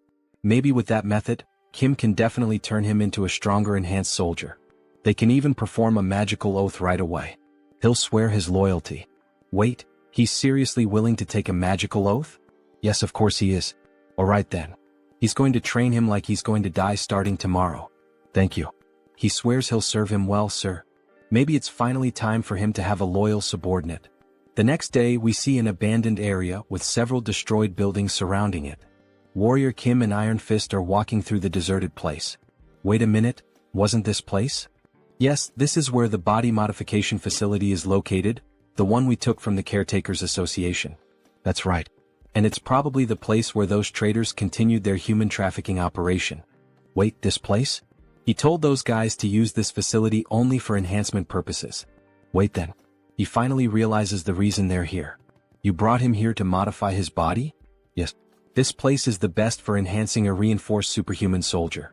Today he will undergo a biological mutation and have prosthetics implanted at the same time. At the same time? But isn't that dangerous? Many people suffered mana overload attempting that. Don't worry. You just need to make sure the combination of the mutation factors and the prosthetic components is correct. We see a massive metal door like the entrance to a secret hideout once controlled by the former organization that ruled this territory. Inside we see Warrior Kim working at a computer, programming the correct combination of mutation factors and prosthetic components. Meanwhile, Iron Fist is inside a green capsule. There are fewer ingredients than he expected. But it should be enough for a level 3 superhuman. Maybe those bastard soldiers of his stole some of the ingredients. The process of creating reinforced soldiers requires a method that is both standardized and unorthodox. Mutation factor plus prosthetic component. Just so he knows, this is going to hurt like hell. It's fine. He's ready. Let's do it. Alright then. Time to get this party started. He clicks the mouse. The capsule begins to emit a strong green radiation, lighting up the entire room. We see his body fully exposed to the blast. Then, looking inside the capsule, we see a high-speed spinning blade. He stares at it in fear, trying to imagine what's about to happen. Then, more blades appear and start slicing through his entire body, especially his mechanical arm, from which metal fragments go flying inside the capsule. He screams in pain. After all, his whole body is being torn apart. Iron Fist Kim from Arcane Seoul. His combat style relies on a prosthetic arm used as a melee weapon and a submachine gun for mid-range attacks, making him a versatile attacker. So, instead of choosing materials specialized for either short or long-range combat, he chose the trait of versatility, keeping open the possibility of transformation. And finally, if he manages to incorporate this mana core, then he inserts it into the machine, causing the green liquid to flow into a syringe, which is injected directly into his neck. Iron Fist begins to undergo a mutation. His entire body starts to bulge with glowing green veins, his eyes shine intensely, and he screams in agony with a deafening roar. It almost looks like he's turning into the Hulk. The protagonist looks a bit uneasy at the start of the transformation, but then a sly smile creeps across his face, as if everything he had planned was going perfectly. A huge success. Ah. He starts laughing like a mad scientist. We see the capsule slowly opening with thick steam pouring out. And then Iron Fist Kim. We see the foot of a beast. We see a massive mouth filled with sharp teeth. So, how does it feel to be reborn? He has transformed into a werewolf, the first one to appear in the story of the Manhwa. So this is what it feels like to be reborn. Werewolf mutation factor. The mana absorption through the prosthetic allows for the mutation, which is a necessary step for the rapid growth of an enhanced soldier. If he starts to recover, he shouldn't have any trouble reaching the intended goal. My God. Thank you so much, sir. What should the Iron Fist gang do from now on? How about you start expanding your influence throughout the entire Gwangju district? He needs a gang to maintain public order and keep an eye on dangerous and violent gangs. Throughout the whole Gwangju region, he says? With this kind of power, it might be possible. Then suddenly, Iron Fist's henchmen appear. Boss, please take a look at this. Guys, what happened? Wait, that voice, is that really the boss? But what the hell happened to his body? He enhanced himself by modifying his own body. By the way, what brings you all here? Alright. We found human trafficking sites that the traitor Ko Jumbum used. We also discovered traces of biological experiments. What? He said to destroy them as soon as they were found. But, it's really hard to get close because there's a young witch shooting lasers. A young witch? A young witch who underwent a biological experiment? Wait, could it be her? Then they rush over to an abandoned building. The walls are being blasted apart by lasers, or at least by bursts of something powerful. Look over there. Inside that cage. From a distance, they can see a female figure locked up, with the ground around her completely destroyed. Is all this the work of that witch? The entire building might collapse if they don't hurry. As expected, with so much power there's no mistaking it. Inside that cage is one of the 3 most powerful warrior units in the entire game. Rank SSR. A heroine named Jeanette. If Beck Soren has the heaven-slaying star, then Jeanette possesses the natural-born energy. That's exactly what allowed her to rise to the rank of one of the top 3 warrior units. But the fact that she's using such a precious ability non-stop means she's currently fighting to stay alive because her mana is almost completely drained. She's instinctively using her power to protect herself. She keeps launching a relentless barrage of arrows made of pure energy toward the protagonist and Iron Fist. The wolf barely dodges her attack. Damn it. At this rate, they won't even be able to get close to her. Then Kim starts sprinting toward her, weaving through the beams of light. The beams suddenly focus all on him, and a massive explosion erupts, with thick smoke hitting the protagonist dead on. Iron Fist shouts out in worry, asking if he's alright, even though after an attack like that, it clearly doesn't look good. Then we briefly see the girl inside the cage and suddenly the traits start activating. Giant S strength. Diamond body. Immortal. Strength. Super strength. Sturdy. He transformed and modified his body to withstand the impact and, with sheer brute force, broke open the cell where the girl was trapped. Damn it, this hurts more than he expected. Then all of a sudden she starts conjuring an energy beam at point-blank range, which hits Kim directly, causing a massive explosion that leaves even Iron Fist panicking about what just happened. Holy shit, is he okay? All they can see is thick smoke rising, unable to make out what's underneath it. But then a mana potion is quickly used, leaving the werewolf stunned. Like he almost died burned alive. They see him carrying the girl in his arms, completely wounded, while she rests quietly against him. Sir, are you alright? Sure. He calmed her down with a potion for now. They need to get out of there before the effect wears off. Should he order his men to take her to a hospital? No, he will take her to his own house. He will take responsibility for healing this child himself. Then later that same day at sunset, Beck Soren appears in front of her master's house. Ah, so she's already at level 3? Congratulations. Haha, she knew he would notice, thank you so much. By the way, what kind of training did you want to do to call me over to your house? The situation is a bit uncertain, but his second disciple candidate is a bit unwell at the moment. They see her sleeping on the armchair hooked up to an 4 drip. My God, what did this child go through? She still can't even control her power properly, but he plans to make her his disciple and awaken her true talent. And he thought that you as a senior could help her a bit. Can you take good care of her? If that's what being a senior means, of course. She will do anything. A few days later, they can be seen deflecting the beams of light with their swords, while the girl remains seated in the chair, completely unconscious. Master, how much longer do we have to keep dodging these things? Soren is showing clear signs of exhaustion. It's been an entire week of non-stop dodging and blocking all these attacks. Kim receives a notification from the system. You have obtained a trait. Deflect. Her mana should be fully replenished by now. She will regain consciousness soon, so hang in there. Suddenly the attacks stop. Energy begins to float and swirl around her body. Then she finally wakes up. With a weak look in her eyes, her face very thin, still confused about what's happening. What's going on? Where is she? Hello, so she's finally awake. Soren grabs her hand. She was so worried that you would never wake up. Is she hurt anywhere? No, she thinks so, but where is this place? And why is she here? It's because that man over there rescued you. He also helped you recover. She says thank you very much, bowing deeply to them. They saved her. Her name is Jeanette. You're welcome. It's good to see you're alright. By the way, how did you end up trapped in that place? Now that she's regained consciousness, she looks like an angel, haha. He was getting tired of the laser beams. Her parents died while fleeing from the Iliang magic tower. She was captured and then... My god. Just as expected. It's exactly like the game story. Jeanette, you are more than welcome to stay here if you have nowhere else to go. Actually, he would like to accept you as his disciple. Wait, her. Why her? Yes, so that she can avenge her parents' deaths. He will teach her to become a superhuman. But she has nothing to offer in return. It's all right. She can repay him when she's strong enough in the future. She gets emotional at Warrior Kim's words, fire burning in her eyes, and Soren finds her so adorable. Okay then, make her into a superhuman, please. And she promises she will repay him in the future. Alright, then he looks forward to working with her. Alright, it's a deal. Welcome, Jeanette. She is an extremely precious talent who will teach him one of the 3 most powerful swordsmanship skills in the game.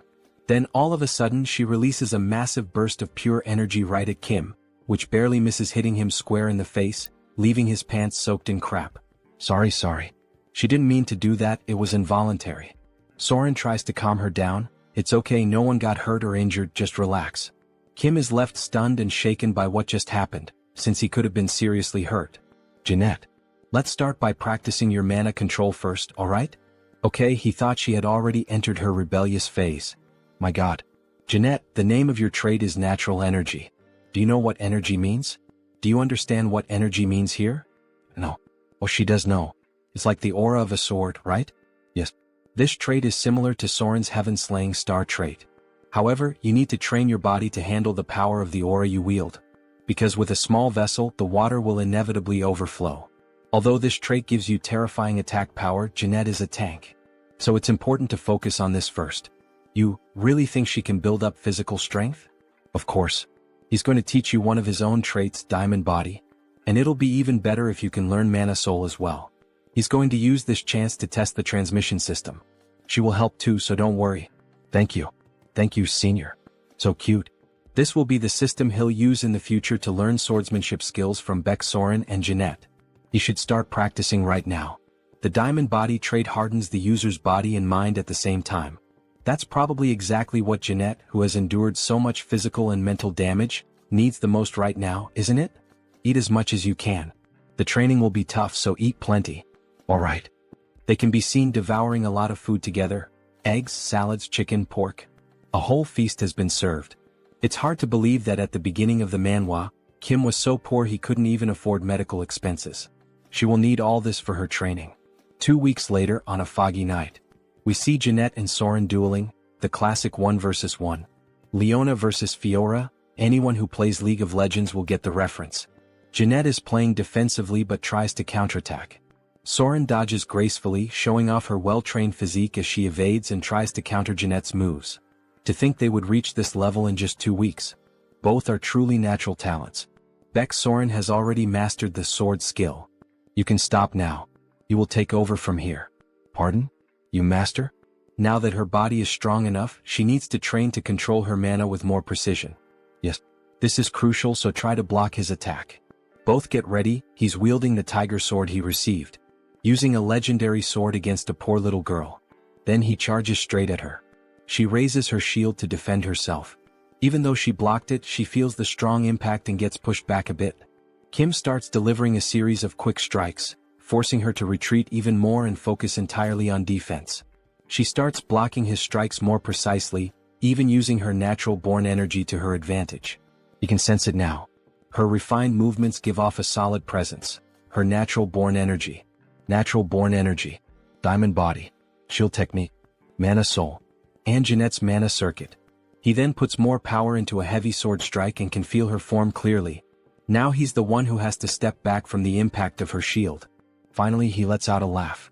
She's controlling her trait with precision now. Cesar Jeanette has finally awakened. Soren congratulates her. She finally managed to awaken, such happiness, while hugging her almost like she were her own daughter. A daughter of Kim and Soren in a way. Then he congratulates her too. Good job. Congratulations on awakening. Thank you so much. It's all thanks to the two of you. An SSR rank really is on another level.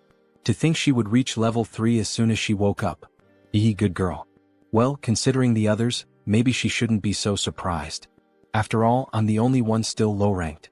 She can't let her junior surpass her. She's going back to training. Wait for me. Great. Make sure to grow fast and master the art of the sword. That way I can learn from both of you. He's literally planting the seeds now so he can reap the fruits later, and maybe in more ways than one. Alright, he can't afford to fall behind either.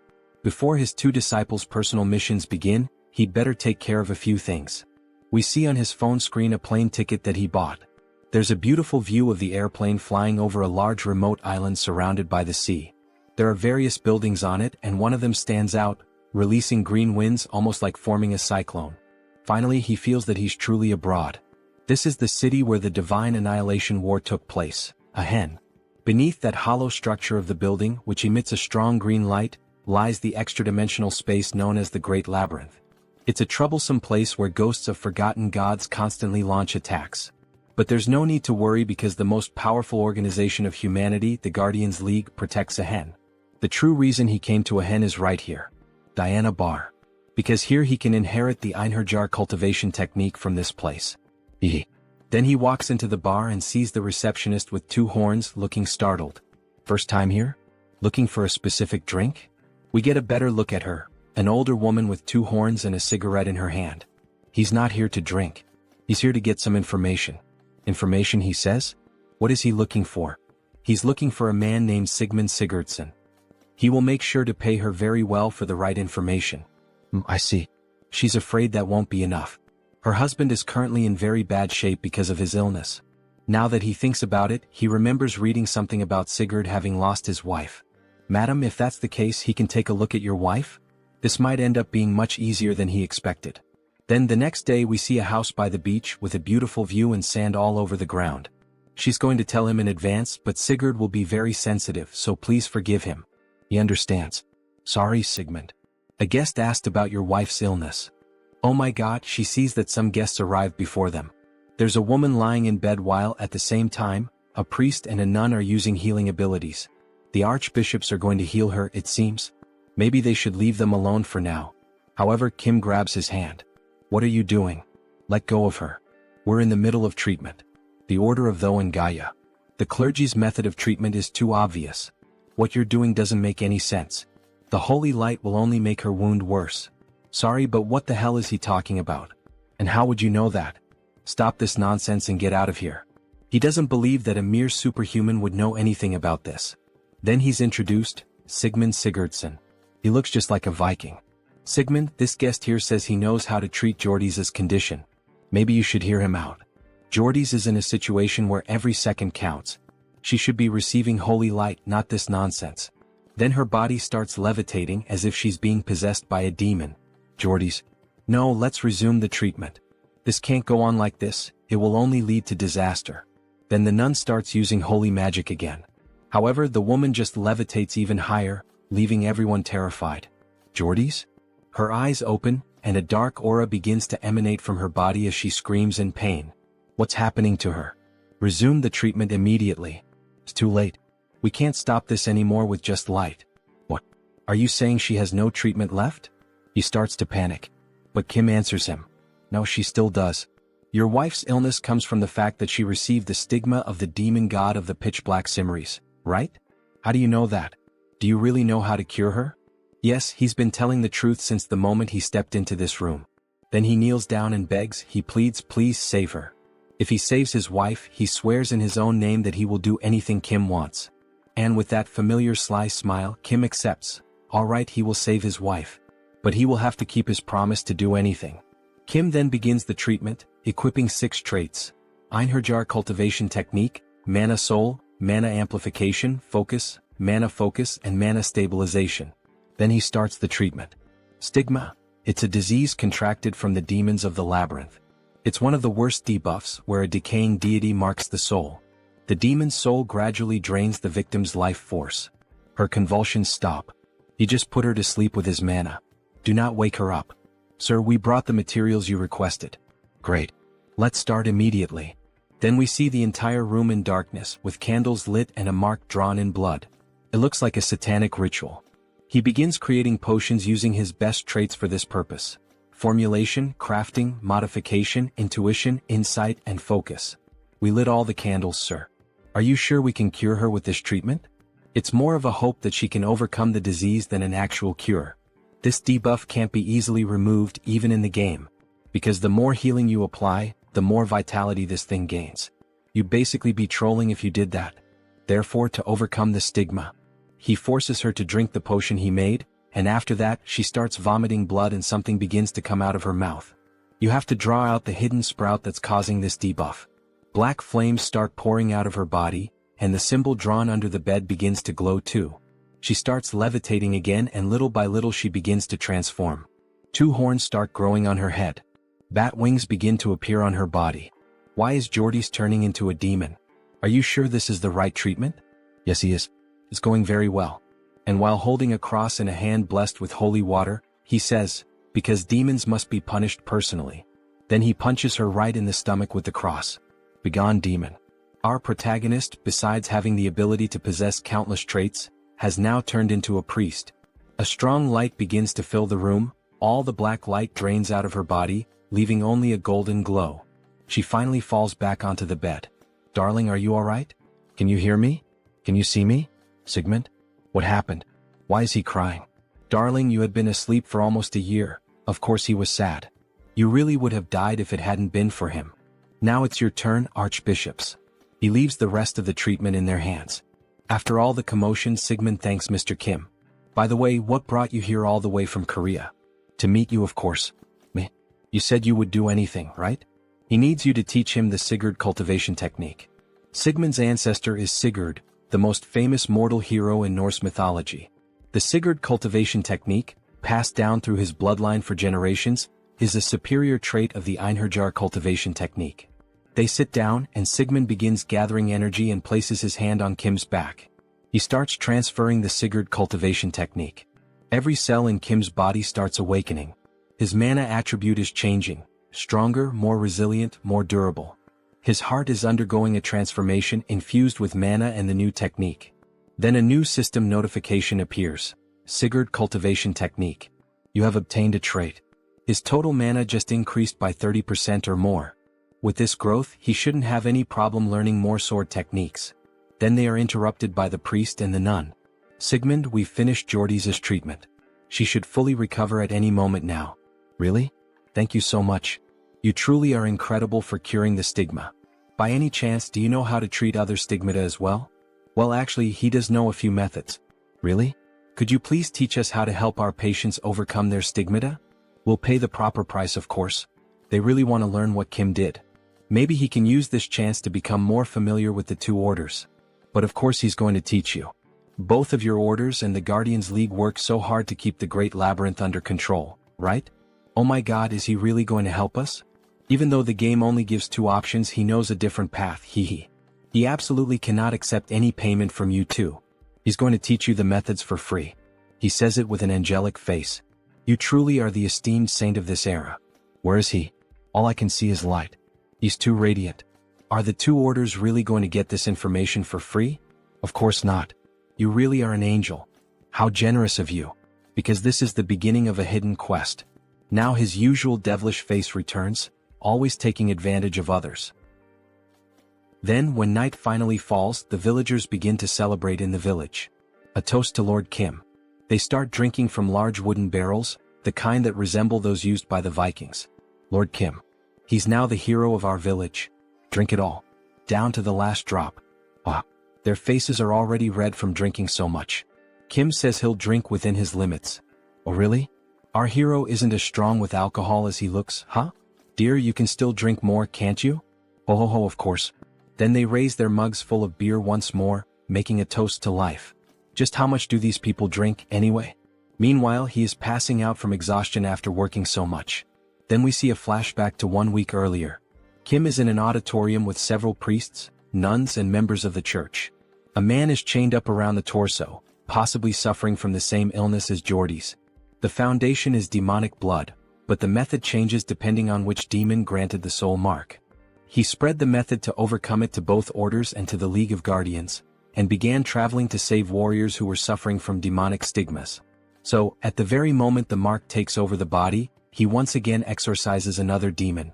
Driving a stake into the body can expel the demon possessing it. Wah. Long live the superhuman. He performed a miracle. He changed Akin's fate just like that, so I guess the grand festival makes sense. But what he really needs now is rest. A good rest and a vacation. Phew, he barely made it through.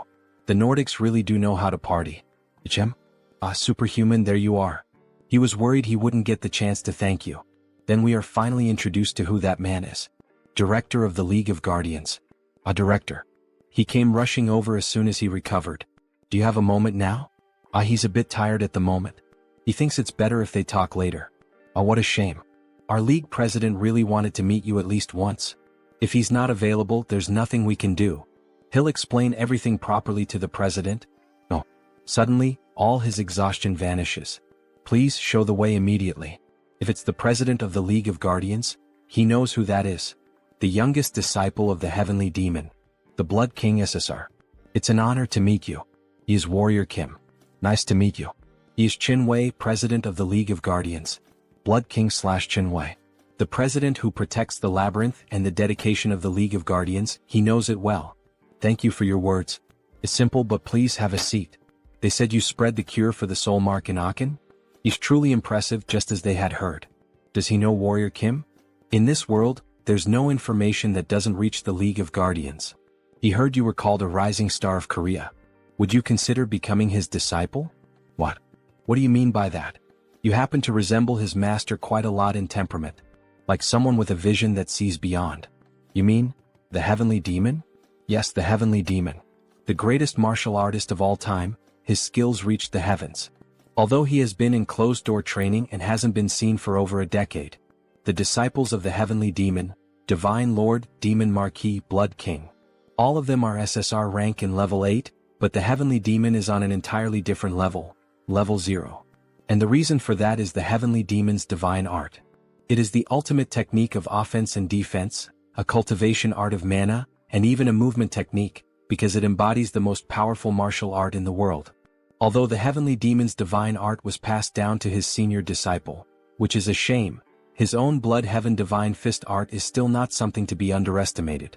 Anyone who seeks power would never regret it. Unbelievable. The Blood Heaven divine fist art is level 1 among martial arts.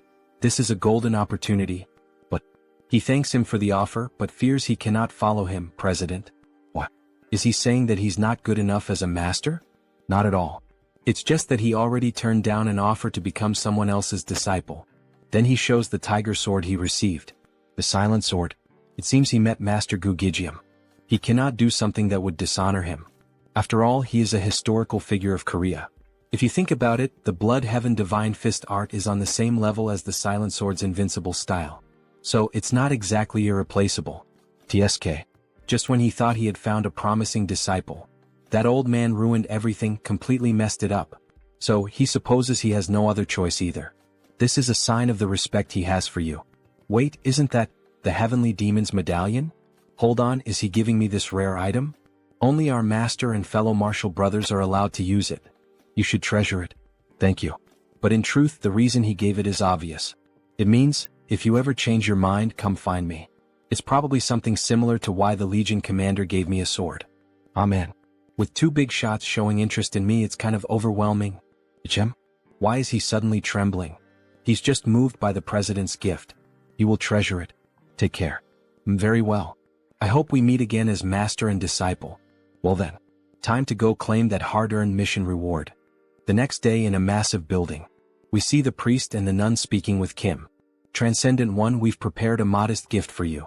Here, please open it. You really didn't have to go through the trouble? You didn't do any of this expecting thanks. Good heavens. To think that someone this humble still exists. No wonder they call you the saint of our era. But eternal grace deserves an expression of gratitude worthy of it, and what is worldly also deserves its own form of appreciation, don't you agree? Please accept it. Grazie. That's exactly what he was saying. He opens the chest, which shines brightly.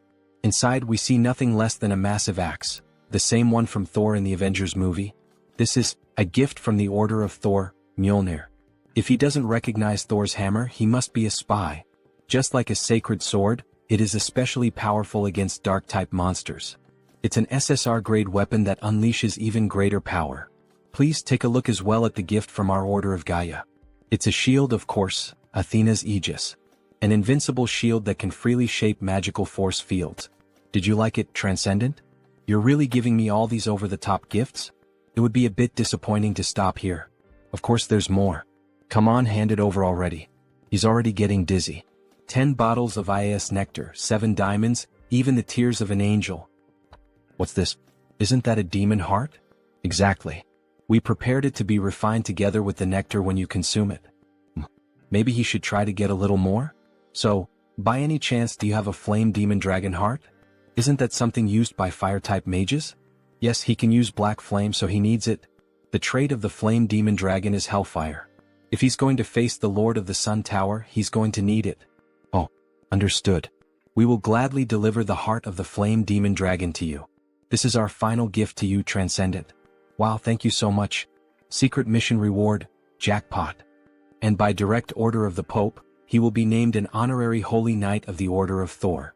The same goes for the Order of Gaia. It's only honorary, so there's no pressure. All right. It's important that he becomes stronger, but thank you very much. He will gladly become an honorary Holy Knight. One day, if it's necessary to keep the old father's order in check, he might need the power of those two orders. Back to the present, the party continues. This village festival shows no sign of ending. This is exhausting. Maybe he should head home now. Yang. Ichem? That voice sounds familiar. Priest Kim? What? Why are you here, MMPH? Sho. He's being chased by the order of the old father right now. Let's get out of here first. Quickly. Then we see a red-haired girl with short hair, surrounded by a few guards, searching for Priest Kim. He thinks they're already gone. Thought he was going to die. What happened? I thought you were in Levant. At least he found the treasure vault. Thanks to the golden artifacts inside, he even reached level 5. But he was discovered by the Order of the Father. That place is the origin of the order after all. Well, considering that Priest Kim's order is a cult not listed in the Divine Extinction Treaty, it's no surprise they're chasing you. Anyway, he's not sure if the trials are supposed to be that cruel. He needs to reach level 7 quickly so that their god can be resurrected. Well, is there anything I can help with? Actually, yes. That's exactly why he was looking for you. Tell me, what is it? Can you take me to the Great Labyrinth? The Great Labyrinth? Yes, all the way to the Fortress of Beginnings on the 10th floor. For Priest Kim's order to be officially recognized, they need to gather more divine power. Using the Great Labyrinth as a place to hide and accumulate power until then. This might actually be perfect? They then head to the Great Labyrinth, a massive gate guarded by 2 sentries. One of them notices Warrior Kim and Priest Kim approaching. Halt right there. State your purpose. Both of them are wearing masks looking like ninjas. He's trying to enter the Great Labyrinth. At this hour? He has his reasons. He covers his face and is treated like a criminal. Well, the Great Labyrinth is often used as a hideout for criminals. It's a lawless zone where the laws of the surface don't apply. Level 4 superhuman confirmed. They may enter freely, but remember, your identities will be checked upon exit. Yes, that's fine. Come to think of it, the suspicion isn't entirely wrong. From a normal point of view, Priest Kim is a cultist criminal, haha. The Great Labyrinth, the seal of the fallen gods. Hey, didn't you say you were famous around here? But earlier you looked like a total nobody. Don't even get me started. If he had been recognized, the news would have spread, and he would have been exposed instantly as well. But it's quieter than he expected. He thought it would be terrifying. So Kim decides to equip his best detection traits.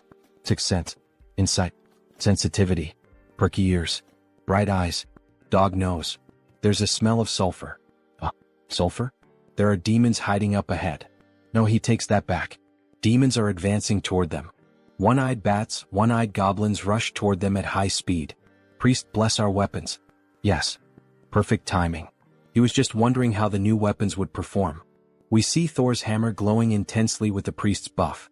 SSR-grade weapons with golden blessings. Man, you could just throw them and it would already be a total massacre. He then equips the Thuring trait and wipes out all the demons with a golden lightning strike. As expected, Mjolnir is Mjolnir. It's incredible to think he wiped out all those demons. His blessing was insane too. It felt like it doubled the power. That's what you'd expect from a level 5 priest. Honestly, he was afraid the old cult of the father would follow him all the way here. But once they pass through that gate, they'll be free from the 9th floor so he can finally relax. But Kim begins to stare intently at the door and the priest asks why. What was with that sudden look?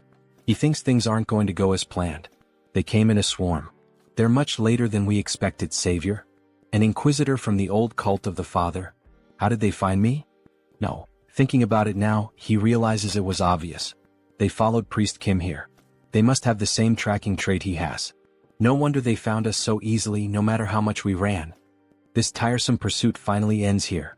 And at last, Savior, he'll join our faith. Join your cult? What the hell are you talking about? The saint has blessed us with a divine message. If the Savior joins our cult, he will be treated as her equal. He will offer both his body and soul to the old father. So they're basically declaring without any pretense that they're going to sacrifice me now. Are you insane? Who gave you permission to decide that? No need to worry so much. Because right here, the ascension ritual for you, Savior, is already prepared. So they want to break me, trap me here, and offer me as a sacrifice. Did you throw the Westphalia Treaty into a soup pot or something? You know that doing things your way could cause absolute chaos, right? Someone so well-informed, why act so surprised? This is the great labyrinth, free from the laws of the surface, a place without restrictions. Then, holy knights, kill this wicked cultist who deceives people with a false and twisted god, and bring the Savior here. Yeah, this place is beyond the laws of the surface, which means he can also rip their limbs off without consequences. Kyung, do you think we can handle this? There are 2 level 5s and the rest are all level 3 or higher. We can do it. Because he has. Priest Kim, bless me. Yes. All the high-level traits he's gathered and the weapons he's earned. He then throws the blessed grenade toward the enemies, which explodes right in the Inquisitor's face, causing a massive blast boosted by the priest's buffs. What a cheap trick you're trying to pull. These little toys won't even scratch my skin. We see the guards taking position to defend her. Then, suddenly, Kim appears above them with a massive missile launcher. He equips his best traits: gunslinger, shooting, aiming, rapid fire, insight, black flame. He fires multiple missiles at the enemies. It's useless. Old father. Protect your children. Then, in the shape of a cross, lightning strikes down from the sky and forms a powerful magical barrier. It precisely deflects all the missiles. This is the true power of the old father, Savior. Well, up until now it's only been friendly punches. But now the real punch is coming. Then he activates the new trait he acquired, Sigurd's combat method. His hand starts crackling with electricity, and the mana overflowing beyond its limit makes his blood boil. My head, it feels like it's burning, blazing like molten fire. A blue lightning slash cuts through all the enemies. His heightened senses pick up every detail of the world. He finds someone with an opening. Then he draws the tiger sword and strikes. Collapse. Multi-strike. And he slices one of the enemies clean in half, as if cutting through a slab of meat. The formation's been broken. Return to your original positions. Wait, something's wrong? He tore through our weakest line. With eyes surging with energy, the soldiers panic. He's going to wipe us all out before we can regroup. Kim activates the technique, Tiger King Twin Striker. With 2 X-shaped slashes, he annihilates several enemy soldiers. Do not retreat. The great old father watches over us. Sword Shadow Knights form a wall. Where do you think you're going? Tiger King Fierce Blow. He quickly slaughters the soldiers before they can form a new defensive position. Inquisitor. The enemy is advancing. What should we do? Please give us an order. Accept a glorious death. What? Your deaths will please the old father in the divine kingdom. This is his will, you must not avoid it. We can see she's a sadistic bitch who doesn't care about death. A difference in numbers and levels means nothing before the savior. It's utterly overwhelming. Tiger King rising / Meanwhile he keeps slaughtering the weaker enemies. And she, watching such a display of strength, with that golden aura surrounding him. This is. You're so magnificent, savior. It's an honor to witness the true face of light. So, are you finally thinking of sending out the stronger ones? Yes. She'll send some truly loyal ones your way. There's just one thing you must be extremely careful about. You absolutely must not die, alright? Then the first guard charges straight at Kim, who blocks the attack using the newly acquired shield, Aegis of Athena. However, the warrior suffers internal damage reflected back by the shield. Internal damage caused by a single collision against his shield? Then Kim hurls the enemy into the air, sending him crashing into the wall. The second enemy seizes the opportunity and tries to attack from behind. Kim jumps, dodging the surprise attack, and with all his strength, he strikes with Mjolnir, causing lightning to electrify the enemy. With a sadistic grin, the protagonist asks, "Is that all you've got? You can't even get warmed up with this. How the hell is that our savior? This is impossible. He has to be some kind of demonic apostle. Get lost, demon." Jim? So that one is still alive. Unfortunately for him, stalling isn't part of Kim's style. With a single swift and clean strike, he cuts off the enemy's head. So she's the only one left out of all of them? Do you still have more new power to show? Just as expected from the prophesied savior of our order, we see Kim massive and muscular. He's equipped several traits for this battle: giant strength, mana soul, smashing strike, Tiger King swordsmanship, Sigurd cultivation technique, moonlash. On top of that, he's receiving multiple buffs from Priest Kim. As he prepares for the final blow, he asks, "Are those your last words?" What else does she need to say? All that's left now is to wait for his soul to reach the divine land. Then a massive explosion erupts, and we see the body of that lunatic lying on the ground, along with her guards. Wow, he really took them all down by himself. It was all thanks to his blessings. Nice work. Did you see how she kept talking until the very end? That's why you don't mess with fanatics. Disgusting. It was almost frightening. Anyway, maybe he overdid it a bit. There's nothing left to loot because he destroyed everything. There's still that shield. It's broken too. That's a shame, but thanks to that battle just now, he gained 3 new traits: destruction, massacre, fierce assault. He managed to gather the necessary materials to create a high-level trait, one capable of facing 1,000 foes. In the end, the loot's not bad at all, huh? Finally, we've reached the 10th floor. Congratulations, mission accomplished. He wouldn't have made it this far if it weren't for you, brother. He'd still be stuck in that Qigong therapy. Hey, at least he admits it, It was all you. He didn't really do much, so that's why, here it is, the Heart of Abundance. Heart of Abundance, SSR. Increases all stats. Possess trait, luck. An SSR level artifact. What a great reward. Kim's eyes practically light up. He found it in Levant's treasure vault, the one he told him about. Apparently, it's an extremely valuable artifact and he thought it would suit him well. Thanks, man. You really know how to pick a gift. By the way, where are you headed now? He's gathered a lot of good stuff, so it's time to return to South Korea. To find the final item he needs to reach level 5. So he finally returns to South Korea. He had missed the fresh air of his beloved hometown so much. South Korea, Gangwon-do. He thinks the place was somewhere around here. Maybe he should go deeper. Then, suddenly, a masked man appears behind Kim with a knife to his throat. What brings a stranger all the way out here? We see a skeletal hand. This guy is hiding his body, but he's the skeletal serpent, a character of SR rank. Looks like Kim has found the mutant's hideout. The man said, "What brings you here?" Kim replies that he has business to attend to. This area is restricted. Turn back. Wait, but Kim thought this was the path to Hope Village, wasn't it? How do you know that name? The place he arrived at is the Village of Monsters. However, the mutants call this place Hope Village. Someone who knows the real name of the village? It's like a password he can use to get in, He'll guide you there. Follow me. Thanks. Good thing the one on patrol today is the skeletal serpent, because for a mutant he's actually a pretty flexible guy. So they walk deeper into the forest, where various plants, roses, and beautiful trees are shown. There are even drawings made in archaic styles. As he approaches the village, the other mutants begin to wonder why the hell a human is there. This place is Monster Village. It's where the item he needs to find is located. Then we see massive feet approaching the area. Skeletal serpent, why did you bring a human to our village? We see that those huge feet belong to a bear wearing clothing and moose antlers. He knew the real name of our village, the skeletal serpent replies. He said he's here to do business with you. But I've never seen him before. What business? Kim becomes slightly nervous in the bear's presence. The challenge is that most mutants, having been ostracized by society, are closed off and hostile. He's here to make a request. A request? Yes, he needs a mutant mana core. Is it really okay to try and get one from them even like this? Before he could finish speaking, the bear attacks him violently. However, he manages to activate his shield just in time. That's what makes them hostile toward humans.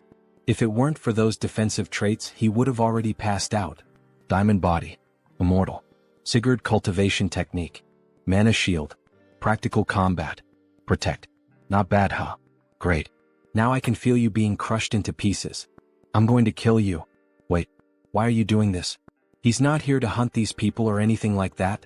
In truth, he knows the reason behind this irrational rage, because mana cores come from a mutant's dead body. Would you sell the body of a family member for a handful of coins, if it were you? The bear then starts using an aura blade to attack Kim. A bear that can use an aura blade? He's really serious. Please calm down. He'll pay the proper price for this request, okay? I already said, I don't need money and I won't accept anything in exchange for selling the dead body of a mutant. No, he's not paying with money.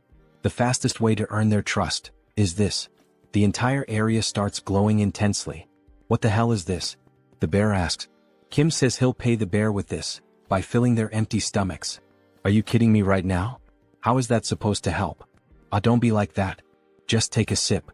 It won't be too late to talk after that. He then begins preparing a cup of instant noodles. By the way, this isn't just some cheap cup of ramen. I don't need that. If you don't leave right now, I'll tear you apart. There's no way a bear can resist that smell, hee.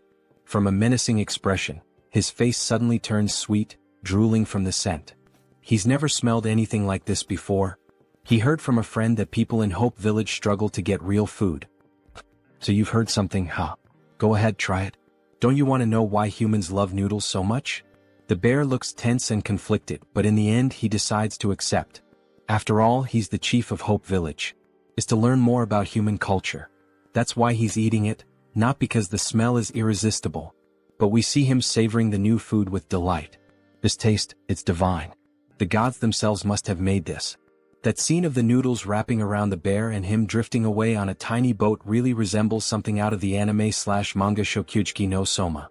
If any of you subscribers have read or watched it, let us know in the comments. How can something taste this good? Do you have more? It must be really delicious. What? He's prepared lots of other things. Everyone come try some. Not every mutant has senses as highly developed as the bear's, so he added a bit of mana core powder earlier to help with that. Wow, so sweet. Slurp slurp. Look at that damn bear eating everything by himself. Where's that always serious and responsible chief now? All we see now is just a happy animal enjoying himself, haha. He's a good human. Do you happen to have more of those sweets? Did he just befriend them now? However, the skeleton stood off to the side, simply observing the whole situation, and then he noticed the mana core powder. Wait, is that mana core powder? Can we even eat that? What? Mana core? Shit, he already ate 2 of them. It's understandable that they're cautious. If something goes wrong, a mana core can cause them to go into a berserk state. What the hell are you plotting? But Kim had prepared for that too. If you're that worried, then let's ask your guardian angel. He's talking about the entity with the power of prophecy. The one known as the godmother of the monster village. The tree goddess. The guardian angel of the monster village, the tree goddess. Although the power she possesses is weaker than that of other transcendental beings, she is indeed a divine entity. We see a very ancient tree shaped like a human, almost resembling an old woman. And so, all important decisions are made by her. The bear gathers in front of her along with the other mutants and Kim. Is what this human said really true, Great Mother? Yes. What that child used was level 0 mana core powder, purified by the holy water. He has given you, poor creatures, a great gift of nourishment. The mutant uses some kind of controller, similar to a video game one, to communicate with the tree. Thank the heavens. That means we can eat more. I mean, it won't have any harmful effects on our bodies. The godmother has given her approval. Really? Then we can eat more? Thank you so much for granting us your wisdom, godmother.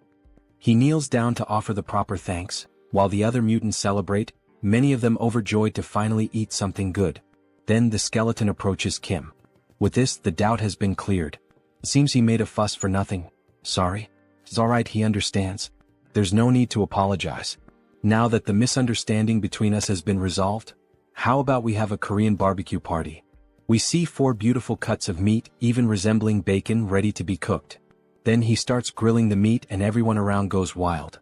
The smell, the look, even the sizzling sound as the meat cooks. Everything about it sends the mutants into a frenzy. Meanwhile, Kim is having fun cooking for all of them. The tree begins to laugh, her expression turning joyful. It seems that an honored guest has paid a visit to our Hope Village. As night falls, we see the bear completely drunk. Isn't this a crime? Ah. Now he understands why humans love alcohol so much. It's refreshing. I'm glad you enjoyed it. By the way, why do you call me human but don't refer to yourself that way? It's just that he got used to it. To be honest, it hasn't been that long since they started treating us as humans. Back during the Japanese occupation, we were considered nothing more than talking animals. Even hunters used to hunt us in those days. Even so, he's amazing. From what they've heard, he played a major role in the Korean War, and that's why mutants have more rights nowadays. But he couldn't have done it alone. It's been so long since the entire village enjoyed the company of an outsider. Do you want it or not? Just one more, uncle. Try it like this, it tastes better. He always wanted to hear them laugh like that. A classic sentimental drunk. Wow, such an innocent village. He really shouldn't be crying like this. He's just giving them what they want and his reputation keeps skyrocketing. Alright, you said you needed a mana core, right? Here are 4. Go ahead and take them. Reputation quest complete. Come to Papa mana cores, haha. Thank you very much. And with that, he finally wraps up the festivities for the day and starts heading out. He's finally ready to become level 5. Good job, me. Suddenly he hears a voice. Hey, are you leaving? It's the skeleton. He still hasn't properly thanked him. There's no need. He already received valuable gifts from the village. But the skeleton feels that he gave the village something far more precious than that. Understandable, since they hadn't had real food in decades. With a somber tone, he says that if he ever needs more mutant mana cores next time, just let him know. He'll gladly give him his own. What? Please don't say something like that again. He has no intention of taking the heart of someone who's still alive. He's not that kind of person. But he's serious, really. He truly means it. Because he received a prophecy from our godmother. She said that he was destined to give a part of his body to someone who would return my blood and flesh. Okay, Korean barbecue isn't worth that much. He knows the skeletal snake's quest has something to do with this, but he's never heard anything about a mana core being part of it. Maybe it's just a metaphor? She could be talking about something other than her mana core. Of course, he'll find out when the time comes. You can go now. Sorry for taking up your time. Alright. Take care. He's looking forward to the day he sees you again. Obviously, that skeletal snake is hiding something. The next day we see a new house, quite large even with a pool. Yes, finally. What's right in front of me now is the large single-family home that will be mine from now on. The entire property spans over 660 square meters. And there's even a pool. But it's not just those perks. The real reason he came and chose this place. He takes an elevator down to the basement of the house. It leads to the high-quality, high-security secret training center. Yes, he never thought he'd see this day. Kim is truly happy. Enjoying the nice weather, sir? Yes, Director Choi. Thank you so much for suggesting this amazing place to him. Don't mention it. Still, why did you decide to make the move so suddenly? Because his disciples have been visiting his home quite frequently lately. He just wanted to provide them with a better environment. He also needed a bit more space. And since you brought that up, of course he's already prepared everything. Please feel free to use this to help you reach level 5. We see a massive capsule, equipped with advanced technological components. Hello, Master. She is a magical spirit born to support you, Master. How can she assist you today? First, precise measurement. From this point on, leveling up requires a more complex process. To achieve the best results, he needs the help of a spirit. Beginning precise measurement. Inside the capsule, all of his attributes, abilities, and powers begin to appear on the screen. Level 4 Warrior Class. Musculoskeletal Class, Giant. Musculoskeletal Class, Diamond. Healing Class, Immortal. Mana Class, Soul. Mana Class, Sigurd. Battle Class, Tiger King Swordsmanship. So that's how it's structured. However, several error messages suddenly start flashing on the screen. He doesn't understand what's going on. Master, there's been an error in reading your mana circuit. That's probably his fault. He's capable of altering his mana circuit in real time. That's actually top secret information, by the way. Is that even possible? That's not recorded in any of his data. She just saw it with her own eyes. So yes, she just witnessed it herself. That's why he'd like to prepare a level 5 elixir that suits him well. The spirit pauses in thought. A regular elixir wouldn't work, but if it's custom made, it's possible. Really? The performance does match the high price, huh? Please tell me all of your abilities. Please tell her all of his abilities. Alright.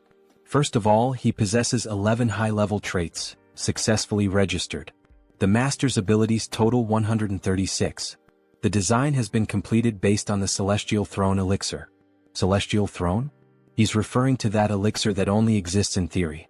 Is everything ready for the elixir's production? That's not the elixir he expected, but that's fine. He trusts that the spirit found the right elixir for him. Absolutely. Let's begin. Then, initiating production of the level 5 elixir. We see the mutant's mana cores being used in the process. The full moon night has arrived.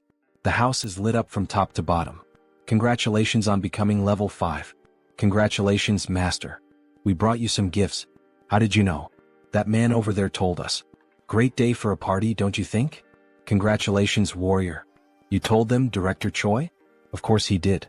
It would have been a waste not to celebrate an occasion like this. Then he hears an explosion. It was fireworks from the first family he helped. The great achievement of Warrior Kim. Congratulations, from security number 1. Wow, unbelievable. He turns red like a strawberry. You too, Woojin? You're making me embarrassed. Oh, and by the way, there's also a flower wreath at your door. Congratulations on reaching level 5, Warrior Kim.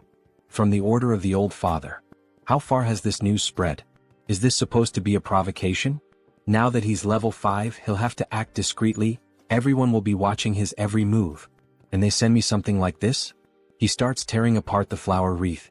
While Kim was tearing it apart, a car pulls up beside him. A beautiful woman with purple hair and dressed in executive attire steps out. Finally, more women are starting to appear in this manhwa. So, who the hell is that now? Everyone, even everyone's mother, is coming to his house today. Superhuman Warrior Kim, right? Congratulations on reaching level 5. Thanks. But who are you again? Apologies for the late introduction. She is Song Hee-young from the Kumo Group. Third daughter of the Kumo Group. Song Hee-young, level 6 superhuman. Gasp. She's the youngest daughter of the Kumo Group. And what business would the Kumo Group have with me? We were thinking of leaving a request. A request, huh? Wait a second. From what he knows, the Kumo Group is in the middle of a succession war, isn't it? Getting involved in the internal affairs of the Kumo Group will only make things more complicated. The wise choice is to refuse the request right here and now. We wish for him to participate in the 5 consecutive duels that will be held for the succession, as the champion. Then she begins to open the briefcase she was carrying. The compensation will be more than satisfactory. How about this as your payment? There's no doubt, this girl is strange. Those ears and eyes, and those marks on her neck. Wait a second. That pistol. Is that the gun that holds the power of destruction among the Daisen weapons? That changes everything. Bring me the contract right now. Time to get some rare items. The next day they head straight to the main building of the Kumo Group. Such generosity on her part. Imagine her offering a Daisen weapon. He already owns 2 from the Daisen series. She knew he would accept the offer. Since she's willing to pay that much just as a fee, he can't help but wonder what she'll give him if he actually wins the duel. She will give him another weapon from the Daisen series, one that has the Paralyze ability. Wow, seriously? It's like one of those buy one get one free deals? Oh yeah. If he manages to win consecutively, she'll give him even more incentives. But he shouldn't get too greedy. After all his opponents will be level 6. He just needs to defeat the one she tells him to. Other than that, he can relax. And so, the day of the tournament finally arrives. A massive arena with a huge crowd watching the spectacle. Even Kim is impressed by the sheer scale of these duels. The two of them walk toward the designated area and end up encountering Hee-young's brothers. Look who showed up, the little sister. They thought she wouldn't dare appear in this stadium to try anything, yet here she is, wearing that look of disdain. However, she simply ignores them and heads toward her seat. How rude of their sister. Eldest son of the Kumo Group, Song Hee-jun. Level 6 superhuman. Leave her out of this. This is a fight between you and me. Second son of the Kumo Group, Song Hee-cheol. Level 6 superhuman. It seems the two of them don't see Song Hee-young as a threat. It makes sense considering she's still young. The first duel will be between the champions of the eldest son and the second son. Yes, both are extremely strong opponents. We see the first superhuman. Mr. Armored Soldier, level 6 superhuman. Mr. Pyromaniac, level 6 superhuman. A level 6 cyborg and a level 6 human who manipulates flames through a mutant factor, huh? Being a conglomerate, they certainly have many enhanced soldiers. Please pay close attention to this battle. The Armored Soldier, team leader Kim, was hired by her second older brother. He is considered the key figure to watch in this tournament. And so, the battle finally begins. He charges straight at the enemy, trying to grab him with his own hands. However, Mr. Pyromaniac starts laughing and activates his ability. He brings his hands together, forming a cannon, and says, "Solar Flare." Mr. Armored is caught off guard. Flames, an enormous explosion, is unleashed directly at Mr. Armored. Song Hee-young is taken aback by such a powerful display.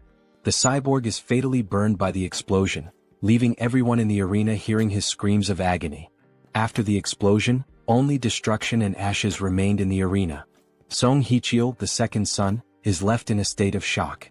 Everyone present in the arena wonders, could he be dead? Meanwhile, the first son gives a wicked smile, knowing that victory is drawing near. That flame just now. He's not an enhanced soldier, but a mage capable of casting the solar flame spell. But isn't murder forbidden within the Tower of Solar Magic? He activates the insight trait to get a better view of the opponent. That aura, isn't it the eclipse buff? Could he really be who I think he is? President Song, is it our turn now? Yes, but he'll go first. Please finalize the preparations. Are you sure about this? That pyromaniac is covered by a veil, so she can't gather any information about him. She thinks it would be better to leave him to another level 6. He can win, because she believes she knows who he is. He is the mage who was banished from the Tower of Solar Magic, Park Hyungju. He ended up working for the Kumo group. Then the teasing between the brothers begins. He wonders if the person brought by their youngest sibling can defeat the pyromaniac. And finally, the two stand in the arena. Facing each other, it's time to settle the matters of the past. The gleaming sword catches the attention of the eldest brother. Could that be the Black Tiger Sword? But even the Black Tiger Sword cannot compete against the solar flame. Just another corpse to clean up. He never imagined they would meet again like this. Does he recognize him? Yes, because he's copying the techniques of the Eclipse School. How dare he use the solar flame in such a cruel way? Does his master, Elder Joe, know about this? His master knows everything. Before leaving, he received some information from Director Choi. Just before the Kumo Group's succession war began, the media deliberately ignored this incident, but his heart had already been reduced to ashes. The chairman was suddenly assassinated. The only people who could do something like that are the master of the tower or a certain someone. Is Elder Joe involved in the Kumo Group's succession war? It's truly a terrifying thought, but still within the realm of possibility. He needs to confirm that later, after dealing with this first. Before he can finish that thought, the enemy is already launching another solar flare. In any case, now that he knows you've recognized him, he can finally carry out his revenge. Consider yourself special because he's going to show you his hidden power. Solar Magic Blast. A massive explosion, 1,000 times greater than the first, almost like a Genkidama. However, Kim, using a shield and with his bare body, withstands the blast. So it's true, you endured a solar flame with your entire body, huh? But a Solar Magic Blast is completely different. Turn to ashes. He enhances the explosion, shaping it into a flaming Kamehameha. Impossible. A level 6 casting a magic blast? How can a level 5 superhuman resist something like that?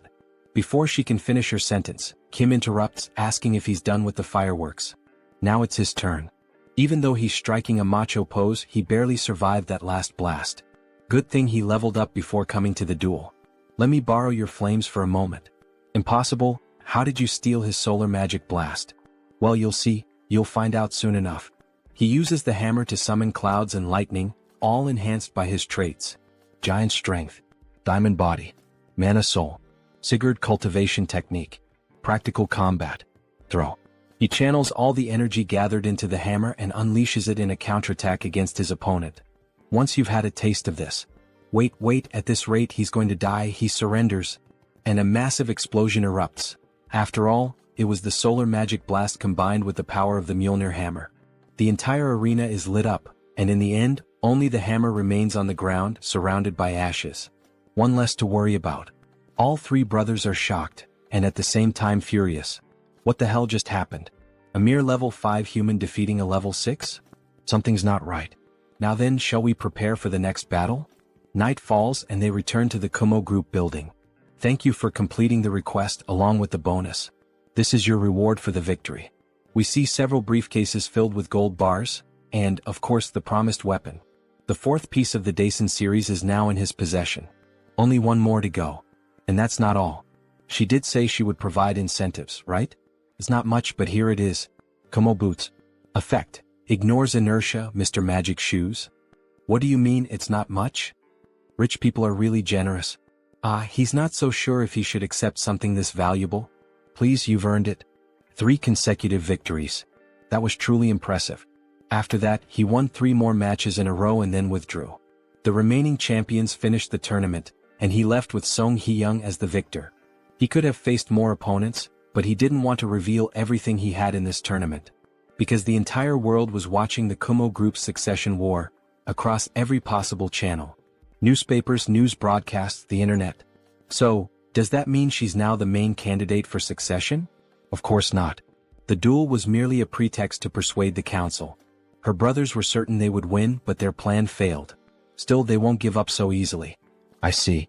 It's true she's at a disadvantage since she's the youngest. The only thing the Kumo group believes in is not morality or the law, it's overwhelming strength. Yes, but she has no intention of letting them do whatever they want. And that's why she would like to entrust him with a new mission. What kind of mission? She offers such generous rewards, there's no way he could refuse. There is one way to overturn this situation. She then touches her earring and a hologram is projected, of a black raven. The raven chip. This chip contains a mutated gene that responds only to our family's DNA. If we can secure it, she'll be able to reach level 7 and turn everything around. So she's willing to risk the dangers of the mutated gene. Of course he'll give it a try. Really? Obviously. He'd be a fool to turn something like this down. Because, in a place that looks like a shopping mall, a raven with deep black eyes appears. A strange-looking boy is on the phone. President Song. He's found the item. He already knows where it's located. Returning to the present. If he manages to bring her the raven chip, she'll give him double that amount. Something around 10 billion won. And if he manages to secure the position of president, she promises to grant him the Kumo helmet and belt that belonged to her brothers. But before she could finish speaking, she asks if the protagonist is okay, since he's completely red. Sorry? His nose itched for a second. Please go on. The Kumo equipment that the 3 of them possess will end up going to the president in the end. That means the full set of Kumo equipment, which has effects comparable to rank SSR gear, will be mine, right? He looks like a cowboy. What insane rewards. Anyway, her brothers can't find out about this, so please keep it confidential. If he needs anything for this request, let her know. Alright then. Can he get some diamonds? Well, he can see the entire Gangnam district from up here. Money really is a great thing, huh? Then the protagonist starts using the diamonds on the items he obtained. Detection helmet. Extreme speed shoes. Rage axe. Crisis detection ring. Time to absorb the attributes of these magical items. All the new traits begin to be absorbed into his body. And by accumulating them all, he unlocks a new one, Air Raid. Movement skill acquired. Now that the preparations are complete, it's time to begin. He leaps at high speed toward his target, landing right on top of a raven statue. Now time to report to the client. President Song, he found the item. Already? Where was it? Right in front of the raven statue in the main hall. But there's just one small problem, President. And what problem would that be? He's going to have to make a bit of noise to get the chip. So, she'll have to take responsibility for what's about to happen, Chairman. He then destroys the raven sculpture, revealing the chip he was looking for, being carried by a golden raven. Raven chip secured. Where does he need to go now? Head to the body modification facility on the 2nd floor. She's heading there as well. Her brothers have probably already noticed. She needs to hurry. Don't worry. She's always hated the fact that she was born after them. So this time she's going to be faster than they are. She finally arrives at the body modification facility. Youngest president? What brings you here at this hour of the night? The modification room is empty, right? Start everything up now. The lab assistant begins initializing the modification program's commands. But, what are you planning to do with that? You arrived just in time. She's ready, warrior. And so is the chip. Let's begin immediately. Don't tell me, is that the Raven chip? Then she'll leave the rest to you, warrior. Yeah, leave it to me. She's going to stay right here and see everything through to the end. Someone bursts into the room shouting, Song Hee-young, you treacherous bitch, how dare you act behind his back? Brother, he thinks she's already started the process. Nonsense. Stop her right now. He won't let you go any further than this. So, you took down a few of those superhumans back then, and now you think you can go against him? Do you even know who he is? Of course he knows who he is. The president of Kumo Electronics. Or maybe, he should call him the former president of the company? You son of a bitch. Wielder of the Black Tiger Sword. No matter how great a warrior you are, you can't fight both me and my brother, 2 level 6 superhumans at the same time. We'll offer you a reward equivalent to what Hee-young promised. So, how about we make a deal instead of clashing? Alright. If you want, he can give you the position of Deputy Director of Security at Kumo. How does that sound? Kim thinks over the proposal. Oh my god.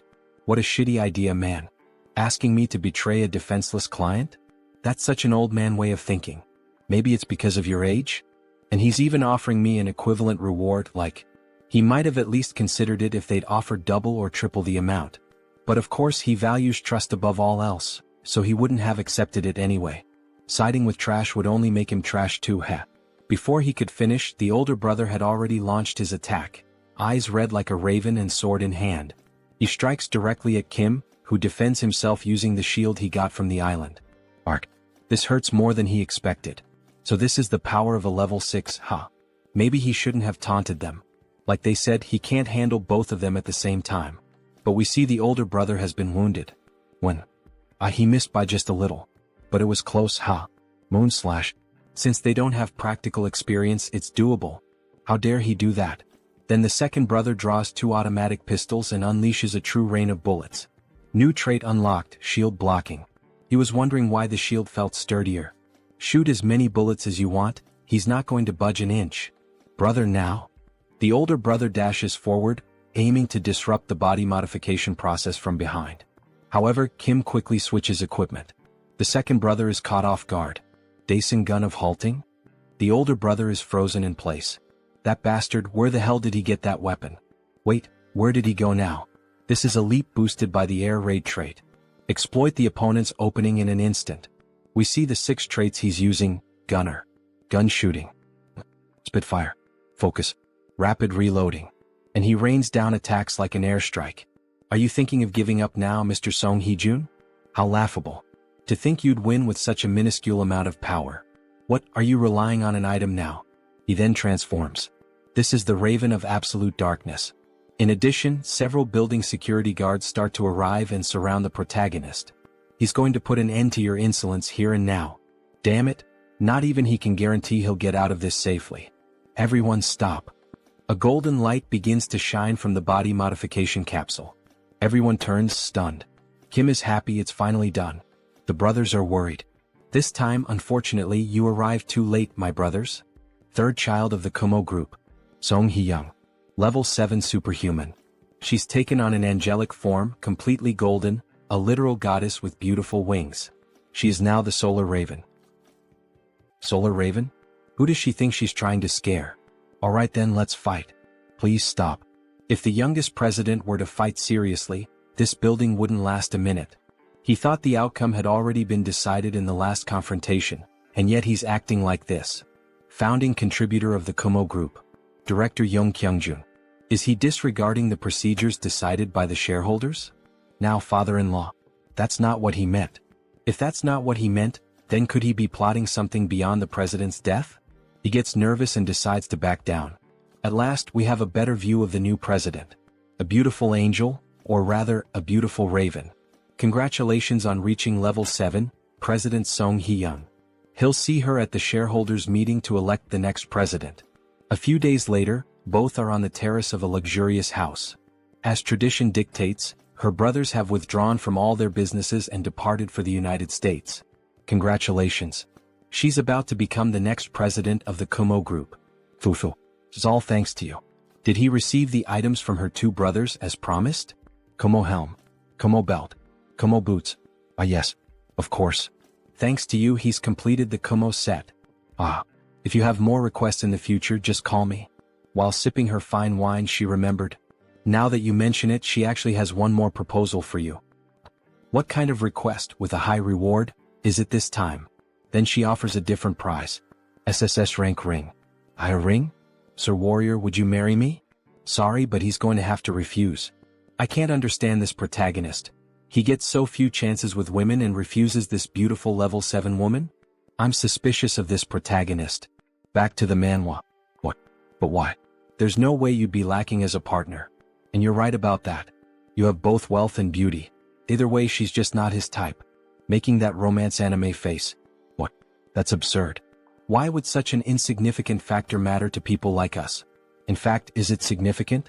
She herself is surprised, just like me the narrator, to have been refused in this way. Yes, the narrator loves women in business attire. Whoever agrees with me type it in the comments and I'll send you a heart. He would like to marry someone who shows genuine affection. Not someone like you who sees me as a means to consolidate power. Quite romantic, isn't it? Kim Joonsoo, 22 years old, who doesn't want his pure heart to be betrayed, not even in Arcane Seoul. He truly is an unpredictable person. In that case she would like a cooperative relationship, where we can help each other at any time. Would that be alright? Yes, that would be more than welcome. And so, that night, a new alliance was formed with the clinking of glass cups. Then, after finally leaving her house and heading back home, he starts to grow pensive in the car. Kind of feels like he just threw away the chance to live in luxury for no reason. That leaves a bitter taste. After all, he's still in his intense early 20s. Marriage might have been too much, but if it were just dating. Look at this beautiful woman he just lost. Today the narrator is disappointed with Kim. He even slaps his own face to stop thinking about it, startling even the driver. Control yourself. The situation is unfolding differently from the game, as far as he knows. What he should focus on right now is Elder Joe of the Solar Magic Tower. Back at the tournament, that bastard said his master knew everything about what was going on. She's acting suspicious. And just as he was thinking about this matter, he got a call from the Solar Magic Tower. The director's son. What convenient timing. The next scene is in Phoenix Valley. However, it looks deserted. Kim wonders why he doesn't see any phoenixes flying in this area. Well, it's been quite a while, hasn't it, Superhuman Kim? Oh, or should he call you the owner of the Black Tiger Sword? Tower Master. It's been a long time. And of course his grandson is with him as well. He's noticed that you've become a greater person, huh? He'd like his grandson to learn from you. Grandpa, why don't we get straight to the point? Now that Mage Kim has awakened, he's starting to show his true nature, huh? Superhuman Kim. He's sure you already expected this, but we called you here to make a request. Is it because of all the Phoenix disappearances? Correct. He has no idea where they might have gone. He supposes that some mythical beast might have taken them all. That's very possible, but have you considered the possibility of unauthorized poaching? That's highly unlikely. Our security was flawless. But what if someone on the level of an elder of the Magic Tower had acted? Someone on the level of an elder, huh? That would be possible, yes. But who would dare do something like that? The misuse of a phoenix is a clear violation of the rules. He then starts to get angry and ignites his entire body, showing why he is the tower's director. Of course, he will find every last missing phoenix, and find whoever is responsible for this. But you have to promise me an extra fee. Then we see a car speeding over the water at high speed. What do you think of this red stove? It's an amazing sports car, and it's really fast. If he entrusts the driving system to a spirit, automatic driving is possible. But no speeding. Meh. Asks the spirit with an innocent face. By the way, how did you come up with the idea of getting this car as our advance payment? He could never even dream of driving it because his grandfather really treasures him. Because he needed it for the request. We need a very fast car to catch that thing. A huge bluish-green phoenix flying at high speed. A moment ago. Sir, what the hell is that? Oh, can he recognize what that is, made on the ground? It's a phoenix. Made of steel wires. It definitely doesn't look like one. You only replicated its bone structure. You can save the compliments about the quality. I will. He managed to get some crafting attributes from it, so of course. Alright then, Mr. Mage. Let's take a bit of your blood, shall we? Says Kim with a scary face. What does that mean? To think that that small amount of his blood transformed that wire into an artificial phoenix. His blood contains the essence of the phoenix, so if we can just use its homing instinct, we'll be able to find out where the rest of them are. When night falls, they finally arrive at an island called Ulungdu. So this is where they were, huh? But they don't seem to be in good condition. They look tired and dehydrated. They should have lived for more than 20 years, but they seem drained of energy. Can you check their mana, please? Yes. He begins to check using fire as a sensor. These guys had their mana stolen. From the heart to the blood vessels, everything was burned dry. Wait, this traces. Yes, Mage Kim. He believes you can find out who did this. He then focuses more and finally discovers, the Eclipse School? Yes, that's right. How clever. Let's contact the Tower Master immediately. The culprit is none other than Elder Joe from the Eclipse School. Joe Akbun, that crazy bastard. He erupts like a volcano. Grandpa, please calm down. She was caught trying to take all the phoenixes for herself. He swears to God if he catches her, he will. So he's saying that Elder Joe also disappeared from the tower? Yes. He went to her office, and she had vanished, leaving her clone behind. What, is she mocking me or something? He swears he will. Clone? It's a magic that creates a body identical to the user. However, it dies after a while. Was she just trying to buy time? The death of the Kumo Group's president, whose heart was burned to ashes. The exiled mage reappearing as a reinforced soldier. The overexploited phoenixes taken to gain power. An Elder Joe hiding? You've already received so many clues. Come on. Tower Master, doesn't anything come to mind? Don't tell me. Joe Akbun got her hands on that? The forbidden ritual of the Eclipse School. The moon in complete darkness. The forbidden ritual. This ritual is carried out by emitting mana to block the sunlight, an event that appears in the polarization mission of the Solar Magic Tower. But this is even before the polarization research begins. It's the butterfly effect. A different course of events unfolded because he got involved with Elder Joe's disciple. What is this after all? She is using the power obtained from the phoenix to corrode solar magic. And not just that, through the sky, land, and sea, she is absorbing the mana from every form of life. Is she performing such an evil ritual in an era like this? And what if your magic tower is ruined because of it? We must find Elder Joe quickly. If she reaches level 8 with that power, we don't know what she will do. But how are we going to find her? He can feel a connection to a massive reservoir of mana in the distance. Follow him. He thinks he knows where that woman is. The mana trail leads them to a house near the forest. Upon approaching the place, they see an open portal. This is a subdimensional labyrinth? So he's saying she's hiding inside while the ritual continues? Yes, but the labyrinth is very resilient, so we cannot destroy it immediately. It was designed to withstand the power of a solar eruption. You stay here and he will take care of things. You can't, grandfather.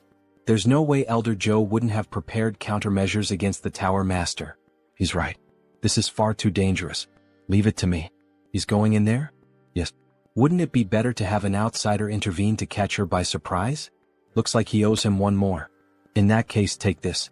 We see several objects in his hand, a ring and dice of different shapes. Magic dice. Rank SSR.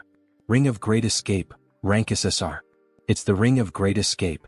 Use it if you're in danger. Thank you. The Ring of Great Escape. He's just gained an extra life. In that case, he can risk his life without worry. Because Elder Joe has one of the 8 treasures of the Magic Tower. Then he finally steps into the portal. What are all these things? We see a large ruined city completely abandoned. However, there's an unexpected visitor in this labyrinth. Why did you follow him into the labyrinth? You know you could actually die, right? But this is the responsibility of the Magic Tower. And he thinks that 2 would do better than 1. It would be a big problem if you ran into an enemy while installing those dice to neutralize the subdimension.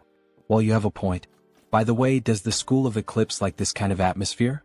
Yes. The School of Eclipse is rooted in dark magic. The moon in the labyrinth is already black. While he was explaining, a larva-type monster tried to attack him from behind. However, Kim quickly uses the tiger sword to kill the monster instantly. What a damn scare. Where the hell did that ugly creature come from? He would have been all bitten up and screwed if he'd been even a second late. He thinks they smelled us. Stay close to my back. He will protect both of us. Then he activates the best traits. Intuition. Sensitive. Treasure hunt. Insight. Detection. Sword expert. Dozens of them will come at us all at once from now on. They start emerging from underground, several of them, but Kim quickly slashes through all of them in seconds, looking like a Japanese chef making sushi. And he ends up unlocking a new trait. Identify weakness. Attacking the enemy's weak point will deal extra damage. All those monsters were simply blown apart and sliced within seconds. Kim is truly very strong. However, from the top of the mountain, an old woman with a huge staff appears. Stop. How dare you set foot in this place? The crime of obstructing a great cause will not be taken lightly. She uses her power to create a crack in the walls, causing several rocks to start falling on the protagonist. Elder Joe is indeed a difficult opponent. But he's not going to die in a mini-game like this. Hold on tight. What? Because he has already experienced this pattern many times in the game. He can see through everything. Then he activates the traits: Giant Strength, Air Raid, Intuition, Insight, Detection, Sensitive. He can see the battlefield with an overhead view, where each stone will fall and which route he should take. Running quickly, he saves the two of them from a terrible death. Only the rubble of the walls remains, and Kim emerges from the ruins in giant form, carrying Mage Kim. Are you alright? Yes, I'm fine. By the way, where is this? It's the place where the mana flow is concentrated. Install the neutralizer, please. Alright, he finishes it in a second. However, the old woman suddenly appears in front of him. You little rat. You've walked into your own grave. Mr. Mage, dodge. Then, by some miracle, he manages to dodge that powerful attack. As expected from a level 7 mage. He would have died instantly if he had been hit. It will be difficult to face her with normal methods. Mr. Mage, he will distract her. So go. Yes, then he will also have to reveal his trump card. Where do you think you're going, you little rat? Hey Joe Akbun, you old witch. He has to provoke her. Seeing you doing something like this all of a sudden, you're using the Kumo Group Chairman's magic circuit to keep yourself young, huh? Or have you gone insane because you're already too old? She wanted to obtain the Solar Raven through his disciple, but you ruined everything. Well, none of that matters anymore. Because the Raven of the Deep Darkness will do. Does he really think he can keep avoiding the power of the School of Eclipse? Yeah, right. Your school is nothing but a loser third-rate school. Have your eyes gone bad too? You can't seem to land a single hit. Lol. You little bastard. The old woman truly gets pissed off by the protagonist's provocations. Magic dice installation complete. Activating. He's already installed the neutralizer? Grandfather, now's the chance. Good. The power of the subdimensional space is weakening.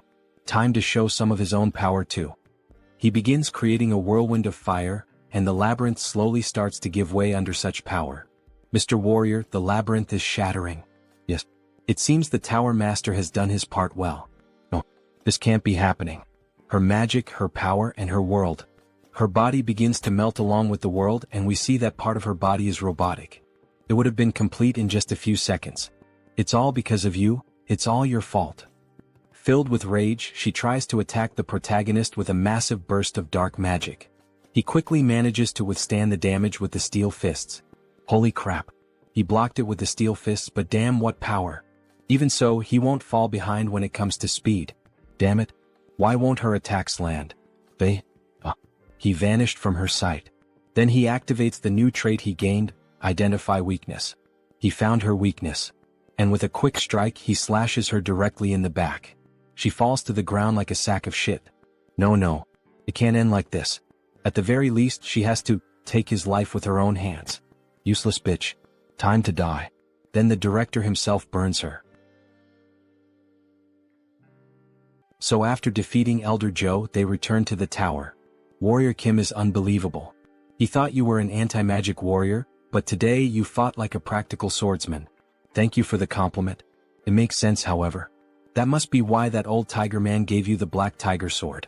He thinks people call it the Celestial Star. That sounds like something the spirit said. What is the Celestial Star? It refers to those with infinite talent and 1,000 kinds of supernatural abilities. Doesn't that not seem exactly right for him? Anyway, he should reward you for this incident. Ring of Eclipse, SSR. It is a treasure he found from Elder Joe. Understood. One of the 8 treasures of the Magic Tower, and the strongest item of the School of Eclipse. The attribute imbued in the ring is Eclipse. The ring begins to display an animation of water and fire, as if there were a fusion of both powers. This is truly incredible. It combines the attributes of mana devouring, absorption, and storage. Says Kim while driving his new Ferrari that literally flies from being so fast. Time passed and autumn arrived. Beck Soren is training her attribute Heavenly Assassin Star, and Jeanette is training her attribute Innate Energy. Beck Soren will reach level 5 very soon. It will not take long until she learns the Mars Sword technique. we also have our werewolf. Having far surpassed level 4, Iron Fist Kim is in the process of expanding his territory throughout the country. And so, Arcane Seoul faced December 24th. Embassy of India in Korea. Wow. So an honorary paladin gathering is happening here? She wonders what it is like inside. This is the first time she spends the day of divine annihilation with other people. Make sure to enjoy today.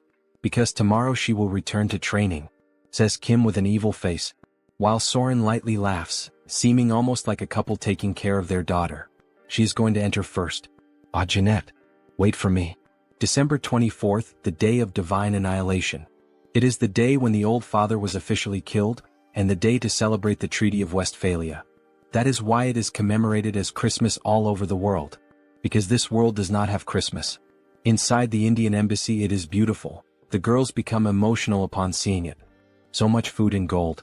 Jeanette, look. It is Paladin Cha De-jun. Wow. He is so handsome. And on every day of divine annihilation, gatherings of paladins are held in several countries. He was invited as an honorary paladin of the orders of Thor and Gaia. But that is not the real reason why he came here. Who if it is not the owner of the Black Tiger Sword? He is Asim Kurat, the ambassador of India. He is Warrior Kim, level 5 superhuman. Thank you for the invitation. He came here because this man is the one organizing this gathering. This is his wife and daughter. His only daughter. Nice to meet you, Superhuman Kim. It is Kali, the last of the 3 most powerful warrior units of the game. SSR rank Kali Kurat. She will be the future owner of the Kalaratri. Let's use these girls as an excuse to talk to her. These are his disciples. And what a coincidence that his second disciple is. Before he could use the excuse to start a conversation with the ambassador's daughter, he is interrupted by strangers. Aren't you the owner of the Black Tiger Sword? What? The owner of the Black Tiger Sword? Really? Well, he is a big fan. He never thought he would see you in real life. Can we talk for a moment? What? Several begin to come forward wanting to meet the wielder of the sword. No, this was the perfect opportunity to become friends with Kali. You look great. He also wants to see you. Just a handshake. He leaves the rest to you girls. Our master was taken away by the crowd. He came out of there alive. He could not talk to Kali even for a second because of those people, but at least the girls made friends with her, so he thinks it is all right. Sometimes he makes this kind of face and, really, they are actually making fun of Kim behind his back, but at least they are making Kali laugh. Returning to Kim, he begins to pay more attention to the weather, since he is finally alone. Seeing the snow really conveys that end-of-year feeling. He wishes life were always this peaceful. However, the silence is interrupted by a girl. Hello. Would you mind having a small conversation, Mr. Kim? A beautiful woman in a black dress. But what we did not expect is that, in fact, that woman, this is the priestess of the Order of the Old Father. The very same one from the beginning of the story who forced him to serve her god. What brings you here? You must be busy since it is the day of divine annihilation. It is not the day of divine annihilation, it is the day of resurrection. Yes, of course, right? She is sure he already knows that she is showing great consideration. Consideration, she says? What kind? Have you never thought it strange? That he is still alive after you killed one of our inquisitors. That happened in the labyrinth, but even so she knows about it? If she had not intervened, his pathetic life would have already ended. It is all thanks to me working behind the scenes. Do you understand? Why did you do this? It is not as if he asked for it. He must do it, so that his great soul may become the light and the savior of our order. Soul. By soul she means the real world self?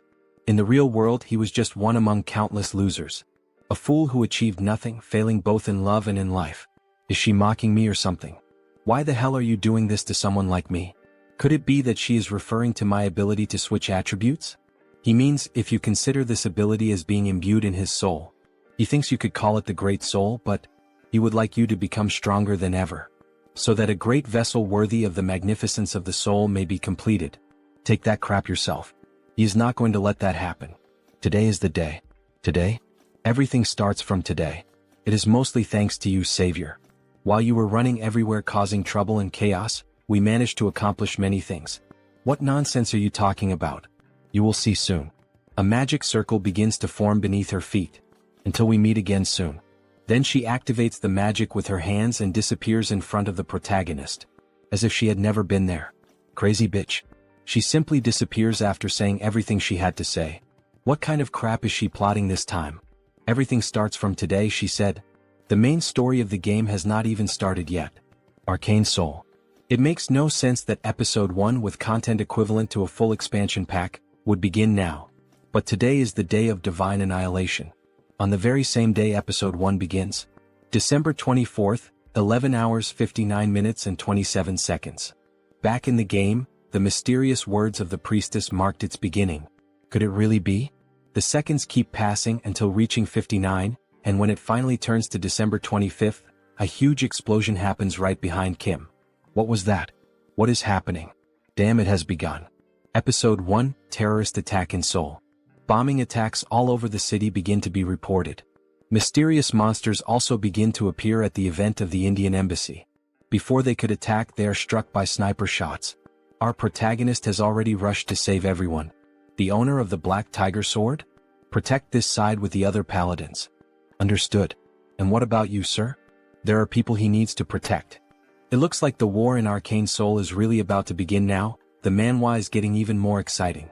See you in the next recap. The attack began with monstrous serpents attacking everyone at the embassy. However, the two disciples of warrior Kim tried to defend everyone. Ambassador, are you alright? The terror in Seoul struck the entire city of Seoul. In the game, Callie's parents end up dying precisely in this terrorist attack. Ah yes, thanks to you. Hey, look behind you. With this as a turning point, Callie, devastated by grief, decides to become a superhuman. Then, the serpent is quickly sliced into pieces without having a chance to attack the family. The girls already knew whose technique that was, Professor Kim's. Won't he let this happen in this temporal life? Come to me, the rest of you. He is a busy businessman, as you can see. After finishing off the monsters, Kim leaves in the flying car and starts making calls. Hello, Commander? If it isn't the superhuman Kim. Sorry, but he is very busy right now with the terrorist attack in Seoul. He will have to return your call later. No, he has to tell him this right now. This terrorist attack is happening throughout the Seoul region, but there is only one real target. The president is in danger. What? Is that true? But he received a report saying that the Blue House was safe? That is true, but the president is not there. It is obvious where the single president would go on the night of the day of divine annihilation. He will send you the location. He will see you there. It is the building belonging to the president's secret lover. We have arrived at the destination. Should we land on the rooftop? There is no time for that. Anywhere the president stays, no matter how briefly, has strict security. To bypass the security procedures and enter immediately. He then jumps from the car and gains momentum in the air to break into the building. He will have to destroy the specially made glass. He manages to break into the president's lover's building. Wait, could he by any chance be the owner of the Black Tiger Sword? Are the two of them alright? Forget that, look behind. Then Kim is caught off guard by a sword attack from a mysterious woman. An explosion occurs from the clash of both swords. She is going to cut him into pieces and hang him at the Gwanghwamun gate. That old tiger will love this. The Japanese sword Demonic Blade Masamyun. It is a weapon that inflicts a guaranteed random curse with every strike that lands on the enemy. Wielding two weapons, Very well then, let's see how much he has learned from that old man. She then unleashes a slashing attack from a distance. Kim quickly switches the hammer for the shield to parry the attack, however, even so he is injured. All that damage from just one attack even after he blocked it? Mitchum, not bad, But can he withstand this as well? She launches another slashing attack. Kim tries to stop it by matching her strength, but he ends up losing and is hurled against the wall. He cannot keep going like this. The Empress of Massacre prioritizes offense over defense. To survive even one more second against her, he will have to close the distance. He will not stand a chance if he only blocks her attacks. He quickly rushes to her back with impressive speed, the same technique he used to defeat the old woman of the labyrinth. However, she manages to keep up with that speed. How cute, now die. She strikes the shield again, however this time Kim switched the traits to endure more. Giant Strength, Diamond Body, Mana Soul, Fierce Assault, Resonance, Shield Strike. This ends up reflecting the attack back at her, sending her flying. Then he quickly switches to the hammer charged with energy and tries to strike her. You damn bastard. The only weakness of the Empress of Massacre is extreme close quarters combat. One wrong move and he will die, but let's try. They begin the 1v1 PvP Samurai Sword vs Mjolnir Hammer. The sparks and massive destruction in the apartment leave the president and his lover terrified. Damn it. Because of the Empress of Massacre's broken passive ability, Invincibility, He was unable to inflict any damage. You annoying worm. This is the end. She then finally manages to land a blow and seriously injures him in the chest. He is more resilient than she thought he would be. Last words? Red. Take the president somewhere else. Confirmed. Moving to the designated location. Wait. The car speeds off at maximum velocity, safely taking the president and the woman away. What is he going to do now? She lost the target, huh? Ah, that bastard. He was aiming for this the whole time. This is the ultimate ability of the Empress of Massacre, annihilation of heaven and earth. A Japanese technique that slices the enemy in half. Damn, he cannot move because of the curse now. Is there really no way to escape this? Of course there is. What is that? Ring of Great Escape. The user can leave the battlefield once during the fight. Thank you for being so stupid. Then at the last moment before he is struck, he ends up being teleported from the battlefield and she hits the ground. In the end, she only left the sword stuck in the concrete. That son of a bitch. She will 100% kill him when she finds him. He throws himself into the sacred water that heals him. He managed to survive by a hair's breadth. If it weren't for the Ring of Great Escape he received from the Master of the Tower, he would probably have died there. He was lucky. Anyway, the commander should have already arrived. Could he restrain the Empress of Massacre? Honestly, that may be difficult with his strength. He should focus on healing first. Then he equips the traits. Immortal, Revival, Regeneration, Wound Recovery, Cure, Vigor. He can think about that later. His phone starts ringing. And he was just about to rest. Hello, Master. Holy God, is that Soren? Why didn't he answer her calls? 4 days. He thought he had lost his hearing. He was resting. Wait, did she just say it had been days since he last answered? Yes, she was worried about him. Kim had disappeared after leaving her a strange message. Soren, he managed to survive, he will rest a little. Sorry, he was in a hurry. Okay, that's fine. But do you know where she is now? Where is she? Soren is at the Blue House with Jeanette. Well, the president wants to see him right now. He understood what is happening. Alright, he will be there soon. Now then, it is time to receive his rewards. In the next scene we see a handshake. He is truly incredible. He risked his life to save the presidents. Are you feeling better already? Yes, he is 100% recovered from the incident. The mana fountain and the elixir played a huge role. Gah. What did he just say? Someone slapped Kim on the back. He told you this guy would show up as if nothing had happened. It seems the elixir helped you. Do not forget that it is thanks to the Tower of Sun Magic. Why are these guys acting so friendly? Thank you, Superhuman Kim. This is to show his gratitude, so please. Is this the Rankisar equipment, Star Descendant? Star Descendant. The trait embedded in the equipment shares the same name. Star Descendant. It is an overpowered ability that changes your attributes to fit the situation every time the traits are switched. Evolution. Superiority. Adaptation. Arrangement. Divine Blood. When switching to the swordsman traits, it increases his attack damage and dexterity. Strength and endurance for the warrior traits. And for the shooter traits, it increases attack speed and movement speed. It is literally perfect for him. Thank you. He will make good use of it. Now that Mr. Warrior Kim has received his reward, it is time to put him to work. What? He wants to become a corps commander. It will be good to try this out in advance. Then he is taken to a kind of war hall with several maps and points. Currently, they are pursuing the leader of the terrorists, Shin Yaren, also known as the Empress of Massacre. He is familiar with this map because it is the mission map of Episode 1. If this were inside the game, he would have to complete each of those missions, but here, he sees the commander of the Western Corps, a war hero like the commander of the Eastern Corps.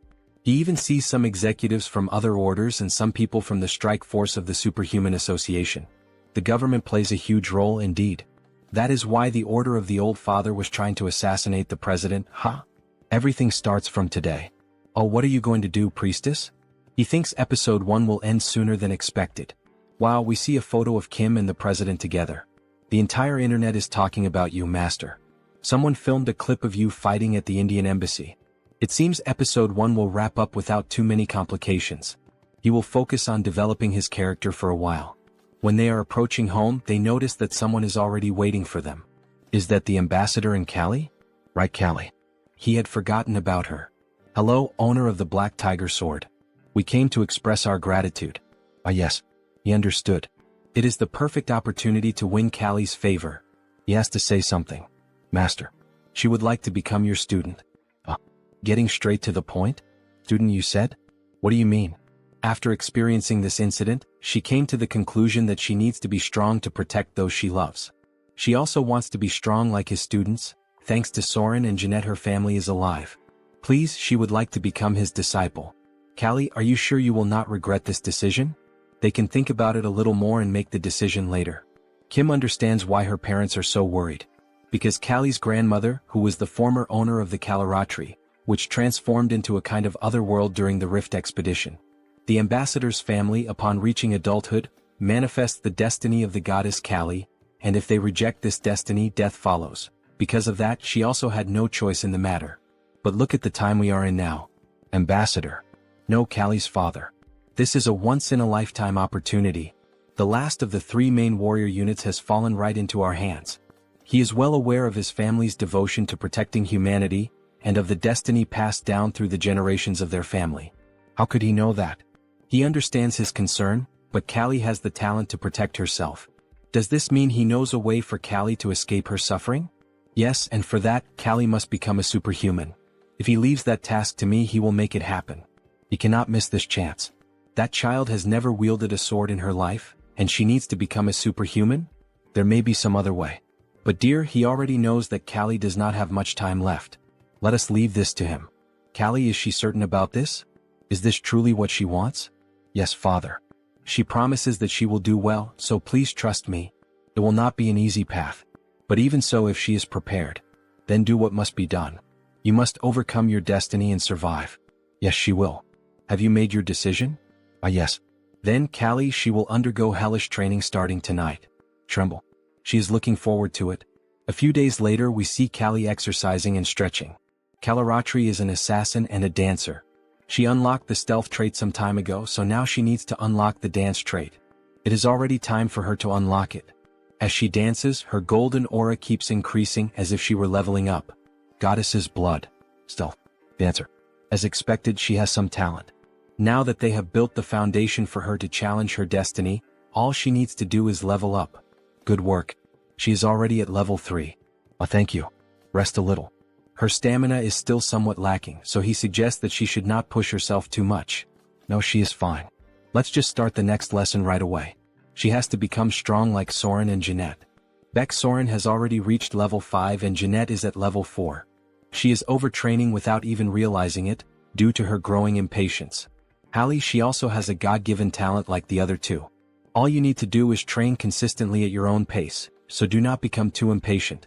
If you push yourself too much, it might slow down your progress. Okay, I will remember that. Oh, I am getting a call. Rest a little. Hello. Mr. Kim, owner of the Black Tiger Sword. It's me, Kim Chunbok. It has been a while. So what is the matter? He just wanted to inform you that you have another challenge in the Colosseum. Do you remember the Destroyer King? He wants to fight to reclaim his steel fists? Yes, he does. This time he offered to bet some diamonds, and the statue of Mars. The statue of Mars? That is the divine statue that has the Mars sword technique sealed within it. So this is the quest to obtain the Mars sword technique. The battle will be in 2 weeks in the form of a 4-on-4 group match. Will you accept? Of course. You will see him then. He has 2 weeks to form a group. The Destroyer King will be fully prepared for this. He needs a group that can guarantee victory. He does indeed know some strong people, but he is still a little anxious about fighting a real battle with them, since he has never used them in a group fight. Very well then. He thinks this group will do. After 2 long weeks of anticipation, the day of the team battle had finally arrived. The arena was filled with tension as the fighters began to make their entrance. Leading the opposing squad stood the imposing figure of the feared Destroyer King. Right behind him marched the other formidable names, the Wyvern King, the Dark Demon King, and the Angel King. Despite his aged appearance, the leader radiated strength, proving he still had enough vigor to face his enemies head-on. Each member carried with them the promise of unleashing their full might in the clash to come. Old or not, everyone stood equal before sheer violence. The expectation had been that a few high-level fighters would appear, yet no one anticipated the arrival of the foremost veterans of level 6. Even so, there was no reason to falter. On the opposite side of the arena, the leader of the Warrior King's team emerged, Warrior Kim. Known as Iron Fist Kim, a lone wolf armed with a mechanical arm, he prepared to push his limits with the power that had been granted to him.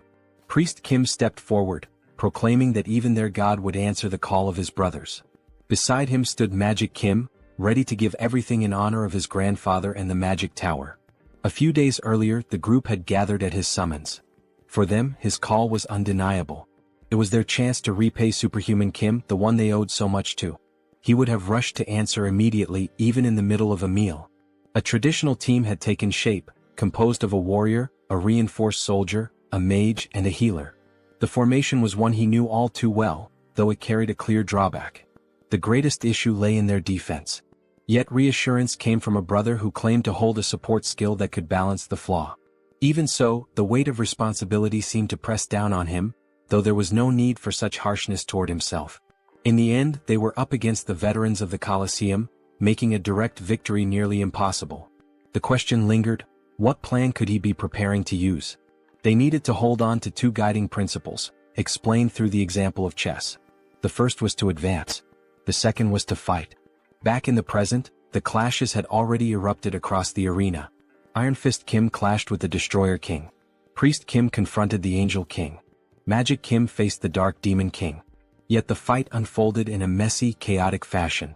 The struggle was brutal, filled with raw pain, resembling nothing more than dogs tearing into each other.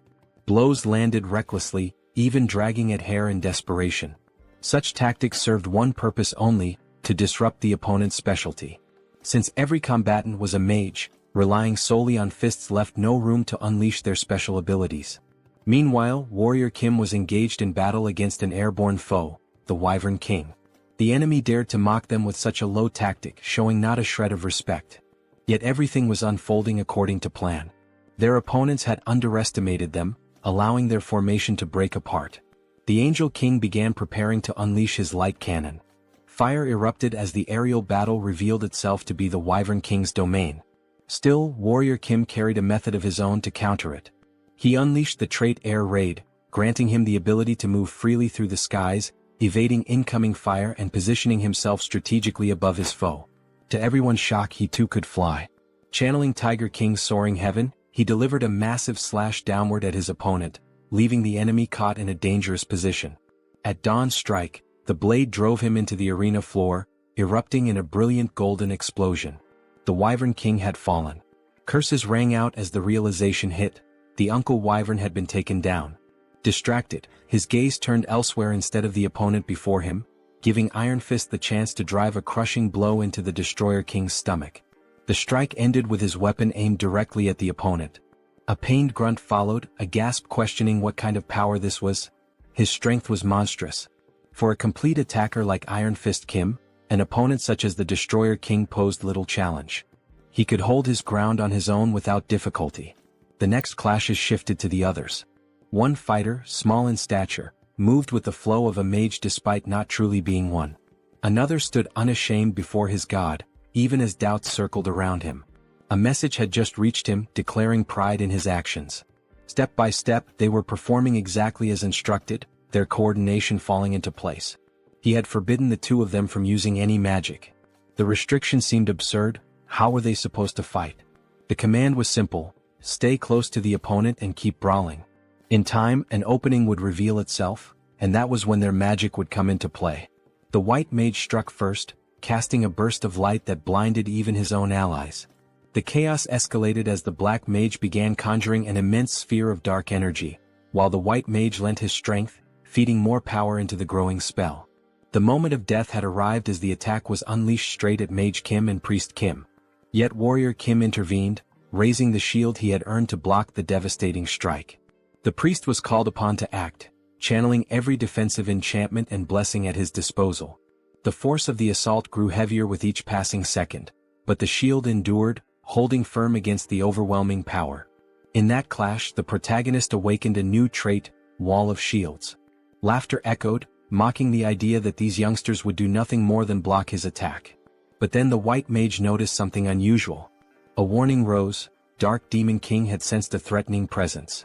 When the dust finally settled, only the protagonist remained standing with his shield, and behind him stood Mage Kim. The question lingered: should this be the end?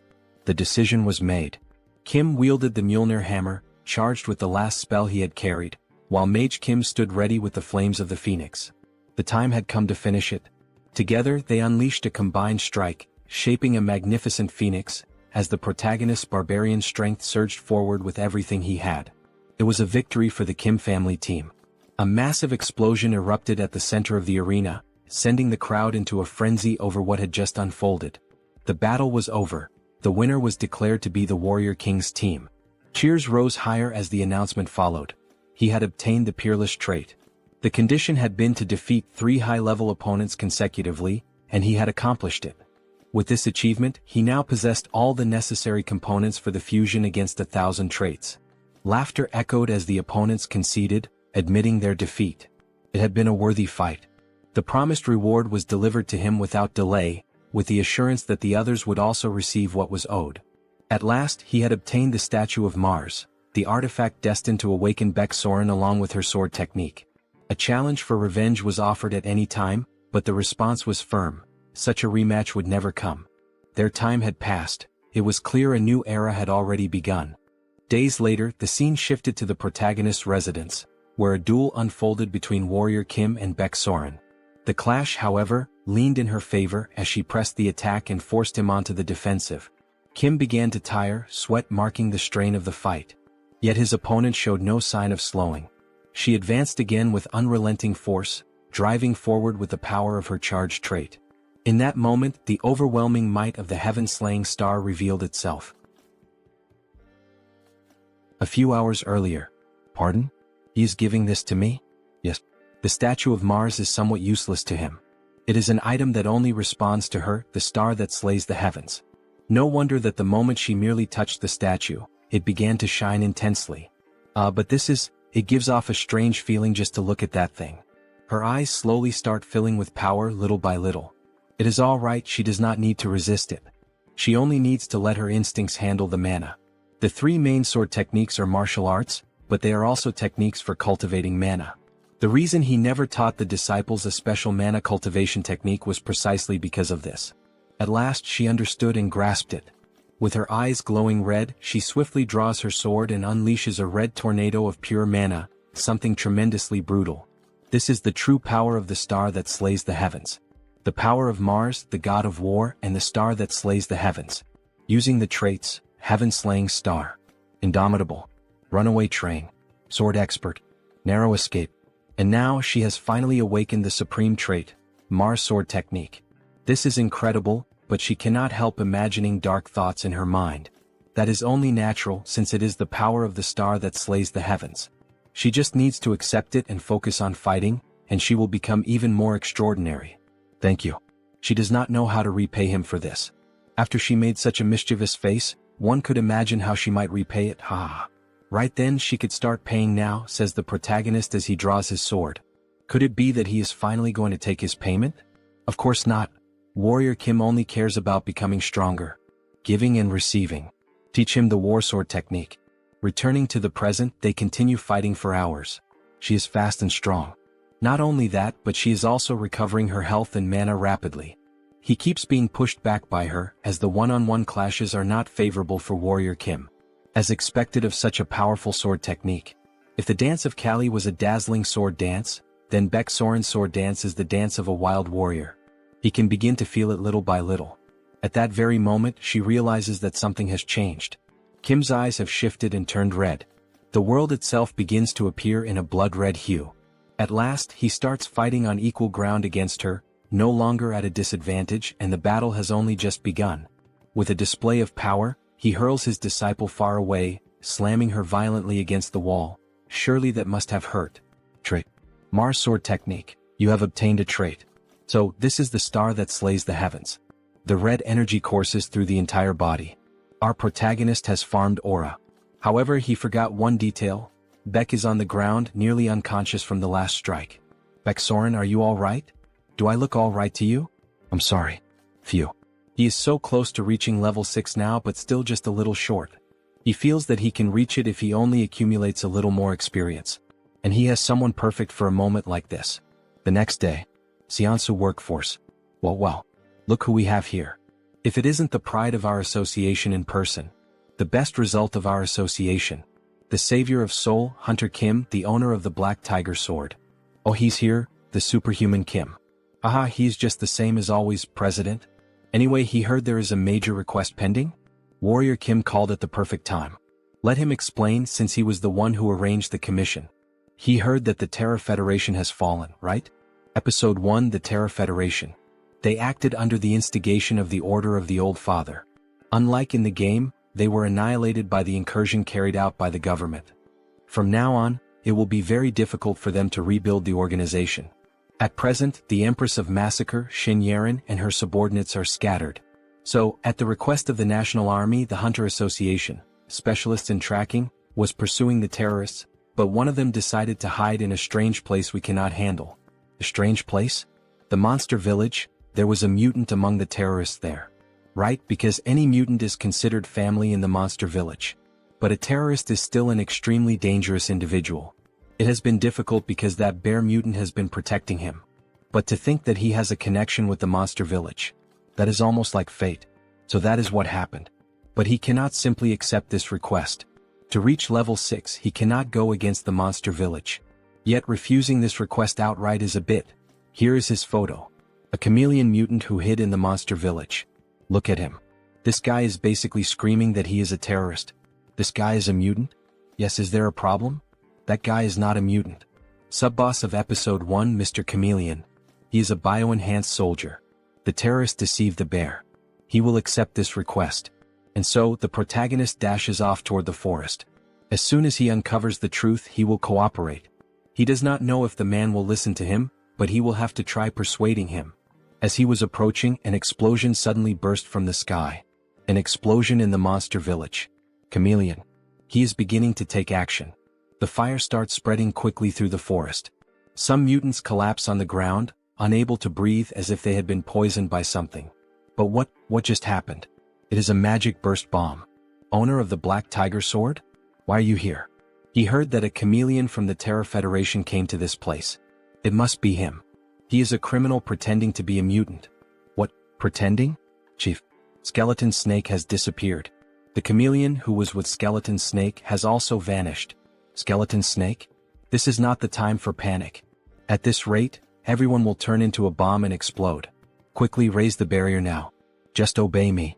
Okay, fine. Oh Godmother, please protect us.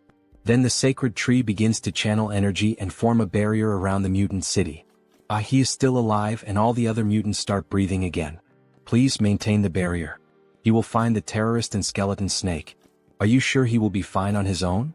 Then Warrior Kim equips the hunting traits, Phantom Eyes, Intuition, Insight, Detection, Clairvoyance, Trace. He will find them quickly and return. Kim arrives at a cave and around it there is something strange in the air. He knows they must be somewhere around here. Master. Beksoren? Why are you here? You called me saying you needed her help. Did I do that? Alright. He sees that she has come to help. He ends up collapsing. Teacher, are you alright? Yes, everything should be fine. That is strange. Why does his body feel so exhausted? She thinks he needs to rest for a while. She will continue searching from here on. HM, are you sure you can handle that? Of course. Leave the rest to me and take a break. Give me a break forever? Don't make me laugh. Who would be fooled by a hallucination like that? Is this holy water? But it's already too late. Then an explosion ends up happening, and it is finally revealed who that cheap copy of Beksoren was. We see Skeleton Snake tied up with several mana pouches inserted into his body. That damn chameleon, he's using mutant bodies to create bombs. Those batches of mutants were far too easy to take advantage of. Thanks to them, he managed to prepare the perfect terrorist attack. And now that he has lured that bothersome owner of the Black Tiger Sword, the Empress will be delighted. Some men appear behind him, forming an ambush for Kim. Does he by any chance think that this alone is enough to bring him down? This is a good moment to test it. He recently completed the set of Rage, Fighting Spirit, Fierce Assault, Destruction, Peerless, and Massacre. With this set, he now has the combination of the Mars Sword technique in matching against 1,000. With the union of the sword and hammer, he forms a red lightning bolt that leaves everyone in the room frightened, the same as Beksoren did when she finally unlocked the new power. But what the hell is this power of his? They didn't tell us anything about it. All of you ended up choosing the wrong person to anger. He charges forward with everything against the poor NPCs/secondary characters. After some time fighting, we only see blood dripping from his sword. So this is the Mars Sword technique. There's almost nothing left of this place, only useless NPCs lying on the ground. Such a fearsome power now in his hands. After finishing the fight, he runs with Skeleton Snake to the mutant city. The bear tries to communicate with him, asking what the hell happened, while the other mutants watch the situation. Skeleton Snake was exposed to mana for too long. This is going to get out of control, son. Please tell the Godmother tree to help now. Okay. Oh Godmother. Please save Skeleton Snake. It's too late. There's nothing she can do now. How could this be? Then the snake herself begins to speak. Dear bear, tell my friend. Are you okay? Are you coming to your senses? Bear, please finish the job. What the hell is he saying? Is he by any chance asking to have the job finished? That might be the best option. If his mana core gets out of control, the explosion could sweep the entire monster village. He can't do that. Even if he has to die, he can't do that. He thinks he has an idea. Is that true? But the chance of failure is over 90%. And if things go wrong, he could be in danger. However, because he received a prophecy from our Godmother. She said that he was destined to give a part of my body to someone who would return her blood and flesh. That strangely made me think. Since Skeleton Snake helped me so much to get here, it's worth risking his life. He doesn't care as long as this can save Skeleton Snake. Even if it's a 1% chance. Please do something. He understands. Please prepare a bathtub. We'll bring one. And the Hunters Association should be waiting outside the forest right now. Please allow their entry. Under Kim. These are the things you asked for. Do you need anything else? President, no, every reinforced soldier here, he needs you to extract the mana cores and the lubricants from their prosthetic arms. How much do you need? Everything. He needs every last part of it. The only way to save the Skeleton Snake is to obtain a human body. Arg arg. In other words, he has to mutate the mutant. This method only appears after the episode of the nuclear war, but it's worth trying. Godmother. Let him ask for a portion of your blood to save the Skeleton Snake. It is only possible with the sacrifice of someone who has ascended to divinity. The Godmother's blood. Yes, take this. Good. Give a sip of this to Skeleton Snake. And a sip to me. Then he receives new traits. Divine power. Holy light. Radiance. Briefly combine divinity with these 3 traits and enter the space with the Godmother's permission. Kim begins to ascend. This is the Godmother's space. And the 2 beings she invited. 2 gods. His existence is far too insignificant to face the 2 of them, but their items are responding. Blessing of Thor. Blessing of Gaia. Blessing of the Godmother tree. With the help of these 3 deities, he can even pierce through this probability system and ascend to the heavens. In the middle of the forest, something strange is happening in the sky. 3 different forces in the form of lightning went directly to the bathtub with Skeleton Snake. A lightning bolt struck the Skeleton Snake. What is happening right now? Kim is radiating divine power. Until finally a huge explosion happened as if a miracle were occurring right there. Smoke is coming out of the bathtub. Kim speaks in a deeper voice as if it weren't him at the moment. Skeleton Snake. It's time to wake up. Then a human hand begins to emerge from the bathtub, and a little later we see a beautiful girl coming out of it, with very green eyes like a snake's. She finally looks up at the sky, seeing that beautiful view. No words leave her mouth. Kim approaches from behind with a piece of clothing. After all, he is a gentleman. Congratulations on acquiring a new body. Ah, thank you. This honestly feels like a dream, the sensation of the wind enveloping me, the smell of the grass, and even the humidity. It's been so long since she felt any of this that it feels unreal. She really has a body now. However, she begins to feel unwell and cough a lot. Hey Snake, are you okay? Owner of the Black Tiger Sword, did something go wrong? This is very strange. He is sure it was successful. In the end, she ends up vomiting a ring. Wait, that's the treasure you receive after finishing Skeleton Snake's personal quest, the SSR Ring of the Prophet. So that's where it came from. So that was what the Godmother's prophecy was about. The prophecy? What was it again? To someone who would return her blood and flesh, she was destined to give a part of her body. That was very cute. Could it be that the protagonist will finally have a girl? The Prophet's Ring. Just as the name suggests, it is a device that provides all the game's information in advance. For example, it can show the reward inside a treasure chest or reveal the map of a randomly generated dungeon. We see illustrations of what this stolen item would look like. He did not expect this reward at all. What a lucky prize. And take this as well. This is a mana core, isn't it? Even if she is no longer a mutant, she will still need it. No, it's all right.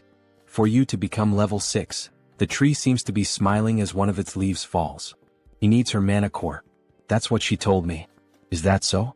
The godmother granted us a level 6 plant. According to what is written here, you will also need mana cores from other mutants. Mana cores? He is the benefactor of our village, so this is nothing. He will give him all the mana cores he has been keeping. Yes, you can take mine as well. You can have the mana cores of our kind. Me too, me too. Take ours too. Everyone wants to help Warrior Kim, the one who from the very beginning tried to be their friend and protect them. All of these must be mementos of their masters, parents, or friends, but even so, they are giving them up so willingly. Everyone, thank you so much. After a few days, we see a huge building, and inside it, all 4 of them making funny poses with sunglasses. It is so bright, so huge. Is this building really yours, master? Yes. He bought it recently. Money is power. Now he obtains income without needing to work. With this, he can cover the necessary expenses for training. Welcome, Superhuman Kim. Oh, Director Choi. It is still early and you are already here? Of course. He is the manager of this building now. He is nothing without responsibility, sir. Of course, that is why he chose him. Now we are business partners, Director Choi. Yes. Once again, it is a pleasure. Now, he thinks he should take him for a tour of this building. Where to first? Jim, she would like to eat something delicious. Me too. All right, we can start things after we eat. Then we can go to the food court. However, Kim interrupts him. Let's go to the training room. Damn protagonist who only thinks about training, no wonder he is so strong. Let's see how strong his disciples have become. Kali Kurat level 3. Jeanette level 4. Beksoren level 5. They begin training in the new training place. Kim is equipped with his training traits. Black Tiger Swordsmanship. Sword Expert. Sword Aura. Sigurd Cultivation Technique. Focus. Training. Warrior Kim level 6. He pauses his personal training a little. Everyone is making steady progress. Now he can focus only on his own training. Thanks to the Prophet's Ring, he managed to obtain the artifact necessary to reach level 6. Moreover, he managed to learn the supreme technique of the Eastern Army, the Black Tiger Swordsmanship. Now that he has obtained so many traits, the high-level trait, Master of Swords, is not very far. However, to use the Master of Swords trait, the mana cultivation technique he is currently using will not be sufficient. He is already having difficulty controlling the Mars sword technique with it. It seems the time has come for him to go to that place. To the place where the god resides. Sweden. Great Palace of Stockholm. He arrives at the entrance and there is an angel waiting for him. Mr. Warrior Kim, unfortunately he will not be able to enter the place. He is an honorary paladin of this place. Even if he is a paladin, he is currently at level 6. It is dangerous. Please visit again when you reach level 7. Yes, he already imagined this would happen. It is understandable, since there is a saying that anyone below level 6 will die instantly upon seeing a god.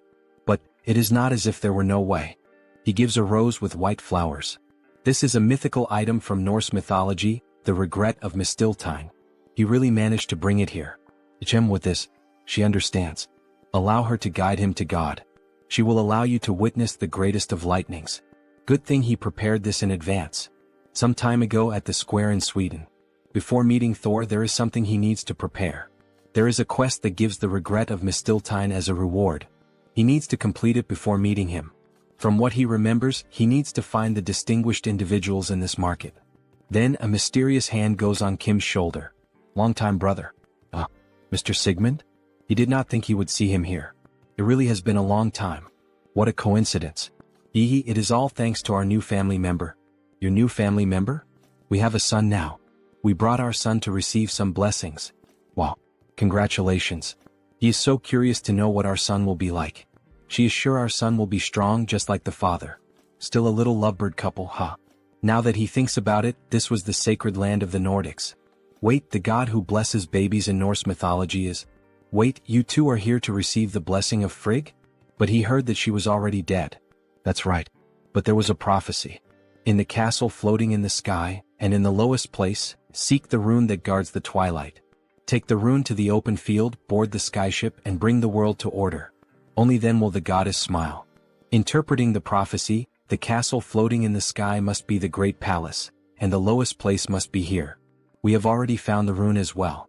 Would you like to see it? This is the rune? Well, runes can also mean secrets or knowledge. Wait, this image? What happened? Is there a problem? This is the birth of the clearest and purest god. The birth story of Mistiltine? Now he understands. the distinguished individuals he had to find were them. He needs to help them receive Frigg's blessing to complete the quest. My brothers, may I join your journey? This is the field mentioned in the prophecy. That's right. In the sky with the flying chariot they see the battle of giants. And this is the skyship from the prophecy. It is a legendary ship built by the ancient dwarven king, Skidbladner. It is a portable fortress that can be put in the pocket when folded. The most coveted item in Arcane Seoul today. 500x reduction. It can be put in your pocket. It is a flying portable aircraft carrier. Isn't it magnificent to see it with your own eyes? He wants it desperately. He could not obtain it in the game. This is the sadness of an F2P player. So, according to the prophecy, take the rune to the open field, board the skyship, and bring the world to order. Only then will the goddess smile. We have to take over Skidbladner and defeat those titans, right? Yes, but many have already died trying to covet that ship. It will not be easy at all. Not easy, he says? Nah, it's hella easy for him. Bro, calm down, there's a pregnant woman in the back seat. As he closed in on Skidbladner, the portable fortress revealed its defenses. Cannons emerged and unleashed fire, turning the approach into an aerial clash. Projectiles tore through the sky, incoming fast, confirming the threat. The moment had come to prove his strength. 6 new traits activated in sequence: driving, boarding, focus, phantom eyes, intuition, and sensitive. With everything set, he pushed forward at full force. With the car at ultra speed, he weaved through cannon fire and slipped past the waves of explosions. The system blared warnings: danger, too many projectiles closing in, evasion nearly impossible. The command was clear: accelerate. The vehicle surged forward, dodging collisions by a hair's breadth and breaking free from the storm of missiles. Through the smoke something emerged. What looked like a grin was in truth the protagonist's car. A new trait awakened, one with the vehicle. The connection fused him with the machine, making it entirely his. The car shifted, transformed like a mechanical giant, a living weapon under his command. The target stood clear. Kim hurled himself into Skidbladner and unleashed a devastating strike, Thor's hammer dropping like a bomb. What the hell was going on? Why would a paladin of Thor act like this? He didn't even believe in gods. Odin's name echoed in frustration. Why send that bastard here? But calling on a deity meant nothing now. Skidbladner belonged to warrior Kim. Moments later, only laughter could be heard. The clash had been brutal, a fight to remember. All that remained was to bring the place under control. Yet the question hung in the air: how would he make it work? The master's voice cut through the chaos, confident. He believed he could take command. Once linked with Skidbladner, the car came fully under his command. Power output surged and a virtual map unfolded before him. To claim Frigg's blessing, Fenrir had to be located within this place. Confidence followed. Kim could handle it. He deployed the fortress's arsenal, unleashing a storm of fire on the titans below, bullets raining down in relentless waves. The prophecy finally seemed within reach. Gratitude spilled out. This debt would never be forgotten. And now the path forward was clear. The map lit up, glowing brighter until a colossal figure emerged. A woman, the goddess Frigg herself. With delicate care, she placed her hand upon the pregnant belly, granting the long-awaited blessing. Gratitude echoed deeply. This divine gift would never be forgotten. The mission reached its end. As a reward, he received his prize: regret of Mistiltine, god-slaying Mistiltine. Consumables of near-mythical rarity, with only a 1% chance of appearing in the game, now rested in his possession. Armed with these, he was finally prepared to face a god. At the steps of Stockholm's Grand Palace, Kim felt the weight immediately. Each step forward was stifling, the very air pressing down like a god's hand. He activated the regret of Mistiltine, a one-use relic that allowed him to endure divine pressure despite lacking the proper class. At last, he stood face to face with Thor, the god of thunder, a being from beyond his own world. Thor recognized him instantly. His eyes pierced through every layer of disguise, seeing Kim's true origin. The implication was clear: if Thor could perceive it, perhaps all gods could. Still, Kim pressed on, asking what had brought him here and whether Thor knew who had summoned him across worlds. If there truly existed a power strong enough to drag him into another reality, surely the god of thunder might know. Thor grew serious, thoughtful for a moment, and then admitted he did not. What? Thor truly had no knowledge of who had done it, no clue, no trace. How was Kim supposed to know? Could it have been the old father who summoned him here? But that one was already dead. Probably not. If a god out there had burned that much power, Thor would have sensed it. The answer became clear: the gods weren't responsible. If not the old father, then who? His mind drifted, and a flashback surfaced. His conversation with the mad saint, her cryptic words still echoing like a curse. That he should become stronger than ever, that was her decree. A vessel worthy of holding the magnificence of a great soul had to be forged, a soul destined to become the light and salvation of their order. But why him? Why try to mold him into a vessel of rebirth? Was his soul? Its rank was impossibly high. Was it because of his ability to swap traits? The power to learn anything and exchange it at will? Only an omnipotent could wield such a gift. In the East he believed they called it the Celestial Star. This was called the Celestial Star. Celestial Star, he had heard that name before. Had there ever been an omnipotent like him? Yes, one known as the Celestial Demon. The way she spoke made it sound as if he resembled her master, as if he carried eyes capable of glimpsing the future. So that's why the Blood King had said those words. In any case, he had to do his best to escape that filthy order that still followed the old father. If he managed it, he'd be named as the Blood King's Archangel. Archangel? The title hung in the air. He had no intention of dying though. The promise was clear. After death, of course, little one. To be honest, he thought reviving might not be such a bad idea. Was he serious? He had no desire to remain trapped in this ridiculous palace, sipping nectar for eternity. It made sense. Thor himself was also a god of war. He remembered the opening line of Arcane Seoul, God is dead. In the divine annihilation war, when the old father fell, every defeated god perished, while the victors were all imprisoned. After being locked away for so long, Thor had to be itching for action. Yet even so, war still felt like too much. In the end, the divine annihilation treaty had been made for humans. Still, Thor would cheer him on. What he sought was a power strong enough to break free from the old father, and that power Thor would grant. A colossal bolt struck Kim, not just any lightning but the thunder god's own. His entire body convulsed under the shock, pain tearing through him, screams ripping out despite every effort to hold them back. As always, the protagonist took the harshest, most brutal attacks this manhwa had to offer. See you in the next video. Use it well. Then our protagonist gained 2 new traits. Thor cultivation technique. Lightning. And we see Kim warrior in a badass pose, after being burned by the lightning. We're done, baby Mjolnir. Thank you, God of Thunder, you may go now, omnipotent outsider. Kim is in the city sky, looking at the buildings as if he were truly someone important. The journey was long, but it was worth it.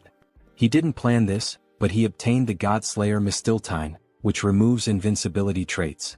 He even managed to get the Skidbladner. Maybe he should take a trip with his disciples. Jeanette and Callie will love it, hee hee. Jim, what's that siren sound for? We see a huge building engulfed in flames. But what the protagonist didn't know was that the burning building was the new one he had just acquired. In the next scene we see the entrance of a hospital. Please don't run in the hospital corridor. Director Choi. Sir, you finally arrived. The director growled, which bastard did something like this? We're currently investigating, but it's very likely it was the Terror Federation. The Terror Federation. They've gone too far. Director Choi, he's not just a business partner. He's much more than that. In the cruel and selfish society of Arcane Seoul, he was the first to show kindness. He's his right hand. Damn it. All of this happened because he asked him to manage the building. Superhuman Kim. Director Choi. He woke up. He's fine. But there's something more important here. This is his blood. Please take it. Why are you giving me this? Because he injected nanomachines into his own blood some time ago. And he spread his blood onto those terrorists. With this, he should be able to track them. Thank you for staying alive, Director Choi. We will use every medical technique available to heal you. And this time he will make sure everyone is eradicated. In the next scene we see a city that looks like a slum. Giro Stronghold.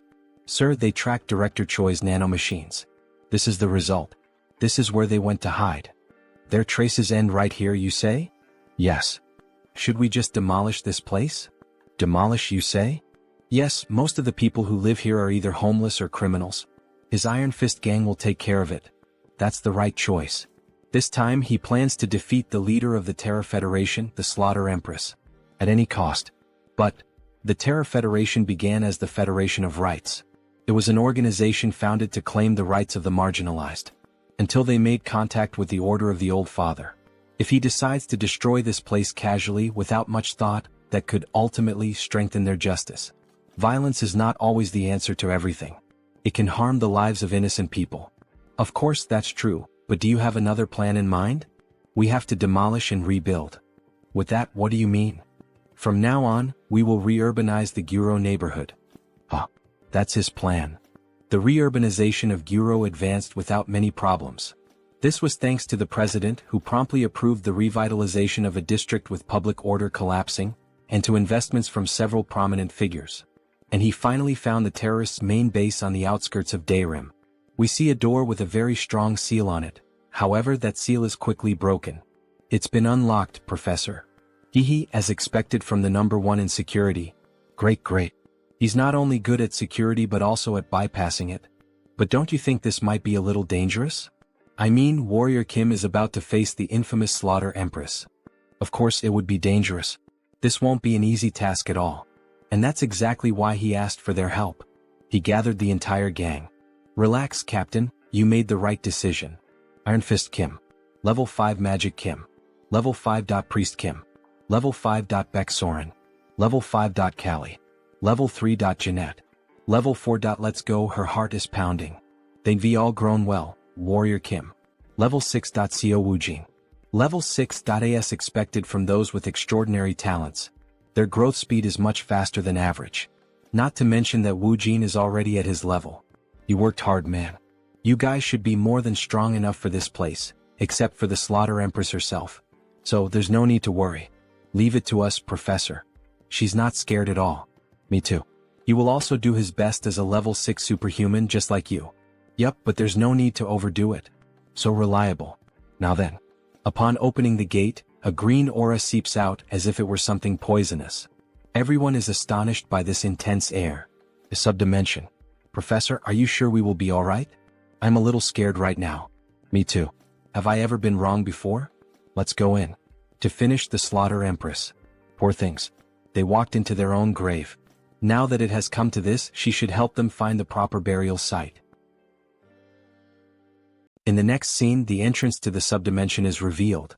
3 houses stand in the middle of nowhere, each with a distinct aesthetic. This place is... He thought it would be dark since it's underground. What is it for?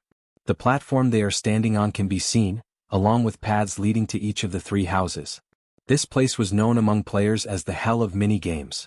They must complete 3 types of minigames to remove the buff applied to the Slaughter Empress. In truth, it wasn't that difficult back then since it was just a side-scrolling game. But now, it seems extremely hard to get through this place. After all, this is reality, and any mistake leads to a disastrous outcome. However, he brought his disciples in preparation for a situation like this. They will split into 3 groups to cross this area. With Seo Woojin as the leader, Mage Kim, Priest Kim and Iron Fist Kim will form one team. And with Beck Soren as the leader, Jeanette and Callie will form another team. But what about the last group? He will be in a team by himself. Because he is a professional whose name once appeared on the leaderboard. Seo Woojin's team will take on the first minigame. They must destroy the falling blocks and reach the finish line. Why are they so difficult? It doesn't seem easy, but since they have Mage Kim who can sense mana, this way, it won't be hard for them to find the block that needs to be destroyed. Great. Let's get out of here quickly. Yes. However, Woojin seems to be bothered by all this. Beck Soren's team will take on the second minigame. They must find a solid cloud platform to cross the sky and reach the finish line. If they follow a specific rule, they can complete it in no time. Callie, how far are we from the finish line? And they have the board game maniac Callie. Only 10 more cloud platforms left. And finally, he'll do just fine on his own, so they don't need to worry. But all of this will be a bit complicated, so it will take him some time to finish everything. If they reach the finish line before him, they must not open the door and should wait for him. Then he wishes good luck to everyone. Finally, the first group reaches the finish line. Priest Kim thinks they were the first to arrive. It was all thanks to that guy. He did a great job finding the right block. He's glad he could help. The priest's dispel was also important. He could rely on you. It was nothing really. However, once again Woojin seems dissatisfied. Shortly after, the other team arrives. We did it. Our Callie is so smart. Both of them were amazing. I'm so proud of you. That was easy. She handled all the traps that flew toward us. While everyone celebrates, Woojin stands alone. He wanted to show his master how much he had grown. What is he doing now? He simply can't keep going like this. He's the only level 6 warrior here. He'll face the Slaughter Empress himself. Surin realizes what he was about to do, prove himself and become today's protagonist. What are you doing? Come back here right now. You can't go in. Warrior Kim hasn't arrived yet. It's fine everyone. He's a level 6 superhuman, so he should be able to face her. Then, before he could do anything, the same mist from before appears, leaving everyone in shock. What is this crushing pressure? He can't move an inch. That's the difference between him and a level 7. You idiot. The master said to wait. What? How are they enduring this curse? He tried to be the protagonist, but in the end he's just a beta. The three of them attacked the Slaughter Empress. They must have a death wish. Very well, as you wish. With a single strike she injures our girls. Damn it. Resisting the curse isn't enough to defeat her. She's not someone we could have faced from the start. Run back, Soren. Goodbye, little girl. Before she could finish the blow, the hero, the true protagonist, the Jigachad, finally arrived in time. Hey, Slaughter Empress. Been a while, huh? It's been a month, he thinks? Teacher? Ah. She never expected you to come here in person. There's no need to waste time. She'll kill all of you. No. Even our teacher can't withstand that attack. But fortunately there's nothing left for the beta. After all, our protagonist stands as her equal. He's on equal footing with the Slaughter Empress? She swears she'll kill him. He was wrong. The protagonist of this battle is... Kim draws the tiger sword. Wrong. The one who will die today is you. The protagonist is Warrior Kim, our master. With all that light around him, he looks almost like a scion warrior. You think you can stop me with something like this? It doesn't matter how many times you fire that. He already knows that. During the Soul Terror incident, he painfully experienced firsthand the power of the Slaughter Empress's broken passive, invincibility. Damn it. Because of her overpowered passive, invincibility, he couldn't inflict any damage at all. Now during this duel he holds the gift of God. He's grown so much in such a short time. She'll have to be careful, especially when fighting against a sword master who has completed the title swordsmanship. Annihilation of heaven and earth. Damn. That move is terrifying no matter how many times he sees it. It's time to end this. Bearer of the Black Tiger Sword. Her blade pierces through the shield, however before she realizes it, a branch has already pierced her body. God-slaying Mistiltine. Effect. Nullifies the opponent's invincibility effect. Now that this item's in effect, she's done for. She becomes confused about what's happening. But what the hell is that? The God-slaying Mistiltine nullifies invincibility. The reason he had been playing defensively was... And with a quick movement he makes a precise cut like a sushi master, leaving her bewildered by what just happened. Then to finish it off with a badass stance he launches a point-blank attack. Inferno. A massive black beam to pulverize her. He had waited all this time to get this opportunity. Even after that attack she tries to resist. This is nothing. It's just an attack from a mere level 6. Even if she dies here she'll take him with her. Before she could speak he makes the same cut on her other arm. Everyone watching the fight is astonished by what's happening. After all, a level 6 is dominating a battle against a level 7. And in this world it's very clear, the one with the higher level is stronger. Do you feel that? This is a battle that surpasses levels. With several quick slashes, he finishes her off as if slicing meat to be served on a plate. You deserve this. And even after all that, she still remains conscious, with a devilish smile, asking to be finished. The final boss of episode 1. He won't refuse, and with one strike he finishes the job. The Slaughter Empress is completely dead. To think he actually defeated the supreme martial artist. What a great achievement. Incredible. Brother, at this rate he's going down in history. Haha, he's happy to see that all of them are safe. However, there was one who wasn't happy. The professor. He apologizes since because of him he almost ruined the professor's plan. Alright, since we got it, stand straight, man. Masamune, the phantom blade of the Slaughter Empress. It has a good attack attribute. Not only that, it never misses and inflicts a random curse upon hitting. Sounds like an incredible sword, doesn't it? As expected from the blade once wielded by the Empress. Alright then, Beck can have it. What? Why isn't he the one using this sword? He's more suited to straight blade styles than sabers. Take it. He thinks it would be perfect for her. Alright then, thank you very much, Master. The star that slays the heavens with the phantom blade, huh? It's going to be amazing. It'll be fun to watch. In the end, that bastard just wants to see everyone become stronger. Now let's see what the Empress was hiding behind that enormous door. Let's collect the rewards. Then after opening the door only a blinding light appeared. The place was filled with gold coins and all kinds of treasures. The Empress was like a dragon to have hoarded all that. So many coins. And they're shining. There's so much money in this treasure. She must have plundered quite a lot during her terrorist attacks, huh? Brother, what do you plan to do with all these jewels and gold? Well, we'll probably use it for repairing the damage caused by the terror, along with restoring his building. With the exception of that, of course. He picked up an automatic weapon. He found the last one of the Daisen series. Now he has the complete set of Daisen weapons. Days later, the reconstruction of the building began. And we see a new scene. Please, I beg you. Allow me to become your official disciple. Aha. So suddenly.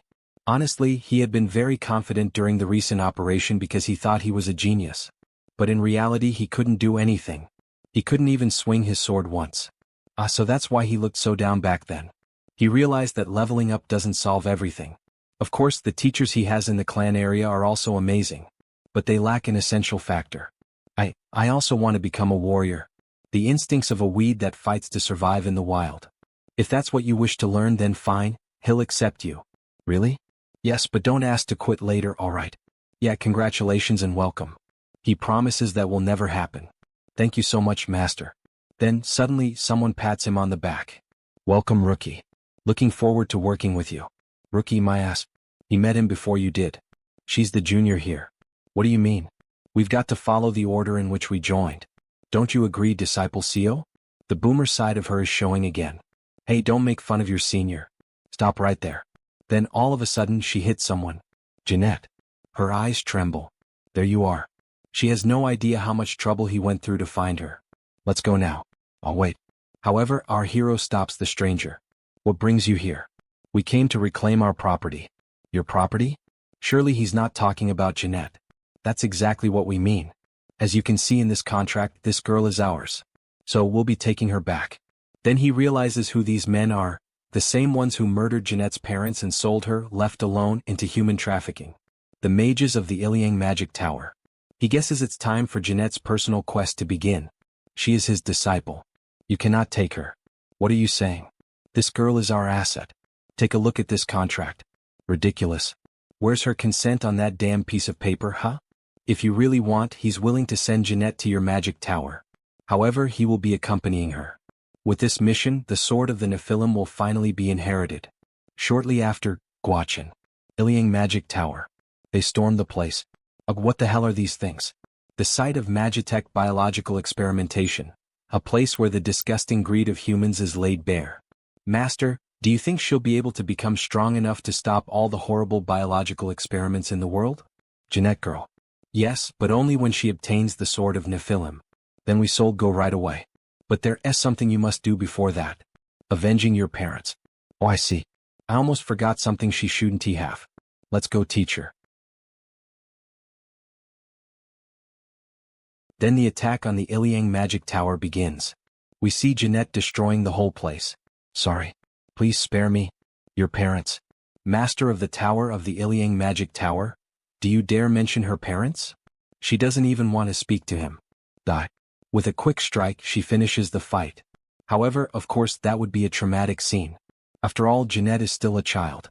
Our protagonist is insane. He made her taste blood like that just to become stronger. She breaks down in tears after realizing that it's all over. Beck Soren tries to console her. After all, it was the revenge she had so long desired. Are you okay? Good job.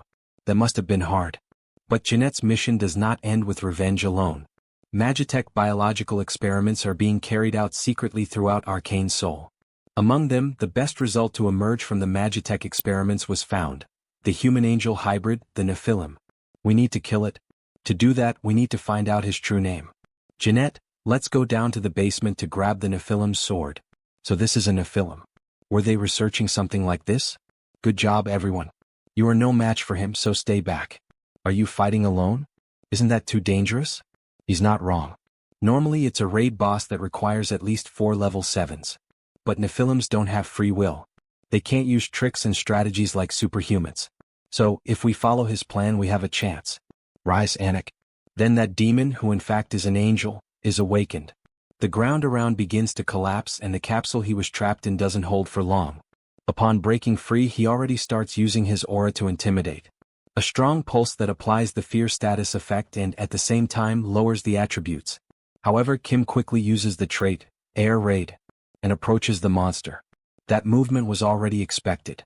He becomes strong and switches traits. Giant S Strength, Mana Soul, Sword Expert, Mars Sword Technique, Thor Cultivation Technique, Moon Slash. Unleash the strongest blow he can deliver. By striking its leg, he finishes by throwing the hammer with full force, opening a hole. Penetration. The creature screams in pain and tries to counterattack. However, Kim dodges easily. Seriously? He hits the legs on purpose, but they are completely intact. He is simply going to hit him until it works. After all, Kim knows all his patterns. He also poured giant blood over his sword. Giant blood causes damage over time. Against giants. If this damage is applied consistently during its duration, his damage scales infinitely. The creature even kneels. However, the desire to fight remains. But he needs to be careful with the Nephilim's sword. A black cloud comes toward Kim. He tries to dodge all the strikes, although some still hit and injure him, making his students worried. This won't do. Now is not the time to panic. Hold on. Master, we will fight as well. Wait. The highlight begins now. Radiance. Kim becomes completely white. He cannot miss the final strike. The continuous dark attribute damage that blooms into a white flower. He sees it. Its weak point. He mercilessly strikes the creature, causing it to release energy. And finally, the phase of the struggle. A massive amount of sword aura is pouring out. Everything is going according to plan. Now return to death, Anik. The creature is split in half. However, before losing consciousness, it speaks its first words. I have been wronged. Everyone is surprised. The Nephilim's sword. The place that still exudes mana is right here. With a strong strike of the hammer, he breaks the shell of the sword, transforming it into the true Nephilim sword. SSR Pitch Black Sword. He finally obtained the completely black sword. What an amazing battle. We really learned a lot. But what if he had gotten hurt? Jeanette. Try holding this sword. The sword? All right. Only Jeanette, who was used in experiments, can draw out the sword's full potential. It is an essential step to completing this mission. When she holds the sword, the black mana begins to surround her. Master, what is happening? Do not worry, just go along with what it tells you. The sword. Her eyes turn completely black. Right as commanded. She points the sword at herself and completes what was requested. Soren asks Kim to stop Jeanette, however, he tells her to stay calm. Everything will begin soon. The trait, Natural Born Energy, is activated. The pitch black sword reacts with Jeanette's innate energy trait. And finally, a whirlpool of black and white energy begins, symbolizing the start of a new era. One of the strongest in Arcane Seoul. The completely black energy was completed. Sword of Nephilim. In the following days, we see Kim's apartment restored. Now with more improvements inside. All damaged facilities were repaired. And we even got new training installations. This is perfect for training. But teacher. Yes. The sword of Nephilim. She doesn't know how to pass it on to him. Of course she doesn't. Because the sword only reacts to her, the one who possesses the innate energy trait. It only reacts to me? Then what should I do? There's no need to worry. You will simply obtain the same trait. Then you will naturally understand how to pass it on to me. Is he planning to learn that trait by any chance? But how is he going to do that? He will learn cultivated energy. First, he plans to learn Wujin's along with the sword. He has seen it enough times to imitate it easily with his body, copying the traits of others. He has heard of such a feat before but never seen it with his own eyes. He can't wait to see it. Alright, now we must start training in the new shooting room. Jeanette and Wujin start shooting at him and they're really trying to hit him. Teacher, how long do we have to do this? Not for long. Keep going. He's going to die at this rate. The shock bullet hits me and the death attribute cuts me, but even so, he is tracing the raw flow of it. Finally, the energy surrounded me. You have obtained a trait. One with the sword. But this still isn't the end. Now that he has obtained the final piece, finally, the official trait of the best warrior class. Hey, that's an aura blade. Trait, Sword Master. You have obtained a high-level trait. This marks the emergence of the extraordinary level 6 swordsman. Now then, before he starts truly learning it, Jeanette, what do you think key is? Key is? It's the light of your soul. The light of your soul?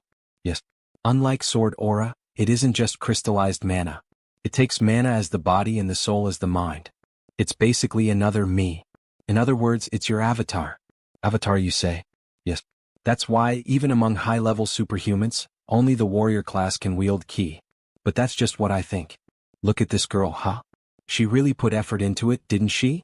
But if it's just energy taking a tangible form, can't you also call that an aura blade? Now that you mention it, it's kind of true. Ki is more than just the concentration of power. It can be seen as the path to transcendence. When it goes beyond mere visibility and becomes fully tangible, it signifies a great transformation in physical properties. So that means when you use ki, your soul. No, your class is elevated. Now she understood. The Nephilims sought to refine their ki to strengthen their souls, because they desired to elevate their existence to become divine. That is why Nephilims, born as half-angels, always mastered ki instinctively, as naturally as they breathed from birth. Kim had an idea. As naturally as they breathed from birth? That means he had been using the trait as an active skill. But I have to use it as a passive skill, huh? Teacher, hold your sword and close your eyes. Don't use your sword aura like you normally do, just breathe. Slowly and comfortably. Inhale and exhale. This place, it's the space of the Nephilims who sought to become gods. So this is the main point. It is to understand their desire, the starlight unfolding before his eyes, the staircase ascending to the constellations, and the light of the soul. All of these are truths that cannot be conveyed through words. Warmth, exaltation, and ecstasy flow through his entire being. Only now does he truly feel it. Then Kim begins to grip the sword tightly. A moment of sudden enlightenment. He succeeded. Trait, Sword of Nephilim. You have obtained a trait. Congratulations, teacher. Congratulations, teacher. Thank you, everyone. Good job, Jeanette. No, it was all you, teacher. Superhuman Kim, we have a big problem. Director Choi? What happened? Chairman Song of the Kumo group is in critical condition. You mean Chairman Song Hee-young? How did a level 7 superhuman end up in critical condition? She has been poisoned. The elixirs didn't work and she's only getting worse.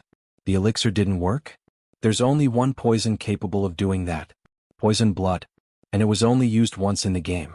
Episode 2, The Harbinger of the Zombie Outbreak. In the next scene we already see our favorite girl in a much worse state. The doctor is performing chest compressions to resuscitate her. What happened? President. If she dies, we're all finished. Damn it, she was fine just a moment ago. Stop. Mr. Kim, superhuman. This disease is not something a doctor can treat. They begin the new treatment, giving her a liquid medicine that quickly takes effect. President, can you hear us? Are you all right? Secretary and Mr. Kim. Am I indebted to you again? Think of it as payback for helping with the redevelopment last time. What exactly happened? Her condition suddenly worsened and she lost consciousness. President, I'm sorry. It seems there was an attempt to poison her from the outside. Poisoning? When did this happen? You had recent contact with an animal, right? An animal? Ah yes, she petted a stray cat before fainting. Yes, that's it. That cat was a disguised shapeshifter, acting under someone's orders to assassinate President Song. You already know the truth. Did you catch the culprit? Of course. He already knew the criminal's method. For a veteran like him, this is easy. Tell the truth, shapeshifter. Damn, it was the Black Jaguar cult that ordered the assassination of President Song? He doesn't know what he's talking about. Then repeat after me. The Black Jaguar is a miserable offspring devoured by the winged serpent. Say it. Son of a bitch. Judging by the reaction, there's no need to ask anything more. If you want to live, hand over the heart's blood. Hey, I don't have that. Then I have no reason to let you live. Wait. He'll give you this in exchange. So please spare my life. A dragon necklace. Great. Keep that safe then. Good reward, amazing, haha. So, can I go now? He will never come to Korea again, he promises. Alright, go. If you manage to get out alive. We even managed to get an antidote from the shapeshifter. By forcefully opening up his body, haha. I see. Who ordered her assassination? The Black Jaguar cult.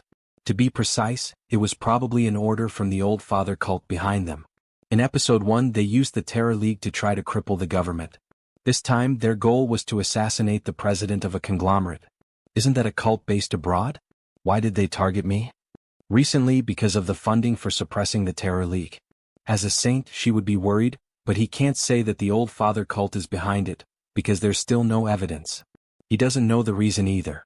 However, he found out where the Black Jaguar cult is hiding. So she will make an official request. Please, find the people who tried to assassinate me and tear them to pieces. The next day they appear on the bridge overlooking the sea, the Han River. Superhuman, they say everything is prepared just as he requested. But is there really no other reason to go this far? We're just trying to secure evidence. There are other methods, of course. But Episode 2, The Zombie Incident. If we want to prevent a terrible event in Seoul, this is the only way. We'll make an example of them as a warning. To the Black Jaguar cult and any backers hiding behind them. Backers, she will see when it happens. Now please begin. Evaporate the moisture, cast the great magic. A huge beam of light falls from the sky. The sealed zones that those guys installed beneath the Han River are finally having their entrances revealed. And then what is that now? Film quickly, hurry. Begin the operation. Interdimensional projectile bombardment, begin. Prepare the interdimensional projectile bombardment. 3, 2, 1. Fire, crush them completely. Simply, our protagonist possesses a war machine. He begins to attack the base and along the way he acquires some traits. Command. Order. Leadership. It seems like he's playing Battlefield 6. Defense barrier detected on the target. Stop the bombardment. Then they finally showed their faces. Black executors. Black blood mages and seers, even priests. Master. What will you do? He was eager to go after them. He equips the war traits and he will deal with them personally. He jumps in, landing while firing a powerful strike against the magic barrier. Jaguars. They begin to fight. How impatient. Superhuman, she will help too. What a beautiful woman in her angelic form. Don't you agree she's the most gorgeous woman in this manhwa so far? Suddenly, a monster attacks her. Although it's a simple strike, she gets nervous. After all, the creature is filled with dark magic. There's no way she can handle that power. And in the blink of an eye, the creature is defeated. She's shocked, unable to understand what just happened, but upon looking more closely, all the monsters are being swiftly taken down. That's an aura blade. And with just one strike, Kim slices the last of them to pieces. And so, he truly became a level 6 sword master. She came down to help, but instead, ended up being the one who needed help. It was nothing. They've been neutralized, so let's head inside now. The enemy's secret base within the sealed zone, we must find it here without fail. Proof of the financiers who backed the Black Jaguar cult. They then finally enter, and it looks like a city inside that dimensional portal. No one is here. Yes. Their real base is in Brazil. We need to find the main culprit who caused the disturbance in Korea. By culprit, he means the mastermind he mentioned. There seems to be evidence behind this. Black flame covering the entire wall. He will take care of this. Then Kim, with his bare hands, tries to force open that wall of pure flames, which no one would even dare to touch. The president is once again surprised to witness something like this, and then an enormous warehouse is revealed to us. A place like this inside the sealed zone. Jewels, magical equipment, diamonds, all kinds of expensive items are inside. It seems this was the payment for the assassination of President Son. Well, she is worth quite a lot. He thinks we found the evidence of the mastermind behind this. Everything is written in an encoded language. It will take time to decode this. We will need specialists. Damn, they really covered their tracks well. Cult of the Old Father. Leave this to our Jumo security team, we will decode it as fast as possible. Yes, please do that. It's unfortunate, but for now we can only settle for gaining the Jumo group as an ally. Thank you again for your help. Sword Saint. Sword Saint. You didn't know? The news about you spread everywhere quickly. Everyone already calls you the Sword Saint. The Dark Tiger Sword Lord, now called Sword Saint. The headlines are really something. 23-year-old Sword Master highlight.gif. This is how you use an aura blade. Easy, right? Kim Warrior rolls out aura blades. And this is a gift. Or golf bag. He always used one, so she got a high-quality one for him. Heavens, she didn't need to. He feels as if he received too much. She is really very generous with rewards. That much is an obvious gift. He saved her life. As expected of the generous President Son. She is on a different level from the others. So, regarding the secret documents of the Black Panther sect and the Moor cult, we will contact you as soon as they are decoded. Where will you go now, Sword Saint? He will do the same as President Son, he will attempt level 7. To stop episode 2 he needs to become stronger. World of the Gods, Thessaly, Greece. Hey, stop pushing. Follow the line. As expected, it is really crowded. Makes sense. The only way to reach Olympus is through the Temple of Gaia. It is also difficult to enter. When the Olympian gods faced their downfall, the final battle happened here. The reason he came here is because one of those gods, the ancestor of gods and giants, the goddess Gaia, called him. But, to physically enter he must complete a task first. After that, when you meet the god, you become a spiritual being, you gain the privilege of immortality. That cloak, he is a holy knight. Why is a holy knight walking around like this? He could just ride a Pegasus and fly away. Pegasus is just appearance without substance. It's not his style. If you're going to have a mount, you need at least a wyvern to look stylish. When he approaches the door, the guards greet them. Nice to meet you, Holy Knight Kim Warrior. We are the guides of this place. You know me? There's no one who doesn't know the guardian of the stigmata. We'll escort you, please come inside. That person is the guardian of the stigmata. Yeah, she saw him in Germany too. My goodness, my goodness. They never thought they'd see him here. It's magnificent and beautiful. It feels completely different from Thor's Grand Palace in Stockholm. He's really enjoying the perks of being an honorary Holy Knight of the Gaia Order. We've been waiting for you, Holy Knight. The parchment he's touching contains his task. A task, the mandatory random quest needed to meet a god. Please let it be an easy quest. Please. He who ascends the heavenly path, go to the Georgia Valley. Above the gold mines from the Golden Dragon, bring back the Golden Fleece. But of course this would be the most difficult mission of all. Oh God, how could you give me the hardest quest of all? The Golden Dragon, of all dragons, he has to deal with that bad-tempered one. Isn't this too much? With the small sound of a step, the dragon was awakened. Kim holds his necklace and starts talking to the dragon. Let's have a talk, you giant lizard. Wait, he just spoke, the dragon says in surprise. Wearing the dragon necklace allows the use of dragon tongue. Good thing he got that loot from the shapeshifter. Strange creature, what do you wish to say? He has beaten the Golden Dragon in the game before. If he wanted to kill him, he could, but if the Golden Fleece gets damaged, he needs to stay calm. He came to give a warning. What, a small creature, a human, thinks he can say something to a dragon? Relax, we can at least have a short conversation, right? He equips his traits for PvP. Right, this human actually has some power. Say that again if he has the courage. Yes, staying stuck in here is never going to make you a dragon lord. What? Well, think about it. He has been here for 2,000 years and made zero progress. At this point there is no hope. Insignificant creature, what do you know to speak like that? That is why he will tell him how to become an ancestral dragon. In exchange, give me the Golden Fleece. As if his insolent words weren't enough, he still dares to aim at his treasure. He thinks the dragon won't give him an answer. Well, if you don't want it, then forget it. You will remember this as your last words. Die. Good lord, for a dragon mental damage works way too well on him. His fleece. Give that back right now. A pathetic creature dares to touch his treasure. Then how about this? You can't burn this, right? The Golden Fleece is an item of immortality and resurrection. With this alone, taking down the Golden Dragon is easy.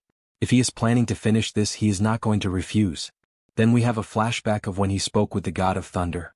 Use this well. Together with that brat Senir. The God of Thunder helped you. He told me to annihilate you. Spare me. Please stop. This will not do. The byproducts of a dragon are quite profitable. Exactly, he told him that we could do this the easy way.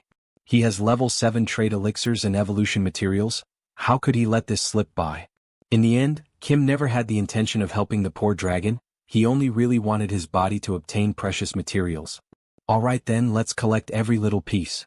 Sometime later we see a beautiful place. A welcome guest has arrived. It is an honor to meet you. He is the warrior Kim. Yes, child. She has observed him for a long time.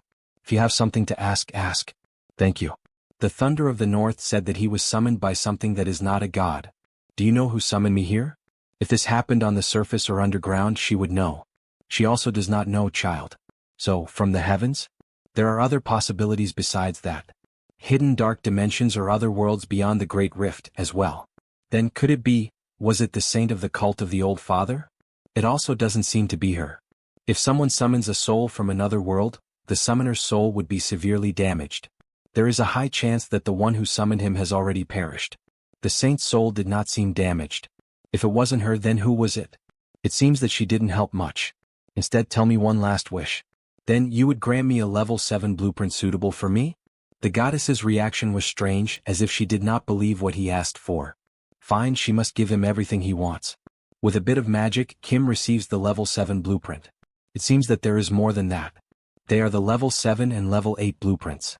She also prepared the corresponding skills and the materials. You are giving me even level 8. With this, defeating the saint is not that far away. Up to level 6, a mutant mana core is necessary. Level 7 requires a humanoid otherworld mana core. And for level 8, you need a non-humanoid otherworld mana core. Then what about level 9? Is he going to need the mana core of a god? He is already overwhelmed. How am I supposed to gather all of this, and what about the extra materials? Child, there is no need to worry too much about a future that has not yet arrived. Your fate is already running toward a turning point. That is true. Now he needs power to face the final boss of episode 3, the level 8 saint. Thank you, O Goddess Gaia, the most generous and merciful. Be careful. The second wave is approaching. The second wave? Yes, withstand the wave and reverse your fate. If you cannot, he will be devoured. It is obvious what the second wave refers to. Episode 2, the zombie crisis, is right in front of us. He already crushed the core of the zombie event, the Black Panther cult. But will they give up? No way they will. At this point, the final boss of episode 2, they are probably creating the corpse dragon. Defeating that thing alone is impossible, but Master, you are here. There is a way to solve this, using Callie's personal mission. Did you meet the god he said you would meet? Yes, and the golden dragon he went away with. We finished dismantling it, Master. We also stored everything safely. Oh good, they turned into butchers. But hey Woojin, yes, Master. What did you do to Skid Bladner while he was gone? It looks a little different. He modified it a bit. He is a kind of specialist in these things, that is all right, but why is the dragon's head on display? When you look at it closely, it is not normal. Our youngest really has talent in this area. Like, seriously? He told you not to call me the youngest. This turned out much better. It is like a mobile hotel, he thinks. Thank you, everyone, good work. My boys ended up doing really well. Anyway, all of them became much stronger. Soren reached level 6. As expected, he realized it again. Master, what about me? Jeanette will reach level 6 with just a little more. And Callie, she started with 4 traits and now she also has psychic powers. Now she will reach level 5 just by drinking nectar. Luckily, Callie is ready to begin her personal mission. So, where are we going now? Go to the west. We are going to the Grand Canyon. The Grand Canyon, don't tell me the Great Rift. Callie, today we are going to use the nectar to reach level 5. Then in the Great Rift, we can engrave the Kalarata tree onto you. But, since you have to find your grandmother, this can be emotionally difficult. Can you do this? Yes, from the moment she became his student, she had already prepared herself emotionally. She can do this, please trust her. Callie's personal quest. Kill her grandmother, who became an otherworld species, and obtain the Kalarata tree. That is the only way for someone with the goddess's blood to escape their suffering. While we are there, getting the level 7 elixir materials would also be efficient. So, Callie, let's begin the training. It is hell training until we go to America. Yes, sir. Master. Grand Canyon, the Great Rift. We finally arrived. 6 cents. At the Great Rift branch of the Black Panther cult. The cult sure looks scary from here. All of you follow Callie. You remember where we will meet again, right? Yes, the Conch Tower. And you, Master? He is going to lure the corpse dragon outside, here on the outside. What, isn't that dangerous? Jeanette, at this point, just accept it. It's not like the Master has ever cared about his own body. He has the Kianma body after all. Kianma body. Seeing you all talk so much, he is less worried. Suddenly, something happens to Callie. Her head starts to hurt a lot. Callie, what is wrong? Then finally this reaction began. It must be responding and calling because Callie has arrived. A sound, she hears something. Not the corpse dragon, but the other master of this place. The Star Descendant. Black Panther Fortress, Great Rift Branch. Ugh, time really isn't passing.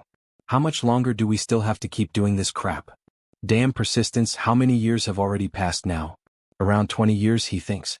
But finally we are seeing the end. If we can just pour enough mana into the corpse dragon to make it our servant, that day will be the day our cult rises. Jim, what was that? Didn't you hear something just now? And suddenly, his partner was already on the ground. But what the hell happened? And then we see Kim infiltrated, taking down the 2 guards. Using the traits.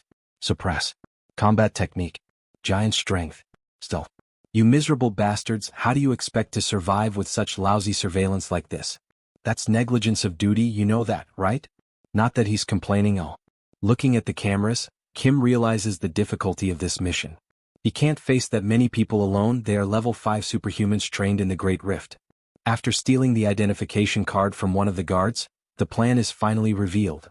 So the method he came up with, Lord Edmund, identity confirmed. The idea behind all of this is to trap all of them inside. Emergency detected. Emergency detected. Lockdown fangs activating. Meanwhile, the mana induction inside the corpse dragon continues. But what the hell is that noise? Look up there. What are the guards doing? Priest, look there. We have an intruder. What? How did he get inside here? Kill him immediately. Alright then, let's see what his new weapon is capable of. We have a flashback of when he invaded the enemy's portal, where they exchanged information, and found these fine weapons inside a box. Take this, the weapon of invincibility. Damn it, why do the bullets keep coming non-stop? Block with your shields, don't let him escape. What, but who is going to guard the corpse dragon's seal? Then suddenly the priest is eaten by the dragon. You run. With a roar, the dragon frightens everyone around. Kim needs to quickly switch traits to withstand the pressure exerted by the dragon. Magic resistance. London. Domain barrier. Mana shield. Mana armor. Mana barrier. As expected from an episode that has a boss, this is no child's play. Eat this. He fires the bullets directly at the dragon's head. The bullets with great difficulty pierce the dragon's thick hide, causing damage and making it even more agitated, leading to a massive explosion. Damn it. It isn't even in a complete form yet and it's already this strong. Traits. Aerial assault. Swift. Acceleration. Crimson jewel just a little more. Almost there, just a little more. Master. Over here. Great. Callie, is this the right place? Yes, she can hear the whispers. They say we are getting closer. Meanwhile, the dragon is approaching them. Damn it, did he arrive too late after all? No, we made it. And suddenly, a white beam falls from the sky, striking the dragon squarely on its back. Who dares to oppress the descendant of the sacred star sovereign? Great Rift Boss Level 7 Child of the Stars. You pile of rotting flesh, it seems it has already lost all sense of fear. Then the two of them begin to fight like a battle of giants. Well, the two of them are fighting. If this keeps up, we might end up getting a free victory. If we leave them alone, they will end up settling things between themselves. That would be great, but the Child of the Stars is not that stupid. His true plan begins after this part. He throws Thor's hammer toward the blue monster. This miserable insect dares. Meanwhile, the dragon takes advantage of the opportunity to attack the enemy directly. At first glance it may look like he is helping the corpse dragon, but all of this is part of a plan to summon her. Very well, today all of you will be offered to the sacred star sovereign. Come, my daughter. She has finally arrived. Callie's grandmother, the tentacle woman. Wait, so this is my grandmother. And with that, all the main actors step onto the stage. Giants clash against each other and swordsmen do as well. A dance and martial art that is beautiful, graceful, and hides deadly fangs. Blood God dance. A technique powerful and troublesome enough. But it is nothing compared to the Mars Gladiator style. Traits equipped. Mars Gladiator style. Master of the sword. While they fight, Kim pays attention to the battle of giants. As expected, the Child of the Stars has the advantage. Finish this now, my child. The order to end the corpse dragon is finally given. Now that the tentacle woman is about to move away, this is our chance. There was a reason he made them fight the corpse dragon first, to drain its strength. Exactly because of this. A crucial moment. You dare scheme above your station. Submit quietly and become nourishment for the star sovereign, insignificant insect. This is bad. Quietly offer yourself to the star ruler, you lowly vermin. Then they begin to battle and Kim protects himself with the shield. Ugh, she still has some strength left. But that's no problem. Because he's prepared for it. Kim is a paladin who has been blessed with Gaia's protection and Thor's strength, and he releases an extremely powerful lightning bolt directly at the monster, leaving it paralyzed up. Why now? Things should be wrapping up over there too. Now then, it's time to end this. Impossible.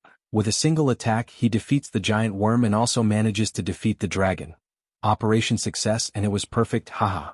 That woman who had been controlled by the star descendant will now finally regain her sanity, but her lifespan will soon reach its end. Another Callie, one who shares the same name as the goddess Callie. Grandma. Callie's grandmother. The holy water will extend her life by a little bit, and she will regain her original appearance during that time. She must have been at that age when she became an alien species. Grandma? Callie, she has grown so much. Do you recognize me? Of course. She's my last descendant, so how could I not? She endured the mental attacks from the alien species by thinking about her, my dear. You thought about me? You and I are the only two descendants of the goddess. So, if she didn't give you the Kalaratri, she would die. How is Amit doing? Dad's doing fine. She has been worried about him all this time. She's relieved. I miss my son. Grandma, let's go to Seoul to meet Dad. She's sure he's waiting for her too. Thank you, dear. However, she doesn't have much time left here. Grandma. Benefactor, may I make one request? Sure. Please cremate me and scatter the remaining ashes over the floating island of chaos.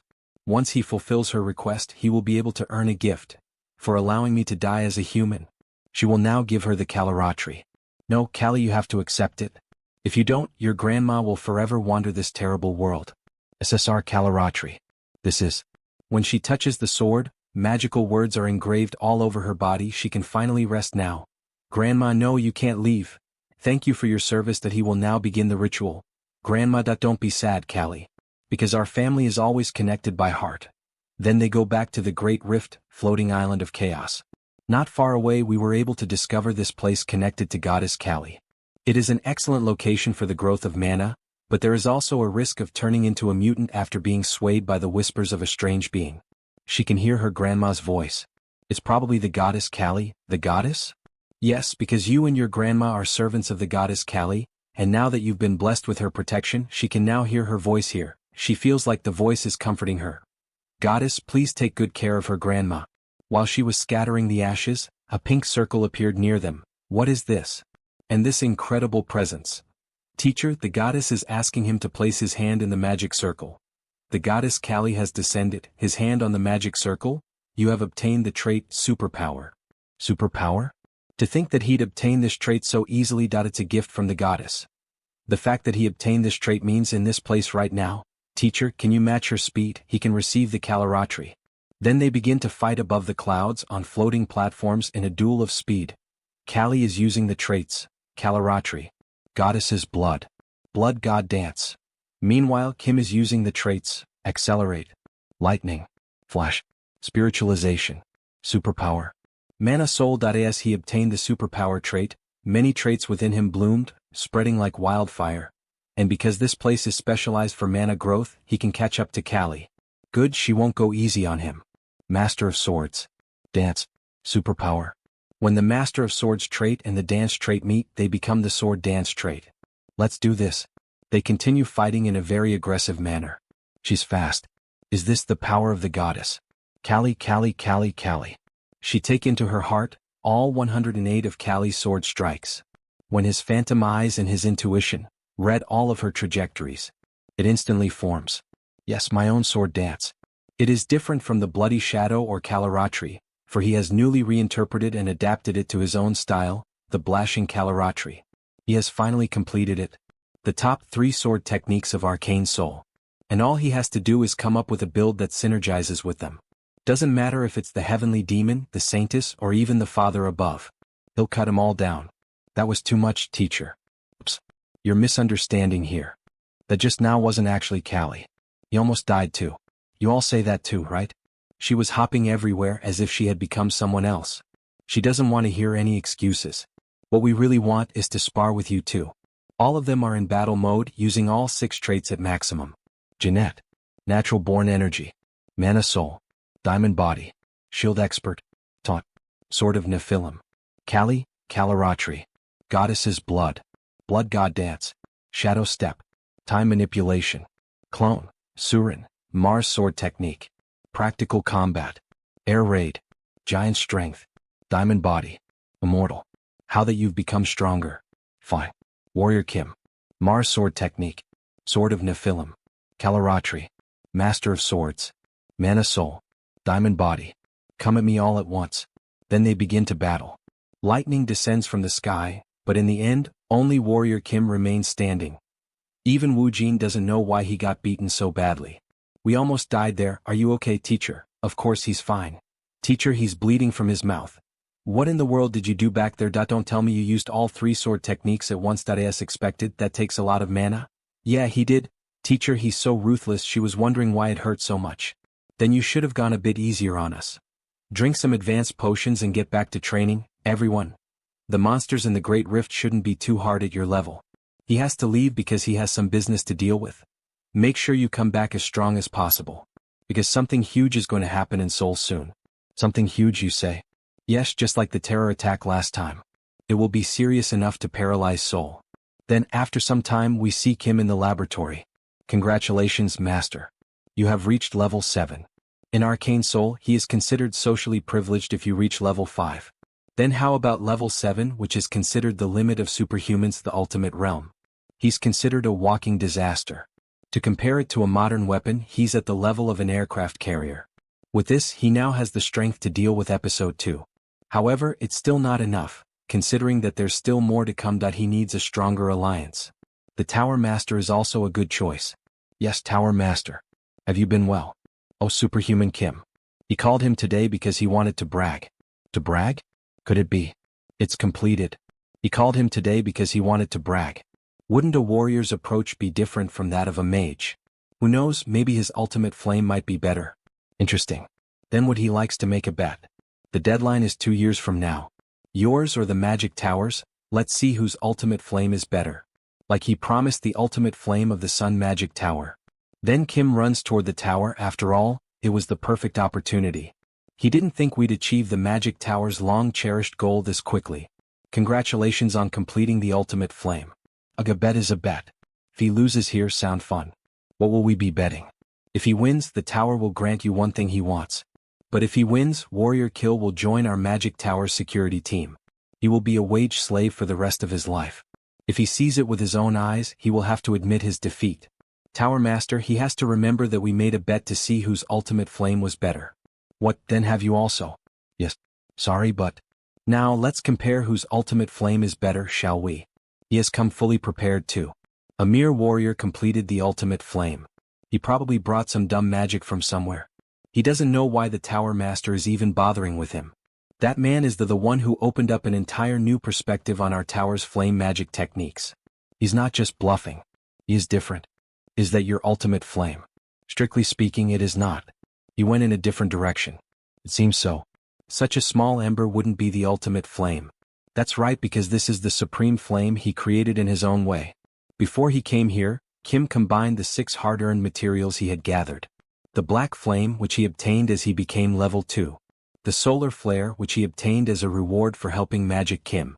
The inferno, which he obtained as a reward for teaching how to get rid of stigmas. The flame of the Dragon King, which he obtained in the battle against the Gold Dragon. The heavenly flame, which the goddess Guy bestowed upon him. And the chaos flame, which he obtained in the battle against the corpse dragon.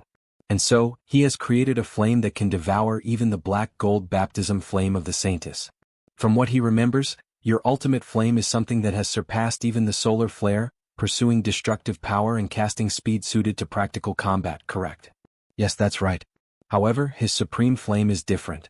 He gave up on its destructive power and reduced its mana usage to the minimum. So, the power of the supreme flame increases when he invests more mana into it, and if that happens, this little flame can match your ultimate flame. Well, we'll see about that. Take a good look. This is the Sun Magic Tower's ultimate flame. This might be too difficult to endure for a superhuman, so he suggests he give up. Wait, what's that?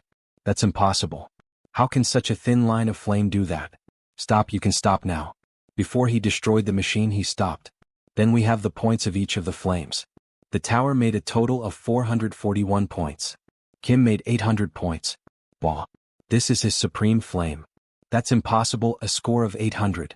Truly unbelievable, he has created such an amazing flame. How did you even create something like that?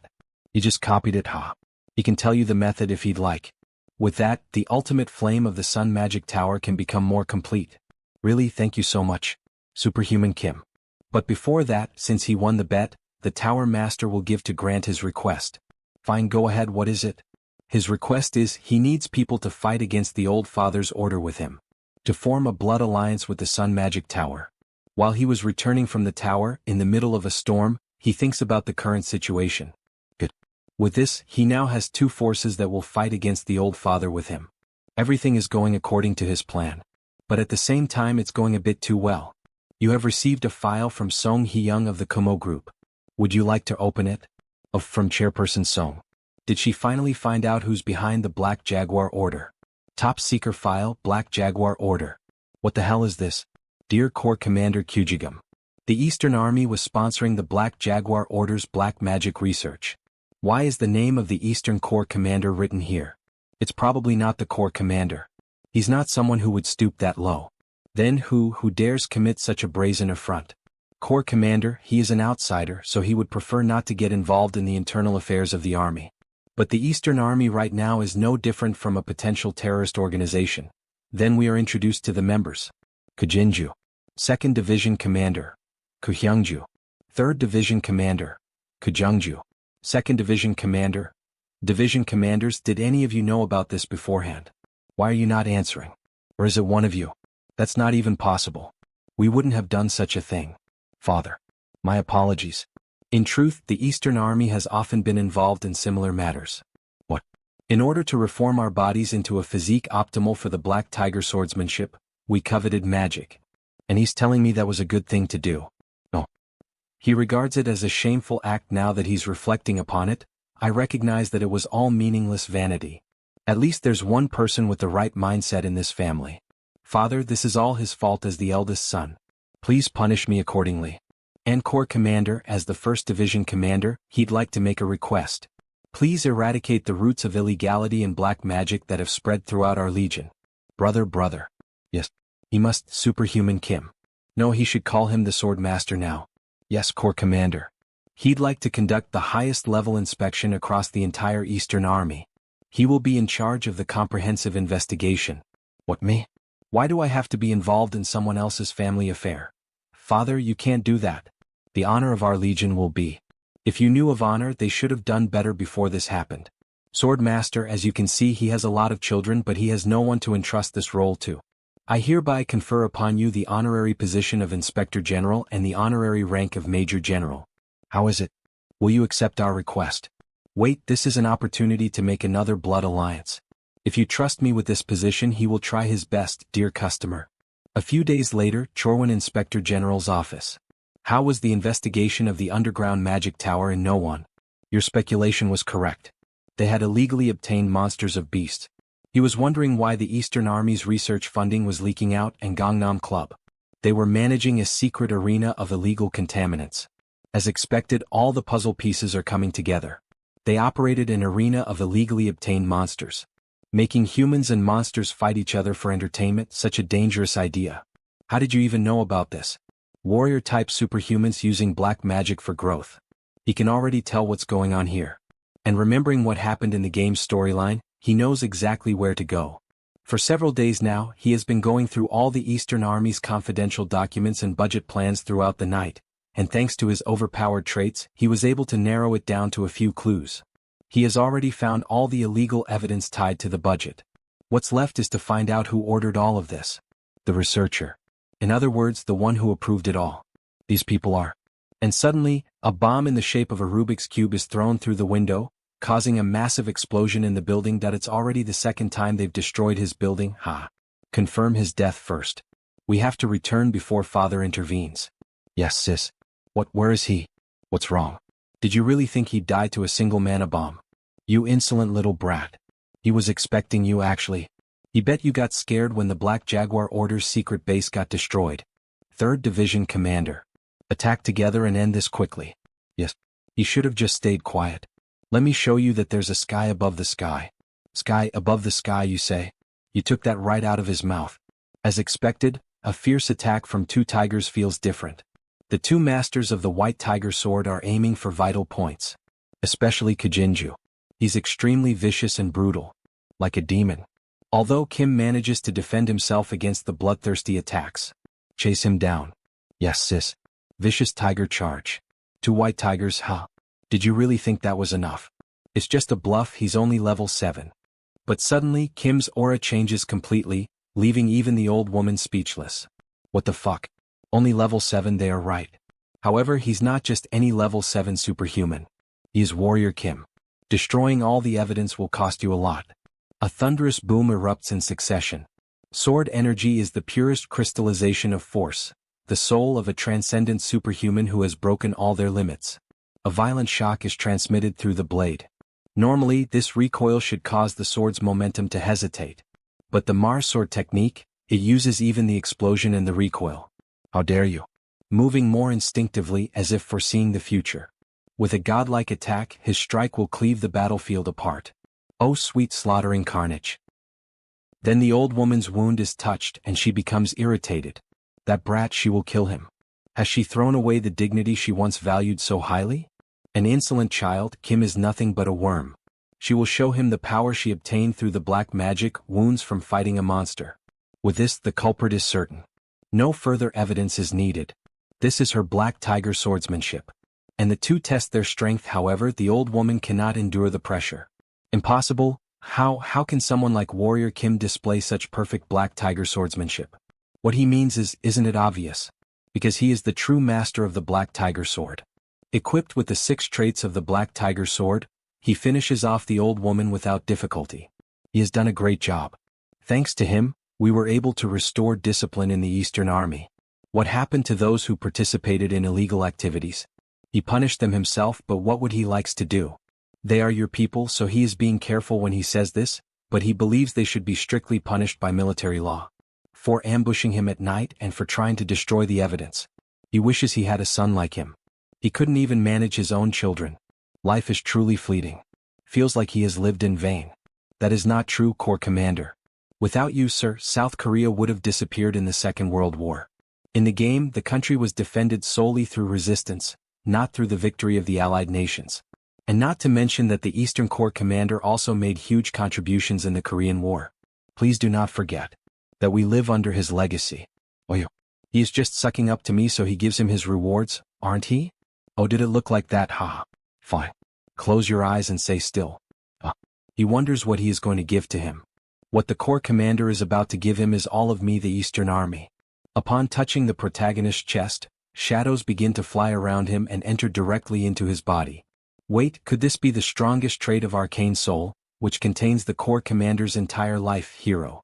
Such strong and fierce mana, it feels like it was injected into his body. It seems like the transfer went well. Corps Commander, why would he go to this farm for him? He wanted to give it to someone eventually. However, he will not be able to use it right away. He will only be able to awaken the power once he reaches level 8. Thank you, sincerely. He doesn't even know how he can repay him for this. His only condition is that you become a constellation. From what he heard, they call it the strongest on Earth nowadays. Reach level 9. That will be enough to justify his sacrifice. The Corps Commander was supposed to die within a few years. But because he transferred his mana to him, that timing will be brought forward. Will he be able to reach level 9 within a year? Then the car system alerts him to an incoming call. Yes, Chairperson Song. He was able to deal with the Eastern Army problem thanks to you.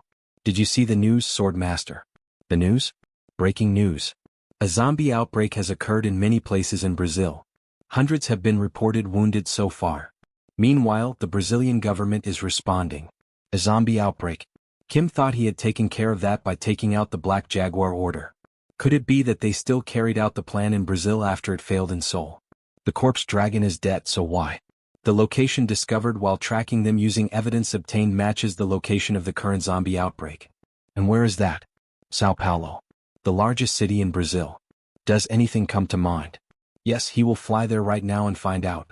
Sao Paulo, that is where Black Jaguar's lost divinity lies, and where the sage god Poca resides. They intend to steal the divine seed of the god Poca by resurrecting the spectral army. Then he finally arrives at his destination. Brazil, Great Sao Paulo Temple.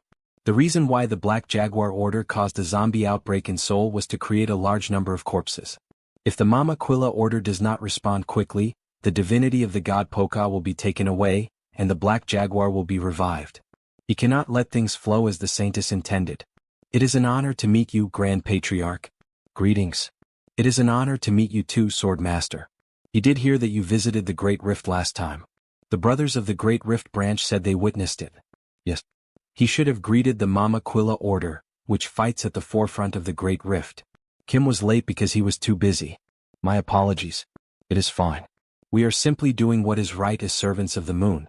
If the Great Rift overflows, the Mama Quilla Order dispatches a sage god to hold back the otherworldly species.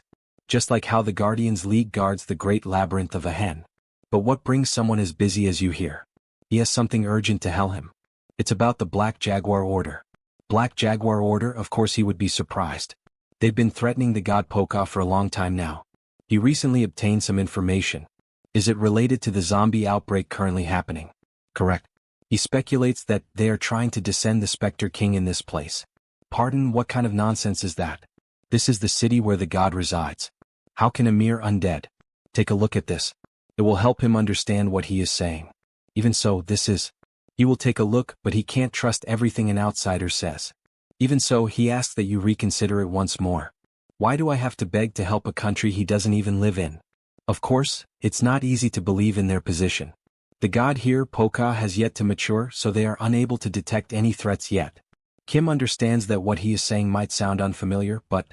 Sorry, but the priest doesn't think he can take part in something that disturbs his god. He hopes your way home will be safe. This is doomed.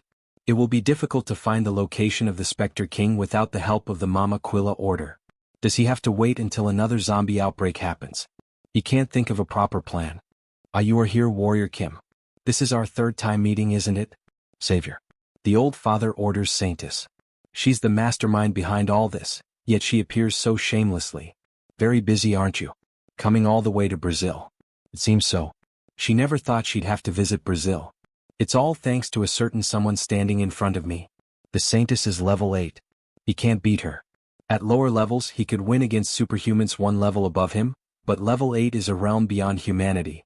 It's impossible. Do you have any questions? She bets you have many. He doesn't. Now move aside. Ask you for what? He's going to find out on his own anyway. Then let me ask you one. She slams the car door shut.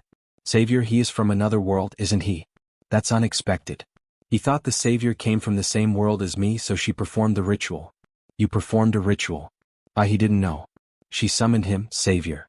She thought the ritual failed, but maybe it was a huge success. What kind of nonsense are you telling?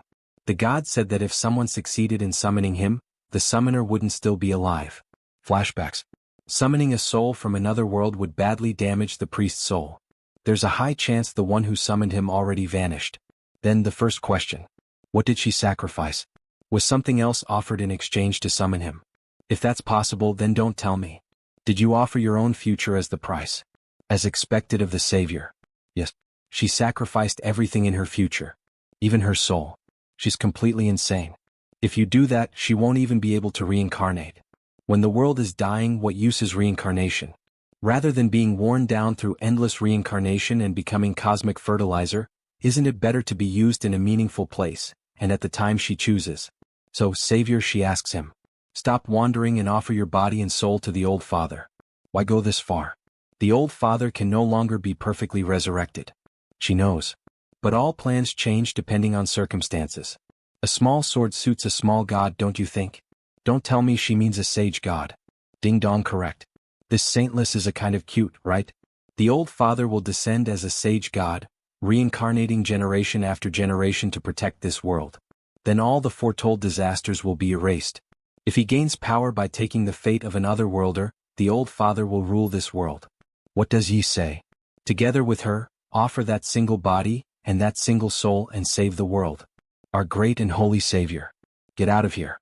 What? Save the world through self-sacrifice. In this world where he had no family or friends, he did end up with people he wants to protect. Of course he'd willingly risk his life to fight for them. Screw that. He is not a sucker to have no reason to sacrifice himself one-sidedly. She's disappointed. Abandoning the greater cause just to protect yourself. Well, to me, a world dying from disaster or a world turned into a human farm under a transcendent being both look like the same hell. What a shame. If instead of memories from this world, you had your original memories intact, we might have understood each other. What, original memories? What? Then, until we meet again, farewell. Hey, wait a second. May the old father's blessing fully descend upon the Savior. Chonggang, what kind of bullshit did she spout before disappearing again? Emergency. All units assemble. Protect Lord Poka. What's going on? Are you civilian? Evacuate immediately. Zombie soldiers are overrunning the town. It's the Wraith King. So he finally appeared. At this point, the Wraith King isn't level 9 yet. Which means it's worth fighting. So it's you. The human the Dark Jaguar spoke of. Perfect. If he shapes your body and devour his soul, his power will fully return.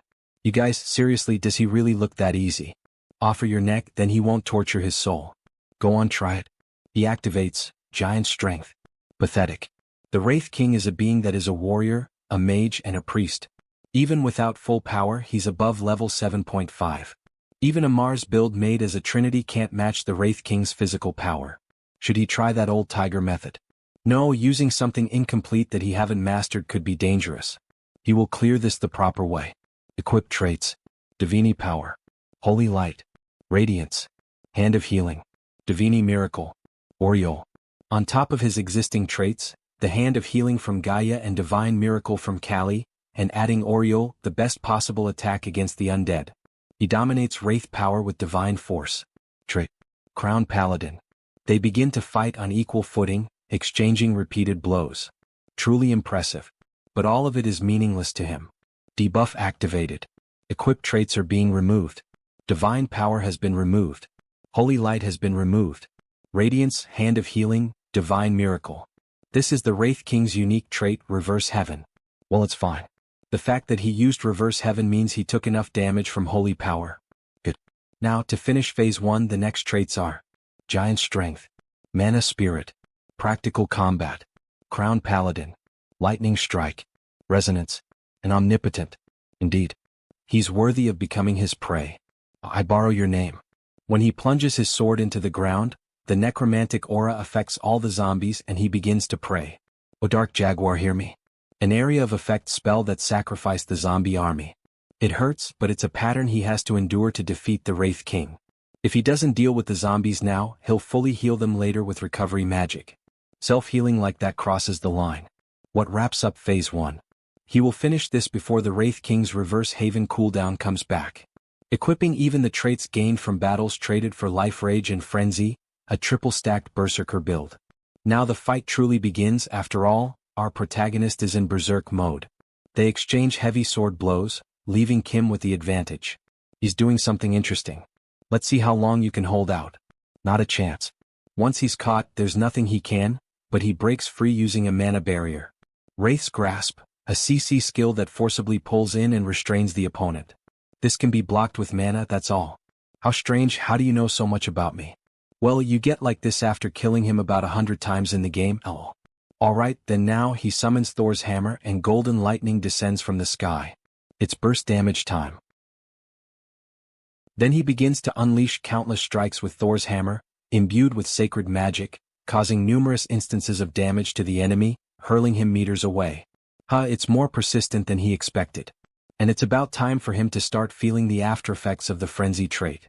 Status ailment, mana rampage. His blood vessels and nerves are destroyed. Damn, he just has to last a little bit more. Incredible. Quite amazing, omnipotent. However, he evokes nothing but pity with that look on his face. To reciprocate his thoroughness, he shall also accept some loss. Yes. Finally, it's the last phase. The Spectre King's AoE attack is starting. A normal individual would have been paralyzed to the heart in less than 0.1 seconds. However, he exposes his vital point with this attack. Kim equips all traits to deliver the final blow. He's suffering from the aftereffects of using Frenzy, and with the Spectre King's debuff effects on top of that, there's a limit to how much he can withstand even with his traits. Kim has to end this quickly. Foolish, there is no point in enduring this. He used Defying the Heavens again. Damn it. If his traits disappear now, the pain will. And that is exactly what happens. He starts bleeding all over his body. Oh, truly incredible. Kim stand above all the heroes he has seen so far. But this is where he meet his end hero. Die. With a heavy sword strike, we think this is the end of Warrior Kim, but fortunately he let his guard down. Spectre King. The Golden Fleece. He seems familiar with it. It grants invincibility and repels the enemy's attack. This is the end, Spectre King. He drives the sword into the Spectre King's chest. He shall not meet his fate like this. And then with his bare hands he pierces through Kim's body. Spectre King shall die with you, hero. He messed up, he couldn't dodge it because his body is utterly shattered right now. Is he going to die like this? The world, the universe, is escaping from me. But at the end of the tunnel there is always a light. Not yet, trait equipped, narrow. Negates a critical attack once and heals HP. Kim finally wakes up, and a man asks how he is feeling. He wakes up in a hospital bed. Where? This is the Sao Paulo Hospital, affiliated with the Mama Quilla Order. So that's why he's here, Grand Patriarch. The priest was worried that Kim might never wake up again. He thought we were going to lose the savior of Sao Paulo and the Knight of Paul. Savior, huh? That's excessive. Please stop calling me by the title, Savior. Our priest retrieved him from the battlefield and healed him. Is he uncomfortable anywhere? He's fine, but where is his equipment? We've put it in a safe along with the Spectre King's equipment. Oh, along with the Spectre King's items? Hell yeah. He's going to sell them all, ha. Please excuse him for what he did during their last meeting. It was foolish of me to ignore Kim warning. Don't worry about it. The Spectre King showed up much earlier than he expected. It would have been very difficult even if he was ready to handle the situation. Thank you, this isn't much, but it's to show his appreciation. Oh Nectar. It really isn't much, huh? He saved their god, huh? And this. We've confirmed the file he has given us and found the source of the zombie outbreak. We obtained it after raiding and taking down the Black Jaguar Order's Sao Paulo branch. Whether you like it or not, he hopes it helps you a lot. If they subjugated the Black Jaguar Order's main branch, there should definitely be some evidence leading to the Old Father's order in this chip.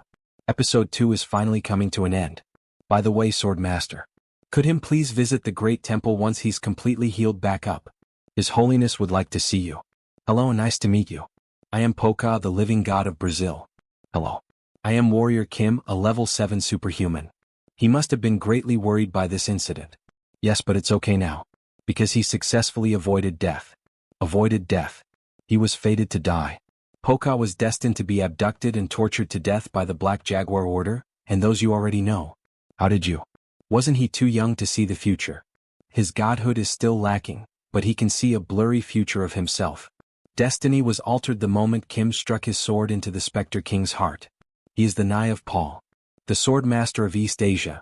Yes, not only have you saved Sao Paulo, you have saved a god too. Ooh. He didn't know he'd saved a god. Kim can feel a strange disconnection between the game and this world. This must be the butterfly effect. He has high expectations for you. Sometimes, a being powerful enough to twist the fate of godhood is born within this world. They are commonly called Heaven Destroyers or Heaven Defiers. Otherworlder, he is a special being even among them. Thank you for your consideration. It's nothing. We, the Mama Quilla Order, will always be with you from now on, Swordmaster. So, he'd like you to become an honorary paladin, and the paladin captain of our order. For real, this one's huge. It's authority without any responsibility. Thank you. He will act carefully, believing you entrusted this to him in good faith. There's no reason to refuse it. But what he needs the most right now is Poka. He has something to request. Yes, go ahead. Kim require your blood as the god of volcanoes, and the blood of your sibling, the god of Winnie-Hikadal. To reach level 8. May I receive your blood? Yes, with pleasure. Changing scenes, a supersonic airplane. Oh, he already gave him a gift. He didn't have to prepare this. That was a gift from me. This one's a gift from the order, so please. Wow, an average plane would cost billions, but he's giving him the Sky Harpy. The Mama Quilla Order sure is rich, haha. Look at the color. This is like his dream jet. Let's fly at full speed, shall we? You've set the maximum speed, Mach 4. Would you like to activate the magic airstrip? Is that a question? Hell yeah. 5,000 kilometers per hour. This is insane. It's so much faster than the Red Cooper. With this jet, he should reach the next destination in no time. Let's go to the North Pole. He has got the evidence along with an alliance. It's time to prepare for the final battle against the Saintis. And for that, he has to hunt down some non-humanoid otherworldly creatures. A blizzard can't stop him. Kim can go anywhere with this. Ah, how lucky. There are a lot of things he needs to acquire to reach level 8. Episode 2 is completely over now, but there is one last episode related to the Saintis. That is when the war against the Old Father's order breaks out. He does have some reliable allies, but he's still not sure if Kim can defeat the Saintis, who is level 8. He must become stronger than I am now. Reaching level 7 with the mana core he obtained from the Star Descendant was the easy part. Reaching level 8 requires an extreme amount of effort and luck. Level 9 was easier than this. He remembers the time when it was just a game. Trash game F2P, always slow. But who is he? Kim is the guy who had to go through that process dozens of times already. He has already optimized the route for that. And this is the first destination of that route. We see a huge ice castle in the middle of the mountains. Castle of the Unfathomable. When he arrives, some guards stop him. Warrior from afar, what brings him here? We see the name of the guard captain. Sileria. Winter Elf, she's a guard captain of this place, but in the future she will become an SSR unit, the Winter Queen. The reason he's here is simple. Kim is going to hunt, so he needs supplies. But she doesn't think there are any monsters you cannot hunt by himself. There is. The one he's after is the ruler of the North Pole. The great monster, the Arctic Emperor. Do you have any idea what the Arctic Emperor is, kind? Its ferocity froze the entire Dragon Legion. It's not something he can easily hunt down. Of course he knows. It was a level 9 boss in the game. However, the Arctic Emperor is only level 8 right now. Yes, so he'd like to join your fight. But with some help, he has a winning chance. Kim will free the frozen Dragon Legion. This is an offer she cannot refuse. Because the Knight Captain of the Dragon Legion, which was captured by the Arctic Emperor, is her older brother. Does he really think that's possible? The Arctic Emperor is watching, so how would him? In the game, they'd get freed anyway with the appearance of the evil dragon at a later point. It's a very gluttonous monster. So, he has a method to wake it up earlier. He will use these as bait. Kim will inject a very strong special sedative in these so the Arctic Emperor will fall asleep. How did you even get these dragons? He got the corpse dragon from the Great Rift, and the gold dragon from Greece. The light of life and death and the color of darkness. These should be sufficient to bring out a reaction from the monster. That's right. He will defeat the Arctic Emperor with the Dragon Masters. However, he has to realize that the Dragon Legion was caught by the Arctic Emperor because they lost to it. Even for him, this will be very difficult. That's right. The Arctic Emperor is practically a natural enemy of the dragons. Especially the Arctic Storm, which the Arctic Emperor uses in dangerous situations. Is a very strong skill that heals itself while freezing everything around it. But that can also be an opportunity. Just like what happened during the fight against the Spectre King. Don't worry. When the Arctic Emperor is using the storm, that is when it shows its weakness. So that's the Arctic Emperor. Is it asleep right now? No.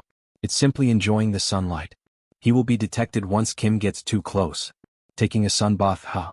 How comfortable. This bird still doesn't know what is going to happen. Alright, let's go.